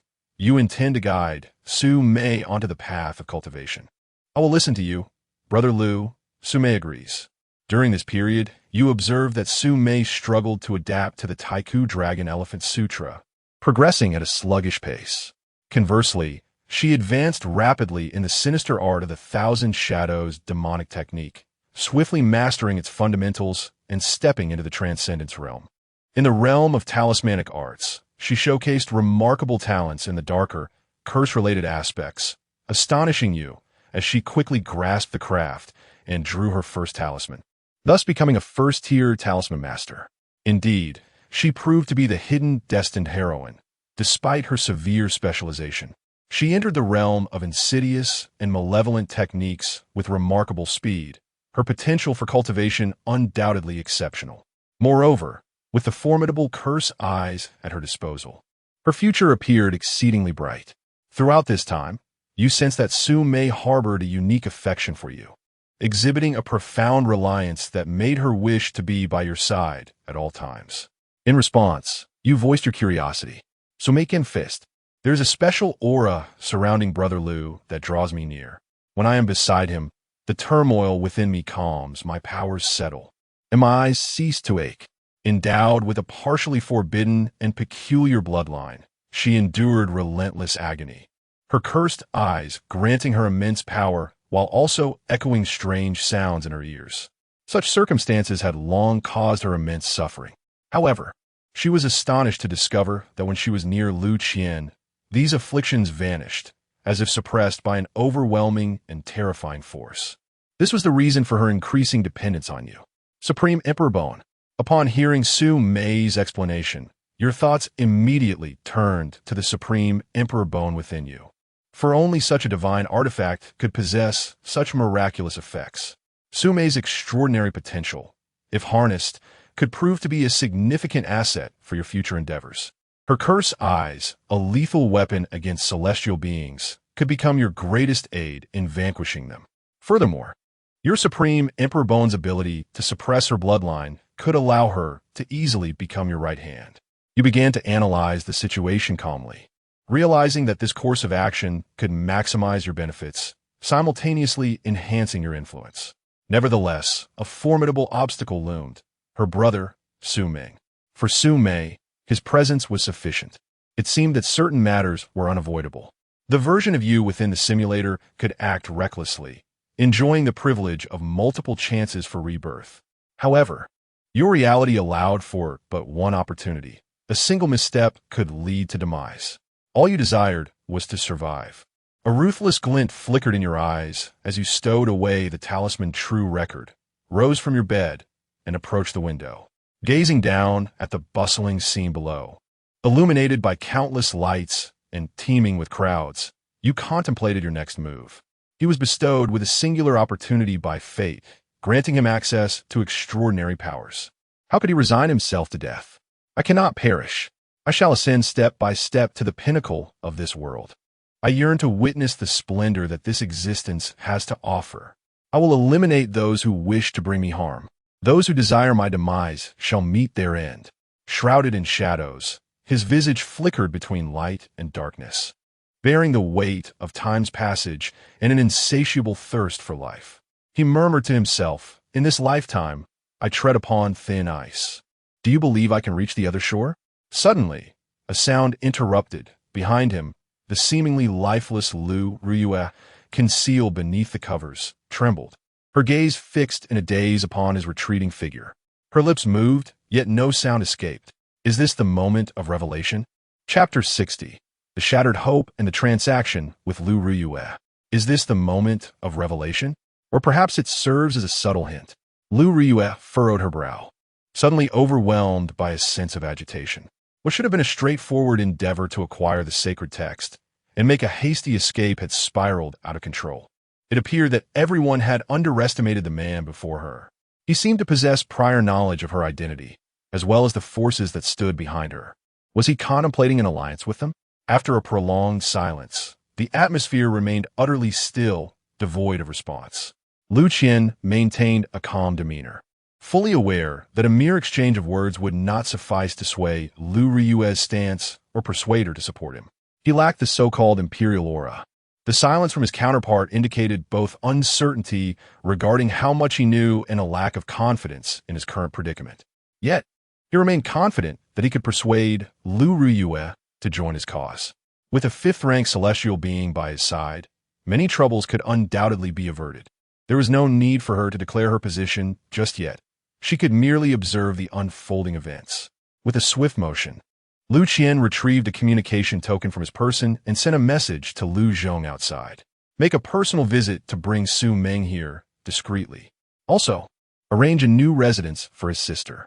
Outside, Liu Zhong was perplexed by how Liu Xiao could possibly know about the assassins arranged by the Liu family in the Magic City.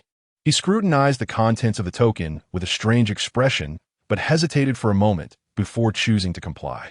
He sensed that Liu Xiao was markedly different from before, as if imbued with a newfound authority reminiscent of an elder.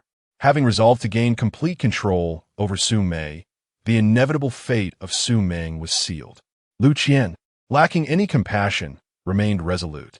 After orchestrating his plans, his gaze returned to the villain's simulator, murmuring to himself, "I knew I wouldn't engage in futile endeavors.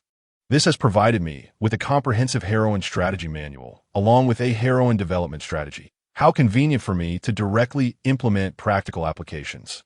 A month later, Su Mei's cultivation surged remarkably, reaching the pinnacle of transformation, and she made significant strides in talismanic arts, acquiring a preliminary survival capability. You perceive a glimmer of hope, realizing that perhaps there remains a chance for survival. You persuade Su Mei to accompany you, traversing mountains and valleys toward the 10,000 Great Mountains, hoping to discover someone who could offer protection. Su Mei agrees, setting off with you in the morning and seeking refuge with you in a cave at night for warmth. You both begin to open your hearts to one another, sharing your feelings, and a bond seems to deepen between you. However, your condition continues to deteriorate. The chilling poison within you has reached an advanced stage, spreading relentlessly, and the backlash from your celestial steps can no longer be suppressed. 2 months later, due to your inability to cultivate, the repayment to the heavens commenced, and your own prowess began to unravel, reclaimed by the cosmos.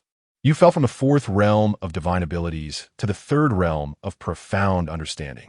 3 months later, your cultivation diminished to the 2nd realm of spirit summoning. Your vitality began to wane, and your visage became aged. 4 months later, you had descended to the 1st realm of mundane transformation, resembling a flickering candle in the wind. No longer able to maintain the youthful elegance of your former self, transformed into a frail elder. By the 5th month, you were utterly stripped of your cultivation by the heavens, reduced to a mere mortal, with your life force teetering on the brink of extinction. You came to the grim realization that death was imminent. At this moment, you had just entered the vast mountain ranges, with the destination still a distant dream. Entering the mountains, passing barriers, worshipping at temples, and navigating rivers, you had only taken the initial step. "Brother Liu, we've entered the mountains. Please hold on. I will find a way for you." Su Mei sobbed, trembling as she clung to you. "It's all my fault. It took me so long to break through to the 2nd realm of spirit summoning. My progress has been too slow." Having become a cultivator, she could keenly sense the weakening aura surrounding you, akin to a candle flame that could be extinguished at any moment. After nearly half a year of companionship in the mountains, your bond had deepened significantly, despite the steps yet to be crossed. Su Mei regarded you as her singular reason for existence. A sigh escaped your lips as you acknowledged the futility of your struggle, weakly jesting, "Well, it's fate. Do I not look rather unsightly now? All these wrinkles like an old man? You're not unsightly. No matter how you change, I will never disdain you." Su Mei replied firmly, holding you tightly. Just as you found solace in each other's embrace, an unexpected sound of footsteps interrupted the moment. Thud, thud, thud. An unwelcome guest approached. Su Mei's expression shifted as she sensed a terrifying threat. Her snow-white eyes turned towards the newcomer, rapidly darkening and emanating an aura of curses. Since her cultivation began, her mastery of the cursed eyes had advanced significantly, ready to unleash at any moment. Although unable to see clearly, she discerned the identity of the intruder by their aura. The visitor was none other than Liu Ruyue. Slap! At that moment, you swiftly struck, rendering Su Mei unconscious in an instant. In her final moment of consciousness, she gazed at you in disbelief. "Brother Liu." Slap! Su Mei collapsed into your arms. Knowing Liu Ruyue's formidable strength, you understood that Su Mei stood no chance against her. This sudden action halted Liu Ruyue in her tracks, astonished as she regarded you. Throughout the encounter, you maintained an expression of calm. "Did you already know I would come?" Liu Ruyue furrowed her brow, unable to decipher your intentions. "I am uncertain, yet I hope you are the first to find me. It appears that fortune is on my side." You spoke calmly. The visitor was Liu Ruyue, which indicates that there is still room for negotiation. If it were the mastermind's associate, death would be the only outcome. Let us strike a bargain. I shall provide you with what you desire, and in return, you shall take her away and ensure her survival. You articulated your intentions. In your current predicament, death is inevitable. Thus, it is imperative to secure Su Mei's future. Her lineage and physique will only attract strange and foreign entities. And as time progresses, these enigmatic beings will grow increasingly formidable, ultimately leading to her demise. In contrast, returning to the cities of the Great Xia Empire would at least offer some basic assurance of life. Of course, you may refuse, in which case you would acquire my corpse and obtain your desires from it. Liu Ruyue furrowed her brow, her gaze icy as she scrutinized you, then glanced at the unconscious Su Mei. I did not expect you to be so sentimental. Very well, I accept. You were seized by the ankle and led toward the nearby cave. Chapter 61. The conclusion of the fourth simulation.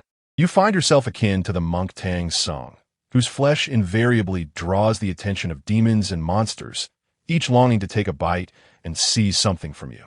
Among them lurks the mastermind who covets your very bones, alongside Liu Ruyue, who is earnestly in pursuit of sacred scriptures. Yet, the monk you embody is not destined for longevity. Rather, death looms, compelling you to strike a bargain with Liu Ruyue to secure a retreat for Su Mei. However, the previously amiable Liu Ruyue has begun to reveal her true nature. Slap. Ah, so you think you're like the Monkey King? You believe you could toy with me like a mere monkey, did you? The people chasing after me stretch from the magic city to the imperial capital. Do you treat me as if I were invisible? I possess both form and beauty. Go seek a blind person, for the sight of you is blinding. Who do you think you are? Scoundrel.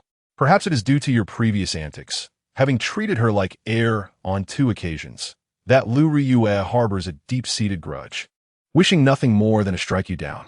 Shocking. A 300-year-old man brutally beaten by the campus beauty of the magic city.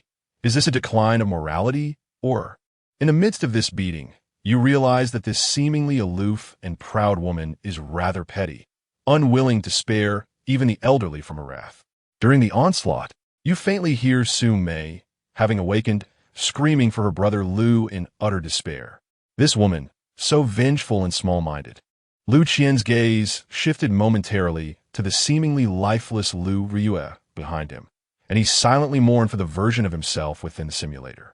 Perhaps feeling the weight of his stare, Liu Ruyue suddenly flung off the covers, glaring fiercely back at him, then snorted coldly before retreating under the blankets once more.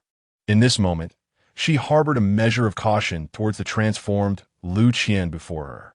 Several hours later, having attained the sacred texts, Liu Ruyue's mood visibly improved. She rendered Su Mei unconscious again, preparing to depart. Before leaving, she seemed to contemplate something, perhaps out of pity for your impending demise, and divulged certain information. You killed that ghostly physician. This incident has stirred quite a commotion in the capital of Daxia, frightening many, while prompting others to intervene for your protection. A formidable noblewoman has stepped forward. The assailants targeting you have been dealt with, incurring some cost, and have since become quite subdued. This explains why, over the past 6 months, that individual has refrained from seeking you out. A formidable noblewoman. She was capable of subduing the mastermind behind it all. A flicker of astonishment crossed your murky gaze. You were taken aback, your lips moved, yet no sound emerged. You were astonished to discover that such a high-caliber individual was willing to safeguard you.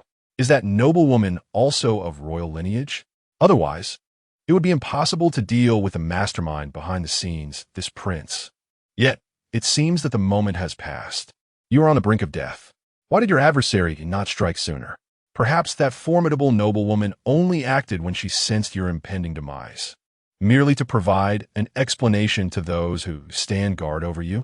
Is it akin to Zhou Yu's stratagem against Huang Gai? A wry smile crept upon your lips as your heart began to slow its rhythmic beating. Liu Ruyue remained silent, cradling the unconscious Su Mei and departing without a word. In confrontations of such magnitude, even she could only serve as a pawn, bereft of any real agency. She departed. In your final moments, a shadow emerged shortly after Liu Ruyue's exit, advancing toward you with a black dagger in hand. It appeared that this individual had been waiting for quite some time, brimming with impatience. The master spoke, whispering of the need for secret methods capable of significantly enhancing one's realm, in addition to the imperial bone. Your lifeless body was subjected to a soul search. The Tianjiao 9 steps in your mind possessed a uniqueness that rendered it impervious to plunder or scrutiny. The special mechanism of the villain simulator was triggered, safeguarding your soul and thwarting the soul search. You have perished. The simulation has concluded. Another thread of intrigue has emerged. The formidable noblewoman. It appears she has aided me. But what is her true intention? Is it merely to offer a dying man an explanation? Liu Qian gazed at the concluding image of the simulator, his brow furrowed, before gradually relaxing. What seemed to be loyalty was, in truth, treachery. She was not a benevolent figure. Were one an ordinary person, they might easily be deceived by superficial appearances. Furthermore, the urgency of the black-clad individual's appearance after Liu Ruyue suggests a desire to unearth secrets and extract souls. Could it be that she is in league with the noblewoman? It seems that the appearance of the Tianjiao 9 steps has indeed caught the attention of many. A fourth-tier genius has slain an eighth-tier celestial, and while external factors played a role, it is nonetheless astonishing. If obtained and taught to death soldiers, it could undoubtedly wield considerable influence. However, the fact that the Tianjiao 9 steps cannot be extracted during a soul search indicates it possesses a certain peculiarity, rendering it non-transmissible. You are somewhat astonished by the uniqueness of the Tianjiao 9 steps. At the same time, the special mechanism of the villain's simulator has made you aware of your soul's protection. Methods such as soul searching appear to be futile against you. Thus, your identity as a traveler may remain concealed. He has begun to discern that Liu Ruyue, this enigmatic celestial, though initially aloof and sharp-tongued, holds a fundamentally good nature beneath her pride and grudges. Not only did she save him in critical moments and converse amiably, but she also provided him with invaluable special intelligence on numerous occasions. When it seemed like the final peril had arrived, she even bought him some time, allowing him to meet his end more swiftly and with less suffering, all while concealing certain secrets. However, it was evident that she had not anticipated the emergence of the dark-clad figure, who possessed the uncanny ability to extract souls from corpses. With a sharp mind, Liu Qian leaned against the window, gazing at the quilt bundled upon the carpet, raising an eyebrow in mild surprise. It appeared that the villain simulator not only revealed various timelines of the future, but also enlightened him about the attitudes of different factions towards him, enabling him to discern friend from foe in advance. The fourth simulation has concluded, commencing final settlement. Boom! A river of time suddenly materialized before him, encapsulating everything in a frozen moment, as if time itself had paused. Fragments of this temporal river incessantly replayed scenes from within the simulator.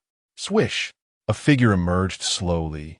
An elderly man with a weathered visage and a head of white hair, reminiscent of a strikingly handsome youth. Liu Qian raised his brow, astonished by the uncanny resemblance between himself and the old man before him. This seemed markedly different from the conclusions of previous simulations.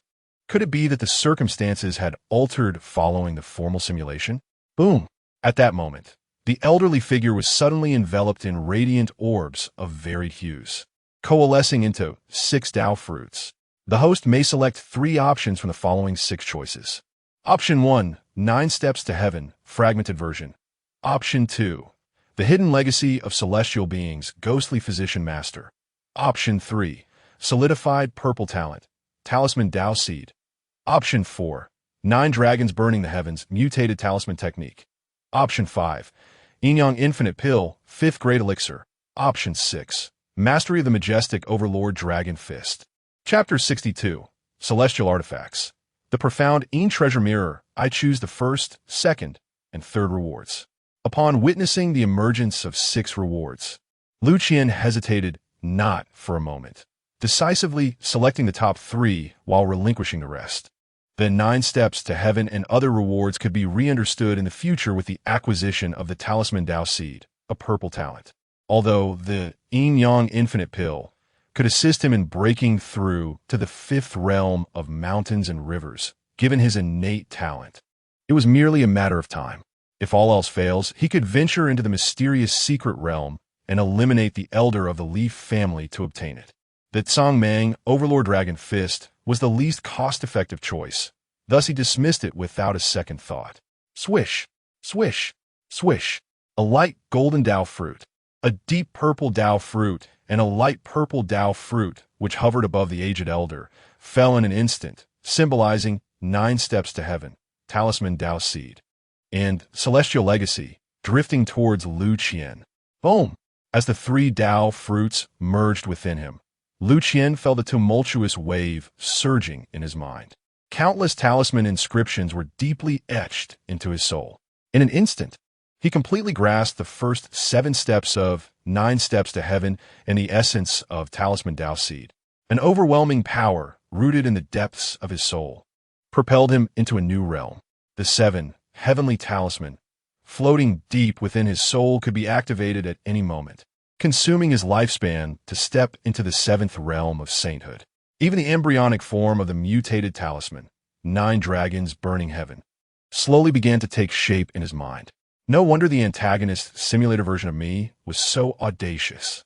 With so many trump cards at hand, unleashing all his strength could temporarily transcend 3 great realms, directly contending with the celestial beings. Who would be bold in such a position? As Liu Qian felt the monumental changes within his body, his confidence swelled immensely at that moment. To possess a sword is one thing. To be without one is another.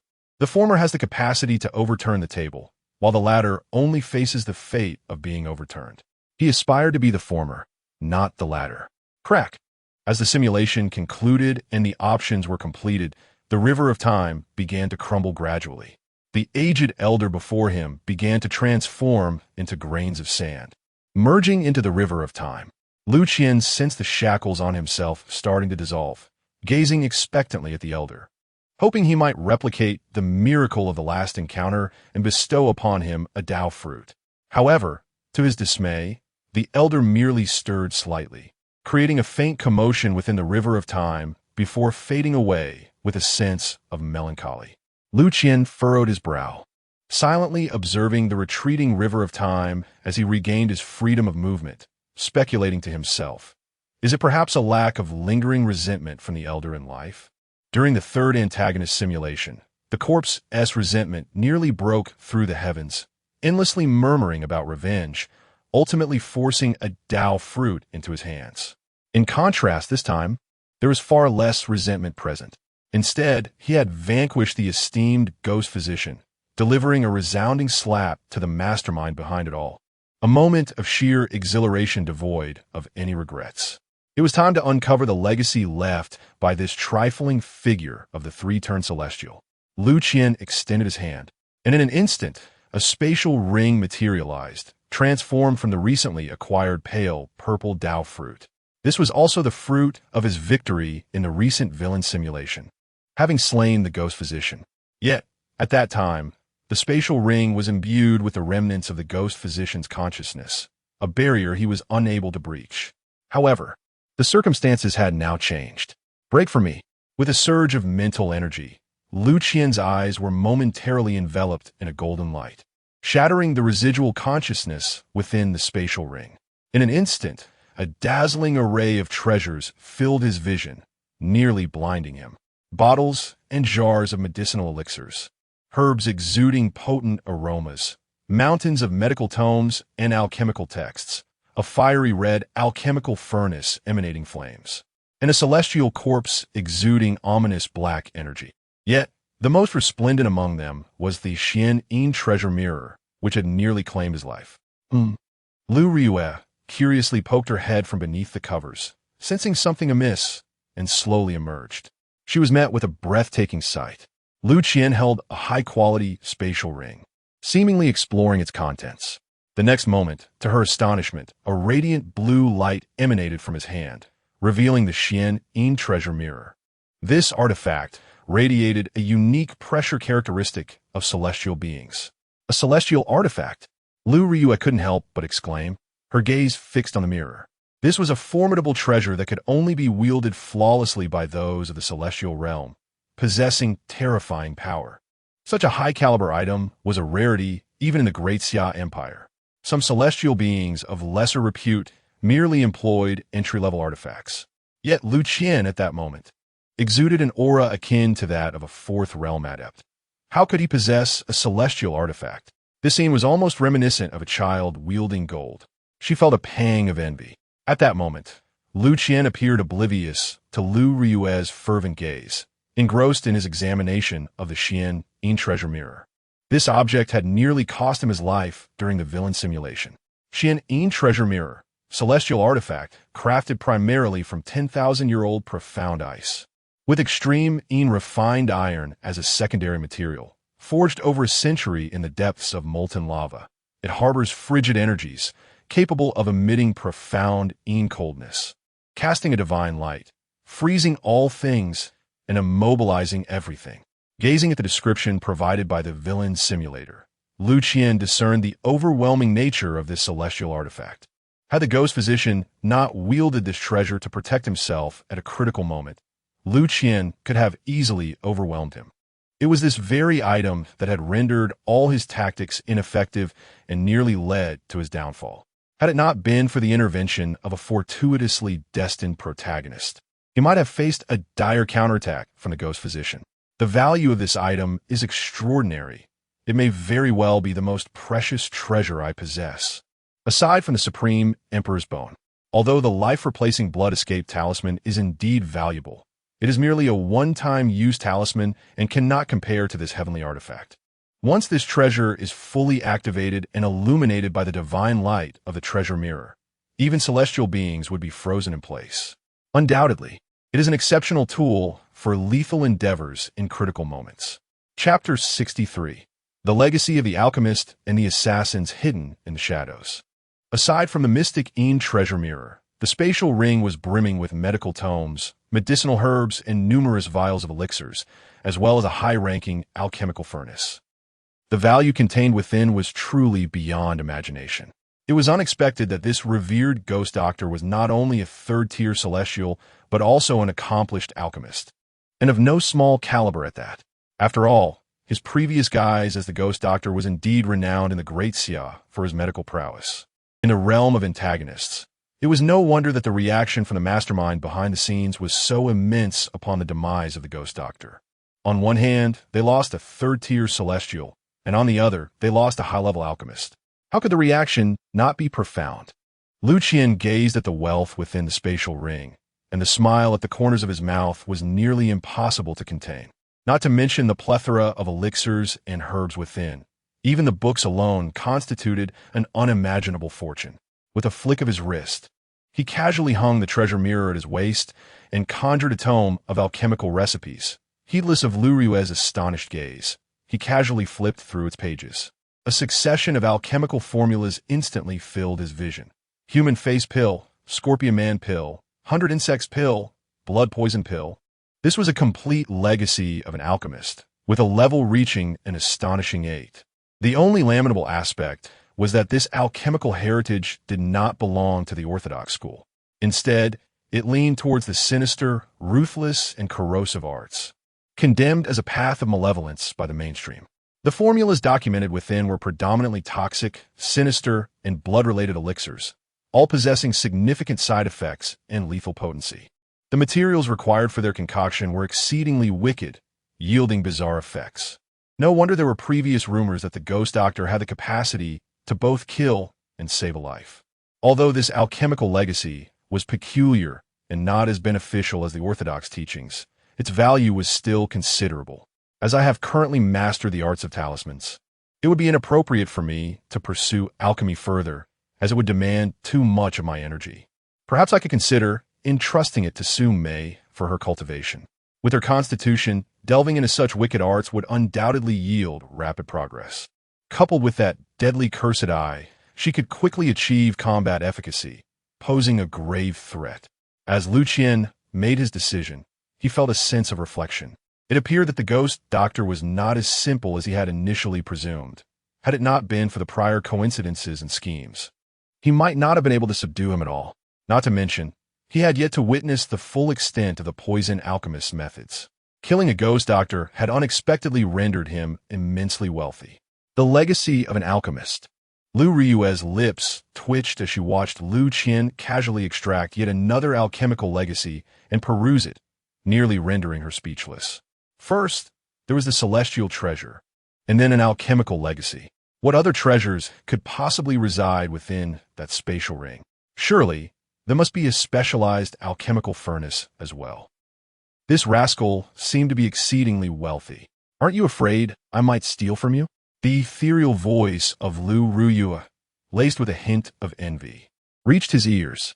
Unbeknownst to him, she had already risen and approached Liu Qian, her gaze fixed intently upon him. A mere cultivator at the fourth realm, possessed of such an array of treasures, would undoubtedly stir desire in anyone. This scoundrel was clearly tempting her towards wrongdoing. In response to Liu Ruyue's subtly threatening words, Liu Qian paused his actions, nodded slightly, and with a smile gracing his face, he met her gaze steadily, his calm voice imbued with an unimaginable confidence and authority. I dare to present these treasures, thus I hold no fear of your attempts to seize them. Do you truly believe I acquire these items without merit? What are the celestial beings? I have slain them before. You are welcome to try.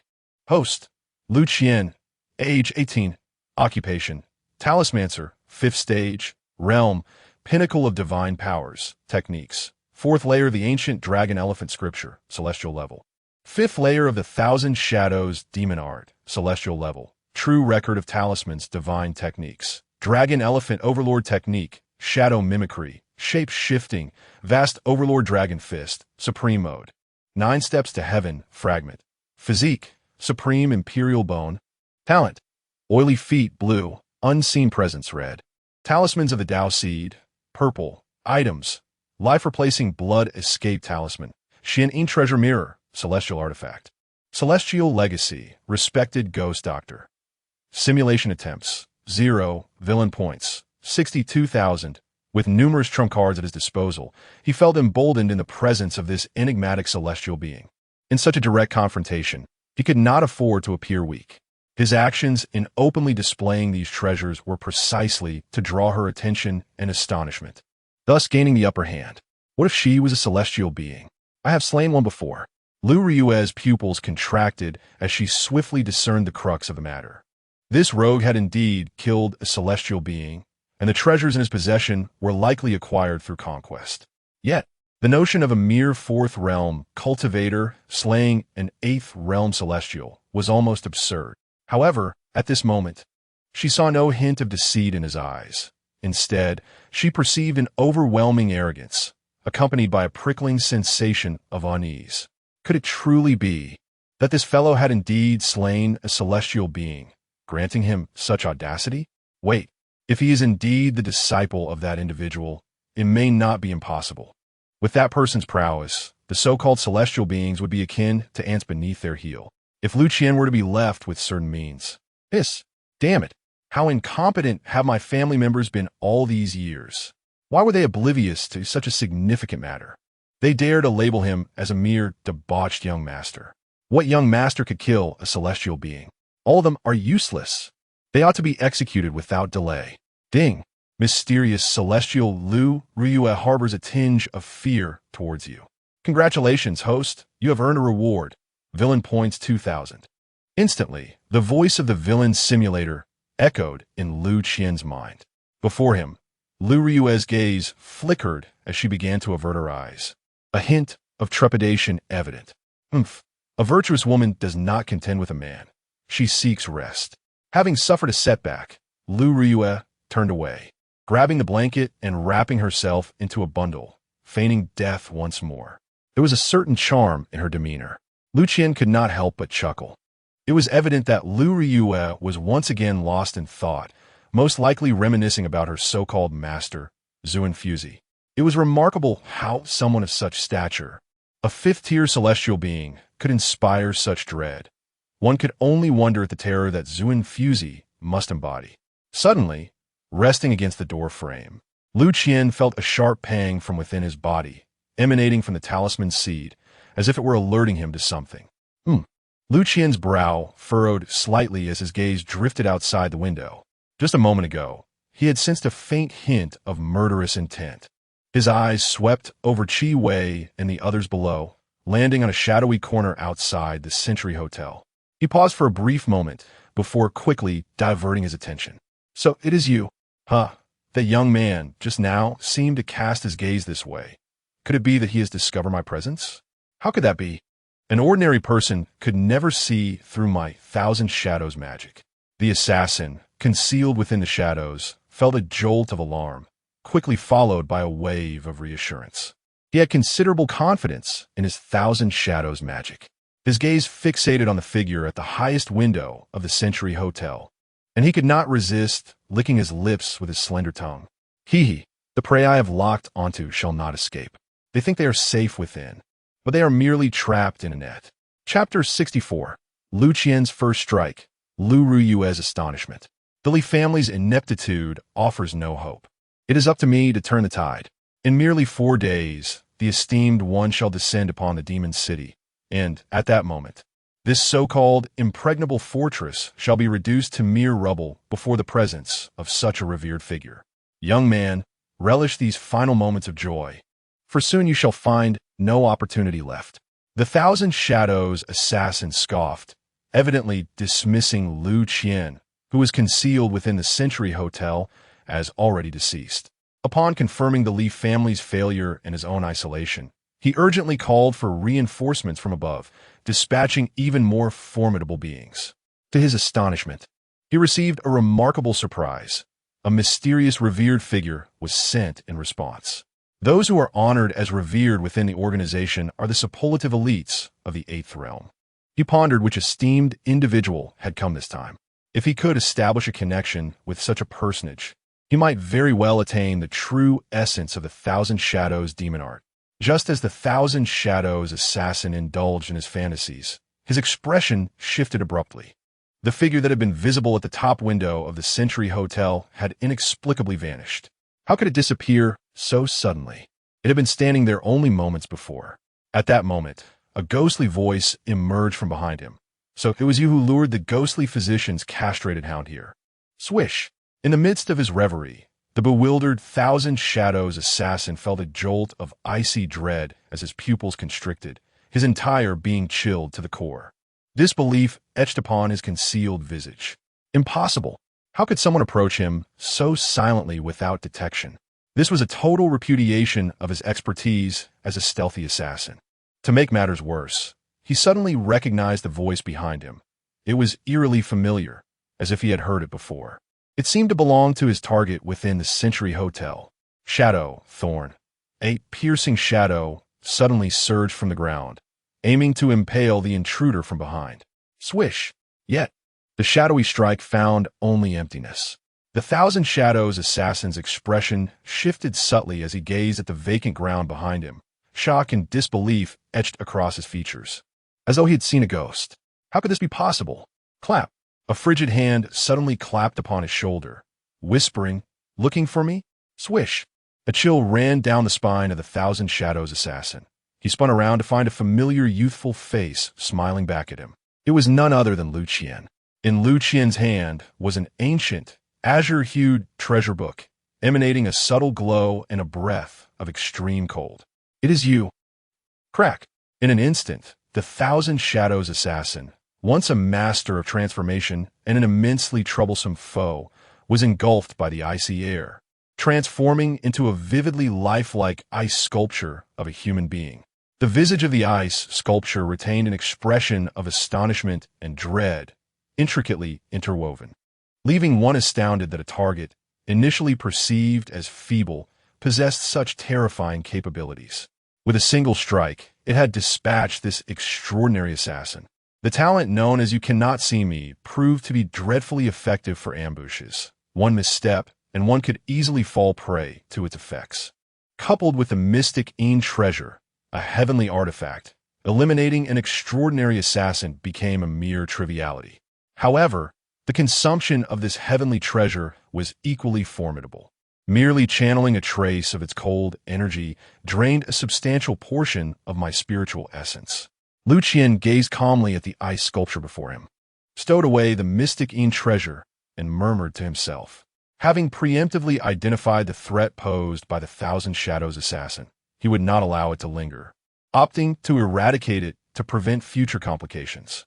This fearsome assassin, capable of effortlessly slaughtering him in the first rogue simulator, now held no significance before him, employing a few of his hidden cards to eliminate the foe felt akin to crushing an ant. No wonder the last time in the rogue simulator, the ghost doctor unexpectedly appeared. He had evidently overlooked this detail. After dealing with the Li family, one should consider digging 3 feet into the ground to unearth you.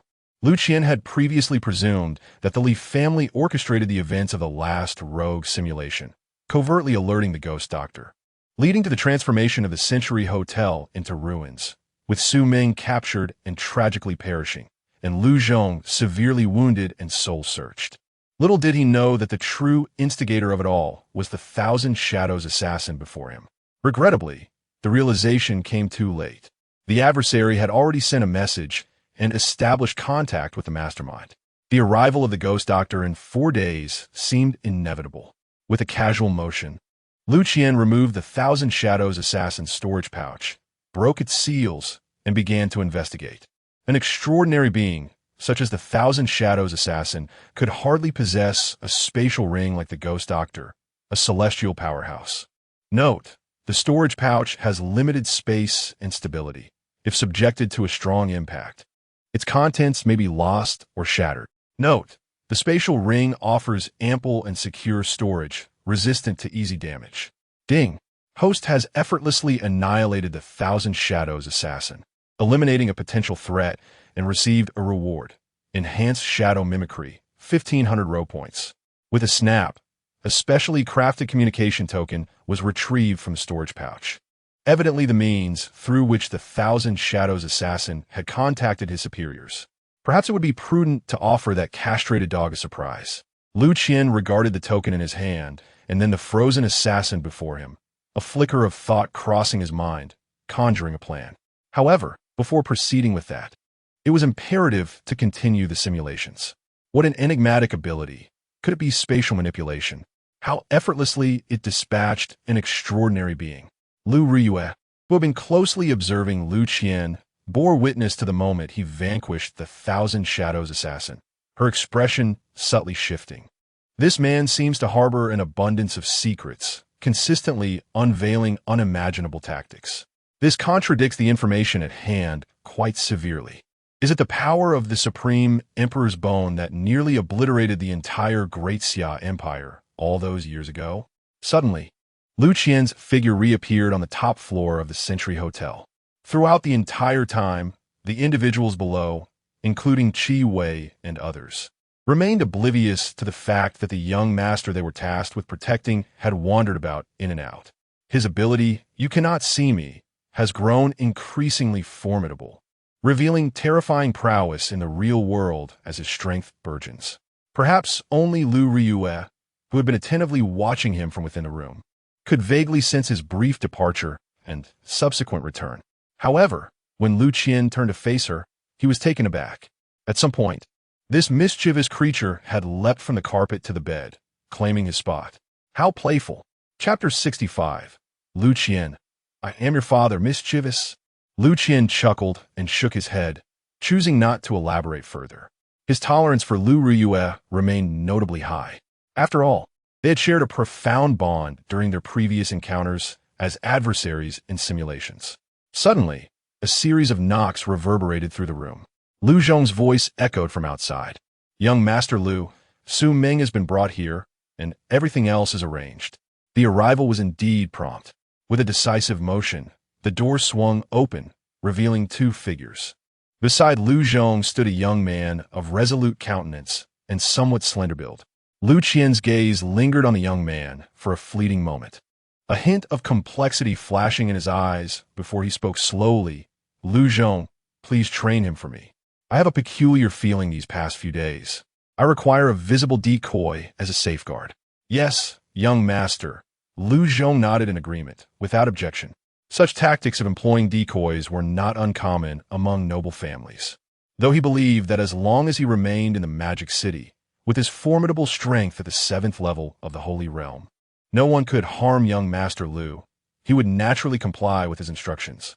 "As your decoy, according to the rules, should anything happen to you, I will ensure your family is well taken care of, granting them a life of prosperity and safety. If all goes well, I will secure you a brilliant future. Lu Qian gazed at the doomed Su Ming and spoke softly. Thank you, young master. Su Ming exhaled a deep breath, resolutely expressing her gratitude. As a death warrior, it was her duty to brave peril for her family. Even in death, her sister would be looked after by the Liu family. If she survived, she would have a promising future, providing her sister with a better living environment. Perhaps at that time, she could seek young master Liu's assistance in healing Mayor's eyes. At this moment, Su Ming harbored hopes and excitement for the future, completely oblivious to the fact that she had unwittingly embarked on a path to demise. This is the power of authority. With a mere word, one can compel another to willingly embrace death, and even express gratitude for the opportunity given. After arranging everything, Lu Qian returned to his room, his heart serene, even tinged with a touch of self-deprecation. He made his way to the bed, nudging Liu Ruyue aside and claiming half the blanket, resembling an old married couple. In their previous simulations, they had played the role of spouses several times, becoming familiar with one another. Now, it was time to initiate the fifth simulation. In this iteration, he could attempt to confront Liu Ruyue directly, seeking to forge an alliance and gauge her stance. Arriving early at the enigmatic realm, one must acquire the complete 9 steps to heaven, patiently waiting for an opportunity to seize Qian, the destined protagonist, and extract the old man from within him. Furthermore, one must exert every effort to transcend one's current limitations, journeying southward to the Great Mountains, to meet with the entity that can ensure my safety is mentioned by the Liu family, and ascertain what support I still possess. With a rough plan of the impending villainous actions forming in his mind, Lu Qian remained composed, gazing at the plentiful reserve of villain points. Villain points.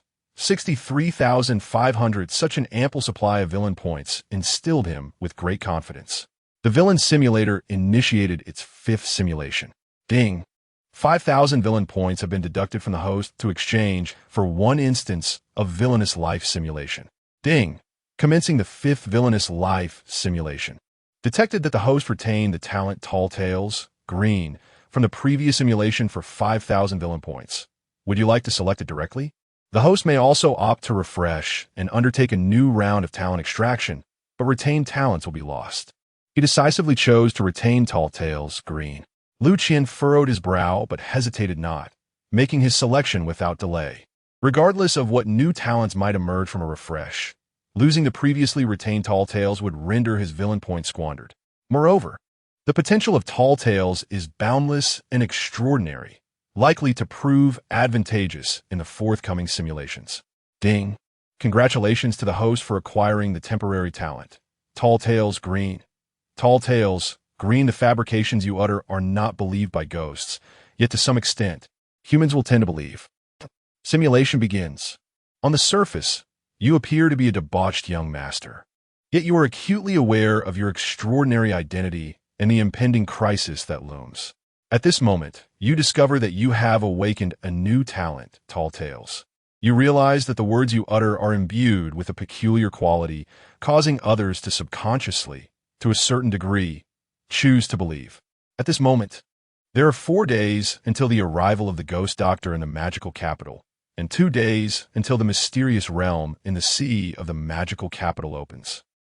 Though time is of the essence, you remain unhurried, intending to experiment with the effects of the green talent Tall Tales. As for the target of your experiment, slap. You awaken the sleeping Liu Ruyue beside you. Lu Qian, what are you doing? Liu Ruyue exclaimed angrily.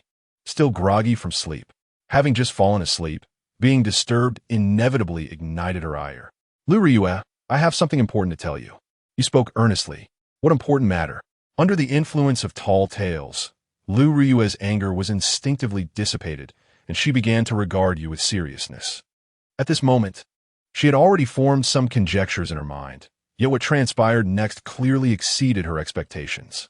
Liu Ruyue, I am your father. With a serious expression, you spoke up. Father, how outrageous! Liu Ruyue was momentarily taken aback, her instincts leading her to regard you with newfound respect, and she instinctively moved to embrace you. However, as a 5th-order celestial being, her true power far surpassed yours. Although briefly swayed by your influence, she quickly regained her composure, erupting in fury. This unexpected reaction made you realize that your ability, which spun tales with ease, could even momentarily affect someone as formidable as Liu Ruyue. Indeed, it was extraordinary.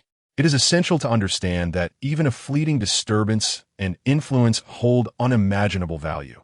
In the midst of life and death struggles, such potential could prove fatal. This was nothing short of a divine skill. "You scoundrel, how dare you? I will kill you," Liu Ruyue roared, her gaze turning fierce, resembling a furious tigress. She rolled up her sleeves and pinned you to the ground, delivering a series of playful punches to your chest. You found yourself restrained, enduring a light-hearted beating. Chapter 66. Entering the secret realm early, ambushing the fated protagonist Qian, seizing the golden finger grandpa. "What have you just done to me?" Liu Ruyue questioned icily, her gaze as frigid as ice. At this moment, she was seething with anger. The fact that she had referred to you as a mere child was an utter humiliation. Had it been anyone else, she would have resorted to lethal measures to silence them. However, your unique status rendered you untouchable, making it impossible for her to resort to violence or harsh words, leaving her with no choice but to endure and retaliate physically. Yet, despite her fury, she quickly realized that the situation was far from normal. As a fifth-tier celestial, her consciousness should not have been easily disturbed by external forces. Yet she had evidently been influenced by some unknown power. The notion that a mere fourth-tier practitioner could exert such an effect on someone of her eighth-tier caliber was utterly incomprehensible. That aside, I indeed have something significant to discuss with you.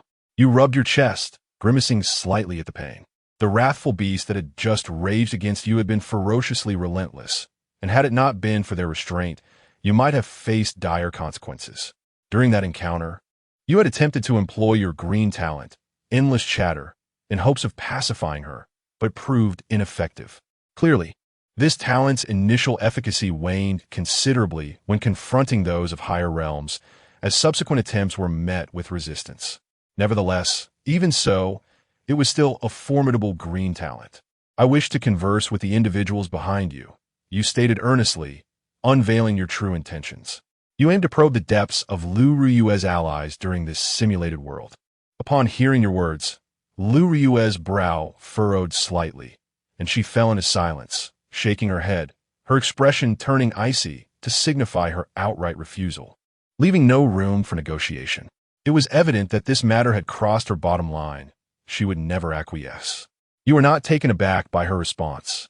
Clearly, the forces behind Liu Ruyue were unwilling to reveal themselves lightly. After all, too much was at stake, and a single misstep could lead to numerous fatalities. Observing Liu Ruyue's demeanor, it was apparent that despite your earlier displays of extraordinary capability, you still failed to sway her. Thus, you opted for a compromise. "I know what you seek, and I can provide it while ensuring your confidentiality, but I have one condition." "What condition?" This time, Liu Ruyue chose to break her silence. Her curiosity piqued. "Accompany me and assist me 3 times. After that, I will grant you what you desire." You articulated your ultimate objective. You sought to enlist a 5th-tier celestial as your temporary bodyguard to shield you from the majority of impending crises. Upon hearing your proposition, Liu Ruyue appeared conflicted, seemingly weighing the pros and cons. Ultimately, she found herself apprehensive of your enigmatic master and your extraordinary background, reluctant to act against you or impose any force, leaving her with no alternative but to comply with your initiative. Upon reflection, her frustration was palpable.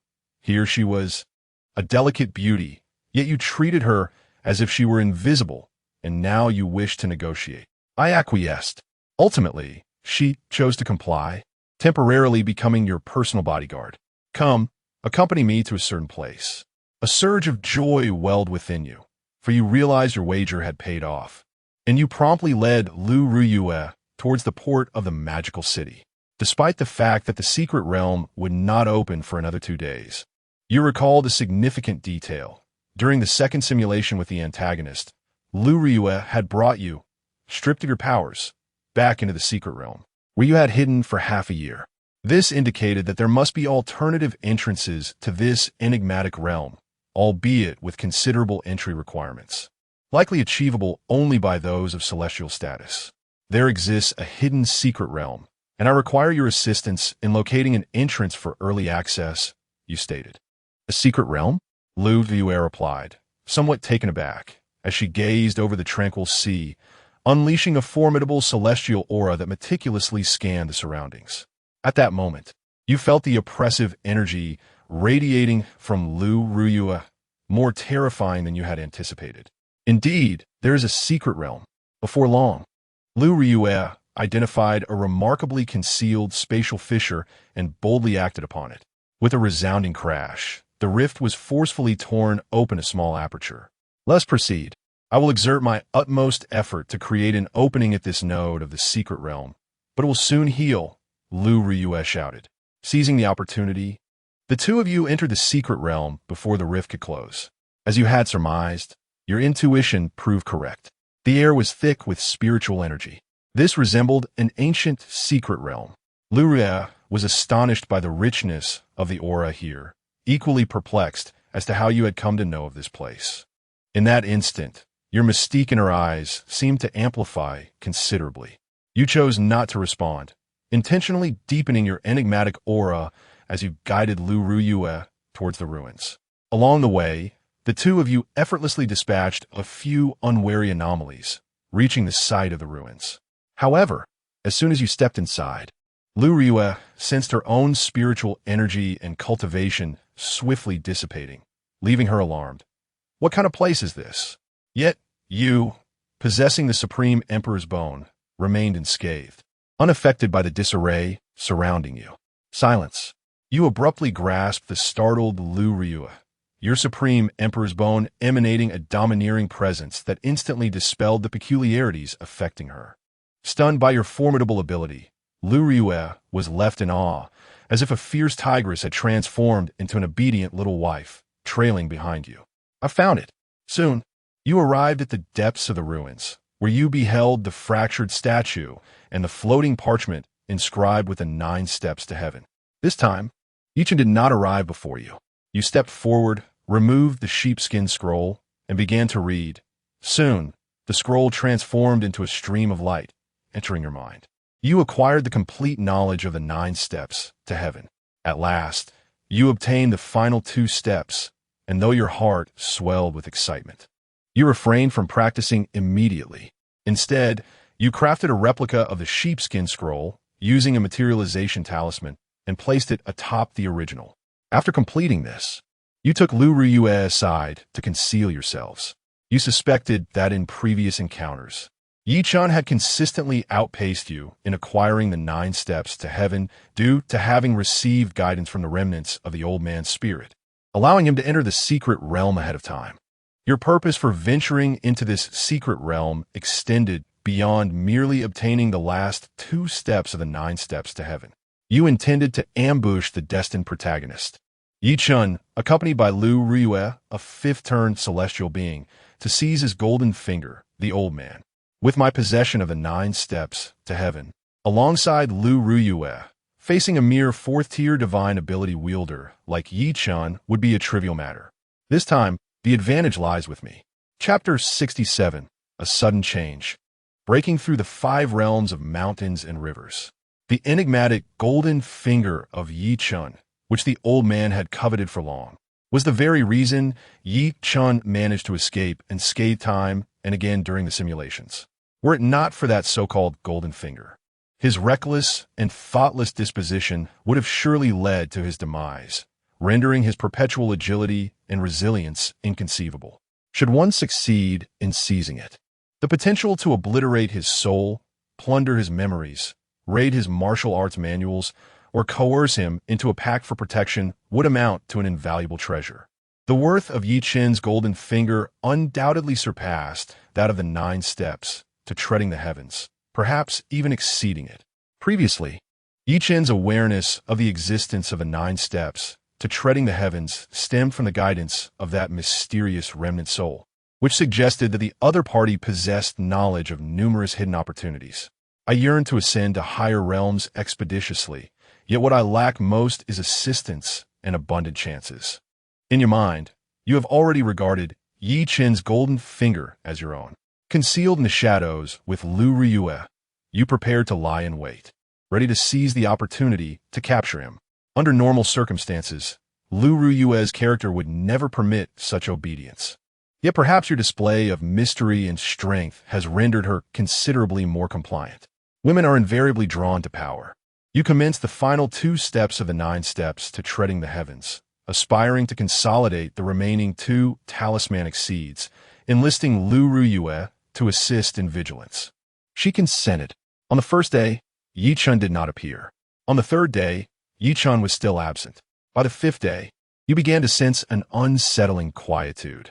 On the 10th day, you had condensed 1/10 of the heavenly human talisman. Yet the final 2 steps of the Dao seed proved exceedingly arduous to consolidate. On the 20th day, you had condensed 2/10 of the heavenly human talisman. At this juncture, according to the flow of time, 2 days had passed in the outside world. You could feel that the entire secret realm of the demon city had commenced its initial awakening. Yet the Yi Qin you had envisioned remained elusive. What could be amiss? Based on previous simulations, Yi Qin should have appeared by now, yet he has not made his presence known. This situation starkly contrasts with prior simulations. Could it be that he has abandoned the 9 steps to treading the heavens? Liu Qian's gaze momentarily faltered, darkening as the reality diverged from his expectations. Was there an unforeseen complication? Or perhaps Yi Qin's mysterious remnant soul had sensed danger, leading to this unexpected absence? This seemed to be the most fitting explanation at present. Thus, it appeared that the mysterious remnant soul was more complex than initially perceived. You recognized that the issue likely lay with Yi Qin's enigmatic remnant soul, understanding that this ambush might culminate in failure. Since that is the case, it would be prudent to depart at once. It seems that the esteemed ghost doctor is nearing the demon city. You decisively abandoned the ambush plan, swiftly escorting Liu Ruyue away from the ruins.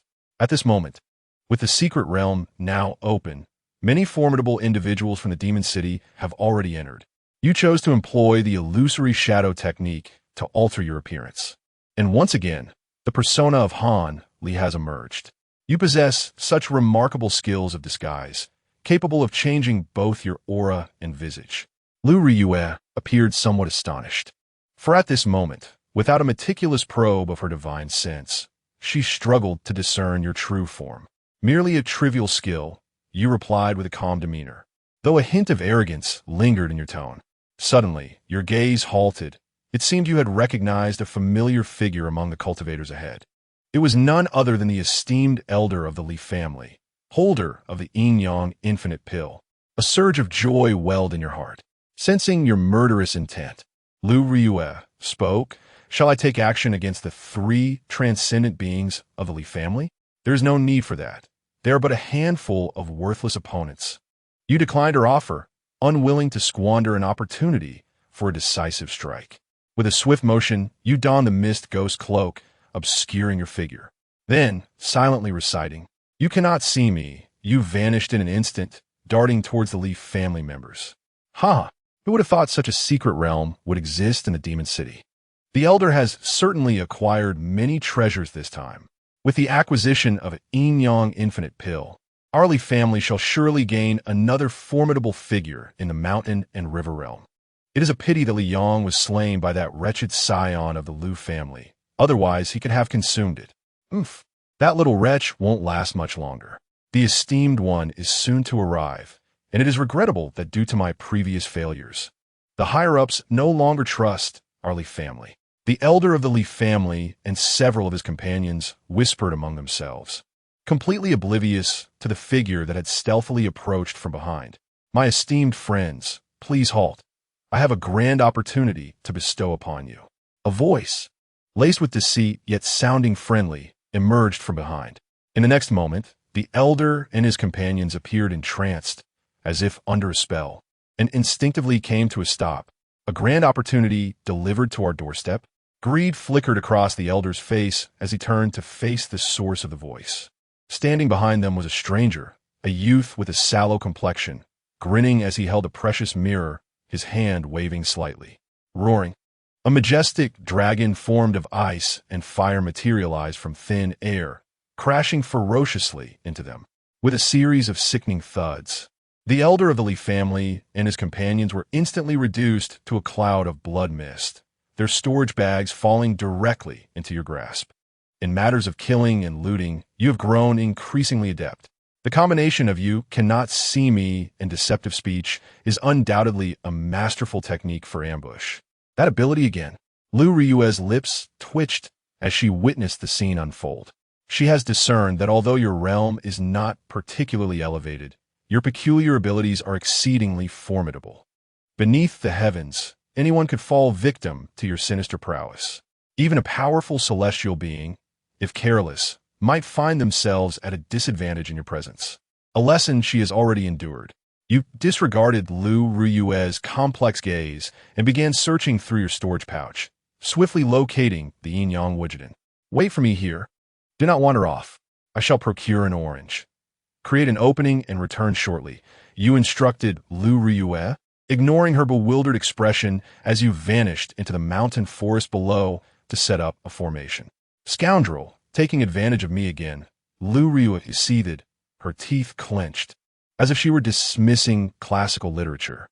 Hours later, a formidable pressure, capable of suppressing mountains and rivers, suddenly erupted from below, rapidly ascending.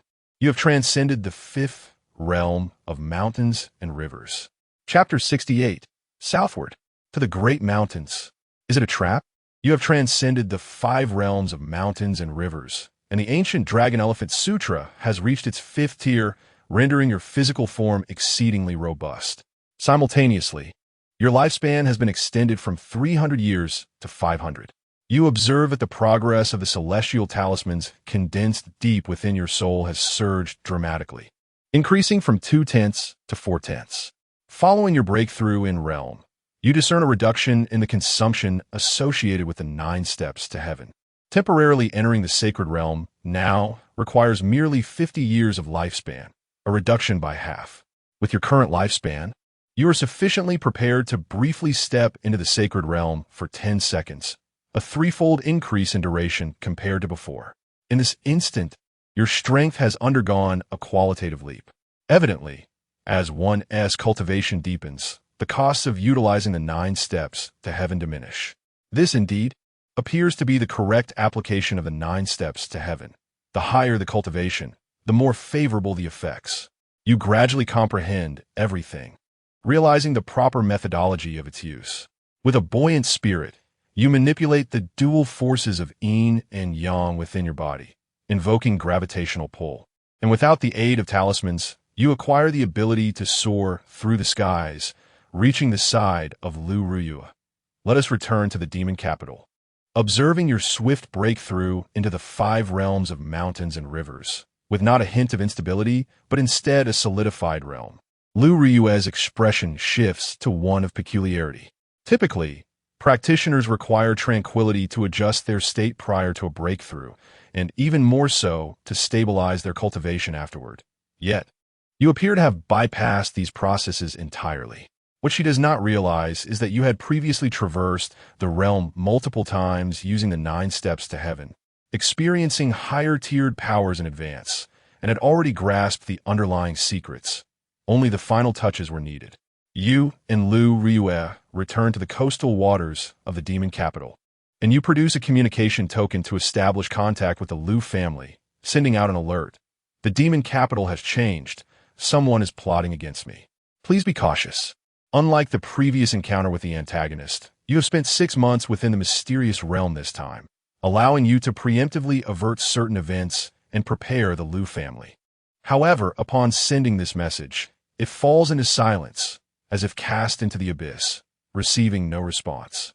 Do not dwell on it. Several days ago, I sensed the entire demon capital shrouded in a certain power, as if a formidable being had laid a grand array in advance, obscuring fate and severing all connections. You are currently unable to reach the imperial capital, and the Liu family there is in the same predicament. Liu Ruyue suddenly interjects. Several days ago, your expression shifts, a sense of unease creeping over you. Are you certain that the Liu family cannot contact me now? I can assure you of that. Liu Ruyue. though puzzled by your reaction, nods affirmatively. Boom! In that moment, your mind feels as though it is on the verge of explosion, because you clearly recall that during your last simulation, you spent half a year in the mysterious realm. Upon your departure, you received two messages from your elder brother. Liu Ruyue, do not return to the imperial capital. Head south to the 10,000 Great Mountains. Enter the mountains, pass the barriers, worship at the temple, and enter the river. Someone will protect you. Liu Ruyue, second brother, it's all right. It has been a long time since we last met. I was merely joking with you. The matters in the imperial capital have been resolved, and you may return. The family misses you. Had the magical capital been shrouded by an ancient formation left by a formidable deity a few days prior, which severed all communication? How could your elder brother have sent you these two messages? At that moment, you believed the first message was a desperate attempt by your brother to reach you, while the second seemed to originate from a hidden manipulator. Yet now, it appears that both messages might have been sent by the same individual. The possibility that Liu Ruyue is deceiving me is exceedingly slim. Previously, it was her information that allowed me to survive and gradually uncover the truth. Moreover, given that I am currently engaged in a transaction with her, she has no reason to deceive me. Thus, the disruption of communication by the magical formation is undoubtedly authentic. The one who presumptuously borrowed my brother's name appears to be luring me southward to the 10,000 Great Mountains, wishing to prevent my return to the imperial capital. Could it be that this so-called journey south, this 10,000 Great Mountains, and the promise of protection are meticulously crafted traps? Liu Qian's gaze flickered, turning cold. No amount of calculation could have anticipated such a deep pit lying in wait. If not for Liu Ruyue's casual remarks, he might have unwittingly fallen into it once more. His eyes drifted toward the peacefully sleeping Liu Ruyue, wishing to rouse her to uncover the truth. Yet he well understood that this was impossible. Her lips were tightly sealed, as the stakes were immensely high. This time, the antagonist's simulation revealed his extraordinary qualities, astonishing Liu Ruyue and capturing her attention, prompting her to divulge certain information. At this juncture, the only one who could assist you is Liu Ruyue before you. What would happen if I returned to the imperial capital? You fix your gaze on Liu Ruyue and suddenly posed this question. Liu Ruyue paused, then fell into silence, seemingly weighing the pros and cons of whether to answer you. After a long while, perhaps having reached a decision or sensing the plea in your eyes, she slowly replied, a 1 in 10 chance of survival. A 1 in 10 chance of survival. Your gaze shifted, savoring the profound implications of her words. Then, you inquired about the second matter that weighed heavily on your mind. If I were to journey south to the 10,000 Great Mountains, what would become of me? So that is where you wish to go. Upon hearing your words, Liu Ruyue's expression underwent a myriad of transformations, as if she were gradually awakening to a profound realization, yet also caught in a web of confusion and silence. However, in contrast to her earlier reticence, she swiftly provided an answer this time. You may live. Chapter 69. The sinister bloodline of a regicide, the Great Xia, nearly perished. To the imperial capital, a perilous journey fraught with death. To the south, towards the 10,000 Great Mountains, there lies a chance of survival. Upon hearing these two starkly contrasting answers from Liu Ruyue, your expression grew grave as you weighed the pros and cons. It was evident that Liu Ruyue had reached the limits of what she could disclose. The matters involved and their ramifications were likely substantial, beyond her capacity to engage.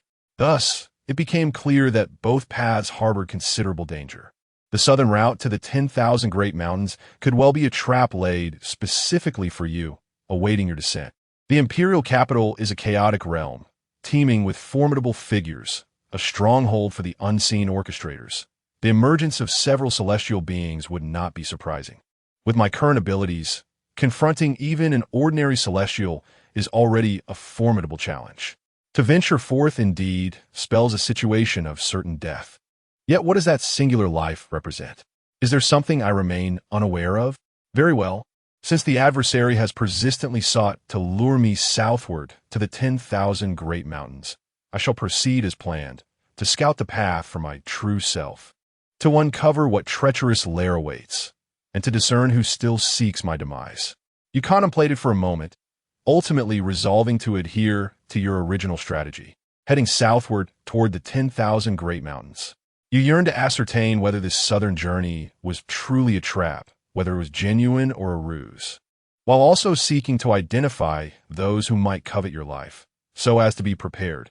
Moreover, for reasons unknown, you felt an inexplicable pull from the southern direction, as if a unique force was stirring within your bloodline, compelling you onward. You resolved to investigate the matter further. At worst, it would simply mean death. As long as your true self remained unscathed, you could always uncover a path to survival in subsequent simulations. With determination, you set forth with Liu Ruyue towards the Century Hotel.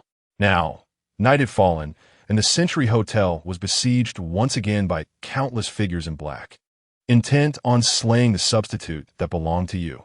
2 ascended beings and a third-level celestial. Do you require my assistance?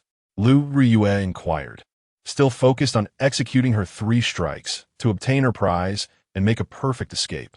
In her estimation, the concealed third-level celestial was undoubtedly beyond your capability to defeat. No rush. It is not yet time for you to intervene. Let us observe. You shook your head, recognizing that if the unseen orchestrator wished to ensnare him, they must also endure some pain. Additionally, you sought to seize the opportunity to test a hypothesis and an idea. As time passed, the Magical Capital's General Directorate, led by Qi Wei, could no longer withstand the pressure and began to retreat step by step. However, this time, the destined protagonist, Yi Chun, was conspicuously absent, seemingly vanished without a trace from the very beginning. It appears Yi Chun will not make an appearance tonight. Regret fills your heart. You had initially intended to ambush your opponent. Little did you expect that Yi Chun would prove as elusive as an eel in this simulation, slipping away without leaving so much as a shadow in sight. At this moment, the hidden ghost doctor could no longer restrain himself and charged directly into the Century Hotel. Liu Zhong was gravely injured, collapsing to the ground, blood spewing from his mouth. With a single strike, the ostentatious Liu Qian was obliterated, reduced to mere blood mist, leaving not a trace of a complete body. A decoy. It's a decoy. The ghost doctor's expression soured, realizing he had mistakenly targeted the wrong individual. The ancestral figure of the Li family and Shen Zhong of the Magic City Bureau exchanged glances, their faces betraying a sudden sense of foreboding. Had the target already been aware of their scheme? Had he fled in advance? I had wondered why young Master Liu sought a decoy. It turns out it was to guard against you rabble. Liu Zhong, still spitting blood, let out a mocking laugh. Old dog of the Li family, Shen Zhong. Don't think that just because you've concealed your appearance, I wouldn't recognize you. And that eunuch, the stench of your presence is truly offensive. Sharp-tongued, seize him. We shall extract his soul. The term eunuch struck a nerve with the ghost doctor, who despised being called such. He was a castrated man, not merely an eunuch. The ancestral figure of the Li family and Shen Zhong prepared to act, but paused abruptly the next moment. Unbeknownst to them, you and Liu Ruyue had silently appeared behind Liu Zhong, your icy gazes fixed upon them. Incapacitate him, but leave him breathing. He must be able to speak. There remained but one opportunity. Liu Ruyue extended a finger, gesturing towards you. No sooner had the words left her lips than a terrifying pressure, imbued with the might of heaven, descended upon them. A torrent of formidable spiritual energy erupted, instantly ravaging the ghost doctor and his companions. Thud, thud, thud. The ancestral figure of the Li family and Shen Zhong collapsed to the ground, their fates uncertain. The ghost doctor, bleeding from all 7 orifices, knelt on the ground, his garments tattered, a gaping hole perforating his dantian, rendering him powerless. Liu Ruyue's strike was executed with such swiftness that you scarcely had time to react, the force she displayed causing your pupils to constrict. In comparison, your previous fiery dragon assault paled in insignificance before her prowess. A 5th-tier celestial being, with such enigmatic abilities. Who exactly is this girl? The ghost doctor, glancing at the wound in his dantian, turned pale, seemingly recognizing Liu Ruye's true identity. To reveal my background, your master shall pay the price. Liu Ruyue's countenance shifted slightly as she admonished him sternly. Your gaze faltered, taken aback that this eunuch had knowledge of Liu Ruyue's true origins. However, it seems she was unwilling to unveil her real identity before you. The ghostly physician, having received a warning, immediately adopted a more subdued demeanor, fixing his gaze upon you with intensity. He burst into a hearty laugh, exclaiming, "Ha ha! We initially believed you had truly forged an alliance with that battle team. Little did we know, it was merely a transaction. This girl dares not reveal her origins to you, clearly holding you in contempt. You little wretch, it seems we have fallen into your hands. Do as you will, whether to kill or to torture." Upon hearing the ghostly physician's taunts, Liu Ruyue's expression shifted slightly as she turned to you, seemingly wanting to offer an explanation. Yet, what she found was nothing but your serene countenance.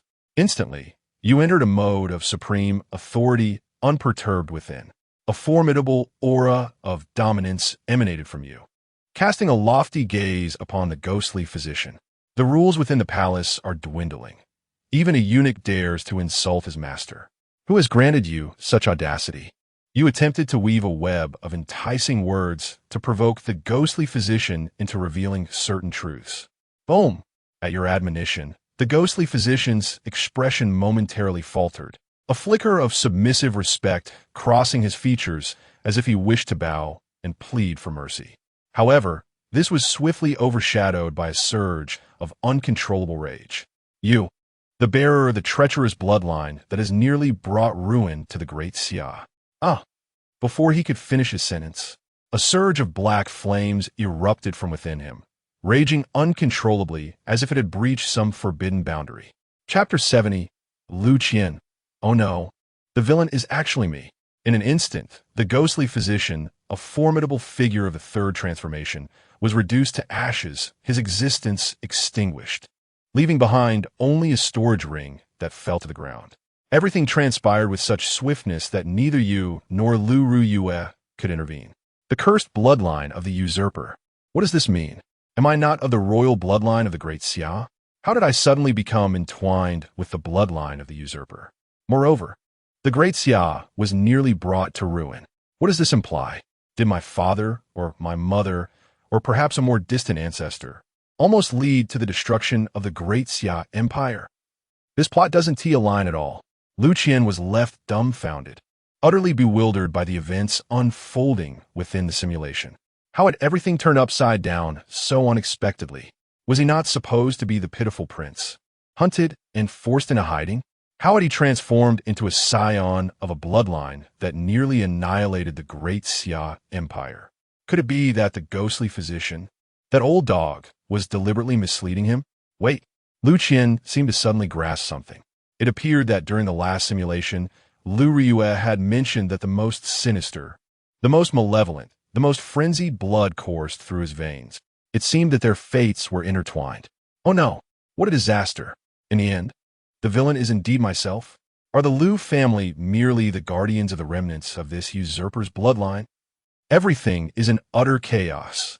You were left bewildered by the ghostly physician's final words, seemingly indicating that your identity had undergone yet another transformation. Liu family as second son? Royal blood of the Great Xia? Bloodline of the usurper? Repeated twists and turns made it difficult for you to discern who embodies justice and who embodies evil. Yet the problem is, you have studied the history of the Great Xia Empire, and there has been no mention of a usurper in its annals. Such a monumental event could not possibly be unrecorded, unless, of course, that segment of history concerning the usurper has been deliberately erased. But the question remains, throughout the ages, the emperors of the Great Xia have been transcendent beings of unparalleled might. Who would dare to take action against them? Moreover, just as the ghostly physician's final words were interrupted and consumed by that eerie black flame, it seemed as though some unseen force was preventing him from revealing a forbidden truth. You turned your gaze towards Liu Ruyue, for among those present, she was likely the only one privy to the secrets hidden within this enigma. I advise you to leave at once, flee from the demon city, or else I cannot guarantee your safety. Liu Ruyue spoke with an air of solemnity, her expression revealing that you had ventured into perilous territory. Seeing the gravity etched upon Liu Ruyue's face, you understood that the demon city was no longer a safe haven, and it was time to gather your belongings and escape. This unforeseen turn of events only solidified your resolve to head south. You felt an inexplicable premonition, as if venturing south would yield some newfound discovery. You retrieved the lingering spatial ring of the ghostly physician, within which lay a new celestial treasure, the Qian treasure mirror, along with the inheritance of an alchemist and other items. You extracted several vials of high-grade healing elixirs and entrusted them to Liu Ruyue, advising him to allow Qi Wei to take control of the magical capital general office, to stabilize the city and create an FAAD. Then, you instructed him to depart from the magical capital and to conceal himself, regardless of his destination. You wish to provide this loyal guardian with a chance at survival rather than let him perish innocently. As for Qi Wei, relieved of the oppressive presence of his superior, Shenzhong, he could ascend to power directly, thus fulfilling your prior promise, while also sealing off the entire magical capital to help obscure certain matters. However, the duration of his tenure as General Office Director would depend solely on his fortune. With the ability to weave deceitful tales, Liu Ruyue fully trusted your words and assured you he would see it through. You and Liu Ruyue departed towards a clandestine warehouse, preparing to escort Su Mei, the destined heroine, to safety. Upon meeting Su Mei and disclosing your identity, she consented to leave with you. This time, instead of taking a cruise ship, you opted for a water route. As a being of the mountain and river realm, you could manifest the dual energies of yin and yang gliding through the air.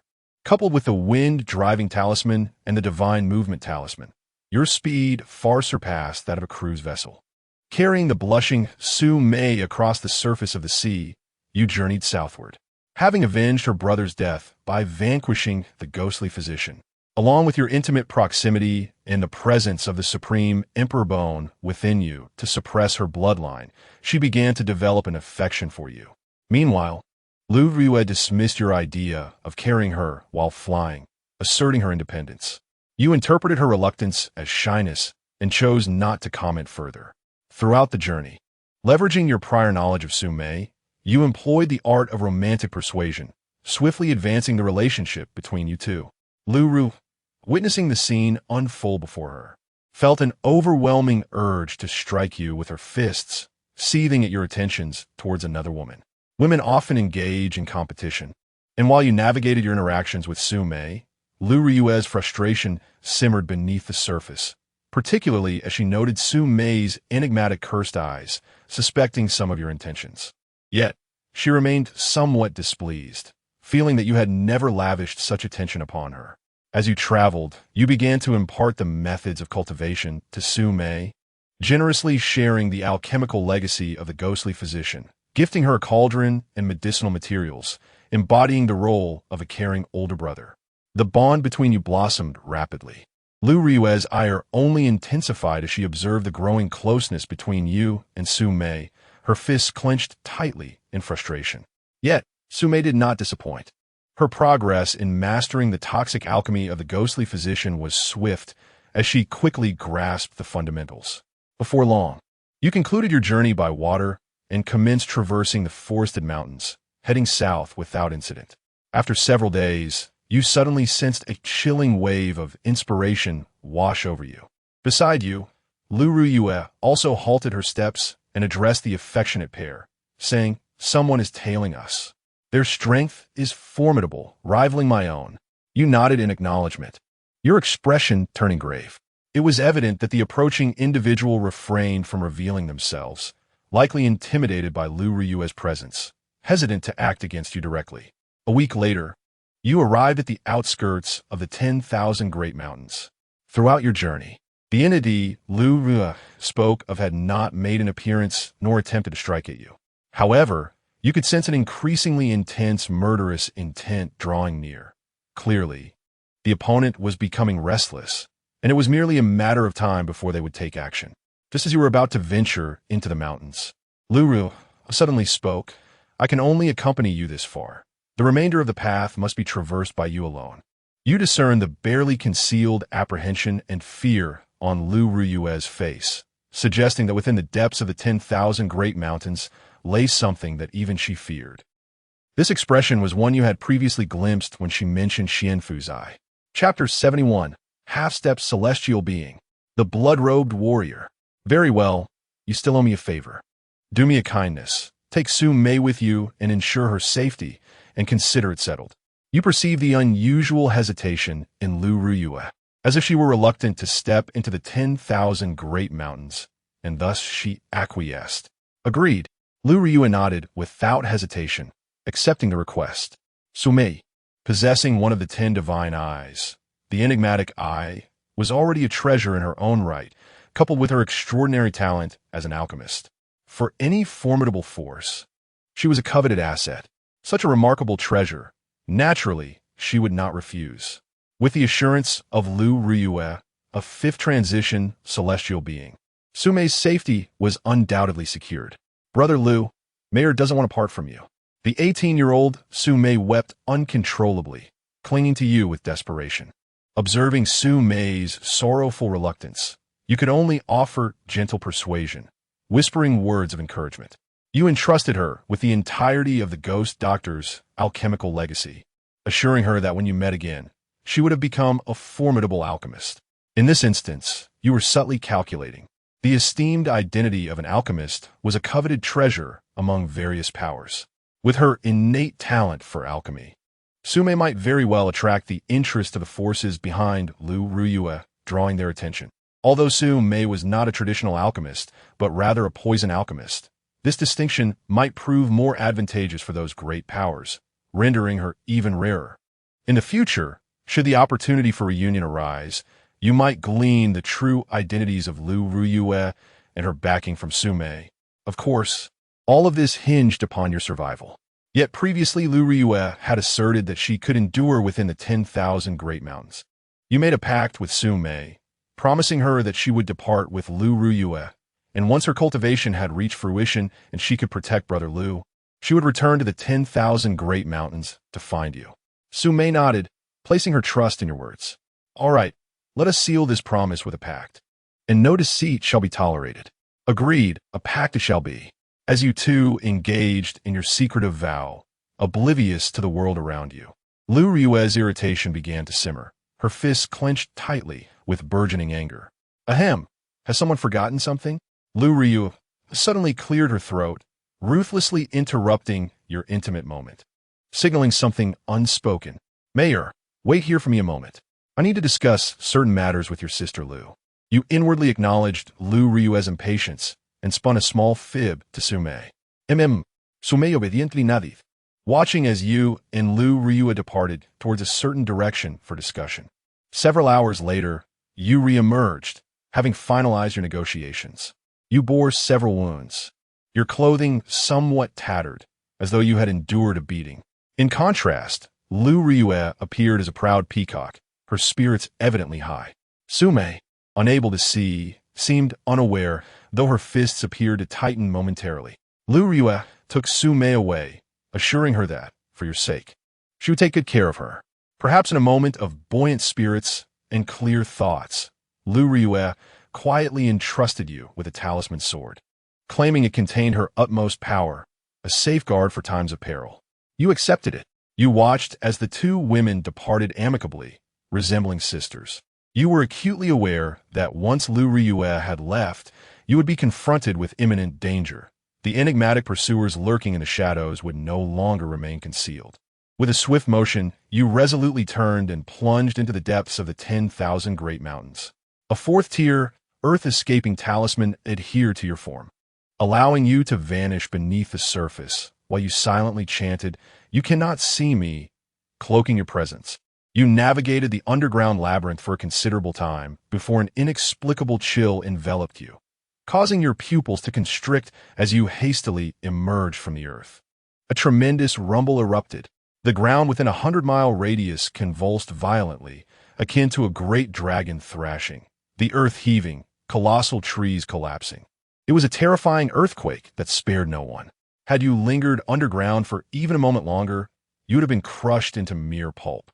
You realized that this was likely the consequence of the mysterious entity pursuing you, unleashed by your very presence. Ah, I never expected you could react so swiftly. A voice. tinged with surprise and an uncanny familiarity, suddenly resonated. Your pupils contracted again, overwhelmed by a surge of agitation and tremors coursing through your bloodline. You recognized that voice. It belonged to the very entity that had annihilated the traitor of the Liu family during your third simulation and subsequently killed you in that arcane realm. It was the version of yourself from that third simulation, a wretch who would rather die than forget, yearning for vengeance, and had even cast a seed of enlightenment toward you from the river of time. Your gaze sharpened, and before you stood a figure clad in a blood-red robe, adorned with a Shura mask. You could scarcely fathom that the pursuer was none other than this very individual. You despicable cur. You know me? Impossible. The masked figure momentarily faltered, astonishment flickering across their features, their actions halting. The effect of endless nonsense, green, took hold. I am your wild father. How can I not recognize you? Just us back home. Father? You. Nonsense. The expression behind the Shura mask transformed dramatically. A fleeting moment of confusion and shock giving way to explosive rage. Yet, as the figure regained composure, they were taken aback to find you not fleeing as anticipated, but rather charging towards them recklessly, mere inches apart. Even more astonishing was your subsequent action. Stamp. 6th Realm Transcendence. Stamp. 7th Realm Ascendancy. With 2 decisive steps, you instantly entered the realm of the saints. The half-talisman of the celestial being in your mind was enveloped in wrath, radiating with brilliance as it forcibly consumed a century of your lifespan. You took another half-step. Boom! Half-step to celestial being. An aura of celestial domain began to coalesce around you. 9 dragons burning heaven. Roar! 9 fiery dragons surged forth from behind, coalescing into a colossal dragon of 100 feet. In your hand, an enigmatic mirror of dark Qian materialized, emanating a terrifying chill as it transformed into an icy dragon that intertwined with the flaming one, charging towards the blood-robed figure before you. Half-step to the celestial realm. How is this possible? The blood-robed man's pupils contracted, startled by your sudden outburst. Since Yi Chun had not yet acquired the step to Heaven's 9, this was your first time unleashing it in this simulation, catching him completely off guard. With a swift motion, a second dark Qian mirror appeared in your grasp, unleashing a wave of dark Qian energy that enveloped the blood-robed man, instantly freezing him in place. Boom!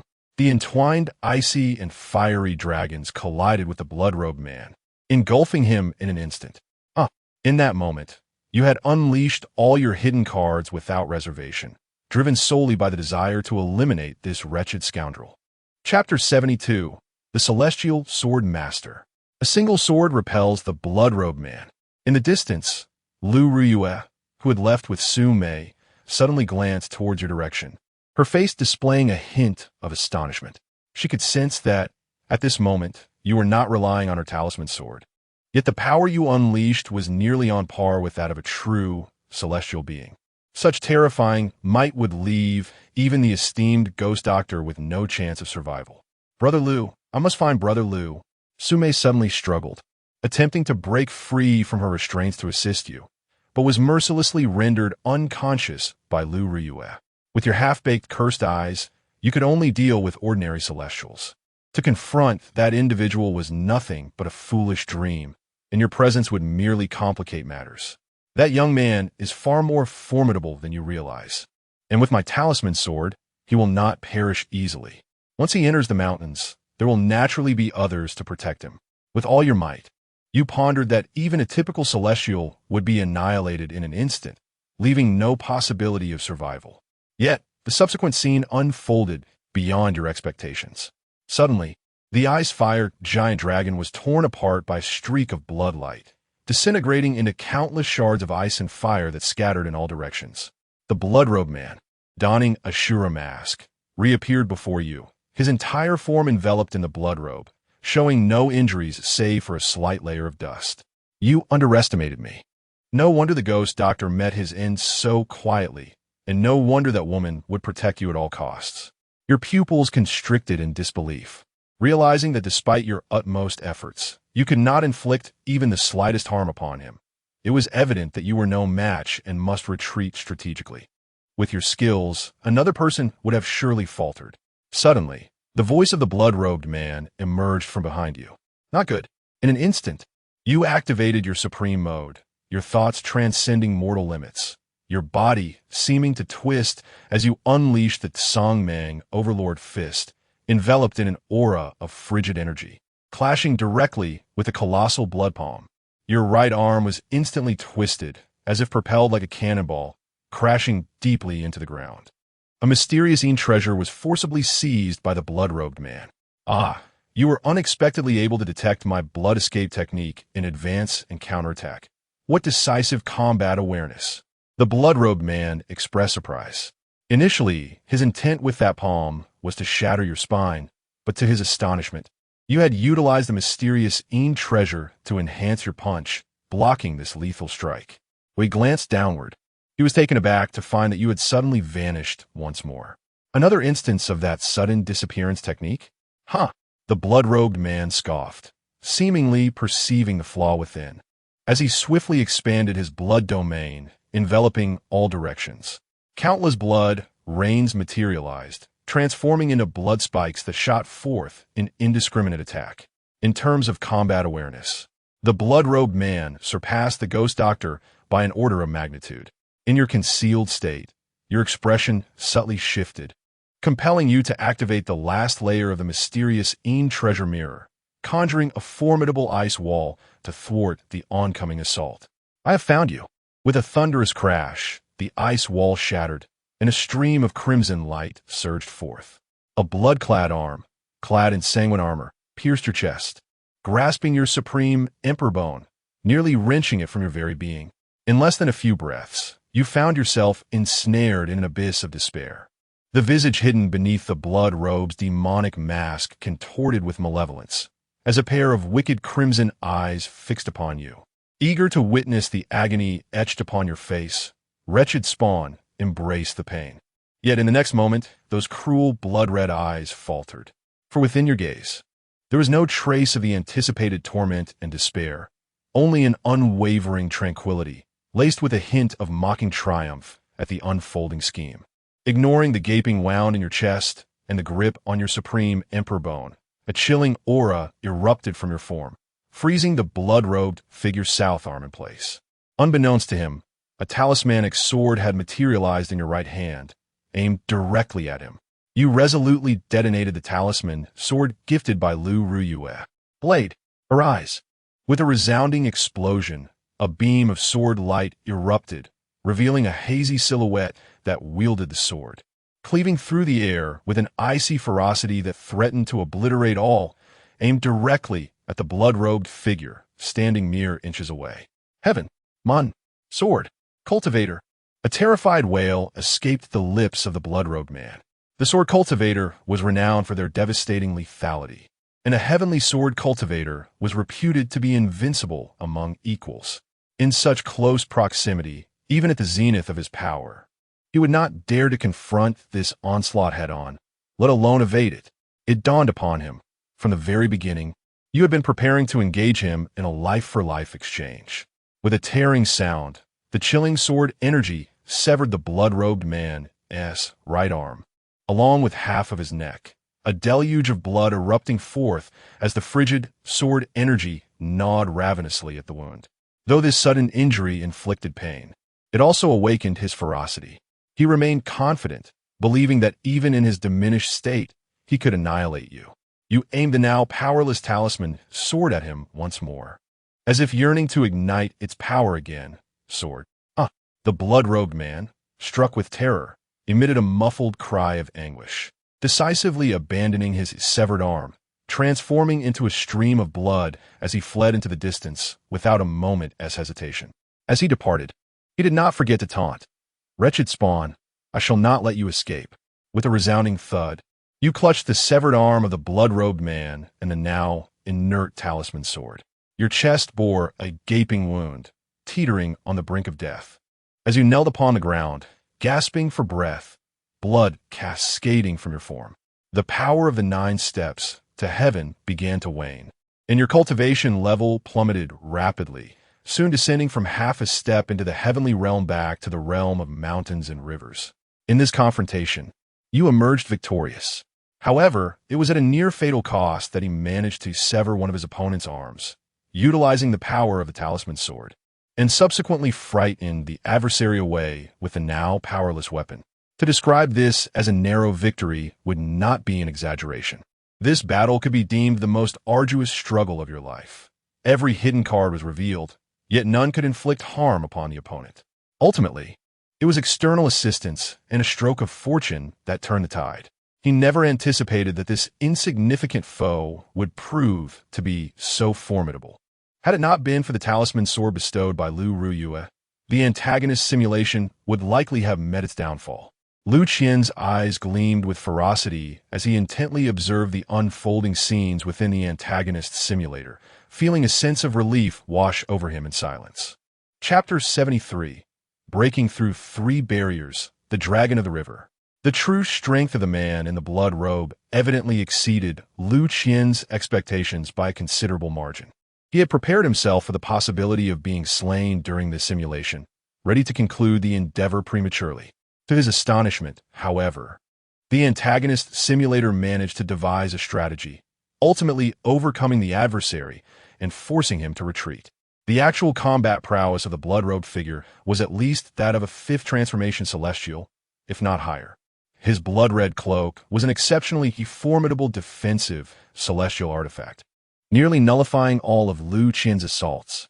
No wonder, during the 3rd simulation, the blood-robed man claimed he could slay all the traitors of the Liu family.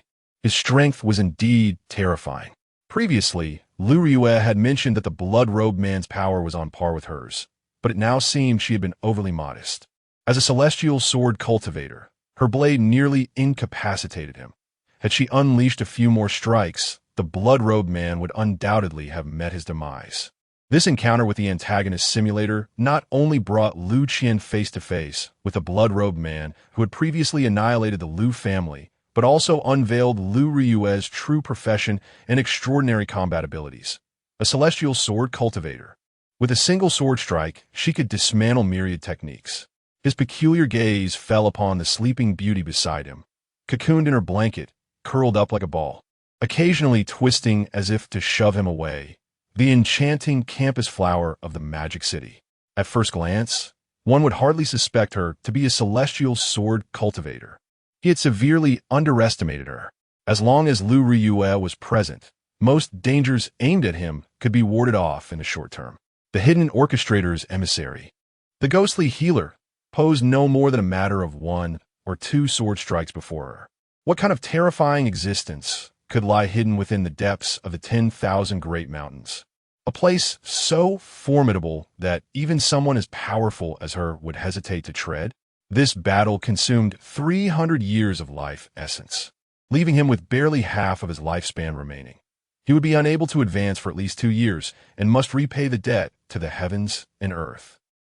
I must leave. Once that scoundrel regains his wits, it will surely be my demise. You were not intoxicated by the unexpected victory. You recognized that you had merely achieved a narrow triumph, scaring the blood-robed man away. Should he regain his composure, your death would be inevitable. You employed the soul nail technique on the severed arm of the blood-robed man, ensuring that any approach would trigger a warning. Then, from your spatial ring, you retrieved healing elixirs and, coupled with a 4th-order regeneration talisman, allowed new flesh to grow over your wounds, stabilizing your injuries momentarily as you began to flee into the mountains.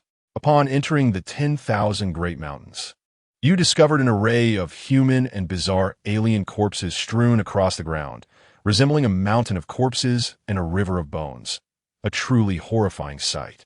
Among these skeletal remains were undeniably powerful beings from several white bones. You could even sense the aura of the celestial domain. At this moment, you began to comprehend why Liu Ruyue was reluctant to set foot here. The place was utterly too bizarre. Yet, with no other options available, you pressed on resolutely. As I venture into the mountains, crossing barriers and visiting temples, I find myself amidst the towering peaks, yet I am lost. It seems as though I have become desensitized, unable to discern direction, merely wandering aimlessly, perpetually returning to my starting point. In this moment, the terrifying enormity of these mountains dawns upon me. and I begin to suspect that I am ensnared within an expansive and intricate formation. Time becomes an indeterminate concept as I gradually lose myself, akin to a mere shell of a being, descending deeper into despair, my flesh seemingly disintegrating, giving way to bone. Suddenly, a wave of terrifying warmth surges forth from the Supreme Emperor's bone, flooding my consciousness and restoring my awareness. This is a cliff. Startled, I realize I have unwittingly positioned myself at the edge of a precipice, with a chasm of unfathomable depth below, my foot precariously poised over the abyss. Were it not for the divine intervention of the Supreme Emperor's bone, which yanked my consciousness back from the brink, I would have plummeted to my demise. Crossing the threshold of the ghostly gate, a haunting voice resonates from the depths below. At that moment, I comprehend that since my entrance into the mountains, I have indeed been navigating through trials. With a resounding shift, the space transforms, and I find myself before an open expanse, confronted by 3 jagged peaks that resemble a menacing trident. Beneath these mountains lies a temple shrouded in ethereal mist, seemingly beckoning me to return. Having traversed the ghostly gate, is my next endeavor to pay homage at the temple?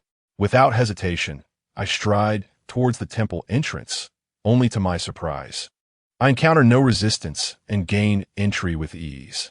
Inside, a grand statue, its features obscured, is enshrined. It is adorned with a serpent and wields a trident-like blade, while beneath it rests a formidable yellow dog. Why does this statue evoke an inexplicable sense of familiarity? I murmur to myself, overwhelmed by a curious nostalgia.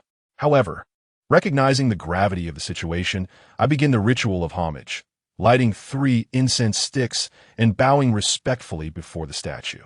In an instant, I feel as though I have gained something intangible, and upon lifting my gaze, I see the once majestic statue has lowered its head, its indistinct visage seemingly gazing upon me.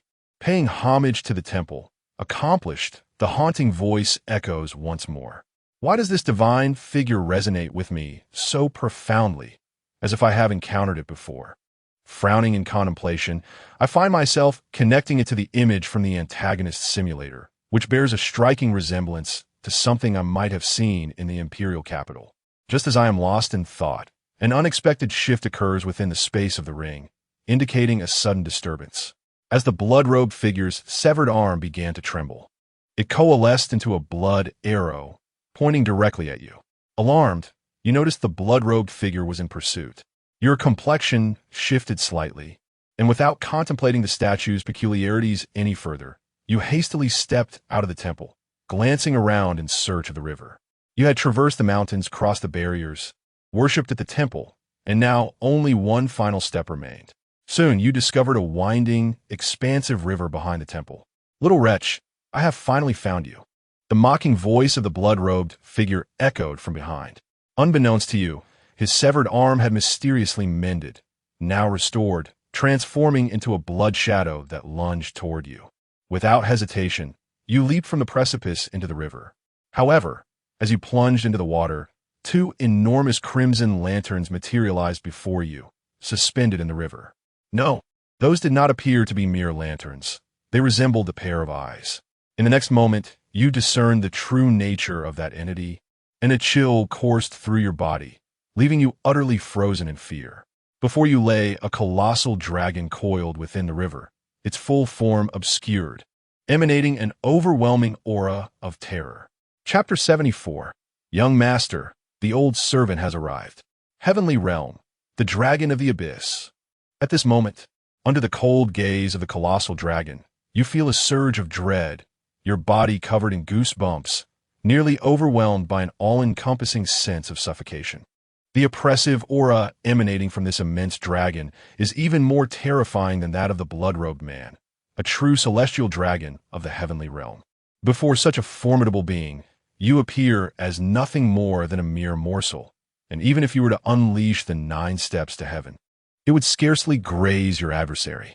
With the celestial dragon before you and the blood-robed man behind, you find yourself ensnared in a dire predicament, devoid of any hope for survival.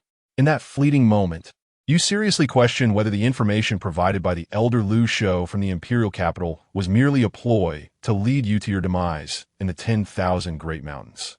Yet, you vividly recall Liu Ruyue's words, "Descend south, journey to the 10,000 Great Mountains, and you shall live." This implies that this cannot simply be a deadlock. Moreover, if they truly wish to eliminate you, why go to the trouble of setting up 3 barriers? A single strike would suffice, rendering the situation needlessly complex. You instantly enter a state of supreme clarity, your thoughts transcending the limits of mortality, achieving an absolute calmness as you fixate on the gargantuan dragon before you, your right hand inverted, clutching a life-saving blood escape talisman. With a rush, the enormous dragon, seemingly moving slowly through the river, effortlessly stirs up tumultuous waves, its innate power far surpassing that of any human warrior of equivalent standing. However, contrary to your expectations, the colossal dragon does not assault you. Instead, it leans in, sniffing your presence, as if trying to ascertain something.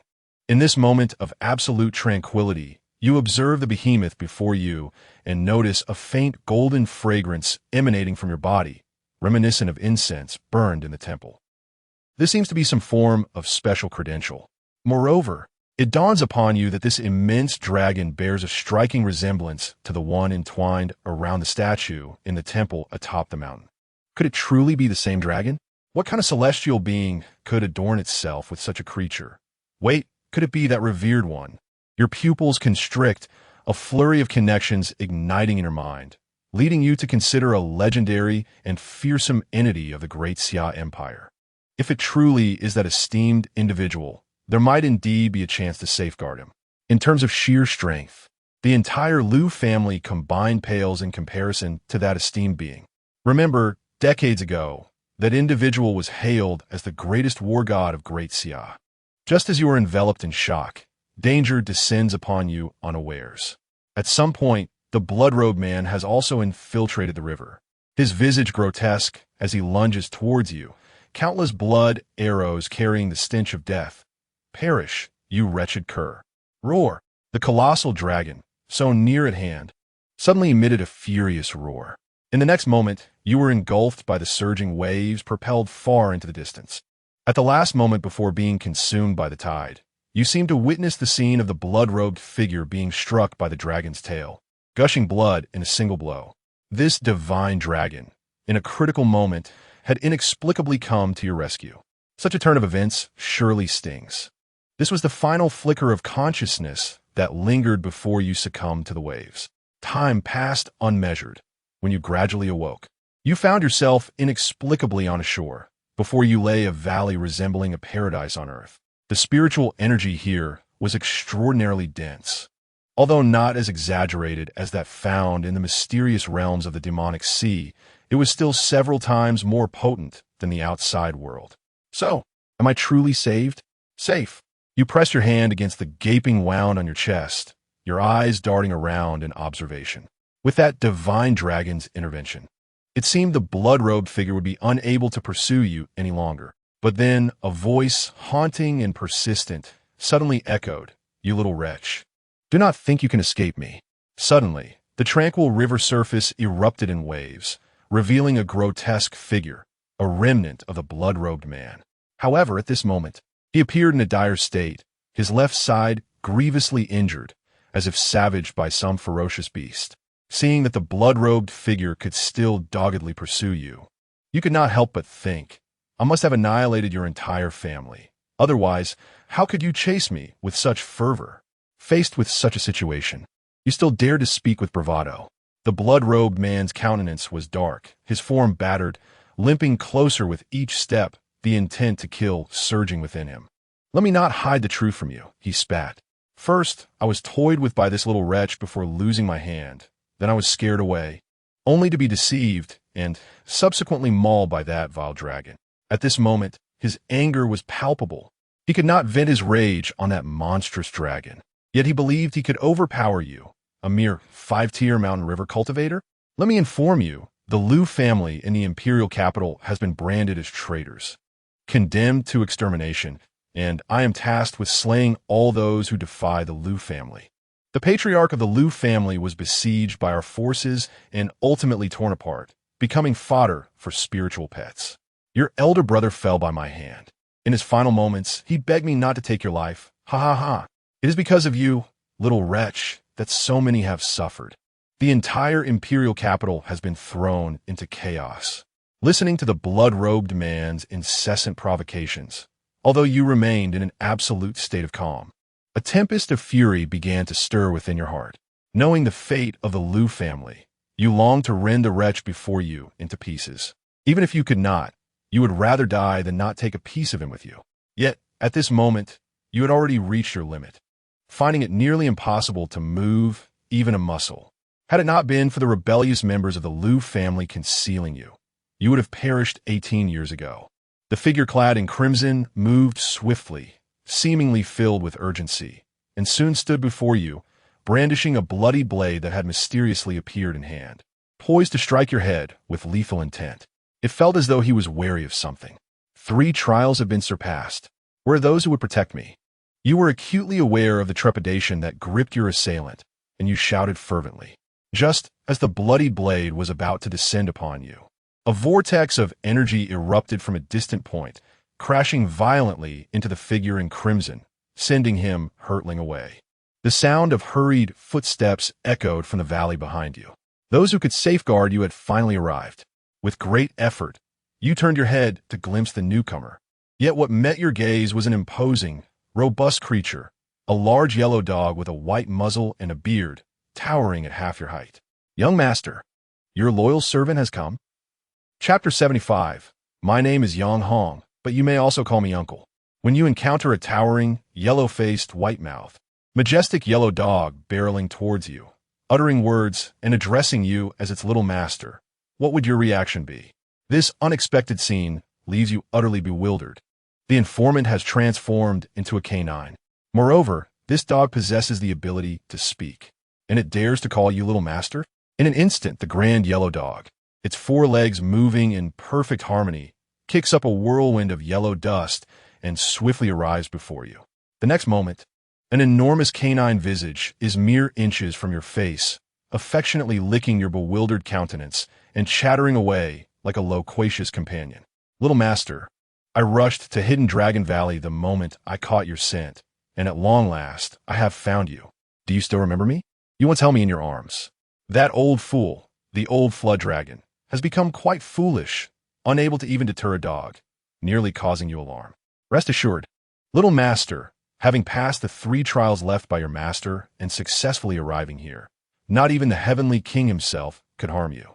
As the large yellow dog licks your face and the wounds you bear, you suddenly notice that the gaping hole in your chest is miraculously healing, and the pain within your body is dissipating significantly. What a remarkable effect this dog's saliva possesses, akin to a miraculous elixir. Uncle Dog, you tentatively call out. Although uncertain of the situation, addressing it as Uncle seems a safe bet. Judging by the dog's white whiskers, it is clear that it has lived for quite some time. An elderly creature indeed. Given its previous statements, it must have encountered you in your youth. Perhaps it is a spiritual companion of a certain elder? Simply call me Lao Lu, no need for Uncle Dog. The large yellow dog's eyes gleam with excitement, its tail wagging furiously. Observing the scene, you realize your gamble has paid off. The blood-robed figure, with flesh torn away from its chest, revealing bone and appearing utterly wretched, watches in dread as you and the dog connect as kin. Nevertheless, gritting its teeth, it snarls, "How dare you lay a hand on me, I am? Dare to interrupt my conversation with my little master?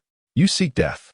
The large yellow dog's demeanor shifts, a low growl emanating from its throat, and in an instant, a tempest of yellow dust swirls, creating a scene of impending disaster. At that moment, this grand yellow dog exudes an aura of unfathomable terror, far more formidable than the blood-robed figure or the flood dragon in the river. In an instant, amidst the swirling sandstorm, the anguished cries of the blood-robed figure echo through the air. According to our agreement, once the little master enters the mountain, passes the 3 trials, and arrives at Hidden Dragon Valley, protection from the master is assured. Who dares tread upon this sacred ground? You wretched mutts! The dog's commanding roar reverberates with authority. In the past, the blood-robed figure, pursued to the brink of annihilation, was relentlessly tormented by the raging sands. His flesh and blood eroded, leaving behind naught but a skeleton. Considering the master behind you, I shall spare your life today, though you shall not escape punishment. Begone! The blood-robed man, reduced to a mere skeleton, yet still clinging to life, dared not utter another word, enveloped by a crimson light as he prepared to flee. Suddenly, a serpentine tail shot forth from the river, crashing violently upon the crimson aura, akin to a bowling strike, sending the blood-robed figure flying and eliciting a wretched scream. I shall return. Witnessing this scene, your initial reaction was not shock at the formidable might of the great yellow dog, but rather astonishment at the resilience of the blood-robed man's life force. He cannot be killed, young master, were it not for the master's orders to spare his life. I would have avenged you today. The great yellow dog lowered its head, whispering into your ear. You felt a flicker of gratitude towards the dog, aware that it had sought to defend your honor. Come, young master, accompany me. The great yellow dog beckoned, leading the way into the depths of the valley, urging you to follow. All right, your injuries having healed significantly, witnessing the blood-robed man being vanquished lifted a heavy burden from your heart, granting you a sense of ease. You understood that the great yellow dog was preparing to lead you to its master, the one who could truly safeguard you. Although a few speculations lingered in your mind, you had yet to ascertain the identity of this master. Hence you engaged in subtle inquiries along the way, hoping to glean information from the dog. You shall know upon arrival, young master, the great yellow dog replied with a mysterious smile, leaving you in suspense. You recognized that this great yellow dog was not as straightforward as it initially appeared. However, as you stepped into the valley, you were taken aback by the sight before you, a colossal city exuding an imposing aura. Hidden within the 10,000 great mountains, there exists a city. Within the city, throngs of human figures could be seen. Men, women, and children engaged in playful pursuits, presenting an idyllic scene reminiscent of a utopia. With your keen eye, you noted that most of these individuals bore a fierce demeanor. Many were missing limbs, their bodies marked by numerous scars, imparting upon you an inexplicable sense of oppression. Some wore garments emblazoned with the insignia of the Daxia Empire's army. These individuals were seasoned veterans of the Daxia Empire, elite soldiers trained specifically to combat the enigmatic foreign tribes. Truly the Sea Army de la Sea Army. Your heart raced with shock, realizing that the entire city harbored at least several 100,000 formidable members of the Daxia Empire's elite forces. One astounding notion. This was undoubtedly enough to constitute the foundation for a rebellion. This was akin to being granted the privileges of a vassal king. What is even more shocking is that these seemingly elite soldiers appear to hold you in the highest regard, parting ways in silence as you pass. In this moment, your conviction regarding a certain suspicion deepens. Master, I have brought the young master, you hear. Soon, under the guidance of Uncle Dog, you arrive at the tallest edifice in the city, where you quickly encounter the one who can ensure your safety. Before you stands a middle-aged man with silver hair at his temples, his eyes bearing the weight of experience, both handsome and imposing, exuding an aura of authority. The instant you lay eyes upon him, your mind erupts in a cacophony, as if struck by a profound blow, plunging you into a profound silence. This man evokes a sensation within you akin to that of the statue encountered earlier in the temple. What astonishes you further is that when he gazes in your direction, your very blood begins to boil, stirring an involuntary sense of familiarity. Even the supreme imperial bone within you reacts, trembling slightly, as if recognizing a presence akin to its own. Who are you? You cannot help but inquire. The striking middle-aged man studies you for a considerable time before slowly responding. My name is Yang Hong. You may also call me Uncle. Chapter 76. The Enigmatic Truth and the Mysterious God of War. Uncle. Yang Hong. Your pupils constrict as you quietly acknowledge. Indeed, it is he. This name is not unfamiliar to you. In fact, it is profoundly familiar. For the entire populace of the Great Xia, the name Yang Hong resonates like thunder. The god of war of Great Xia, the soul of the empire's military, the invincible hero, These are but a few of the titles bestowed upon Yang Hong in Great Xia. In the eyes of countless admirers, he is nothing short of a living legend.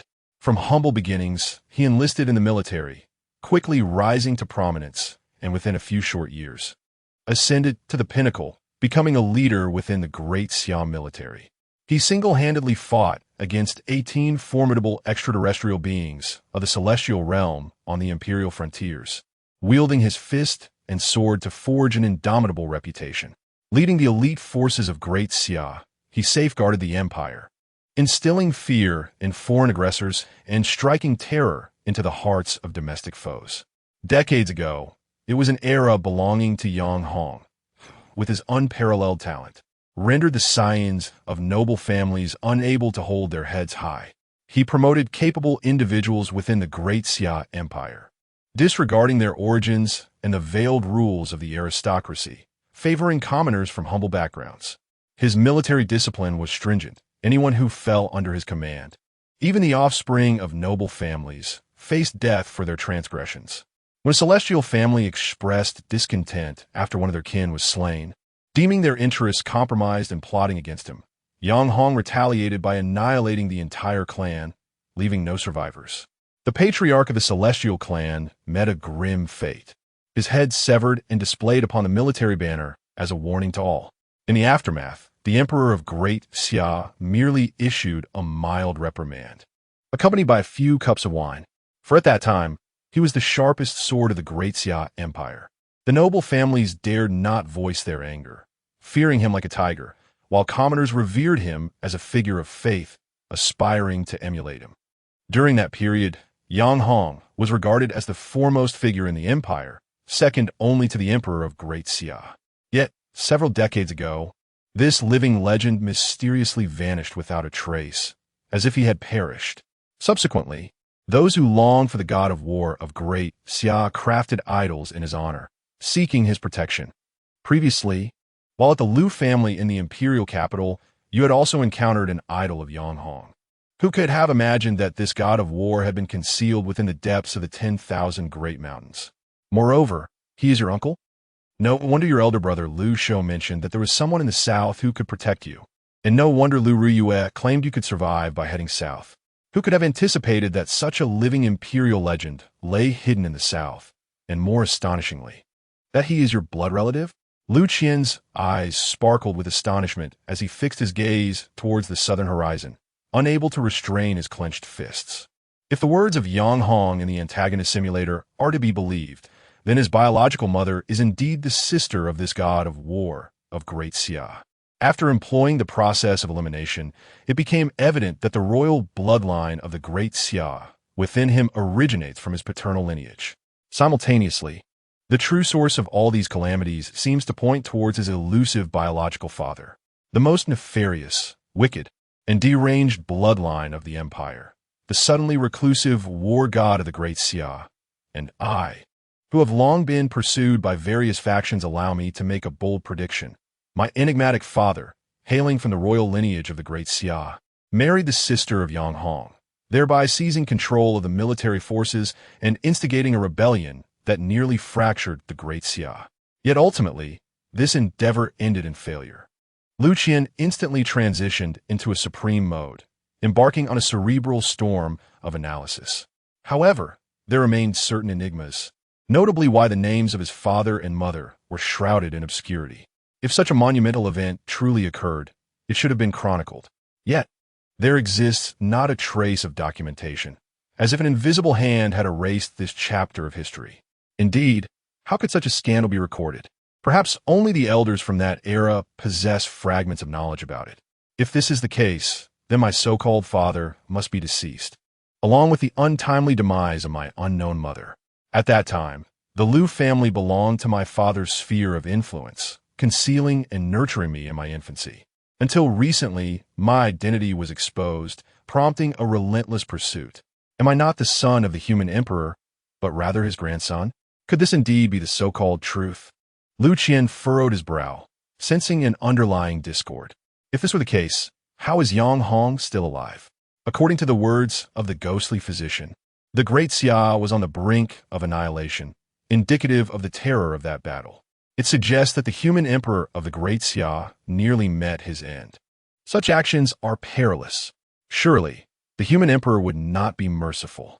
Furthermore, if my father led this rebellion with his brother-in-law, and my father perished, how does Yang Hong, this uncle, continue to survive? The human emperor, capable of slaying his own son, would not hesitate to eliminate Yang Hong. Moreover, how has the Liu family managed to protect him for so long under such duress? If the human emperor truly harbored intentions against him, this so-called grandson would likely not have survived at all. Why would there be such convoluted schemes, compelling others to take action? The adversary could easily dispatch dozens of heavenly beings, or even take matters into their own hands. Who could thwart a true immortal on land?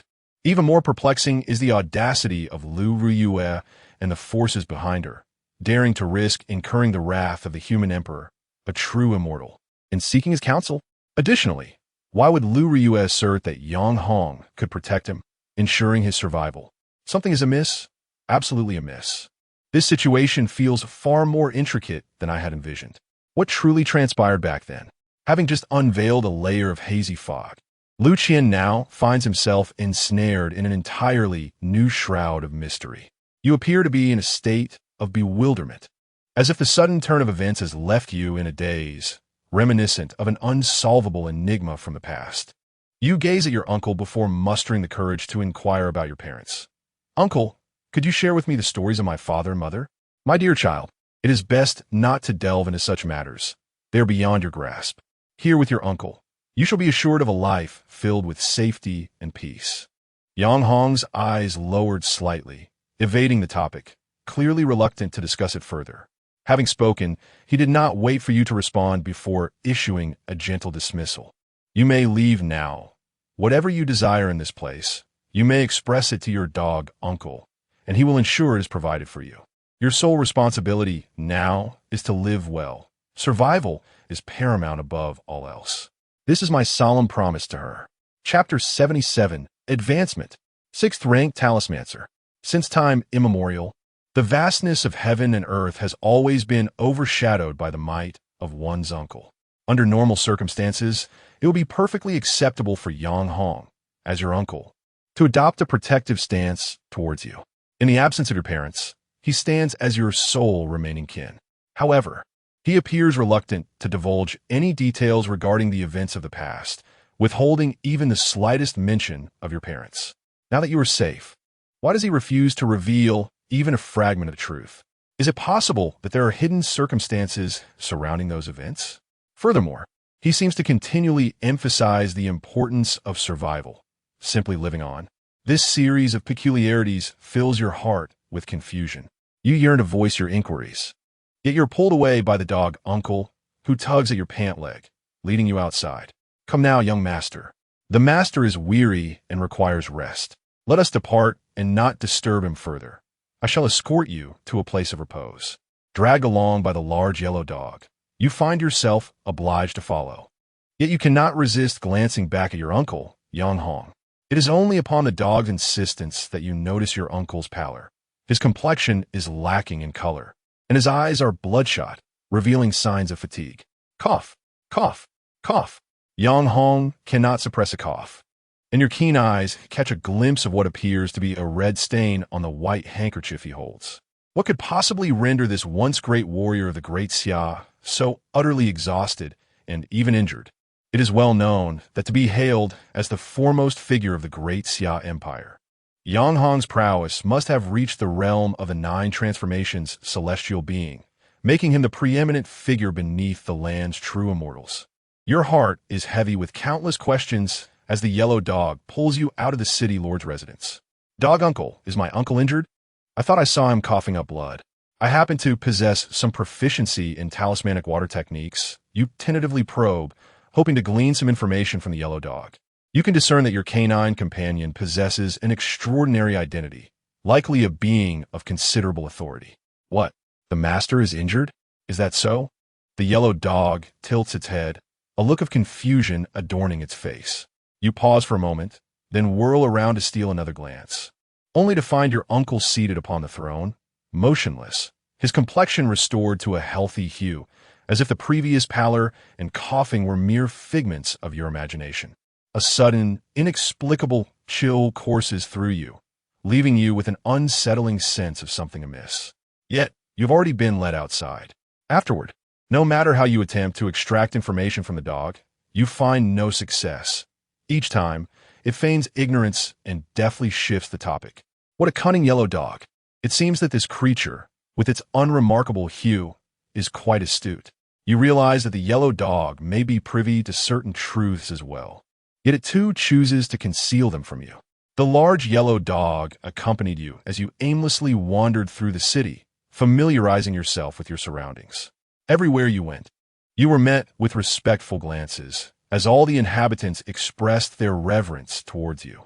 You had once attempted to communicate with them, yet received no response. Only cheerful smiles and head shakes. The only knowledge you possessed was that this place was referred to as the land of hidden dragons. The unfolding scenes tightened your heart, instilling within you an inexplicable sense of foreboding. However, since you had already arrived, escape was not an option.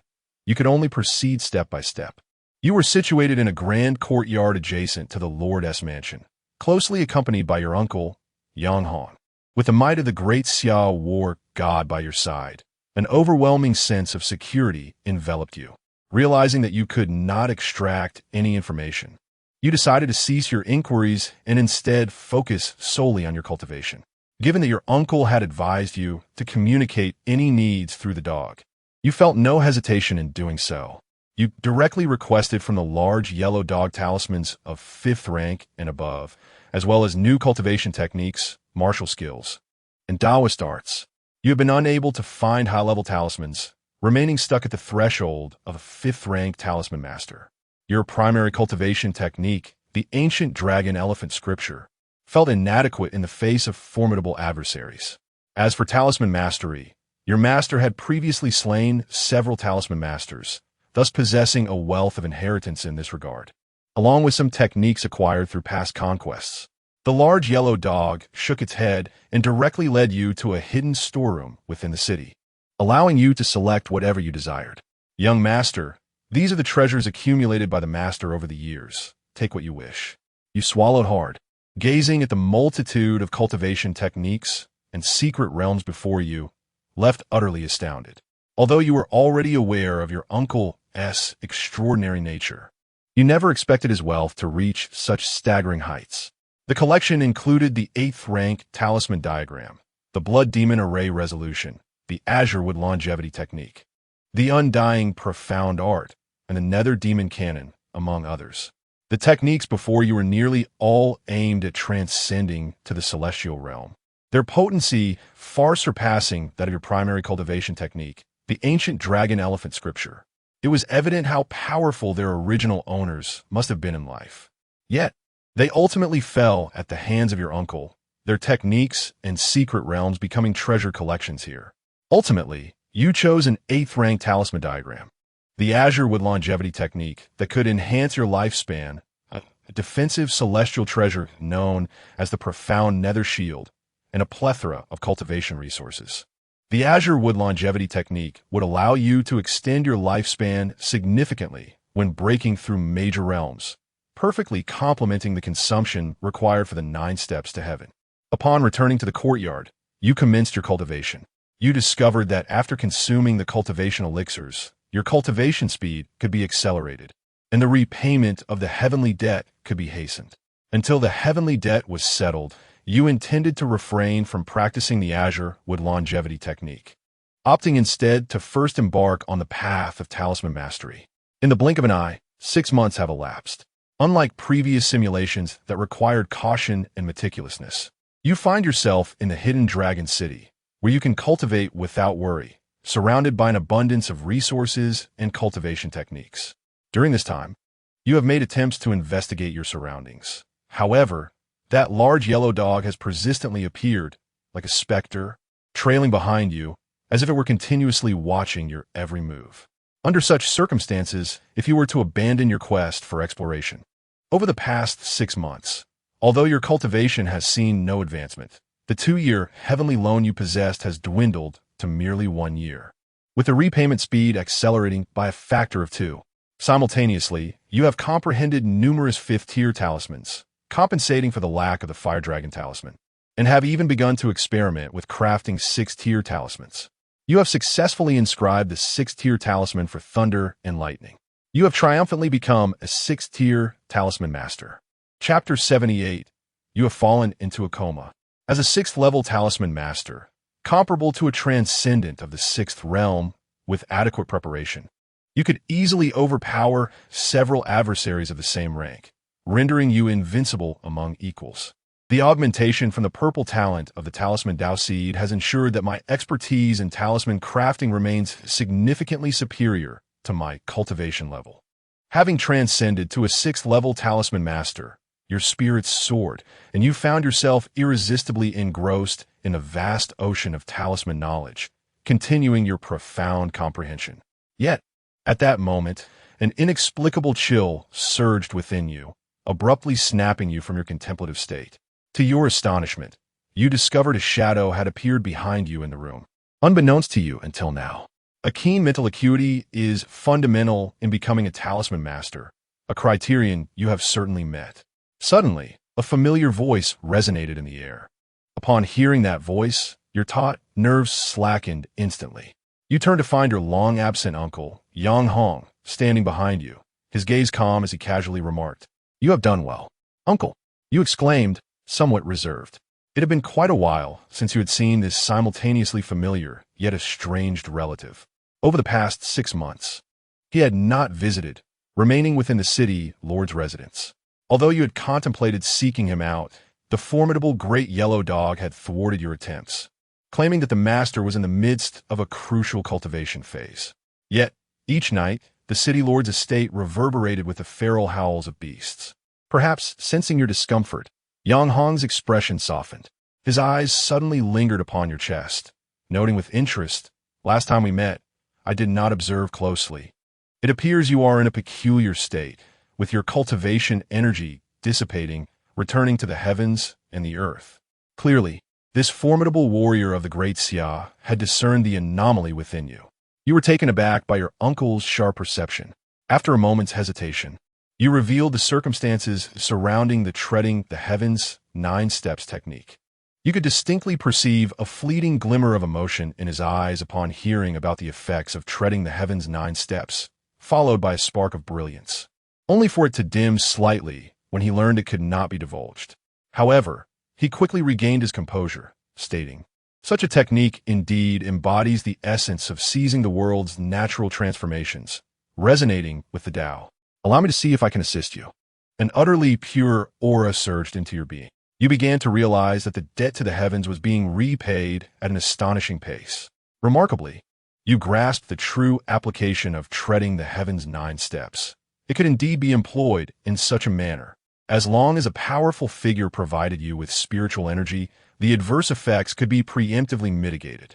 Before long, you discerned that the debt to the heavens had been entirely settled, enabling you to resume your cultivation and enhance your prowess. The Qingmu longevity technique you previously sought was merely a means to assist with treading the heavens 9 steps. It would be prudent to forego that practice, for your uncle possesses something far superior. Yang Hong retrieved an ancient tome from his spatial ring and presented it before you. Upon accepting it, you were greeted by the striking 5 characters, Qing Emperor Longevity Scripture.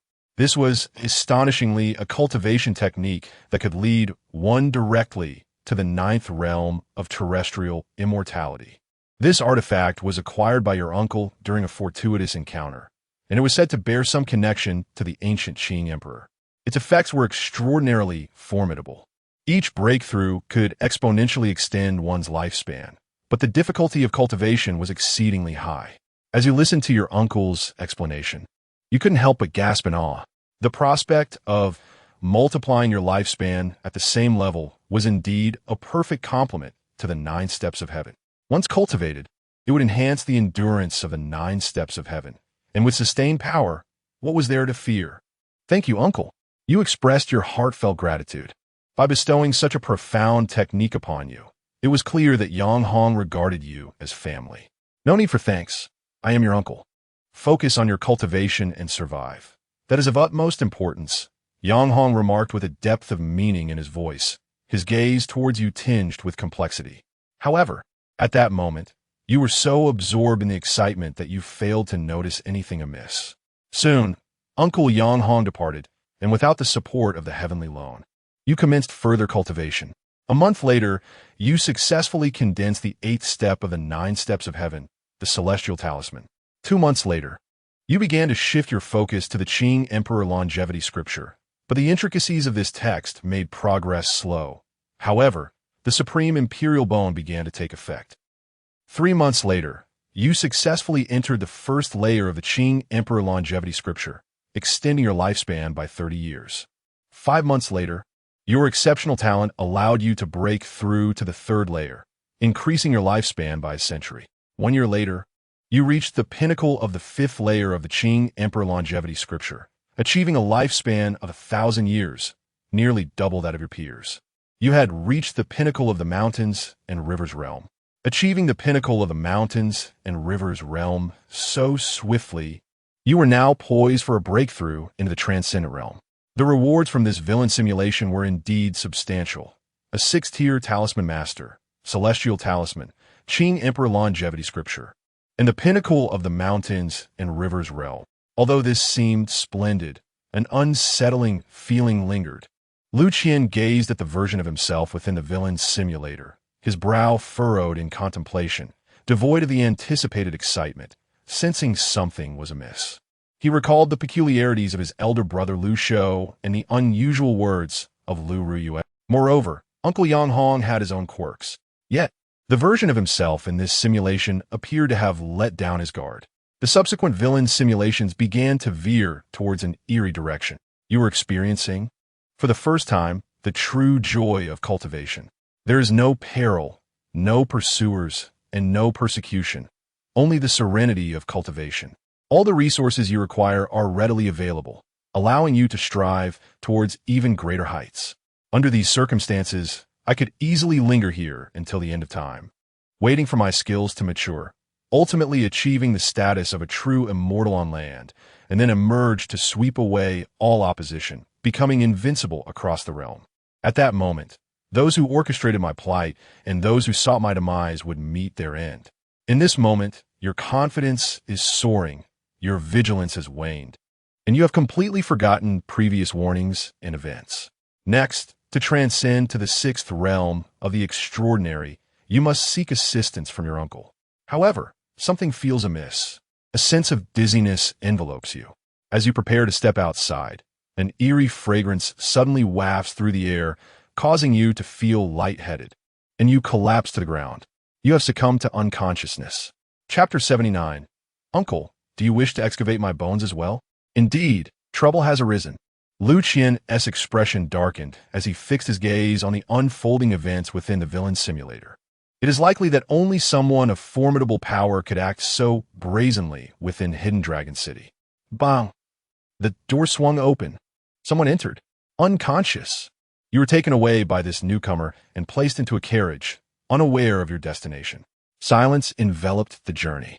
In a daze, a surge of dominating energy erupted from your spine, instantly dispersing the fog within your body and gradually awakening your slumbering thoughts. As your consciousness began to stir, an inexplicable chill enveloped you.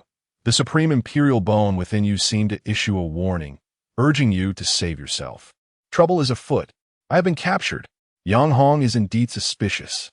What transpired? I have been vigilant, yet I inexplicably let my guard down during this period. Could I have fallen victim to some insidious scheme? You were filled with anger and fear, recognizing that the only person capable of striking against you within Hidden Dragon City was your very own uncle, the Daxia war god, Yang Hong.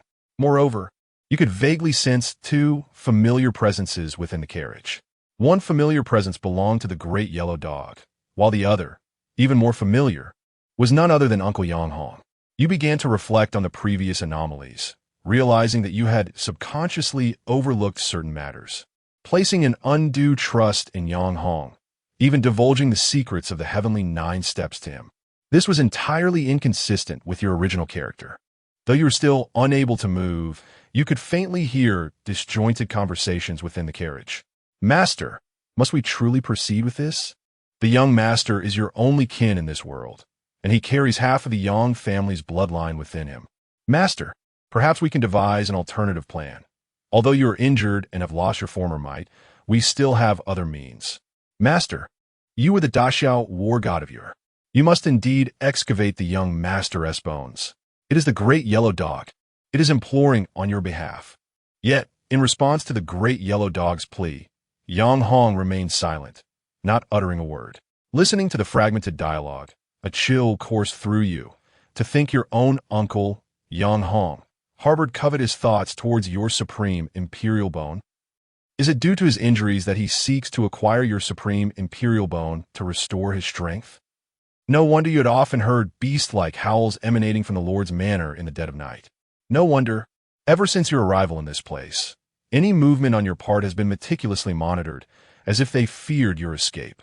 Indeed, the so-called journey south was a complete trap, with even your own uncle eyeing you with greed.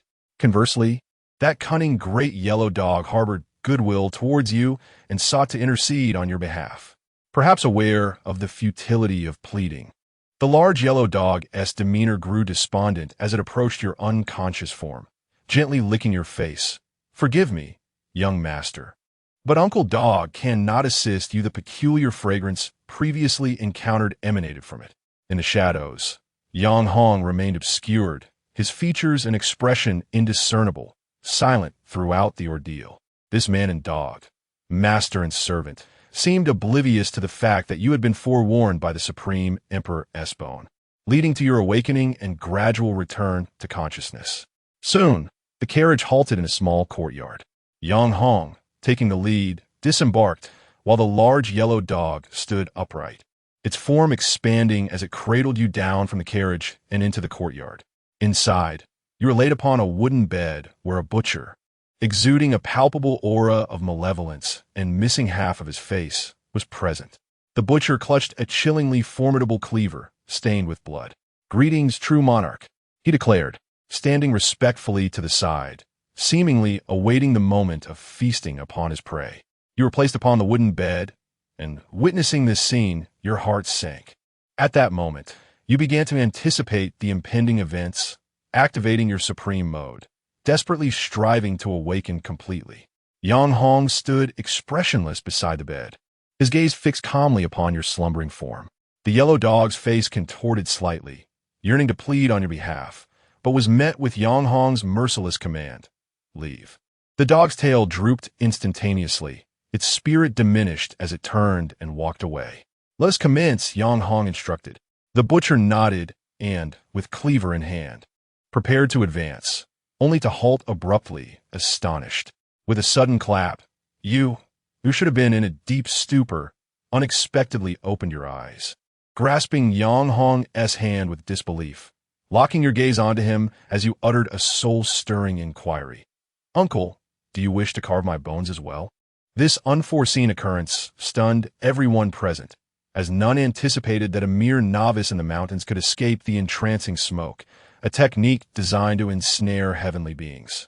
Young Hong, your uncle, remained as stoic as a tranquil pond, seemingly unfazed, yet you could sense a fleeting tremor in his arm as you held onto him. Clearly, this formidable warrior of the Great Xia was not as composed as he appeared. In that moment of collective astonishment, you silently activated your life-saving blood escape talisman, enveloped in crimson light, striving to flee. This was your sole remaining trump card. You could only hope that Yang Hong did not possess a counteracting sealing talisman crack. In the next moment, within your vacant gaze, an arm tore through the fabric of space, disregarding the sanguine glow, and effortlessly crushed the life replacement blood escape talisman. The assailant was none other than your uncle, Yang Hong. This once mighty war god of the Great Xia, with merely a flick of his physical prowess, extinguished all avenues of escape for you. Such ostentatious maneuvers. With a thunderous impact, you were struck down, crashing onto the wooden bed, instantaneously losing all sensory perception. Your mind enveloped in a void. The only sound piercing through the silence was Yang Hong's calm voice echoing in your ears. I have extracted it. With a brutal rip, the flesh upon your back was torn apart by a butcher's blade, severing the most crucial of connections. A wave of excruciating pain surged from the depths of your soul. You were vivisected, the supreme imperial bone forcibly extracted from within your being. Chapter 80. The blood demon has encountered the true monarch. The sixth prince entrusted me to convey his regards to you. You were vivisected, and the supreme imperial bone was extracted from within you. It is a resplendent spinal bone radiating a dark golden luminescence, exuding an air of noble grandeur. This is the first time you behold your supreme imperial bone. Yet, inexplicably at this moment, when you gaze upon it, an odd sensation arises within you, as if something essential is amiss. However, this feeling is fleeting, as it is entirely severed from your being. You feel as though you have lost something of utmost significance, leaving you disoriented and hollow. You watch helplessly as the butcher presents your supreme imperial bone to Yang Hong. Yet, Yang Hong does not accept it. He stands in silence, not even casting a glance. This comes as a surprise to you, for your calculations suggested that Yang Hong intended to claim your supreme imperial bone for healing purposes, to restore his former glory.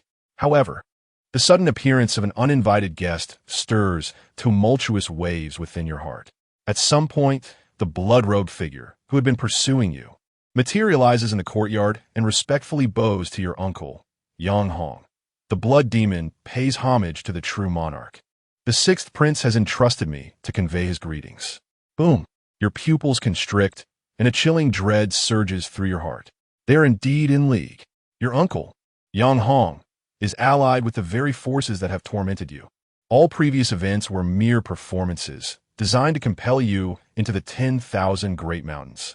To the land of hidden dragons, could it be that the sixth prince, mentioned by the blood demon, is the true identity of the mastermind? Was it the sixth prince who masqueraded as your elder brother, Liu Shou, to communicate with you? Wait, no. Suddenly, it dawns on you. If this were true, then upon your arrival in the land of hidden dragons, they could have easily captured you to extract your bones. Why allow you to live for another year and a half? Thus, it seems that Yang Hong and the sixth prince are not allies. Perhaps this uncle genuinely wishes to protect you. The unfolding scene further validates your suspicion. In the face of the blood demon's deference, Yang Hong appears oblivious, as if he has not heard, merely waving his hand, prompting the butcher to present the supreme imperial bone before the blood demon. This moment resembles dismissing a beggar seeking scraps. Being so disregarded, a hint of embarrassment and resentment flickers across the blood demon's face. Since ascending to the heavens, he has not been treated in such a manner for an eternity. However, upon contemplating the terror emanating from the man before her, she suppressed her rising anger and spoke in a tone tinged with sarcasm. My lord, regarding this transaction, it appears that aside from the supreme emperor bone, there is still something amiss. The sixth prince stated that to ensure the supreme emperor bone does not reincarnate, it is imperative to cripple Liu Qian's dantian and obliterate his cultivation. If it is inconvenient for you to intervene, I can take on this task. Clearly, the blood demon still harbors resentment over previous humiliations and seeks to personally render you powerless. Have you finished? Yang Hong spoke it calmly, with a resounding impact. Your dantian was shattered by Yang Hong's palm, and your peak cultivation, once as formidable as mountains, dissipated like smoke. Your complexion paled, vitality extinguished in an instant, leaving you feeling aged beyond your years, teetering on the brink of unconsciousness. Witnessing your plight, the blood demon, though momentarily disappointed at not having the opportunity to strike, erupted into raucous laughter. You little wretch, this is your... Yang Hong furrowed his brow, raising his gaze slightly. A brilliant flash of golden light erupted, and in the midst of your astonished stare, the cackling blood demon suddenly let out a piercing scream as his soul and dantian were grievously wounded, his celestial cultivation rapidly unraveling. How dare you cripple my dantian? The blood demon wailed in agony, resembling a mangy dog as he collapsed and writhed on the ground. With merely a glance, Yang Hong incapacitated the formidable blood demon, a being of transcendent strength beyond your wildest imaginings. Wasn't he injured? How could he possess such power? Was there discord within their ranks? It seemed that Uncle Yang Hong, who should have been wary of the sixth prince, had no qualms about dismantling the blood demon. Begone, or perish. Yang Hong's voice, though calm, resonated with an overwhelming intent to kill. The blood demon turned pale, his spirit shattered, hastily seizing the shimmering Supreme Emperor Bone, fleeing like a frightened animal. Stripped of both the Supreme Emperor Bone and your cultivation, fatigue enveloped you, leading you into a stupor. In the final moments of your slumber, you sensed a faint whisper, surviving is better than anything else. Thus, was this entire affair merely a transaction?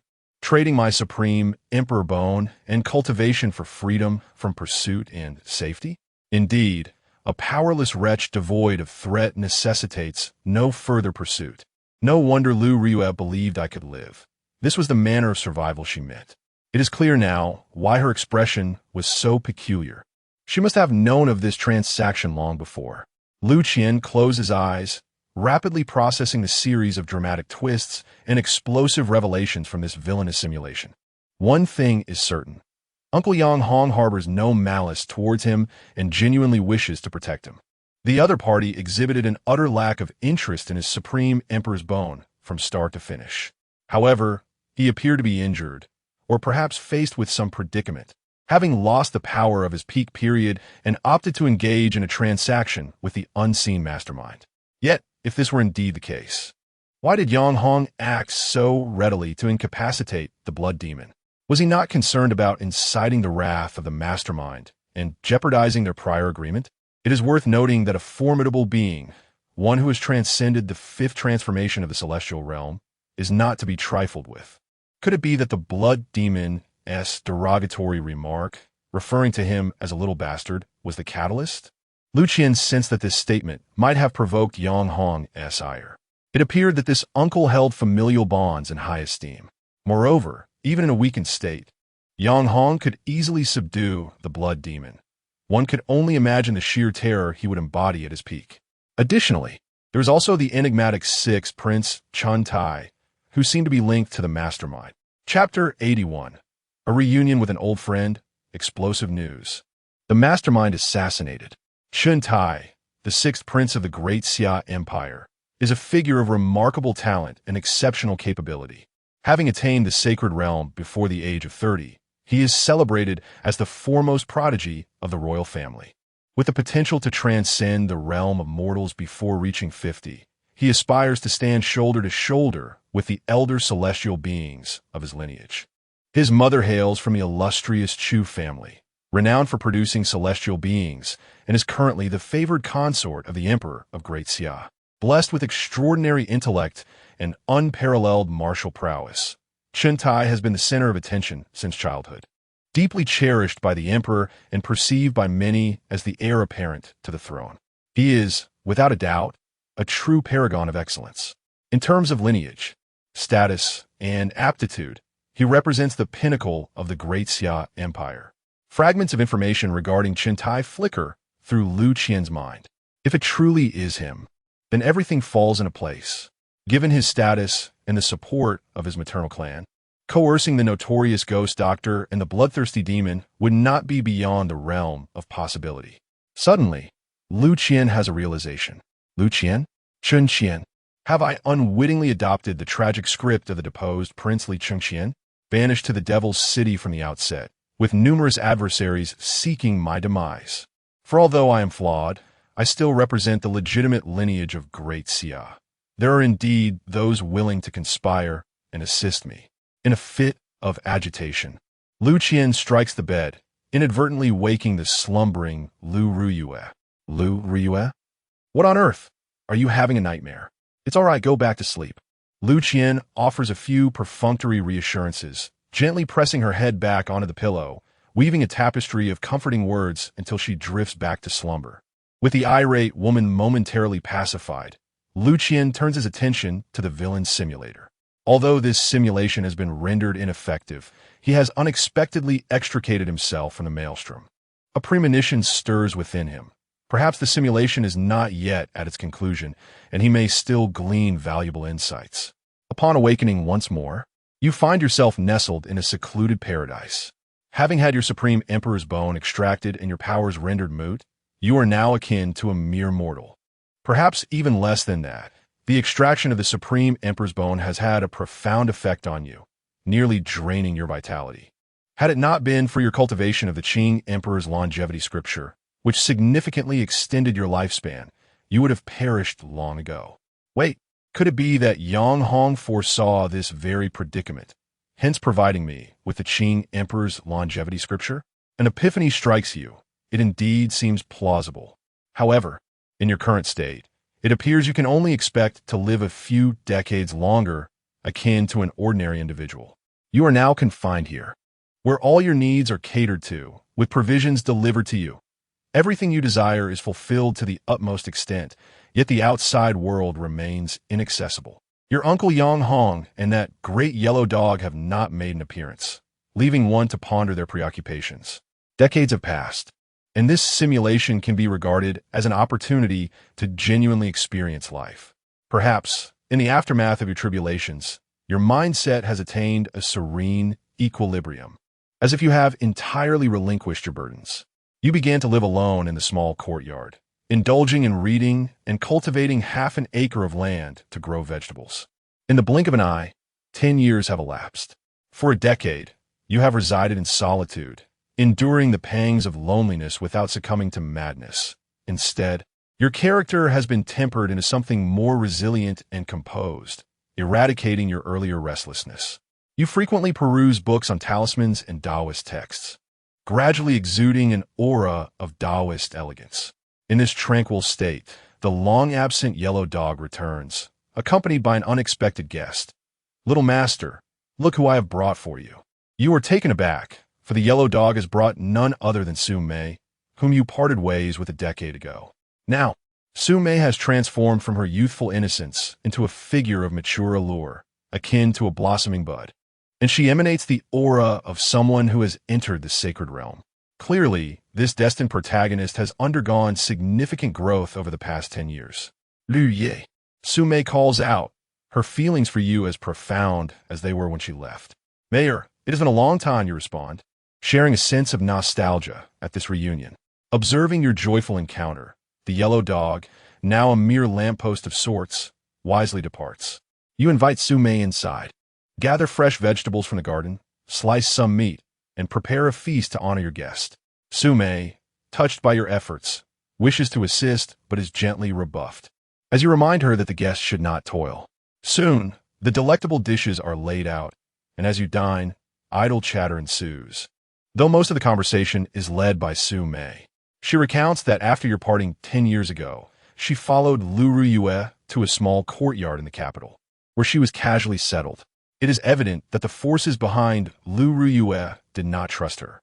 However, upon revealing her terrifying talents as an alchemist and her cultivation skills, she quickly ascended to the rank of a 7th-level alchemist and attained the sacred realm, altering their demeanor entirely. Those associated with Liu Ruyue began to express enthusiasm, eager to recruit her and bestow numerous privileges upon her, albeit with restrictions on her freedom. They promised that should she sign a contract to join them, they would disclose everything about her origins. Yet, Su Mei remained unwilling. "Luga, over the years, I have persistently expressed my desire to leave, but my wishes have been thwarted. It was not until recently that the venerable dog unexpectedly appeared in the capital that they reluctantly allowed me to depart. Then, the venerable dog brought me to find you." Su Mei revealed the reason for her arrival, which was evidently indicated by the large yellow dog, or rather, your uncle. Regrettably, the dark piece you had strategically placed.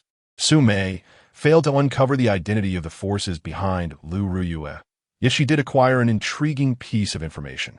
It appears that the power behind Liu Ruyue is predominantly comprised of women. You nodded in acknowledgement and inquired about the Liu family, learning that they had been obliterated a decade ago, though remnants of rebellious factions still lingered. Furthermore, Su Mei brought you astonishing news. 10 years prior, the Sixth Prince, Chun Tai, fortuitously obtained a divine artifact, known as the Supreme Emperor Bone, experiencing a meteoric rise in cultivation that allowed him to transcend into the realm of the Celestials, rendering him invincible among his peers. In an instant, this stirred tumult across the entirety of the Great Xia. However, just 10 days ago, a mysterious secret realm emerged in the Demon City, prompting the sixth prince, Chun Tai, to venture there for exploration, only to fall victim to an assassination attempt. It is said that the sixth prince was beheaded in broad daylight, his supreme emperor bone extracted, and the perpetrator was Yi Chun. Chapter 82. The True Identity of Liu Qian. The sixth prince, the mastermind behind the scenes, has met his demise, slain by the hands of the long-vanished protagonist Yi Chun. Upon reading the shocking news in the villain simulator, Liu Qian found himself momentarily bewildered, struggling to comprehend the gravity of the situation. How could the astute Qian Tai be so brutally dispatched, and in such a horrific manner? The decapitation and the bone extraction, what enmity or grievance could provoke such violence? Although the circumstances were rather absurd, they were not entirely beyond comprehension. The protagonist's nature defies reason, despite the absence of the step to heaven. One could not dismiss the possibility of other fortuitous encounters. Given a decade to mature, he could swiftly teach one the meaning of underestimating a young man's potential. Though the scoundrel Chun Tai had seized my supreme emperor's bone, he was ultimately not the original owner and might not have been able to unleash its true power. Thus, his downfall at the hands of Yi Chun was not entirely surprising. However, did they truly harbor such deep-seated animosity towards one another? Liu Qian tilted his head, grappling with the intricacies of their relationship. Yet, with Yi Chun's peculiar thought processes, it was indeed challenging to fathom his motivations. From Su Mei's account, it seemed that Yi Chun had been lurking within a mysterious realm in the demonic capital, only to erupt and ambush Chun Tai, brandishing a bloody blade at the time. The blood knife. It had resurfaced once more. Instantly, recollections of previous simulations flooded back, where Yi Chun had also wielded a blood knife. At that moment, I had suspected it to be a treasure from the enigmatic realm, a coveted prize that had eluded me. Now, having slain Chun Tai, Yi Chun had become the most wanted criminal in the Great Xia Empire. Reports claimed that upon hearing of Chun Tai's demise, his mother had fainted from grief, while the Chu family, infuriated, unleashed their wrath, and even the long-reclusive emperor of Great Xia was stirred to anger. Currently, factions throughout the Great Xia Empire were in pursuit of Yi Chun, some seeking the bounty on his head, others coveting his fortune, and yet others eyeing the supreme emperor's bone. Curiously, despite committing such heinous acts, Yi Chun had once again vanished without a trace, eluding all who sought him. Reflecting on the fate of the sixth prince, Chun Tai, the true instigator behind all this, who had ultimately fallen to the destined protagonist Yi Chun, I couldn't help but feel a sense of bittersweet satisfaction. In a certain sense, Yi Chun had avenged the treachery against me.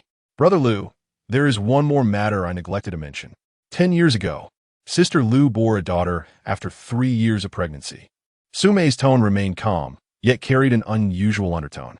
Over the past decade, Sister Liu has often spoken of you. Boom! I stood frozen in place, astonished to discover that I still had blood ties within this simulated world. 10 years ago, Liu Ruyue had indeed succeeded in leaving behind a legacy. But that was all in the past.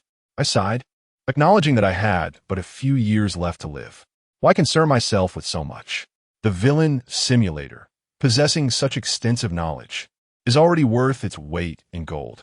Brother Liu, the esteemed senior dog, has indicated that I may remain here to accompany you until the very end. Su Mei bit her lip, revealing her intentions.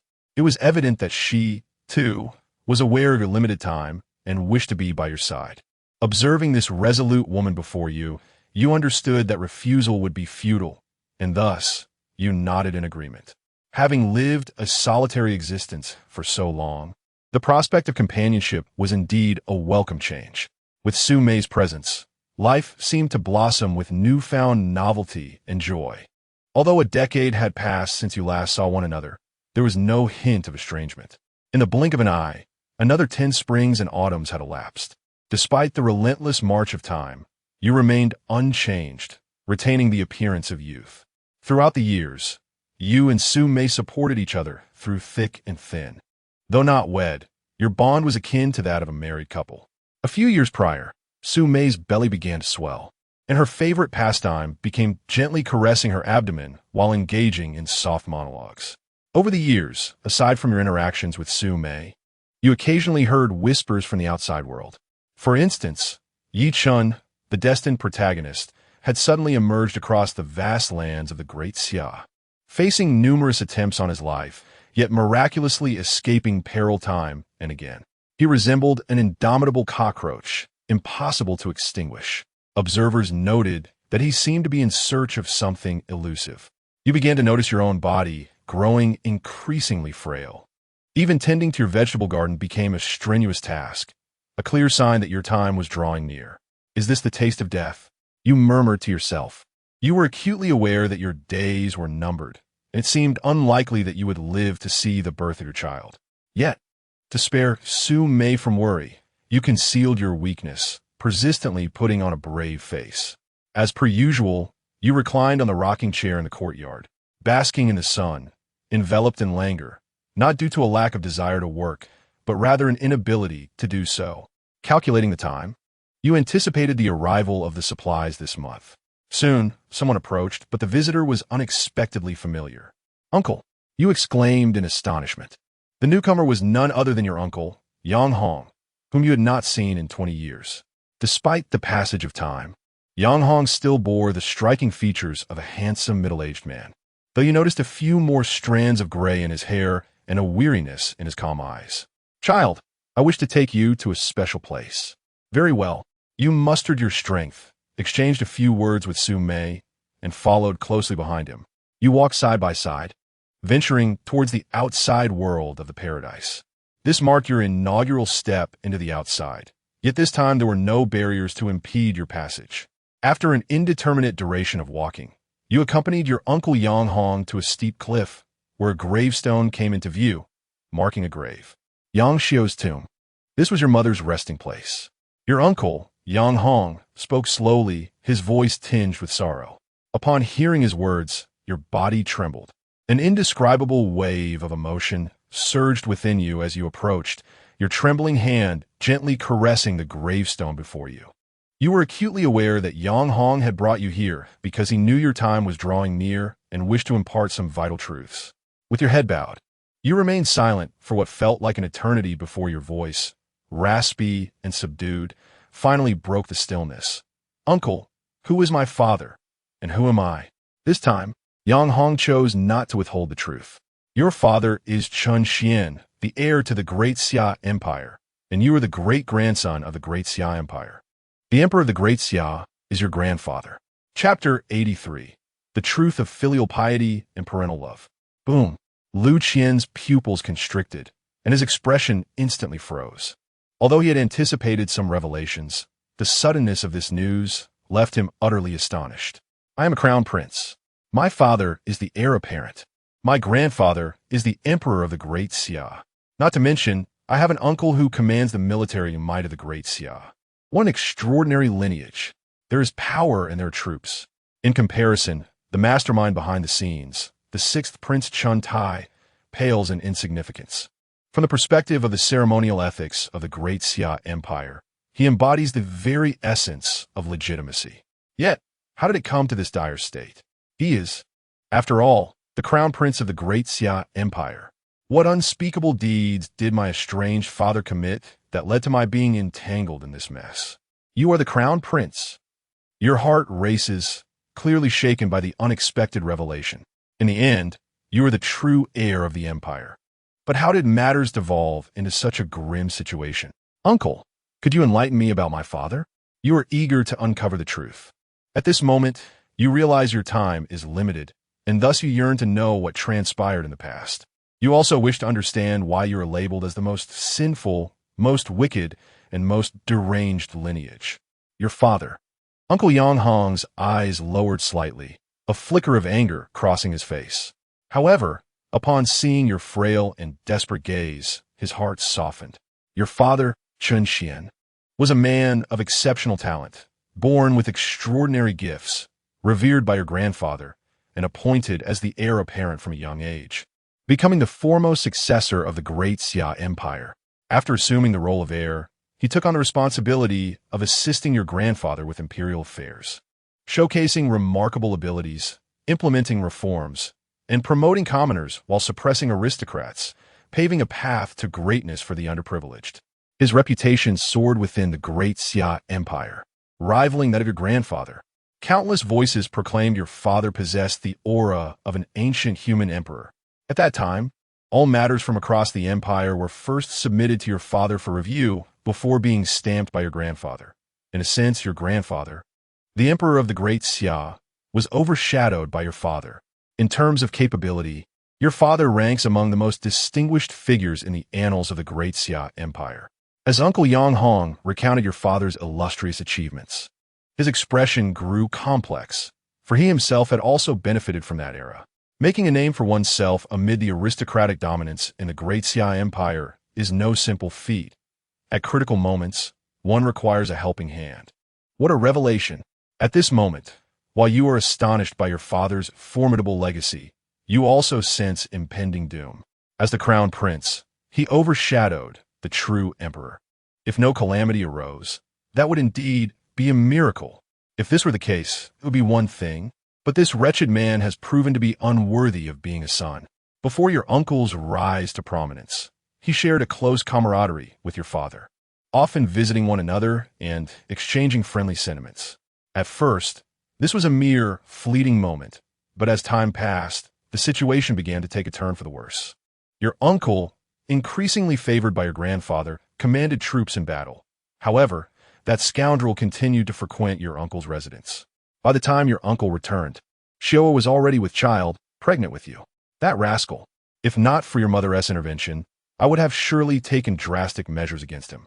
Your uncle, Yang Hong, was stripped of his former tranquility, his eyes brimming with a palpable aura of menace.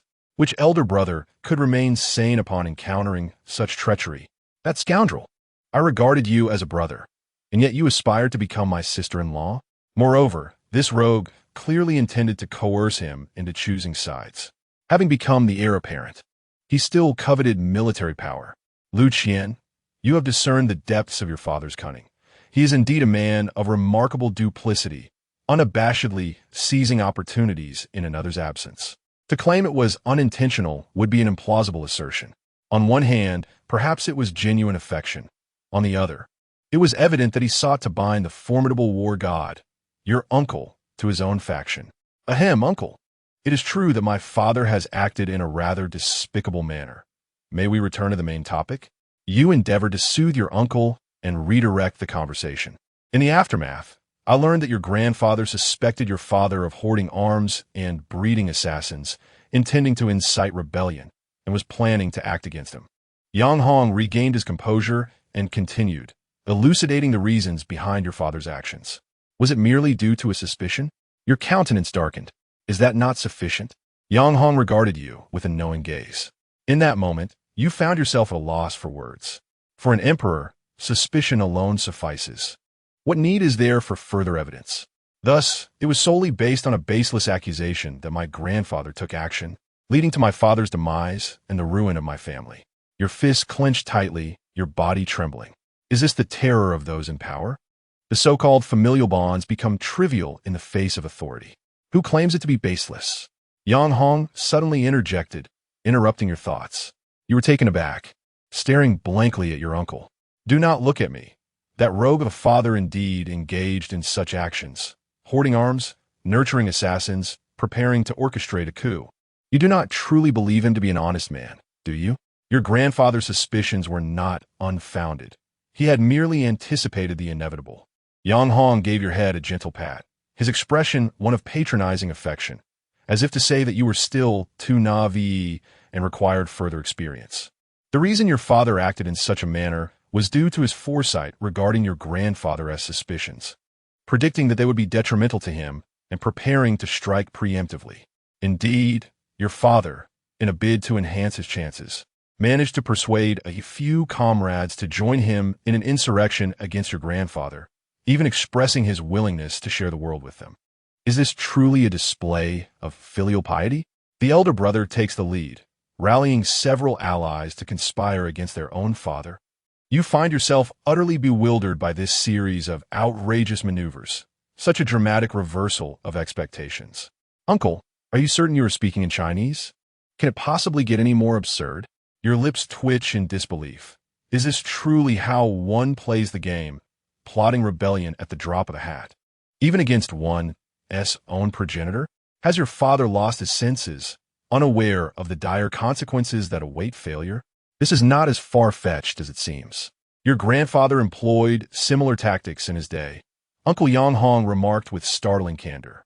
Otherwise, how could he have ascended to that position? Good heavens! Is this a hereditary trait within the family? Is the entire clan inclined towards rebellion? And against their own father, no less. Chapter 84, Yang Hong, jailed. It was I who killed your father. Upon learning of the rebellious succession system in the Great Xia, I inwardly cursed. They are all madmen. Not a single sane individual among them. My grandfather rebelled. My father rebelled. And it was only you who did not rise against authority. On the day of the conflict, I was summoned by the Emperor of Great Xia to the borders to quell the enigmatic foreign tribes. It was evident that, due to your father's involvement, my grandfather had already begun to distrust me. Yang Hong sighed and began recounting the events of that year. When I finally returned after resolving the chaos with the strange foreign tribes, I learned the entirety of the truth. At that time, I was unaware of the nefarious potion your father had administered to your mother, allowing him to steal my military insignia and assume my appearance, thus leading a select troop stealthily into the capital. Your father was ruthless, acting before your grandfather, using several brothers as shields, placing them at the forefront while he hid in the shadows, awaiting the opportune moment. After paying an immense price and clearing all obstacles, your father finally made his move. He walked alone over the corpses of his brothers, treading upon the heaps of bones as he entered the imperial palace of Great Xia, ready to confront your grandfather in a decisive battle against the terrestrial true immortal. That battle had monumental repercussions, nearly leading to the annihilation of the Great Xia Empire. Listening to my uncle's narration, I could almost feel the brutality of that conflict. During that war, even the so-called celestial beings were mere pawns, with countless of them meeting their demise. Many noble families personally participated in the fray. Ultimately, there was a decisive confrontation. Uncle, was my father also a terrestrial true immortal? A thought suddenly crossed my mind. To engage in a life-and-death duel with the Emperor of Great Xia, my father must have been of comparable caliber. However, my uncle's subsequent response left me somewhat astonished. No, he was merely at the celestial realm. Yang Hong shook his head, his gaze complex as he looked at me. But he possessed the supreme Emperor's bone, enabling him to unleash the combat prowess of a terrestrial true immortal. That was the first time the supreme Emperor's bone made its appearance in the Great Xia Empire. Prior to that, none were aware of it. Nor did anyone know your father possessed such a constitution. The details of that battle remain unknown, although your father was defeated. The Emperor of Great Xia paid a considerable price, allegedly suffering grievous injuries and not being seen for decades thereafter. Your father, with his celestial talent, dared to challenge a terrestrial true immortal and even inflicted significant damage before escaping. From that moment on, the Supreme Emperor's bone gained renown, becoming a forbidden artifact in the eyes of many. At that time, rumors circulated that had your father bided his time and elevated his cultivation further, your grandfather might have met his end at his hands. Boom! Your pupils dilated as you contemplated the fact that your father possessed the supreme Emperor's bone. Though not entirely surprising, you had not anticipated its overwhelming power. Astonishingly, it could engage a terrestrial true immortal head-on at the celestial realm and even inflict significant damage, seemingly devoid of the time limitations akin to the 9 steps to heaven. If only your father had been a fraction more successful. No wonder so many covet your supreme Emperor's bone. The clandestine instigator, Chun Tai, has long harbored insatiable desires for you. Taking a deep breath, you endeavored to calm your tumultuous emotions. Did my father ultimately perish? Indeed. Did he fall to the hands of the Great Xia's emperor? No. He met his end by my hand. Yang Hong proclaimed, uttering words that struck you like lightning. You trembled, disbelief coursing through you as you gazed at your uncle. He had slain his own father. Child, do you understand? Upon my return from the battlefield, I found the Great Xia Empire in utter disarray, ravaged, and chaotic. That scoundrel, your father, after instigating a rebellion, callously abandoned you and your mother, fleeing without a second thought. All the chaos was left for you both to endure. When I returned, Xiao was a shadow of herself, gravely ill, and in her dying moments. She grasped my hand, pleading for me, her elder brother, to protect you. But the situation had escalated beyond control. What could I do? What could I do? Yang Hong's eyes burned crimson, his emotions barely contained. It was difficult to fathom the pressures he faced at that time. Given his stature, he must have been deeply enmeshed in the turmoil. Despite not being an active participant, both his sister and brother-in-law were embroiled in it. In such circumstances, he could scarcely clear his own name. At that moment, he was barely able to ensure his own survival while grappling with the remnants of chaos. You observe your uncle, Yang Hong, on the brink of emotional collapse, and could almost envision the harrowing scene he had endured. Based on Xiao's last words, I discovered a hidden place where they had once shared their love, and I found him there. When I stumbled upon him, he had become somewhat unhinged, seemingly rendered senseless by the ordeal. It was evident he had paid a steep price. I took his life with my own hands, parading his severed head to the imperial palace, vowing with my very existence that you were dead. Listening to your uncle's calm recounting sent a shiver down your spine. It was evident that he had ingeniously crafted a path to safeguard you. In that fateful time, to protect you, your uncle had wagered his very life. Did the Great Xia Emperor believe you? I presented him with his son's head. What doubt could remain? Yang Hong's lips curled into a sardonic smile.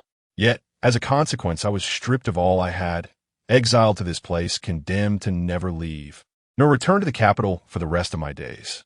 Thus, it appears that matters could reach a temporary conclusion. Prior to my departure from Beijing, overwhelmed by the multitude of those who watched over me, I discreetly entrusted you to the care of the Liu family. The Liu family has consistently presented themselves as staunch loyalists of the Great Xia Emperor. However, who could have anticipated that they had long since allied themselves with your father, serving as one of his many pawns? It was through the guise of the Liu family, coupled with the contingencies your father had established years ago, that you have managed to survive to this day. Listening to your uncle's explanation, you gradually comprehend the sheer fortune and serendipity that have allowed you to endure thus far. Had circumstances been different, another individual might have long since become a mere memory beneath the grass of their grave. Wait, a sudden realization dawns upon you. How then did your identity become compromised? You pose this inquiry. Ultimately, the truth cannot remain concealed indefinitely. Among the safeguards your father had left behind, there are those who changed their allegiance, betraying both the Liu family and you. Chapter 85. The Self-Destructing Trump Card. Yang Hong's bizarre reaction. Upon hearing that someone had betrayed you and the Liu family, your countenance instantly darkened, and your heart began to harbor suspicions regarding the identity of the traitor. Naturally, the one who sought to curry favor with a new master would not hesitate to undermine you, presenting obstacles as a show of loyalty. In your mind, a clear target emerged, the Gu family. Indeed, Yang Hong nodded, greatly impressed by your quick wit, recognizing that you had swiftly identified the one who had forsaken you. The Gu family was initially one of the safeguards left by your father, yet over time, they had shown treachery, betraying you to your clandestine orchestrator, the sixth prince, Qian Tai, in exchange for personal gain. They even schemed to lure you into the perilous city of Magic Capital, aiming to eliminate you. It was likely that the downfall of the Liu family could not escape the Gu family's treachery. While fury surged within you, you also sensed that the safeguards left by your late father had become increasingly ambiguous, difficult to discern between friend and foe. Uncle, how is it that my identity has been exposed, yet the Emperor of the Great Xia has not moved against me? Instead, it is the sixth prince, Qian Tai, who is frantically seeking my demise. You pondered, realizing the anomaly.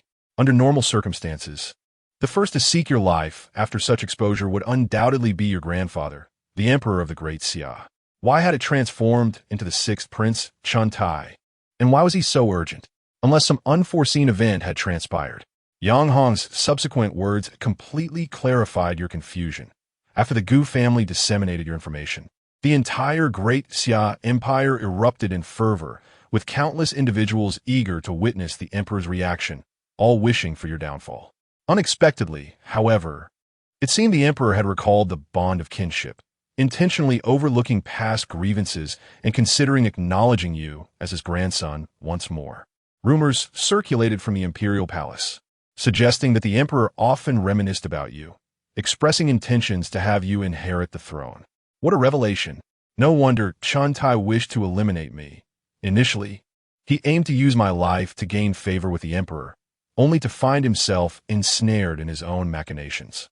If I were truly recognized, my uncles would have to step aside, for I would be the foremost heir to the Great Xia Empire. In such a scenario, it was not just Qian Tai who would be frantic, but all the other princes would surely be driven to madness, eager to extinguish my life. Lu Qian's lips twitched as he finally comprehended the true motive behind Qian Tai's desire to kill him. Clearly, part of it was directed toward the supreme emperor's bone. But more significantly, it was about the human emperor's throne. No wonder Liu Ruyue warned of the perilous journey northward to the imperial capital, where survival was a slender thread. That glimmer of hope hinged upon the disposition of the imperial figure of the Great Xia Empire. Previously, the impersonator of his elder brother, Liu Shou, had prevented him from returning to the capital, evidently fearing unforeseen complications. However, my grandfather, the emperor of the Great Xia, does not appear to possess such benevolence. If he genuinely wished to acknowledge me, he could have easily sent someone to retrieve me. Yet, he has remained passive, merely observing the torment inflicted upon me by Qian Tai without a hint of intervention. It seems he's intent on playing a game of manipulation, exhibiting a chilling detachment. Lu Qian immediately discerned the intricate dynamics at play, realizing that the affection of a parent is perhaps merely a jest. To have faith in such sentiments would indeed be foolish. It is worth noting that this individual once rose to power through rebellion, the only distinction being that he succeeded while my own father met with defeat. You have come to recognize the sinister intentions of the emperor of the Great Xia. Trusting him will be less prudent than placing your faith in Qin Shi Huang. Cough, cough, cough. Suddenly, you are seized by a violent coughing fit, blood spilling from your lips as your body trembles, the vitality within you ebbing away like a receding tide. Realizing that your time may be drawing to a close, you begin to question your uncle, eager to uncover the information you seek for the sake of maximizing your interests. Among your inquiries is the existence of the enigmatic celestial being Liu Ruyue and the forces behind her. In response, Yang Hong scoffs, dismissing them as mere opportunists. You meticulously probe for details, preparing yourself for the realities of the world and laying the groundwork for your next simulation. Suddenly, you shift the topic and mention Xian Fuzi, your yet unseen master. Clearly intrigued by this figure whom both the esteemed ghost doctor and Liu Ruyue regard with trepidation. Xian Fuzi. You notice that when Yang Hong utters this name, the earlier mockery and disdain vanish, replaced by a solemn gravity. From Yang Hong, you learn that this Xian Fuzi was once your father Chen Xian's mentor, a figure who is somewhat worthy of trust and in critical moments could offer you protection. As time hastens by, you glean numerous secrets from Yang Hong. Perhaps sensing your imminent demise, he seems unwilling to conceal truths from you. During this exchange, you attempt to mention Qian Tai, only to catch a flicker of disdain in your uncle's gaze, suggesting he has never held the other in high regard. You suddenly sense something amiss. If that is the case, why engage in transactions with him at all? Unless there are underlying issues, and you suspect that Qian Tai's death may not be unconnected to your uncle. Yet it is evident that your uncle is reluctant to delve further into this matter. You also inquired about the sealing and cursing of the supreme emperor bone that resides within you. Confronted with this question, Yang Hong falls silent, seemingly hesitant to discuss it, as if bound by some unspoken reservations. Witnessing this, a resolution crystallizes within you. Uncle, you have revealed so many secrets to me, and now I wish to share one with you.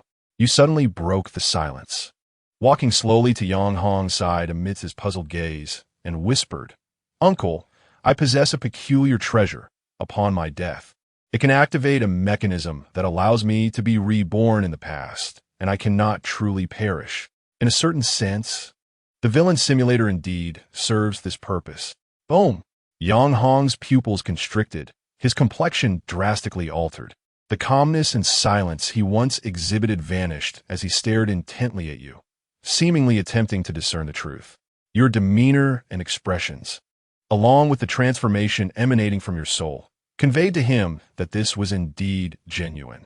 This was the culmination of your careful deliberation, opting for self-detonation in exchange for greater revelations, while simultaneously seeking to astonish your uncle with an unexpected surprise. However, Yang Hong's subsequent reaction left you somewhat astonished. I believe you are merely experiencing a fit of hysteria before your demise, indulging in some fanciful notions. Very well, I shall spend a moment longer with your mother. Uncle will take his leave now. Yang Hong sighed, an expression of regret crossing his face as he patted your shoulder before departing alone. Your countenance was one of daze, for you could distinctly sense that just as your uncle spoke, something seemed to have silently appeared in your hand. It appeared to be a note. Chapter 86. Yichun, Lu Qian, I have finally found wait. You must not die a note. Why did Yang Hong give you a note? What words cannot be spoken plainly? Why pretend to be in such a manner? Why has there been a silence when certain issues were raised? An unwillingness to mention them. You should have been a corpse by now. Even if you were aware, you would carry these matters buried deep underground. Unless there exists a pair of eyes constantly watching him, observing his every move in our conversation. Your pupils constrict, and suddenly, the realization dawns upon you. A chill surges through you. At this moment, you seem to feel that in the depths of fate, a pair of eyes is fixated on the distant figure departing ahead. It is precisely for this reason that Yang Hong was compelled to employ such tactics, attempting to alert you to something, had you not voluntarily revealed the secret of rebirth. Your uncle would not have chosen to risk informing you of this matter. In the Daxia Empire, what could possibly instill such trepidation in Yang Hong? The formidable war god of Daxia, that he would not dare act recklessly, if not the emperor of the Daxia capital. Wait, if the previous conversation was conducted under surveillance, might there be hidden truths or issues therein? For all these years, Yang Hong has been under constant observation. What are the true intentions of the Daxia emperor? Could it be that Yang Hong harbors undisclosed secrets considering Yang Hong's subtly disdainful demeanor? Could it be that from the very beginning, my uncle has not feared Chintai, the mastermind behind the scenes, but rather the figure within the Daxia palace? This southward journey is indeed a perilous pitfall. Lu Qian's expression shifted, his gaze fixed intently on the content within the villain's simulator, a palpable chill enveloping him. How could a mere fledgling find himself ensnared in such a high-stakes game? His own uncle seems to be engaged in a battle of wits with that figure from the Daxia palace. Otherwise, why would he remain in the hidden dragon territory, yet be privy to all affairs concerning the capital and the demon city? But why would a war god of Daxia, exiled to the southern mountains and allegedly gravely wounded, provoke such apprehension in the Daxia palace, necessitating constant surveillance? Let me ponder. Lu Qian's eyes momentarily stilled, instantly entering supreme mode, transcending the confines of ordinary thought, seeking to unravel the dialogue within the villain's simulator, searching for flaws. He had a nagging feeling that the previous conversation concealed something. Weight. His pupils constricted, as if he had realized something. According to Xiao'er's last words, I learned of a secret place where they once loved. When I found him, he had become somewhat deranged, seemingly rendered senseless. I personally killed him, holding his head, and went to the palace. Holding the head, merely severed the head. What of Chun Xian's corpse? What of the Supreme Emperor's bone within that headless corpse? To my astonishment, Yang Hong has concealed a fully developed Supreme Emperor's bone. Your mind races, contemplating the implications of having lost the Supreme Emperor's bone and being unable to utilize the Supreme Mode, yet you swiftly deduce certain truths. It seems your uncle is not as straightforward as one might have imagined, and your sudden arrival appears to have disrupted some of his plans. Wait, could it be that your arrival was orchestrated as part of a scheme, a way for someone to use you to probe Yang Hong? Faced with certain pressures, Yang Hong chose to endure without revealing his true feelings. But upon hearing you speak of the secret of reincarnation, he decisively transmitted a message to you. In that moment, you leaned against the gravestone, utterly still, your right hand grasping the note until you saw your uncle's figure retreat into the distance. Only then did the chilling sensation of being observed dissipate, allowing you to quietly unfold the paper. The note contained nothing but a few terse words, resembling an address: Imperial Capital, Secret Realm, Dragon Temple. Your gaze sharpened, and after memorizing it, you intended to incinerate the note with spiritual fire, only to discover that your powers had seemingly waned, rendering you akin to a mere mortal. Resolutely, you shoved the note into your mouth and swallowed it, your body gradually collapsing to the ground as you prepared to close your eyes and await death. The depths of this situation are treacherous, continually leading me into high-stakes scenarios. Fortunately, I have the simulator to support me. Otherwise, my true self would have perished countless times by now. Indeed, this simulation ought to conclude, just as you shut your eyes, feeling the vitality within you swiftly dissipate, nearing death and the end of the simulation. A sudden tremor jolts you. Boom! With a resounding crash, the ground nearby erupts into a gaping chasm, and from within, a figure resembling a groundhog emerges, filthy and disheveled, exuding a pungent odor. The creature clutches a bloody dagger and fixates its red-rimmed eyes upon you, resembling a foe recognizing an enemy. Liu Qian, you scoundrel! After more than 20 years, I have traversed mountains and valleys, nearly covering the entirety of the Great Xia, even daring to enter the imperial palace. I have been relentlessly hunted, treated like a dog, unable to eat or sleep properly. Today, I have finally found you. 10 years ago, in the enchanted city, there existed a cur that bore a striking resemblance to you. In a moment of confusion, I mistakenly took his life with a single stroke of my blade, even going so far as to unearth his bones. Do you comprehend how I have spent these past 2 decades? Soon, you shall understand. The vendetta for my severed limb and the anguish of losing my beloved shall culminate today. Suddenly, the fated protagonist, Yi Chun, appeared, seemingly deranged, advancing towards you with a bloodstained blade in hand. From his words, it appears he has been seeking vengeance for these 20 years. Today, I shall rend your body to pieces. What? Why have you closed your eyes? Why do you seem to be losing your breath? Do not perish now, for I have searched for you for 2 decades. Delay your demise a moment longer, as you appear to be on the brink of death. Yi Chun, already unhinged, became utterly agitated. Is there anything more explosive than the anticipation of revenge when the foe is on the verge of death? What audacity! Suddenly, a golden arrow flew forth, piercing Yi Chun's chest and propelling him backward. It was none other than Yang Hong, who, having sensed the disturbance, returned to investigate. With a thud, Yi Chun's bloody blade slipped from his grasp, crashing down upon your head, just as you were about to succumb. The impact jolted you back to consciousness, and instinctively, you clutched it as if experiencing a momentary revival. That wretched soul struck me on the head. With a final gasp, your vitality waned, and your eternal slumber commenced. Chapter 87. The Semi-Divine Artifact. Soul-devouring demon blade, you have perished. The simulation has concluded. With a chuckle, Liu Qian could not suppress his laughter. It was evident that he had been amused by a certain fated protagonist. No wonder Yi Chun had been running amok in the villain simulator for 2 decades. He was seeking revenge. Even the shadowy orchestrator, Chun Tai, had unwittingly taken the blame and suffered a blow. When he finally located his adversary, he was struck by an arrow from Yang Hong, leaving his fate uncertain.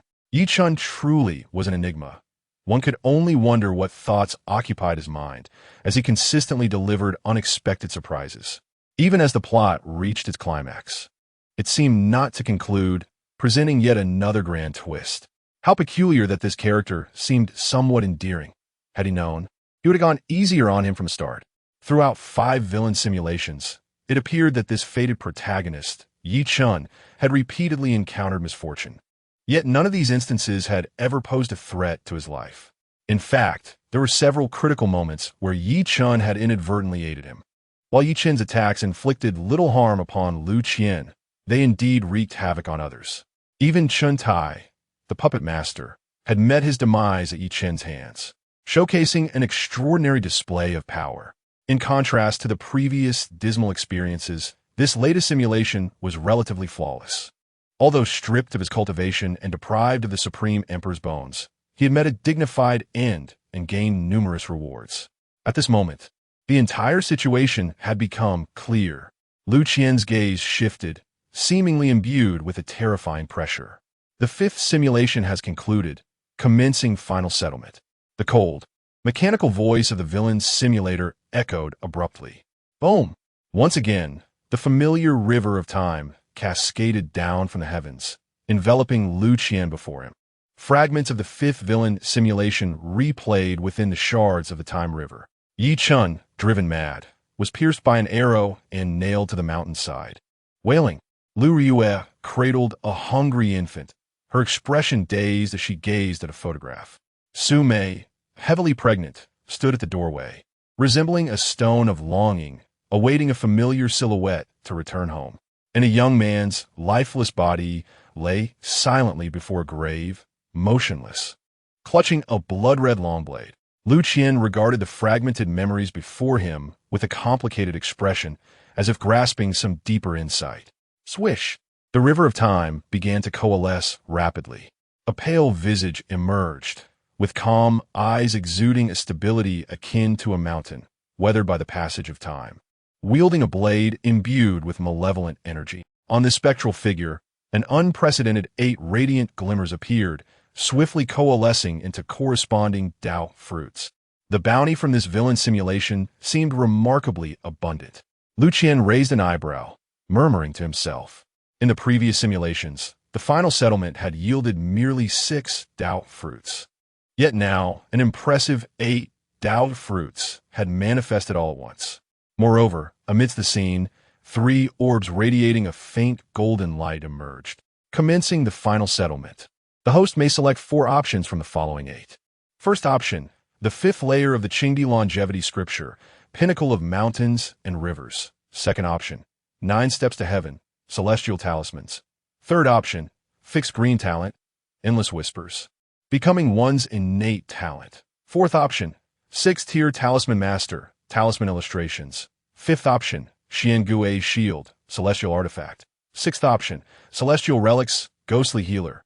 Seventh option, celestial sword talismans, one-time use. Eighth option, soul-devouring demon blade, semi-divine artifact. Swish! A semi-divine artifact. Lu Qian's gaze trembled as he beheld the 8th reward, fixating on the ethereal youth's spectral form. Clutching the blood-red longsword that exuded an eerie aura.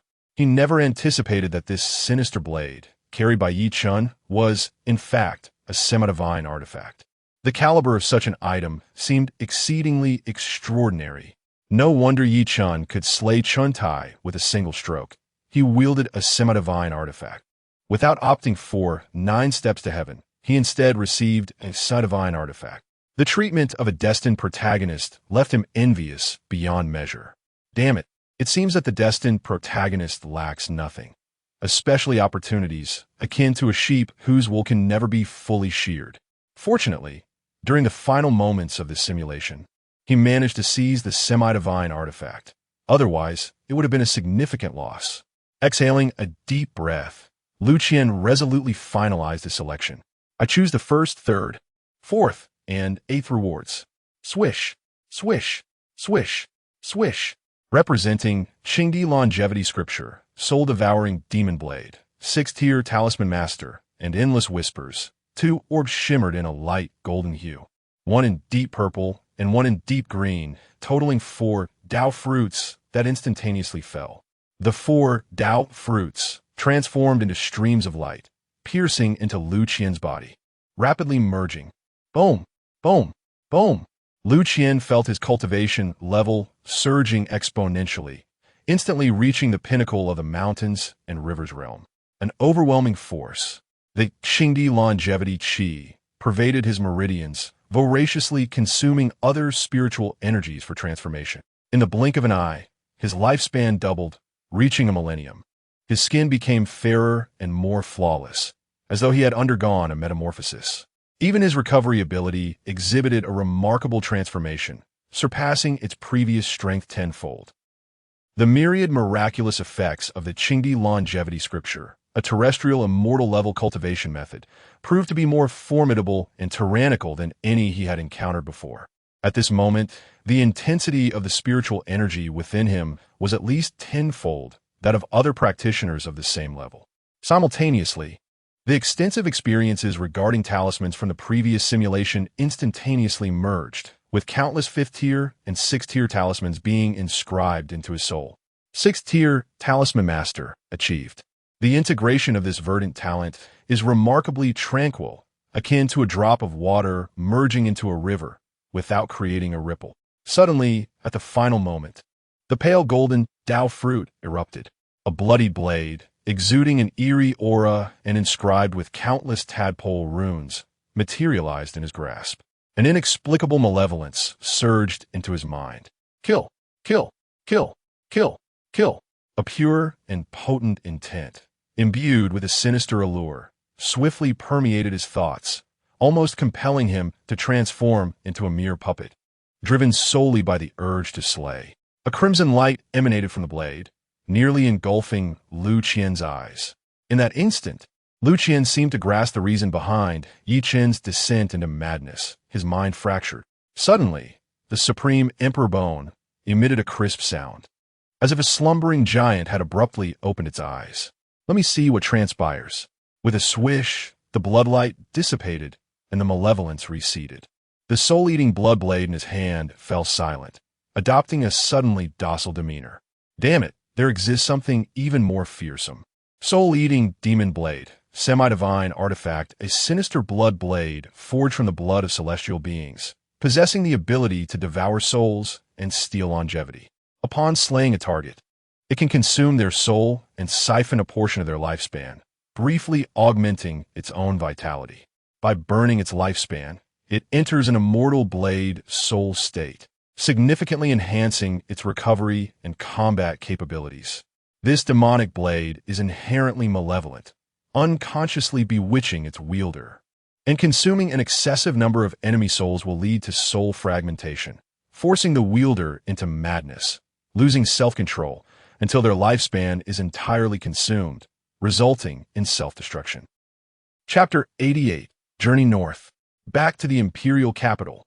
Liu Qian's eyes suddenly sparkled as he intently gazed at the description of the soul-devouring demon blade in his hand, appearing as if he had stumbled upon a treasured artifact.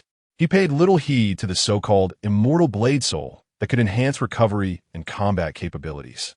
What truly captivated him was its ability to siphon the life essence of others, albeit temporarily. This power was an impeccable complement to the 9 steps to heaven.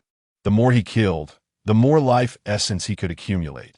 Though fleeting, it could transform the 9 steps to heaven from a hidden trump card into a regular technique, compensating for his own life essence deficiencies. By utilizing the life essence of others as the primary fuel while relying on his own as a supplementary source, he could activate the 9 steps to heaven to exchange for formidable strength. As for the concept of heavenly loans, as long as there were individuals capable of continuously supplying him with spiritual energy, he could easily disregard it. In such circumstances, the side effects of the 9 steps to heaven would be nearly minimized. The synergy between the soul-devouring demon blade and the 9 steps to heaven was nothing short of perfect. Liu Qian felt a surge of joy and excitement that was almost impossible to contain. Regarding the side effects of the soul-devouring demon blade, with the supreme imperial bone at his disposal, he could effortlessly suppress them. At that moment, Liu Qian could hardly fathom how incredibly powerful he had become when fully committed. If anyone dared to regard him as merely a pinnacle of mountains and rivers, they would likely be swiftly taught a lesson. Suddenly, Liu Qian's expression turned serious as he lifted his gaze. To his astonishment, the river of time before him had not yet faded. The youthful apparition still stood there, calmly observing him. That tranquil demeanor seemed alive in that instant, silently fixated upon him. In the next moment, as Liu Qian watched with anticipation, the youthful apparition sprang to life, reminiscent of the elder from the 3rd villain simulation. With a swift motion, it seized the last shallow golden Dao fruit from its chest and cast it out. That was the 9 steps to heaven, celestial talismans. In an instant, the Dao fruit merged into Liu Qian's brow, transforming into the complete 9 steps to heaven. Simultaneously, deep within his soul, a celestial talisman coalesced, allowing him to enter the celestial realm by expending sufficient life essence. Liu Qian had not anticipated that, after the third villain simulation, he would receive yet another unexpected boon from this subsequent simulation. However, this action seemed to deplete most of the youthful apparition's strength, causing it to become ethereal, its voice growing faint as it uttered, "Northward, back to the imperial capital." Excellent. Liu Qian's eyes flickered with understanding. It was now clear that heading south was a perilous pit, entangled with higher-level confrontations. Yang Hong was evidently still in hiding, unwilling to act hastily, remaining patient. To rashly involve himself would yield no benefits. Moreover, he had already come to understand his true identity, as well as the shifting circumstances in the imperial capital. In light of this, why not journey northward, return to the capital, and actively engage in the fray? After enduring countless hardships to compel my emergence, I shall indeed return to contend with you. Although the Liu family currently finds itself in distress, it has not yet perished, and thus there remains an opportunity to salvage the situation, preventing truly regrettable events from occurring. Additionally, I must investigate the meaning behind that note from Yang Hong. I am curious to see what my deceased father left behind all those years ago, and whether it is sufficient to confront those adversaries. Upon witnessing his resolute determination and understanding of his intent, the youthful phantom revealed a flicker of excitement upon his visage. Let chaos reign. With a whoosh, his figure dissolved into countless grains of sand, merging into the river of time, becoming ethereal and vanishing from sight. Host: Liu Qian.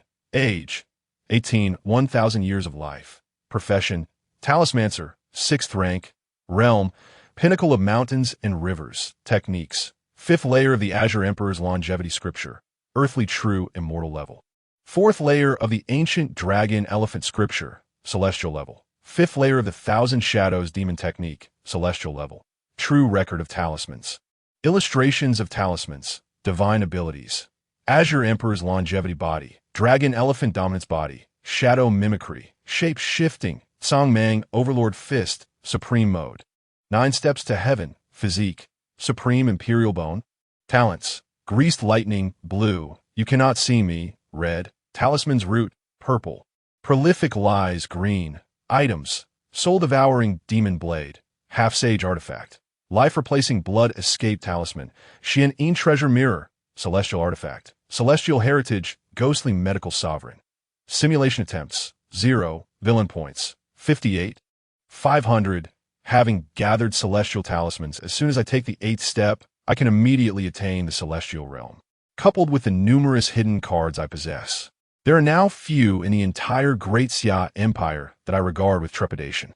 Liu Qian's gaze turned cold as he regarded Liu Ruyue beside him, having shed any previous apprehension, replaced now by an endless calm.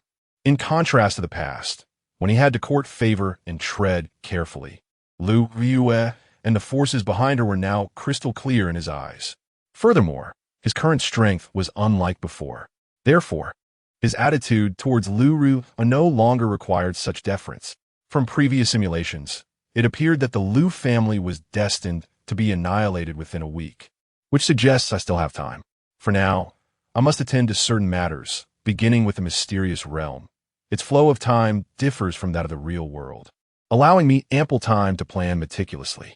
With a swish, his figure dissipated like a breeze, suddenly appearing outside the Century Hotel, erupting forth with terrifying speed, soaring through the air towards the sea of the demon city. Below, Liu Zhong and others tasked with guarding were oblivious to his departure. Only Liu Ruyue, sharing the same bed, suddenly opened her astonished eyes in disbelief. Pinnacle of the mountains and rivers. What is happening? Just a few hours prior, he was merely at the divine power realm. How swiftly one has transcended to a grander realm. Liu Ruyue's countenance fluctuated between light and shadow. After a moment of contemplation, she resolutely chose to pursue. In the maritime expanse of the demon city, a mysterious figure emerged 2 days prior to the secret realm's opening, suddenly wielding a sinister, blood-red long knife. With a casual slash, it struck the most vulnerable point with devastating precision. A tearing sound echoed as a rift in space manifested. Whoosh! Lu Qian sheathed his blade, cast a calm glance behind him, and vanished into the void. Chapter 89, Golden Talent.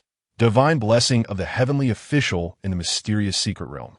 As Lu Qian's figure entered, he immediately sensed a terrifying influx of spiritual energy, far surpassing that of the outside world by tenfold. In an instant, he felt the peak of his cultivation, akin to mountains and rivers, stirring within him, as if on the verge of a breakthrough. The density of spiritual energy in this place was indeed extraordinary, accompanied by a different flow of time, and concealed treasures such as the 9 steps to heaven, indicating an exceptional origin. Lu Qian's eyes sparkled with brilliance. During the 5th villain simulation, had he not been stripped of his powers, he would have been close to breaking through to the 6th realm of the extraordinary. However, this was not the time for breakthroughs. He had pressing matters to attend to.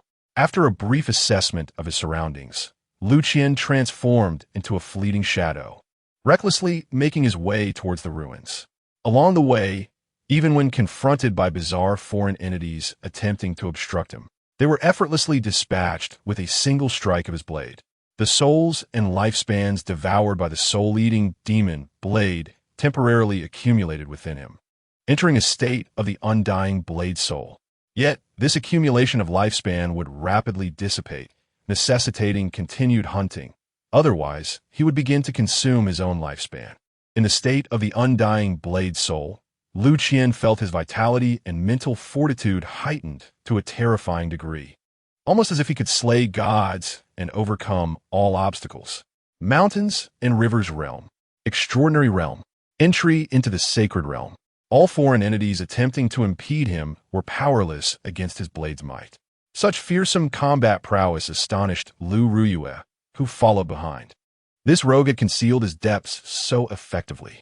Just as she marveled, Lu Qian had already arrived at the ruins, striding forward without a glance at his pursuer.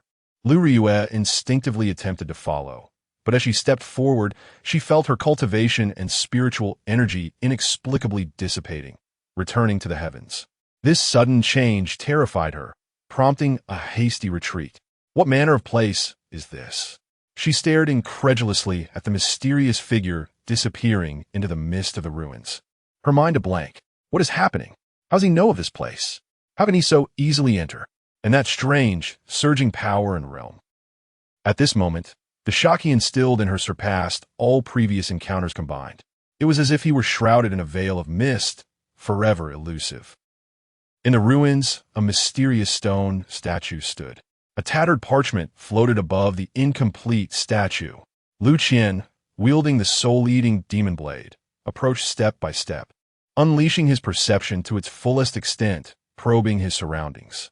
He strongly suspected that during the last villain simulation, Yi Chun had arrived ahead of time, lurking in the shadows, unwilling to reveal himself. Yet, despite his thorough investigation, he found no leads. The residual spirit of the old man within Yi Chun seemed extraordinary. The opportunities of 9 steps to heaven and soul-eating demon blade could only have been obtained through his guidance. Such a mysterious existence lingered within, and even if Yi Chun were a fool with a troubled mind, death would still elude him. It was not impossible for this presence to obscure my perception. However, the current advantage lay with me. Even if he lurked in the shadows, he would not dare to act. Lu Qian's previously furrowed brow relaxed slightly as he gazed ahead. With a swift motion, a fragmentary stone statue, which bore the 9 steps to heaven parchment, was seized by a delicate white hand. Yi Chen's first opportunity for ascendance was thus secured. Ding! The host has preemptively claimed the destiny of the protagonist Yi Chun, acquiring the 9 steps to heaven, causing a certain alteration in the future timeline, and receiving the reward. Talent Enhancement Scroll, purple. Talent Enhancement Scroll, purple, randomly elevates any one talent of the host to a purple talent, facilitating an advancement and transformation. Lu Qian's eyes brightened as he stowed the parchment within his spatial ring, eager to explore the rewards of the Talent Enhancement Scroll. It was a scroll radiating a purple light, adorned with a myriad of arcane runes. Thus far, he had only possessed the Rundao seed as a single purple talent, which had proven to be quite beneficial. Now, the prospect of acquiring yet another new, purple talent was tantalizing, although it was random and not designated. That was of little consequence. With a tearing sound, Liu Qian ripped apart the talent enhancement scroll, purple, immediately enveloped by a surge of purple light. Ding! Initiating random selection. Selection completed. The enhanced talent is Tall Tales, green. Toultales, green. Toultales, purple. Tall Tales. Purple. The fabrications you utter will be believed not only by people, but even by spirits to some extent. The ability to ensnare even the spirits with his words suggested a significant enhancement in his persuasive prowess. Liu Qian raised an eyebrow, eager to find someone to experiment upon, yet found himself surrounded by naught but emptiness. Thus, he resolved to temporarily abandon that thought. With the Liu family's downfall looming in 7 days, and considering the mysterious realm's temporal ratio of 10-1, it implied that he had several dozen days remaining to first break through to the transcendent realm. Before officially venturing into the imperial capital, he ought to simulate an encounter once more. Conveniently, the remaining villain points were sufficient for another simulation. At the pinnacle of the mountain and river realm, he prepared for another simulation, which required 50,000 villain points. Presently, he could just barely afford it. However, should he advance to the 6th level of the transcendent realm prematurely, that might not hold true. The villain simulator was activated for the 6th simulation. Ding! The host has voluntarily deducted 50,000 villain points to exchange for 1 instance of villain life simulation. Ding! Commencing the 6th instance of villain life simulation. Detected that the host possesses ample villain points. Would you like to spend 5,000 villain points for a temporary 10-fold talent draw? Yes. Although villain points were scarce at the moment, one could not skimp on talents. It was a worthy gamble. Chime, the 10 consecutive draws begin. Drawing concluded. Please choose one from the following 10 temporary talents. Born to wealth. Red, a continuous flow of fortune, exuding opulence. Master of formations. Green, your understanding of formations has reached a level of genius. Unyielding as a mountain. Green, your physical body is as solid as a mountain, possessing remarkable efficacy in body refinement techniques. Sword and blade prodigy. Red, your comprehension of swords and blades has ascended to an unimaginably powerful level. A natural prodigy surpassing ordinary individuals. Indestructible kidney. Blue, you possess an indestructible kidney, though its purpose remains unclear. Slave trainer. Red, targets subjected to your whip may choose to submit, becoming your slaves, albeit with a chance of rebellion. Bro. One of us. Green, when you utter the phrase bro, one of us, those around you will instinctively regard you as one of their own. The fewer individuals present, the greater the success rate. Peach blossom luck. Red, you possess an innate allure to the opposite sex, embodying a natural playboy essence. Perhaps you require an indestructible kidney. Heavenly blessings, gold. Chapter 90. Liu Qian, Liu Ruyue. Inform your benefactor that I'm still in need of a few more dispatched hounds. Heavenly official's blessing. Gold, you have received an unseen blessing, endowing you with fortune, warding off malevolence, evading curses, and granting you good luck. Heavenly official's blessing. Golden endowment. Liu Qian's pupils dilated, instantly disregarding all other skills before him, fixating intently on the final, uniquely golden talent enveloped in radiant light. To his astonishment, this 10-fold draw had yielded a legendary golden talent. Could it be that he was the fabled lucky sovereign? I choose Heavenly Official's blessing. Prior to the emergence of Heavenly Official's blessing, he might have contemplated other options, especially considering there were several red talents available. However, upon the appearance of this golden endowment, Liu Qian hesitated not for a moment. This talent, intricately linked to the ethereal concepts of fortune and blessing, was evidently extraordinary, akin to the divine fate of a protagonist. Ding! Congratulations to the host for acquiring the temporary golden talent. Heavenly Official's blessing. Commencing the 6th simulation, Liu Qian sheathed the soul-devouring demon blade, directly settling himself before the fragmented statue, seemingly in a state of meditation, utterly defenseless. The unique nature of the ruins ensured that no one dared to tread lightly. It was, in essence, a sanctuary. Of course, he had not forgotten the existence of a certain destined protagonist. Should that individual dare to strike while he was engrossed in meditation, he would not hesitate to deliver a startling surprise. Having begun with a golden talent, he was eager to uncover the true depths of the imperial capital's treacherous terrain. Why must that insufferable wretch be here, having preemptively seized the opportunity that rightfully belonged to me? Cloaked in shadows, the one-armed Qian lurked behind a crumbling wall in the ruins. Shrouded by a flickering soul flame, his presence utterly erased as if he were non-existent. He glared seethingly at Liu Qian, who sat in tranquil repose, seemingly lost in meditation, longing to flay him alive. Just as Liu Qian surmised, the fated protagonist Yi Chun had indeed entered the enigmatic realm ahead of time, yet due to his limited strength, he could only explore cautiously.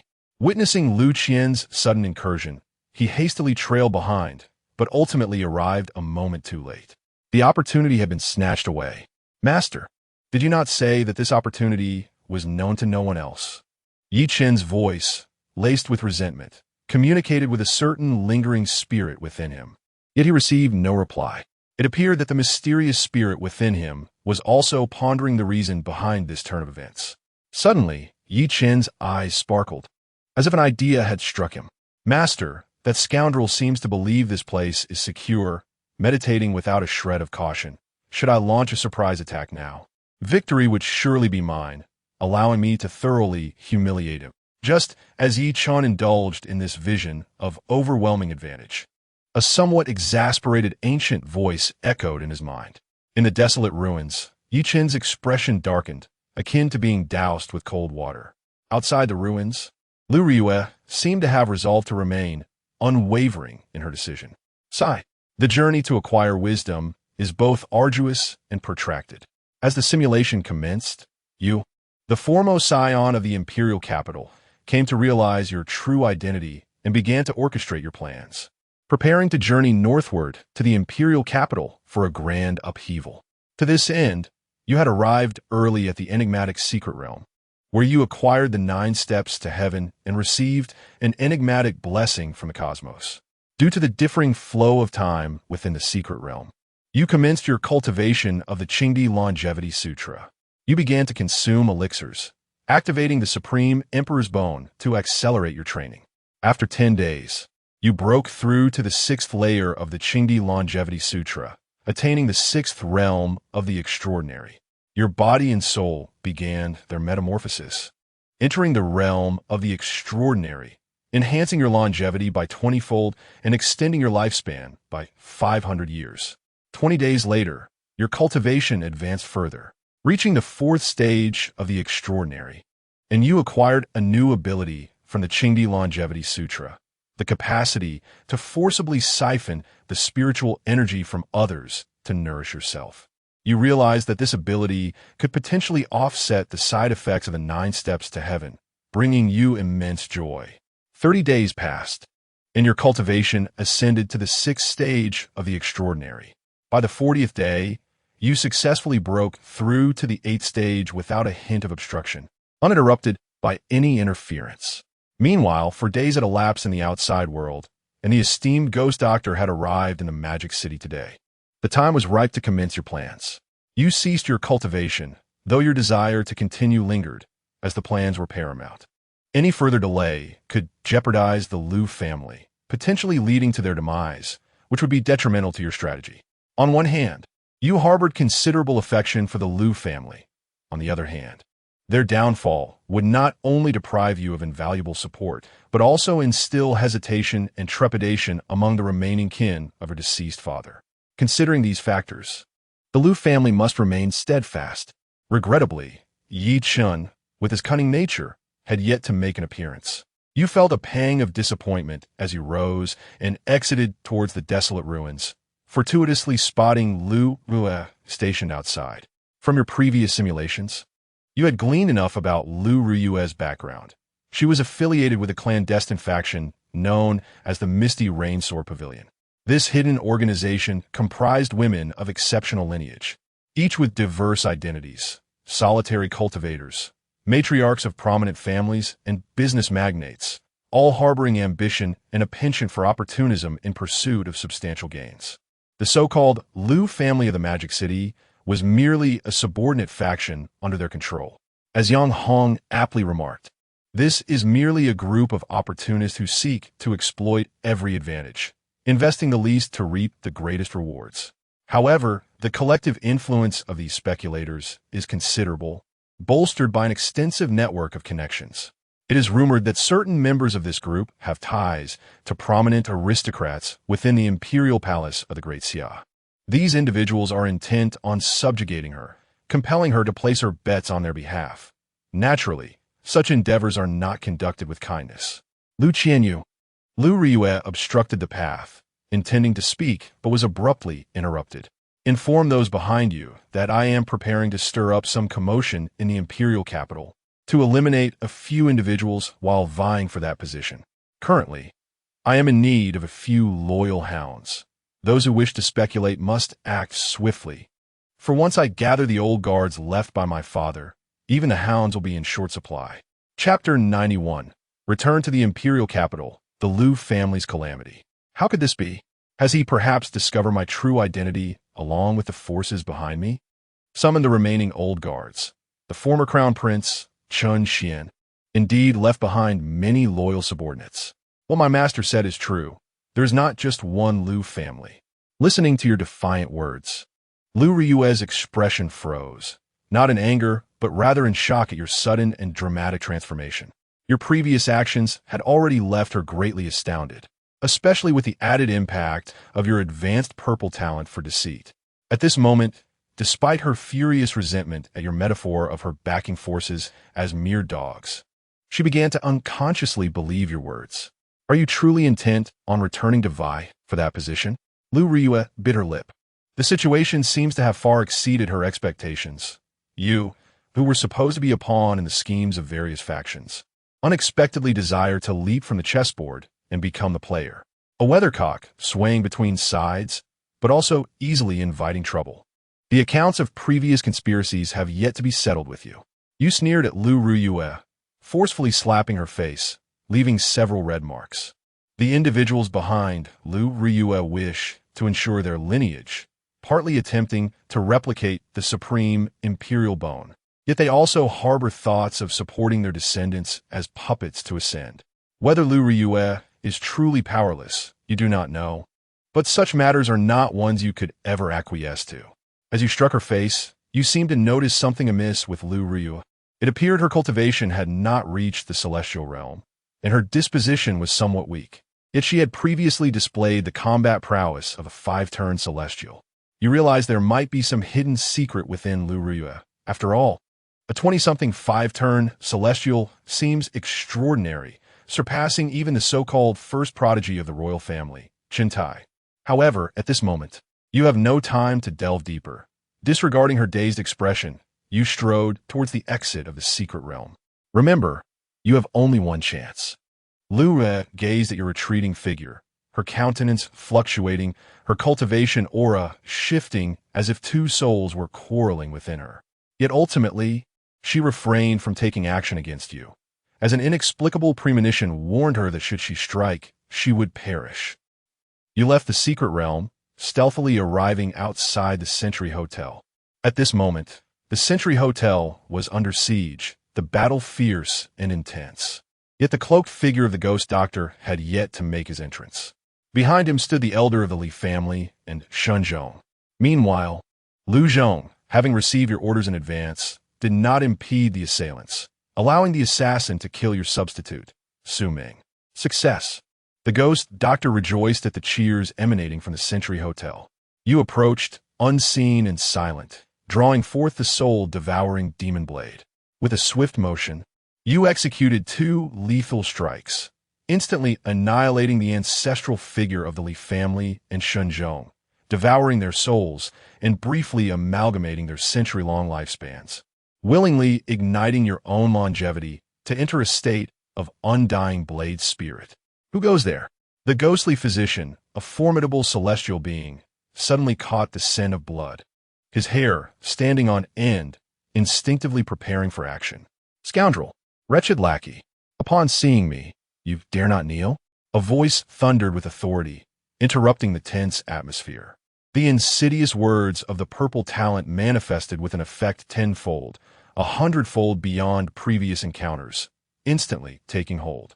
A flicker of confusion crossed the ghostly physician's eyes, swiftly followed by dread as his knees buckled, forcing him to kneel. "Your Highness, please forgive." In that moment, a flash of crimson blade light pierced through the air, and a head was severed from its body. To his last breath, the ghostly physician's visage remained etched with bewilderment.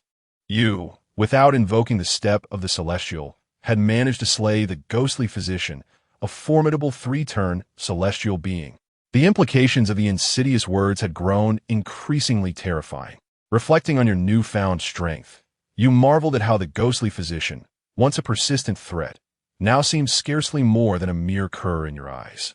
Having eliminated this significant peril and dispatched the ancestral figure of the Li family along with Shen Zhong, the encirclement around you was rendered utterly ineffectual.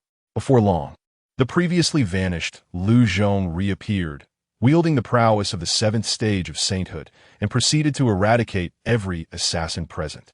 "First, let us eliminate a few curs to calculate the interest.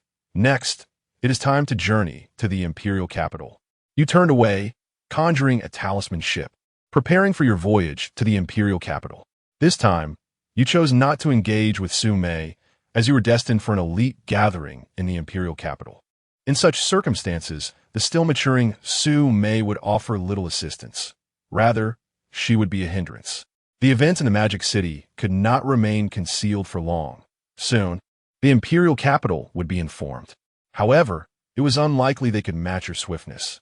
Guiding the 6th-tier talisman ship, you soared at a pace far exceeding that of ordinary warships, reaching your destination in a matter of mere hours. As twilight descended and the skies grew dim, you altered your appearance through shadow mimicry, silently stepping onto the soil of the imperial capital.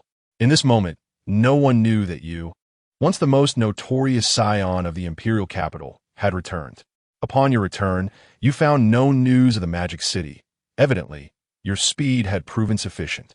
Yet, you did receive another piece of exceedingly troubling news. Have you heard?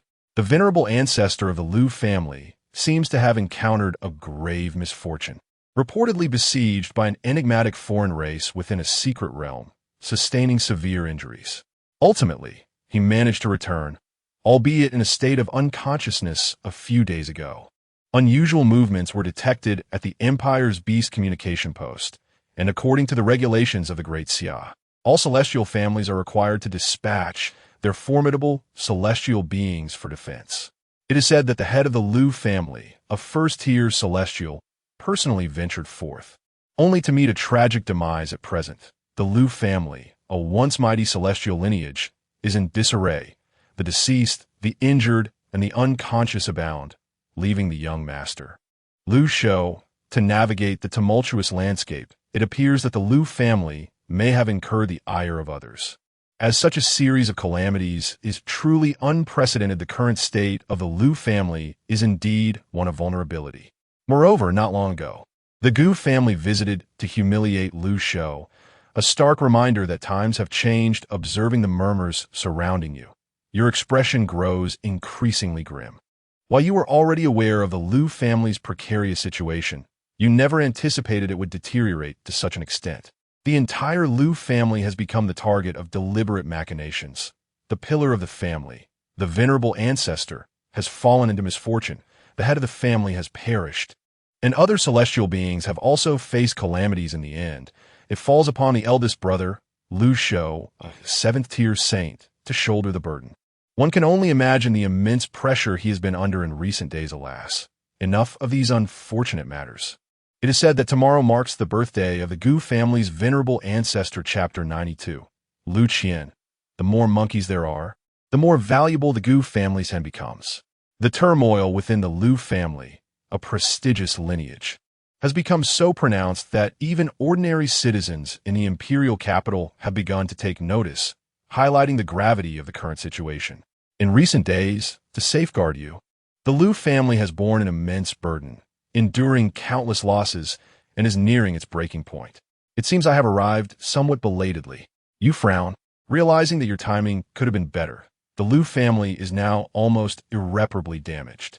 Had you arrived a bit earlier, perhaps you could have preserved the life of the family head and several formidable beings of the Liu lineage. You must return to the Liu family to ascertain the true state of affairs. Silently, you set forth, moving as if you were a specter, heading towards the Liu residence. Under the influence of your unseen presence, those around you instinctively overlook your existence. The Liu family is one of the 24 dukedoms of the Great Xia Empire. Holding a position of great esteem and residing in the heart of the empire, not far from the imperial palace. Naturally, you are well acquainted with the path leading home. However, as you approach the Liu family estate, you suddenly perceive several distinct auras lurking in the shadows, observing. 2 first-order celestial beings and 1 third-order celestial being. Perhaps it is the innate power bestowed by your purple talent in talismanic arts that grants you heightened awareness, enabling you to detect the hidden watchers surrounding the Liu family. Moreover, these spies show little intent to conceal themselves, adopting a bold and brazen demeanor as they surveil. This reveals just how weakened the Liu family has become. Frowning slightly, you choose not to alarm the snakes in the grass and stride confidently into the Liu residence, quickly locating your elder brother, Liu Shou. At this moment, your once spirited brother appears to have lost his former vigor, his countenance marred by worry and several fresh scars. Elder brother, you have lifted the veil of invisibility and chosen to reveal yourself. Liu Shou's expression shifts to one of astonishment, disbelief clouding his features as he struggles to comprehend your sudden appearance, instinctively questioning your authenticity and preparing to take action. You produce your identification token to affirm your identity, and Liu Shou immediately relaxes, though he soon becomes anxious again, urging you to leave. Weren't you in the Demon City? You must go quickly. The matters in the imperial capital remain unresolved. Elder brother, I am fully aware of everything. I have returned to address the issues at hand. To be candid, I have inherited what father left behind, awakened the imperial bone, and possess the capability to settle accounts now. You decisively interject, fabricating a rationale to interrupt Liu Shou. Under the charm of your persuasive words, Liu Shou swiftly accepts your narrative. It must be said, this talent indeed spares one from considerable trouble. However, upon learning that you are aware of your true identity, he alters his address, no longer referring to you as younger brother, but rather as your highness. As one of the contingency plans left by your father, Qian, the Liu family has also played a pivotal role in your upbringing, remaining fiercely loyal. You wish for brother Liu Shou to retract his statement, yet he remains steadfast in his position. Subsequently, Liu Shou begins to recount the recent events. The series of misfortunes befalling the Liu family can be traced back to the treachery of the Gu family, who have been at the forefront of the attack, while the Chu family covertly instigates turmoil from behind, not to mention that wretched Shintai. The collusion of 2 eminent clans, coupled with the influence of a powerful prince, has rendered the Liu family defenseless. Were it not for the betrayal of the Gu family, the Liu clan would have surely repelled their adversaries. Listening to Liu Shou's indignant remarks, you finally grasp the crux of the matter. It all stems from the Gu family's treachery, driven by their desire for recognition and favor from their new master. Initially, the Gu family contemplated selling you off for wealth and status, but the shift in the Daxia Emperor's stance, declaring the crown prince capable of inheriting the throne, nearly terrified them into submission. Now, having chosen the path of treachery, they are left with no choice but to plunge into darkness. Meanwhile, the 6th Prince Shantai and the Chu family are gradually devouring the Liu family's resources. The Chu family, being the maternal lineage of the 6th Prince, possesses a strength that surpasses that of the Liu family. During this tumultuous period, the Liu family did contemplate bringing you back, yet they felt powerless to ensure your safety, fearing potential repercussions. Moreover, the numerous hidden schemes laid by the deposed crown Prince Qian from years past are exceedingly clandestine. Most of those involved are strangers to one another, making any alliance nearly impossible. Furthermore, it remains uncertain whether any among them have, like the Gu family, change their allegiance. The situation has indeed deteriorated to a significant extent. As time passes, loyalty wanes. Liu Qian furrows his brow, his gaze lowered, a cold smile emerging within him. After so many years, it seems that aside from the Liu family, who remain steadfastly loyal, most have likely shifted their ambitions. Otherwise, why has no one intervened to assist the Liu family and alleviate their burdens? Indeed, human hearts are ever fickle. In the past, those who willingly followed your father were driven by a desire for advancement. Now that he has passed, the warmth of camaraderie has dissipated. The world is bustling. All for profit, the clamor of society arises from the pursuit of gain. When fundamental interests wane, who would continue to engage with you? Unless, of course, one can demonstrate sufficient value. You are acutely aware that human loyalty cannot withstand trials, nor can it endure scrutiny, even without the Gu family. Other factions, such as the Lin and Li families, would inevitably emerge. All of this arises from your diminished worth and power, which has stripped you of respect and reverence. It appears that returning to the imperial court this time will indeed be fortuitous. A cold smile graces your lips, as thoughts of employing a display of power to intimidate others and cleanse the ranks begin to form in your mind. The Gu family, in this instance, is no different from the proverbial chicken. Without the sacrifice of the Gu family's prized hen, the other monkeys will not obediently flock to you, proclaiming you as their sovereign. Your Highness, the patriarch has succumbed to a deep coma, leaving only our second uncle, a mere third transformation celestial being, within the family. However, the Gu family patriarch is a sixth transformation celestial, accompanied by several others of his kind. Tomorrow's birthday celebration will attract notable figures from the entire empire, including the Chu family and the sixth prince. Liu Shou seems to have discerned some of your intentions and intends to incite trouble, hoping to persuade you to exercise restraint. Yet, in response to his counsel, you remain remarkably composed. There is no need to elaborate. The greater the number of monkeys, the more valuable the sacrifice of the Gu family hen will be. Tomorrow, I shall attend the Gu family's birthday celebration alone. Chapter 93. From this day forth, beneath the true immortals of the land, I, Liu Qian, shall be invincible. The imperial bone, unleashed. The Gu family, being one of the 24 dukes of the Great Xia, although positioned at the tail end, is still a formidable entity in the eyes of ordinary folk. Particularly, the recent revelation by the Gu family regarding the last remaining bloodline of the deposed prince has significantly elevated their notoriety, especially after they chose to ally with the sixth prince, Chuntai. Their reputation has soared, or perhaps plummeted into infamy. Despite the benefits the Gu family has reaped from their dealings with the Liu family, the reputation of a traitor seeking to elevate themselves is inescapable. Nonetheless, the grand banquet for the Gu family patriarch still stirred considerable excitement in the imperial capital, prompting numerous celestial families to dispatch envoys. Among them, the Chu family notably sent a celestial powerhouse bearing lavish gifts. At this moment, within the Gu family estate, the patriarch was engaged in discussion with a celestial envoy from the Chu family. Accompanying them were the Gu family head, several core members, and the instigator, A.O. Shan. The Liu family, now a shadow of its former self, has lost its celestial strength, and none of the remnants of the deposed prince came to their aid. Clearly having their own agendas, perhaps contemplating assassination, the Gu patriarch's expression was one of ruthless determination as he waved his hand. Rest assured, esteemed Gu patriarch, upon my return, I shall consult with His Highness the Sixth Prince and devise a means to brand the Liu family as traitors, thus stripping them of their titles and paving the way for decisive action. The Chu family, celestial, declared with a smile, seemingly sealing the fate of the Liu family with casual indifference. With the two celestial families collaborating and a prince exerting pressure from behind the scenes, the demise of the Liu family was all but assured. Indeed, it is thanks to His Highness the Sixth Prince's considerable efforts, the Gu patriarch remarked, his tone laced with flattery.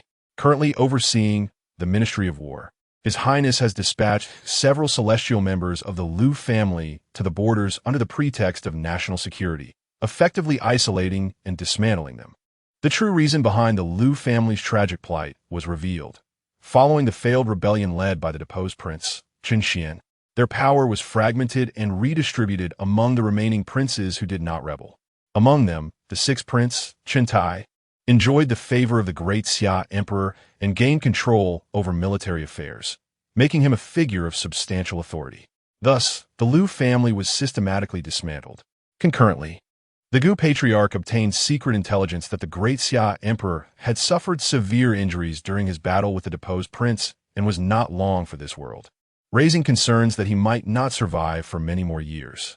Qian, as a leading candidate for the next emperor, was a pivotal factor in the Gu family's reckless choice to ally with him. Desperation drove them to seek advancement at any cost. The Gu patriarch is too modest.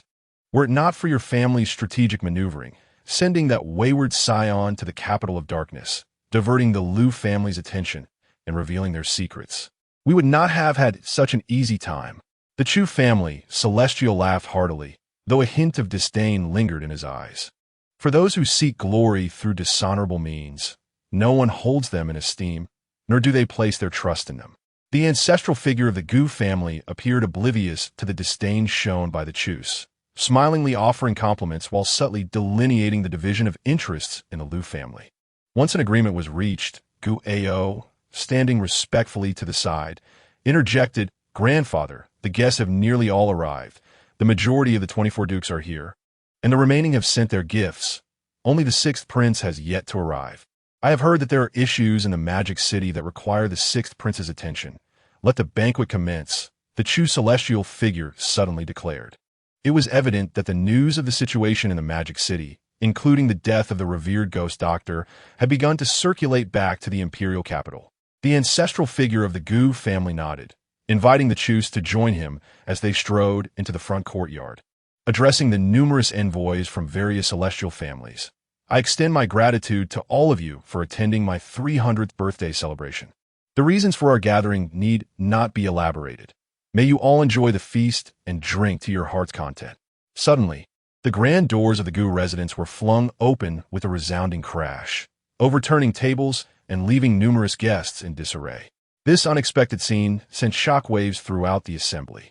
A boisterous figure, adorned with a bloodied blade over his shoulder, swaggered in, his defiant gaze sweeping across the crowd. "Still eating? I'm here to kill you all. Except for the Gu family. The rest should perish. My blade shows no mercy." "Liu Qian, it's you." Someone recognized your identity, exclaiming in shock. Instantly, the atmosphere turned electric. Some envoys, their faces aflame with indignation, stiffened and quelled their fury. Liu Qian, once the most notorious scion of the imperial capital, was now widely known throughout the upper echelons of the empire for your true identity as the bloodline of the deposed crown prince. No one anticipated that you, who should have been in the magic city, would return to the imperial capital at such a critical juncture, directly aiming to disrupt the Gu family's banquet. In that moment, many tactfully parted to create a path. The expression on the ancestral figure of the Gu family was undoubtedly the most grim, as his seasoned instincts sensed the looming threat. As a traitor, he felt a sense of guilt and trepidation, especially regarding the presence of the bloodline of the discarded prince. "Did your sudden appearance indicate support from someone? You young one, how dare you? I am but an old man." Before he could finish, you interrupted coldly, striding into the Gu residence. "Old fool. The grievances of the past are of no concern to me. I have come today for one purpose only, to cleanse the household. There is no longer a need for the Gu family to exist." The members of the Gu family, enraged to the point of laughter, were evidently incensed by your audacious words. "Ha ha, you think a mere incapable waste can annihilate the Gu family?" Gu Ao laughed heartily, his eyes filled with disdain. Even the celestial figure of the Chus could not suppress a mocking chuckle. In the entire imperial capital, who did not know that you were an incapable waste? Unfazed by the derision and scorn directed at you, you resolutely advanced towards the assembled members of the Gu family, your extraordinary eighth-tier aura gradually manifesting. With a boisterous laugh, you proclaimed the Gu family? What significance do they hold? Today, you shall witness the might of the supreme imperial bone.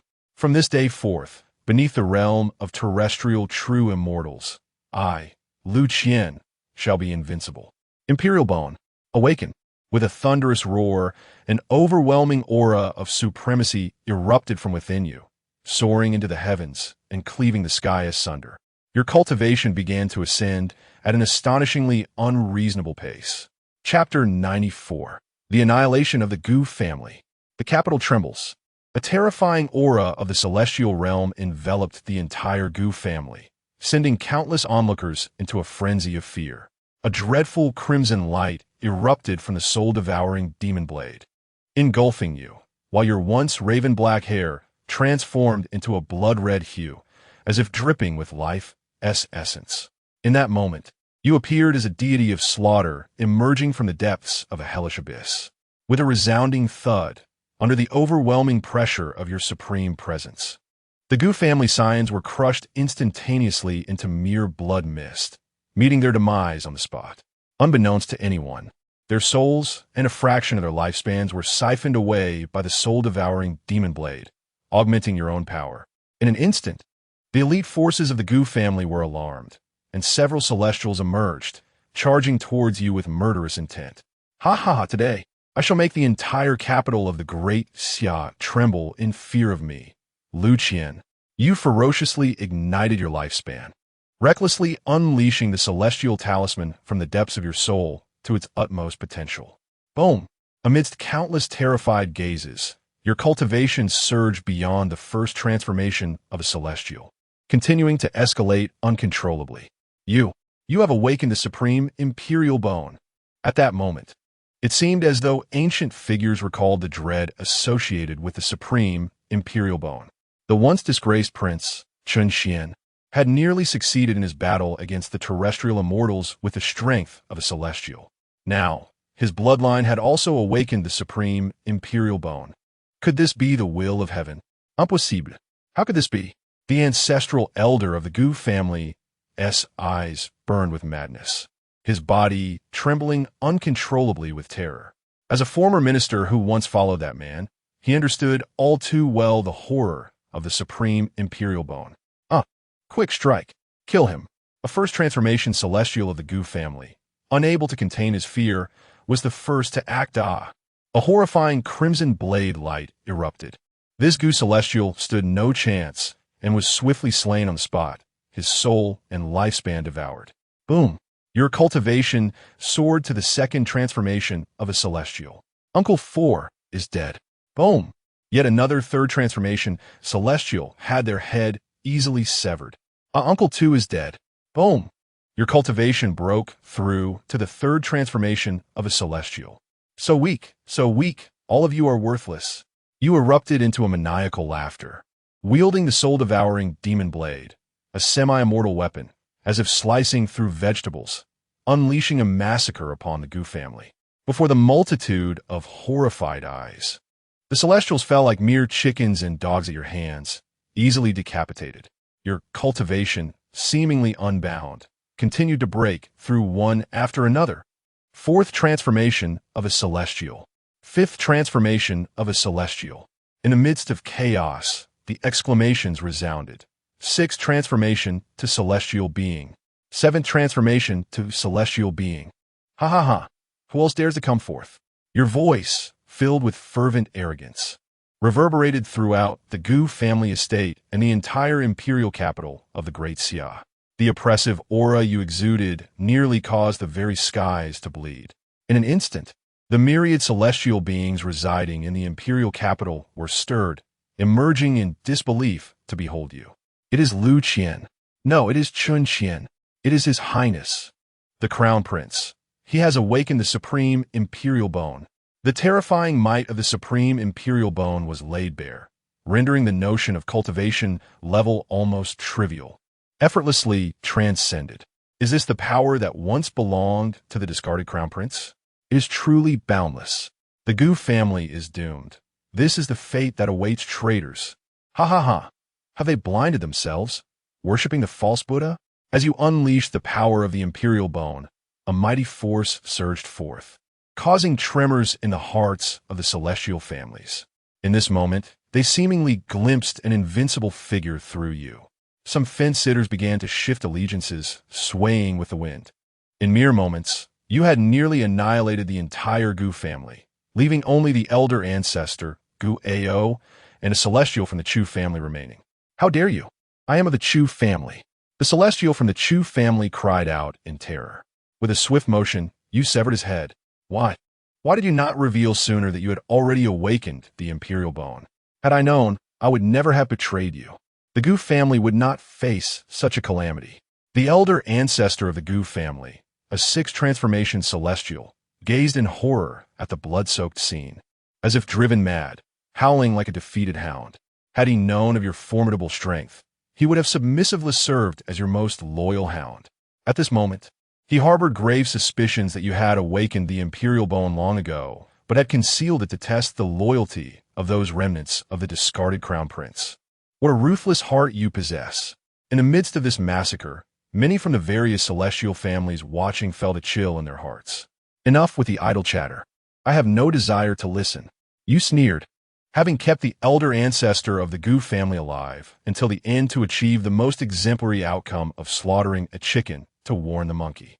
Now, it is time to end this. Old fool, you may die now. Liu Qian, how dare you? Cease at once. A voice emerged from the distance. A middle-aged man, exuding an air of nobility, appeared with a grim countenance, followed by a tall figure. This middle-aged man was none other than Chen Tai, the sixth prince of the Great Xia capital, who had been orchestrating your downfall from the shadows. Seeing the Gu family on the brink of annihilation, he could no longer remain passive. If the Gu family members who had sought refuge with him were entirely wiped out, who would dare to ally with him in the future? Even the subordinates cannot be safeguarded. What claims do you have to imperial grandeur? The Duke of the Slaughtering Empire. None can protect. You wish for me to cease? Who do you think you are? Ignoring the clamor behind me, I laughed with unrestrained arrogance, my blood-soaked blade igniting into a crimson radiance. Boom! The bloodlight erupted, and a head was severed. The ancestor of the Gu family perished, those whom I seek to eliminate. No one can shield, not even the heavenly sovereign. Chapter 95. The 9 Transformations of the Celestial Being Madman. Madman, as you prepare to behead the ancestral figure of the Gu family for all to witness, a profound silence envelopes the imperial capital. Even the powerful members of the noble clans who had come to spectate feel a chilling dread, a shiver coursing through their necks. The sixth prince, Chen Tai, wears a pallid expression, his gaze fixed upon you as if he were beholding a complete lunatic. The audacity to slay a duke of the empire is a transgression that threatens to shatter the heavens. Even Chen Tai would not dare to commit such an act. This deed is far too taboo. One misstep could incite catastrophic consequences. Otherwise, why would Chen Tai, the mastermind behind the schemes against the Liu family, meticulously drive them to the brink of annihilation, only to later seek to frame them with the charge of treason? At this level of power, one must adhere to the rules. Otherwise, chaos is certain to ensue. Yet here you are, brazenly entering and annihilating the Gu family without a trace. Such behavior is that of a base wretch. How could one of your standing act in such a manner? You scoundrel! How dare you? Blade slave, kill him! Chen Tai's fury erupts, yet his eyes betray a flicker of fear. Your sudden outburst has cast a daunting shadow over him. Once merely a pest to be easily dispatched, you have now risen unexpectedly, presenting a grave threat to his existence. It is crucial to note that although the Gu family betrayed you, he has been the true architect of your downfall from the shadows. At this moment, regardless of the cost, he must eliminate you first. Chen Tai harbors a gnawing premonition. If you survive, it will be he who meets his demise. Yes, your highness. Without hesitation, the towering blade slave beside Chen Tai unleashes the terrifying pressure of a 7-turn celestial being, drawing forth his great blade and surging toward your back with lethal intent. Seizing the opportunity presented by your focus on slaying the ancestral figure of the Gu family, he aims to strike you down in one decisive blow. Having just slain the Gu family's ancestor, you feel a surge of soul power and longevity, your aura intensifying, yet an icy chill signals the impending attack from behind. Do you think you can kill me? Not with your feeble strength. A haughty, disdainful smile spreads across your face as you turn to Chen Tai, your eyes igniting with brilliance and your aura swelling once more. Eighth turned celestial being, while you were still simmering with anger over the death of the Gu family's ancestor. The arrival of Chun Tai, the true instigator, is fortuitous. Shura's soul devouring slash. Boom! A blood-red beam of blade light soars into the heavens, reminiscent of the infernal river of the Shura realm, sweeping forth to consume the blade slave in an instant. In the blink of an eye, the seven-turned celestial being, the blade slave, is vanquished. The terrifying crimson river of blades, undiminished in might, surges toward Chun Tai, bearing an overwhelming aura of slaughter. Bring your father. No. Chun Tai, this hidden puppet master, cries out in terror as if driven to madness. He never anticipated your strength could reach such heights. Moreover, you dare to kill him. A prince of the empire. After all, he is your own uncle. Boom! In a critical moment, the life-preserving talisman bestowed upon Chun Tai manifested, withstanding the terrifying blade's onslaught. Yet he was soon sent flying like a ragdoll, crashing into the ground and creating a vast chasm, his disheveled hair a stark contrast to his former regal demeanor. All transpired with such swiftness that even the onlookers were momentarily stunned. Goodness, the sixth prince has been struck. That blow was delivered with lethal intent, were it not for the emperor's protective charm. First, targeting the duke and then the prince. Had the grandson of the emperor lost his sanity? Wait, the emperor has yet to publicly acknowledge Liu Qian's status as the grandson. His identity has not been inscribed in the Great Xia Imperial family's genealogy, nor has he reclaimed his ancestral name. Ah, how dare you! I am your sixth uncle.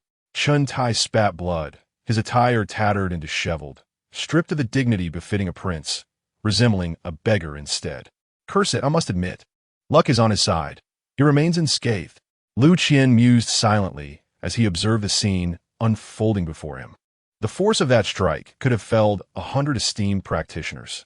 Even the blood demon would perish. Yet, inexplicably, Chun Tai, the mastermind behind it all, survived. However, it is understandable. Chun Tai is currently the favored son of the Great Xia Emperor, possessing a life-saving trump card, which is hardly surprising. If one blow proves insufficient, then two shall suffice. This act of villainy, journeying northward to the imperial capital, was intended to stir chaos and cleanse the frustrations of the past. Simultaneously, it was a means to gauge the Great Xia Emperor's reaction and uncover the truth of bygone events. So, the esteemed grandson is to inherit the empire, is he? Very well. The esteemed grandson has arrived. I shall first practice my blade on your beloved son. I am curious to see if you can maintain your composure. What is truly afoot in your plans? Upon witnessing that Chun Tai had not been killed by the initial strike, Liu Qian contemplated the resilience of the Great Xia royal family. Indeed, they're difficult to vanquish. Yet, he did not cease his assault. The flames of fury still burned insufficiently. The Great Xia Emperor had yet to reveal himself. This indicated that the current situation remained within the bounds of the opponent's tolerance. Then let me stoke the fire further. Dare you send someone to assassinate me in the devil's capital? Regardless of whether it is my sixth uncle. Even if my own father were to arrive today, he would meet his demise, transforming into a sanguine light, wielding the soul-devouring demon blade. Liu Qian advanced mercilessly towards Chun Tai. Protect the prince. Protect the prince. Chun Tai, suddenly stricken with terror, lost all composure and cried out frantically. Grandson, cease this at once.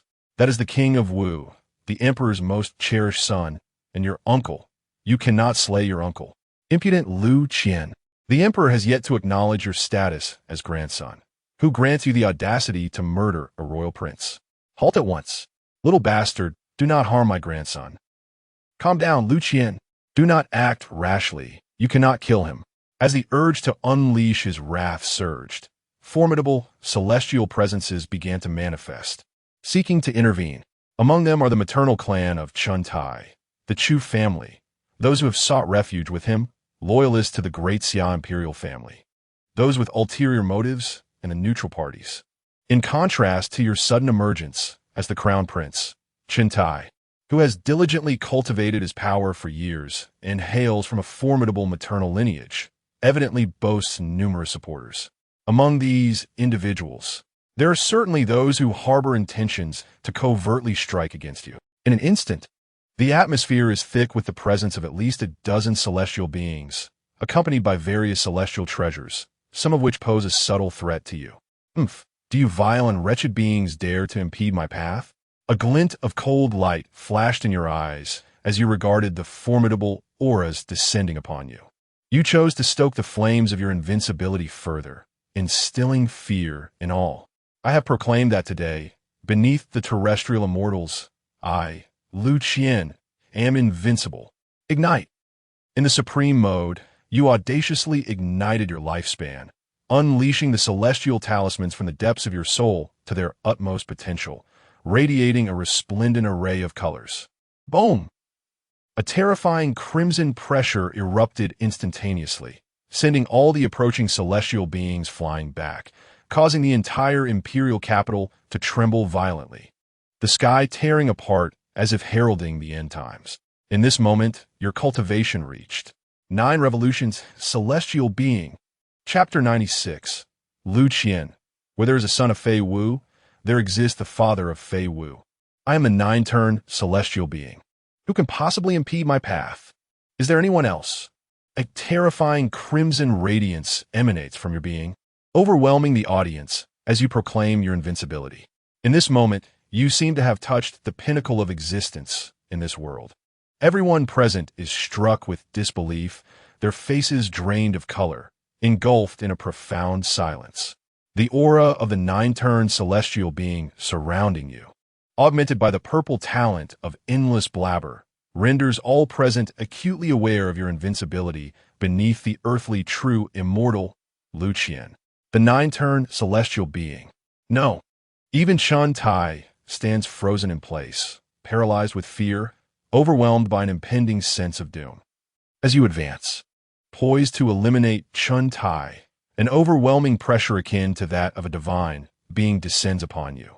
You sense an immense burden, as if a mountain has been placed upon your shoulders. Enough! The source of this voice emanates from the Great Xia Imperial Palace. It is the Emperor of the Great Xia.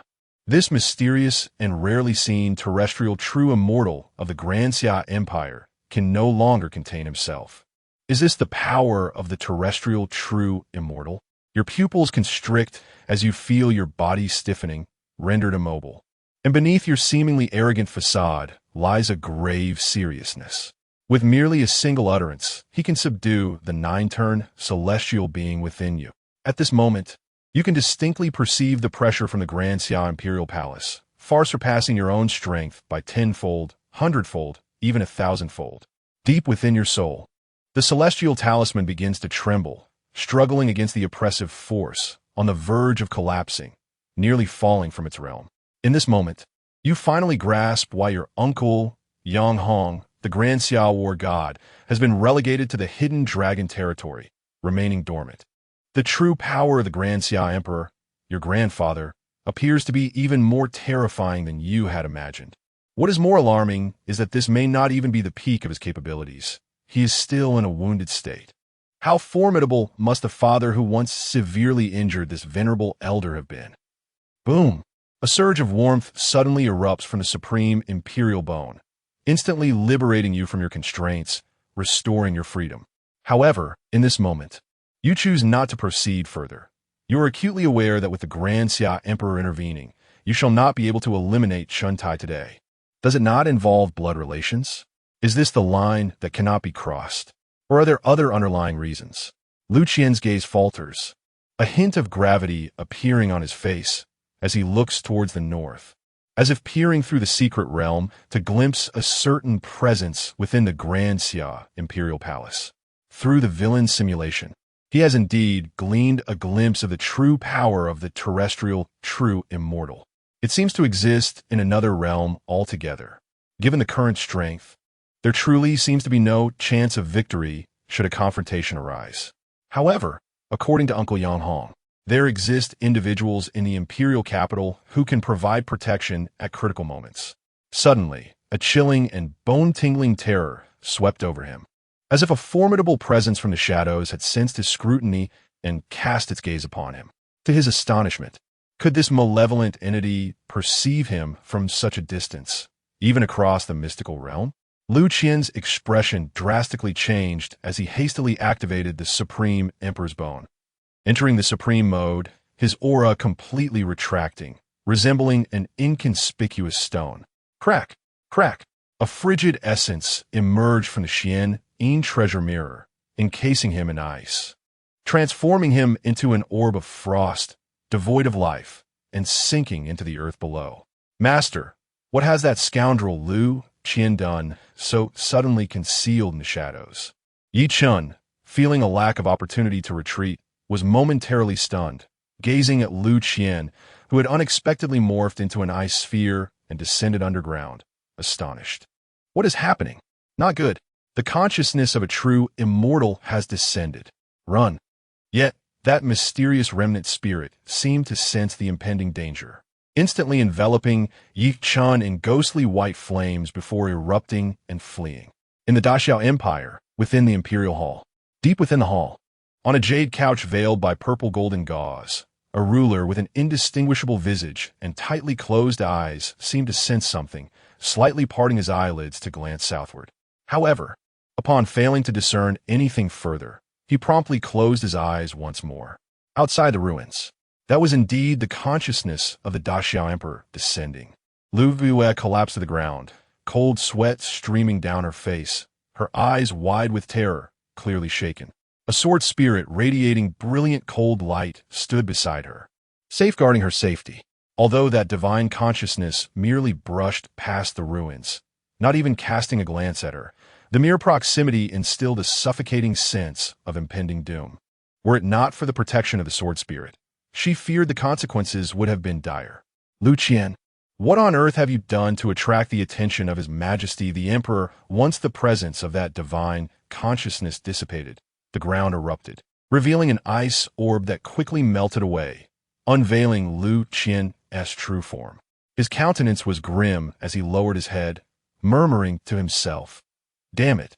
Is this the power of a true immortal? Merely casting a glance from afar can yield such awareness across vast distances. What manner of creature is this? Just moments ago, had it not been for my numerous trump cards, I would have nearly been captured. In the villain simulator, I could act recklessly, but in the real world, one must tread with utmost caution." Moreover, Liu Qian had not forgotten that his uncle Yang Hong was also under constant surveillance. At this moment, he began to grasp the burden his uncle must have borne during their last villain simulation. Some have become overly arrogant. In comparison to others, I am evidently still lacking. As Liu Qian calmed himself, he redirected his focus towards the developments within the villain simulator.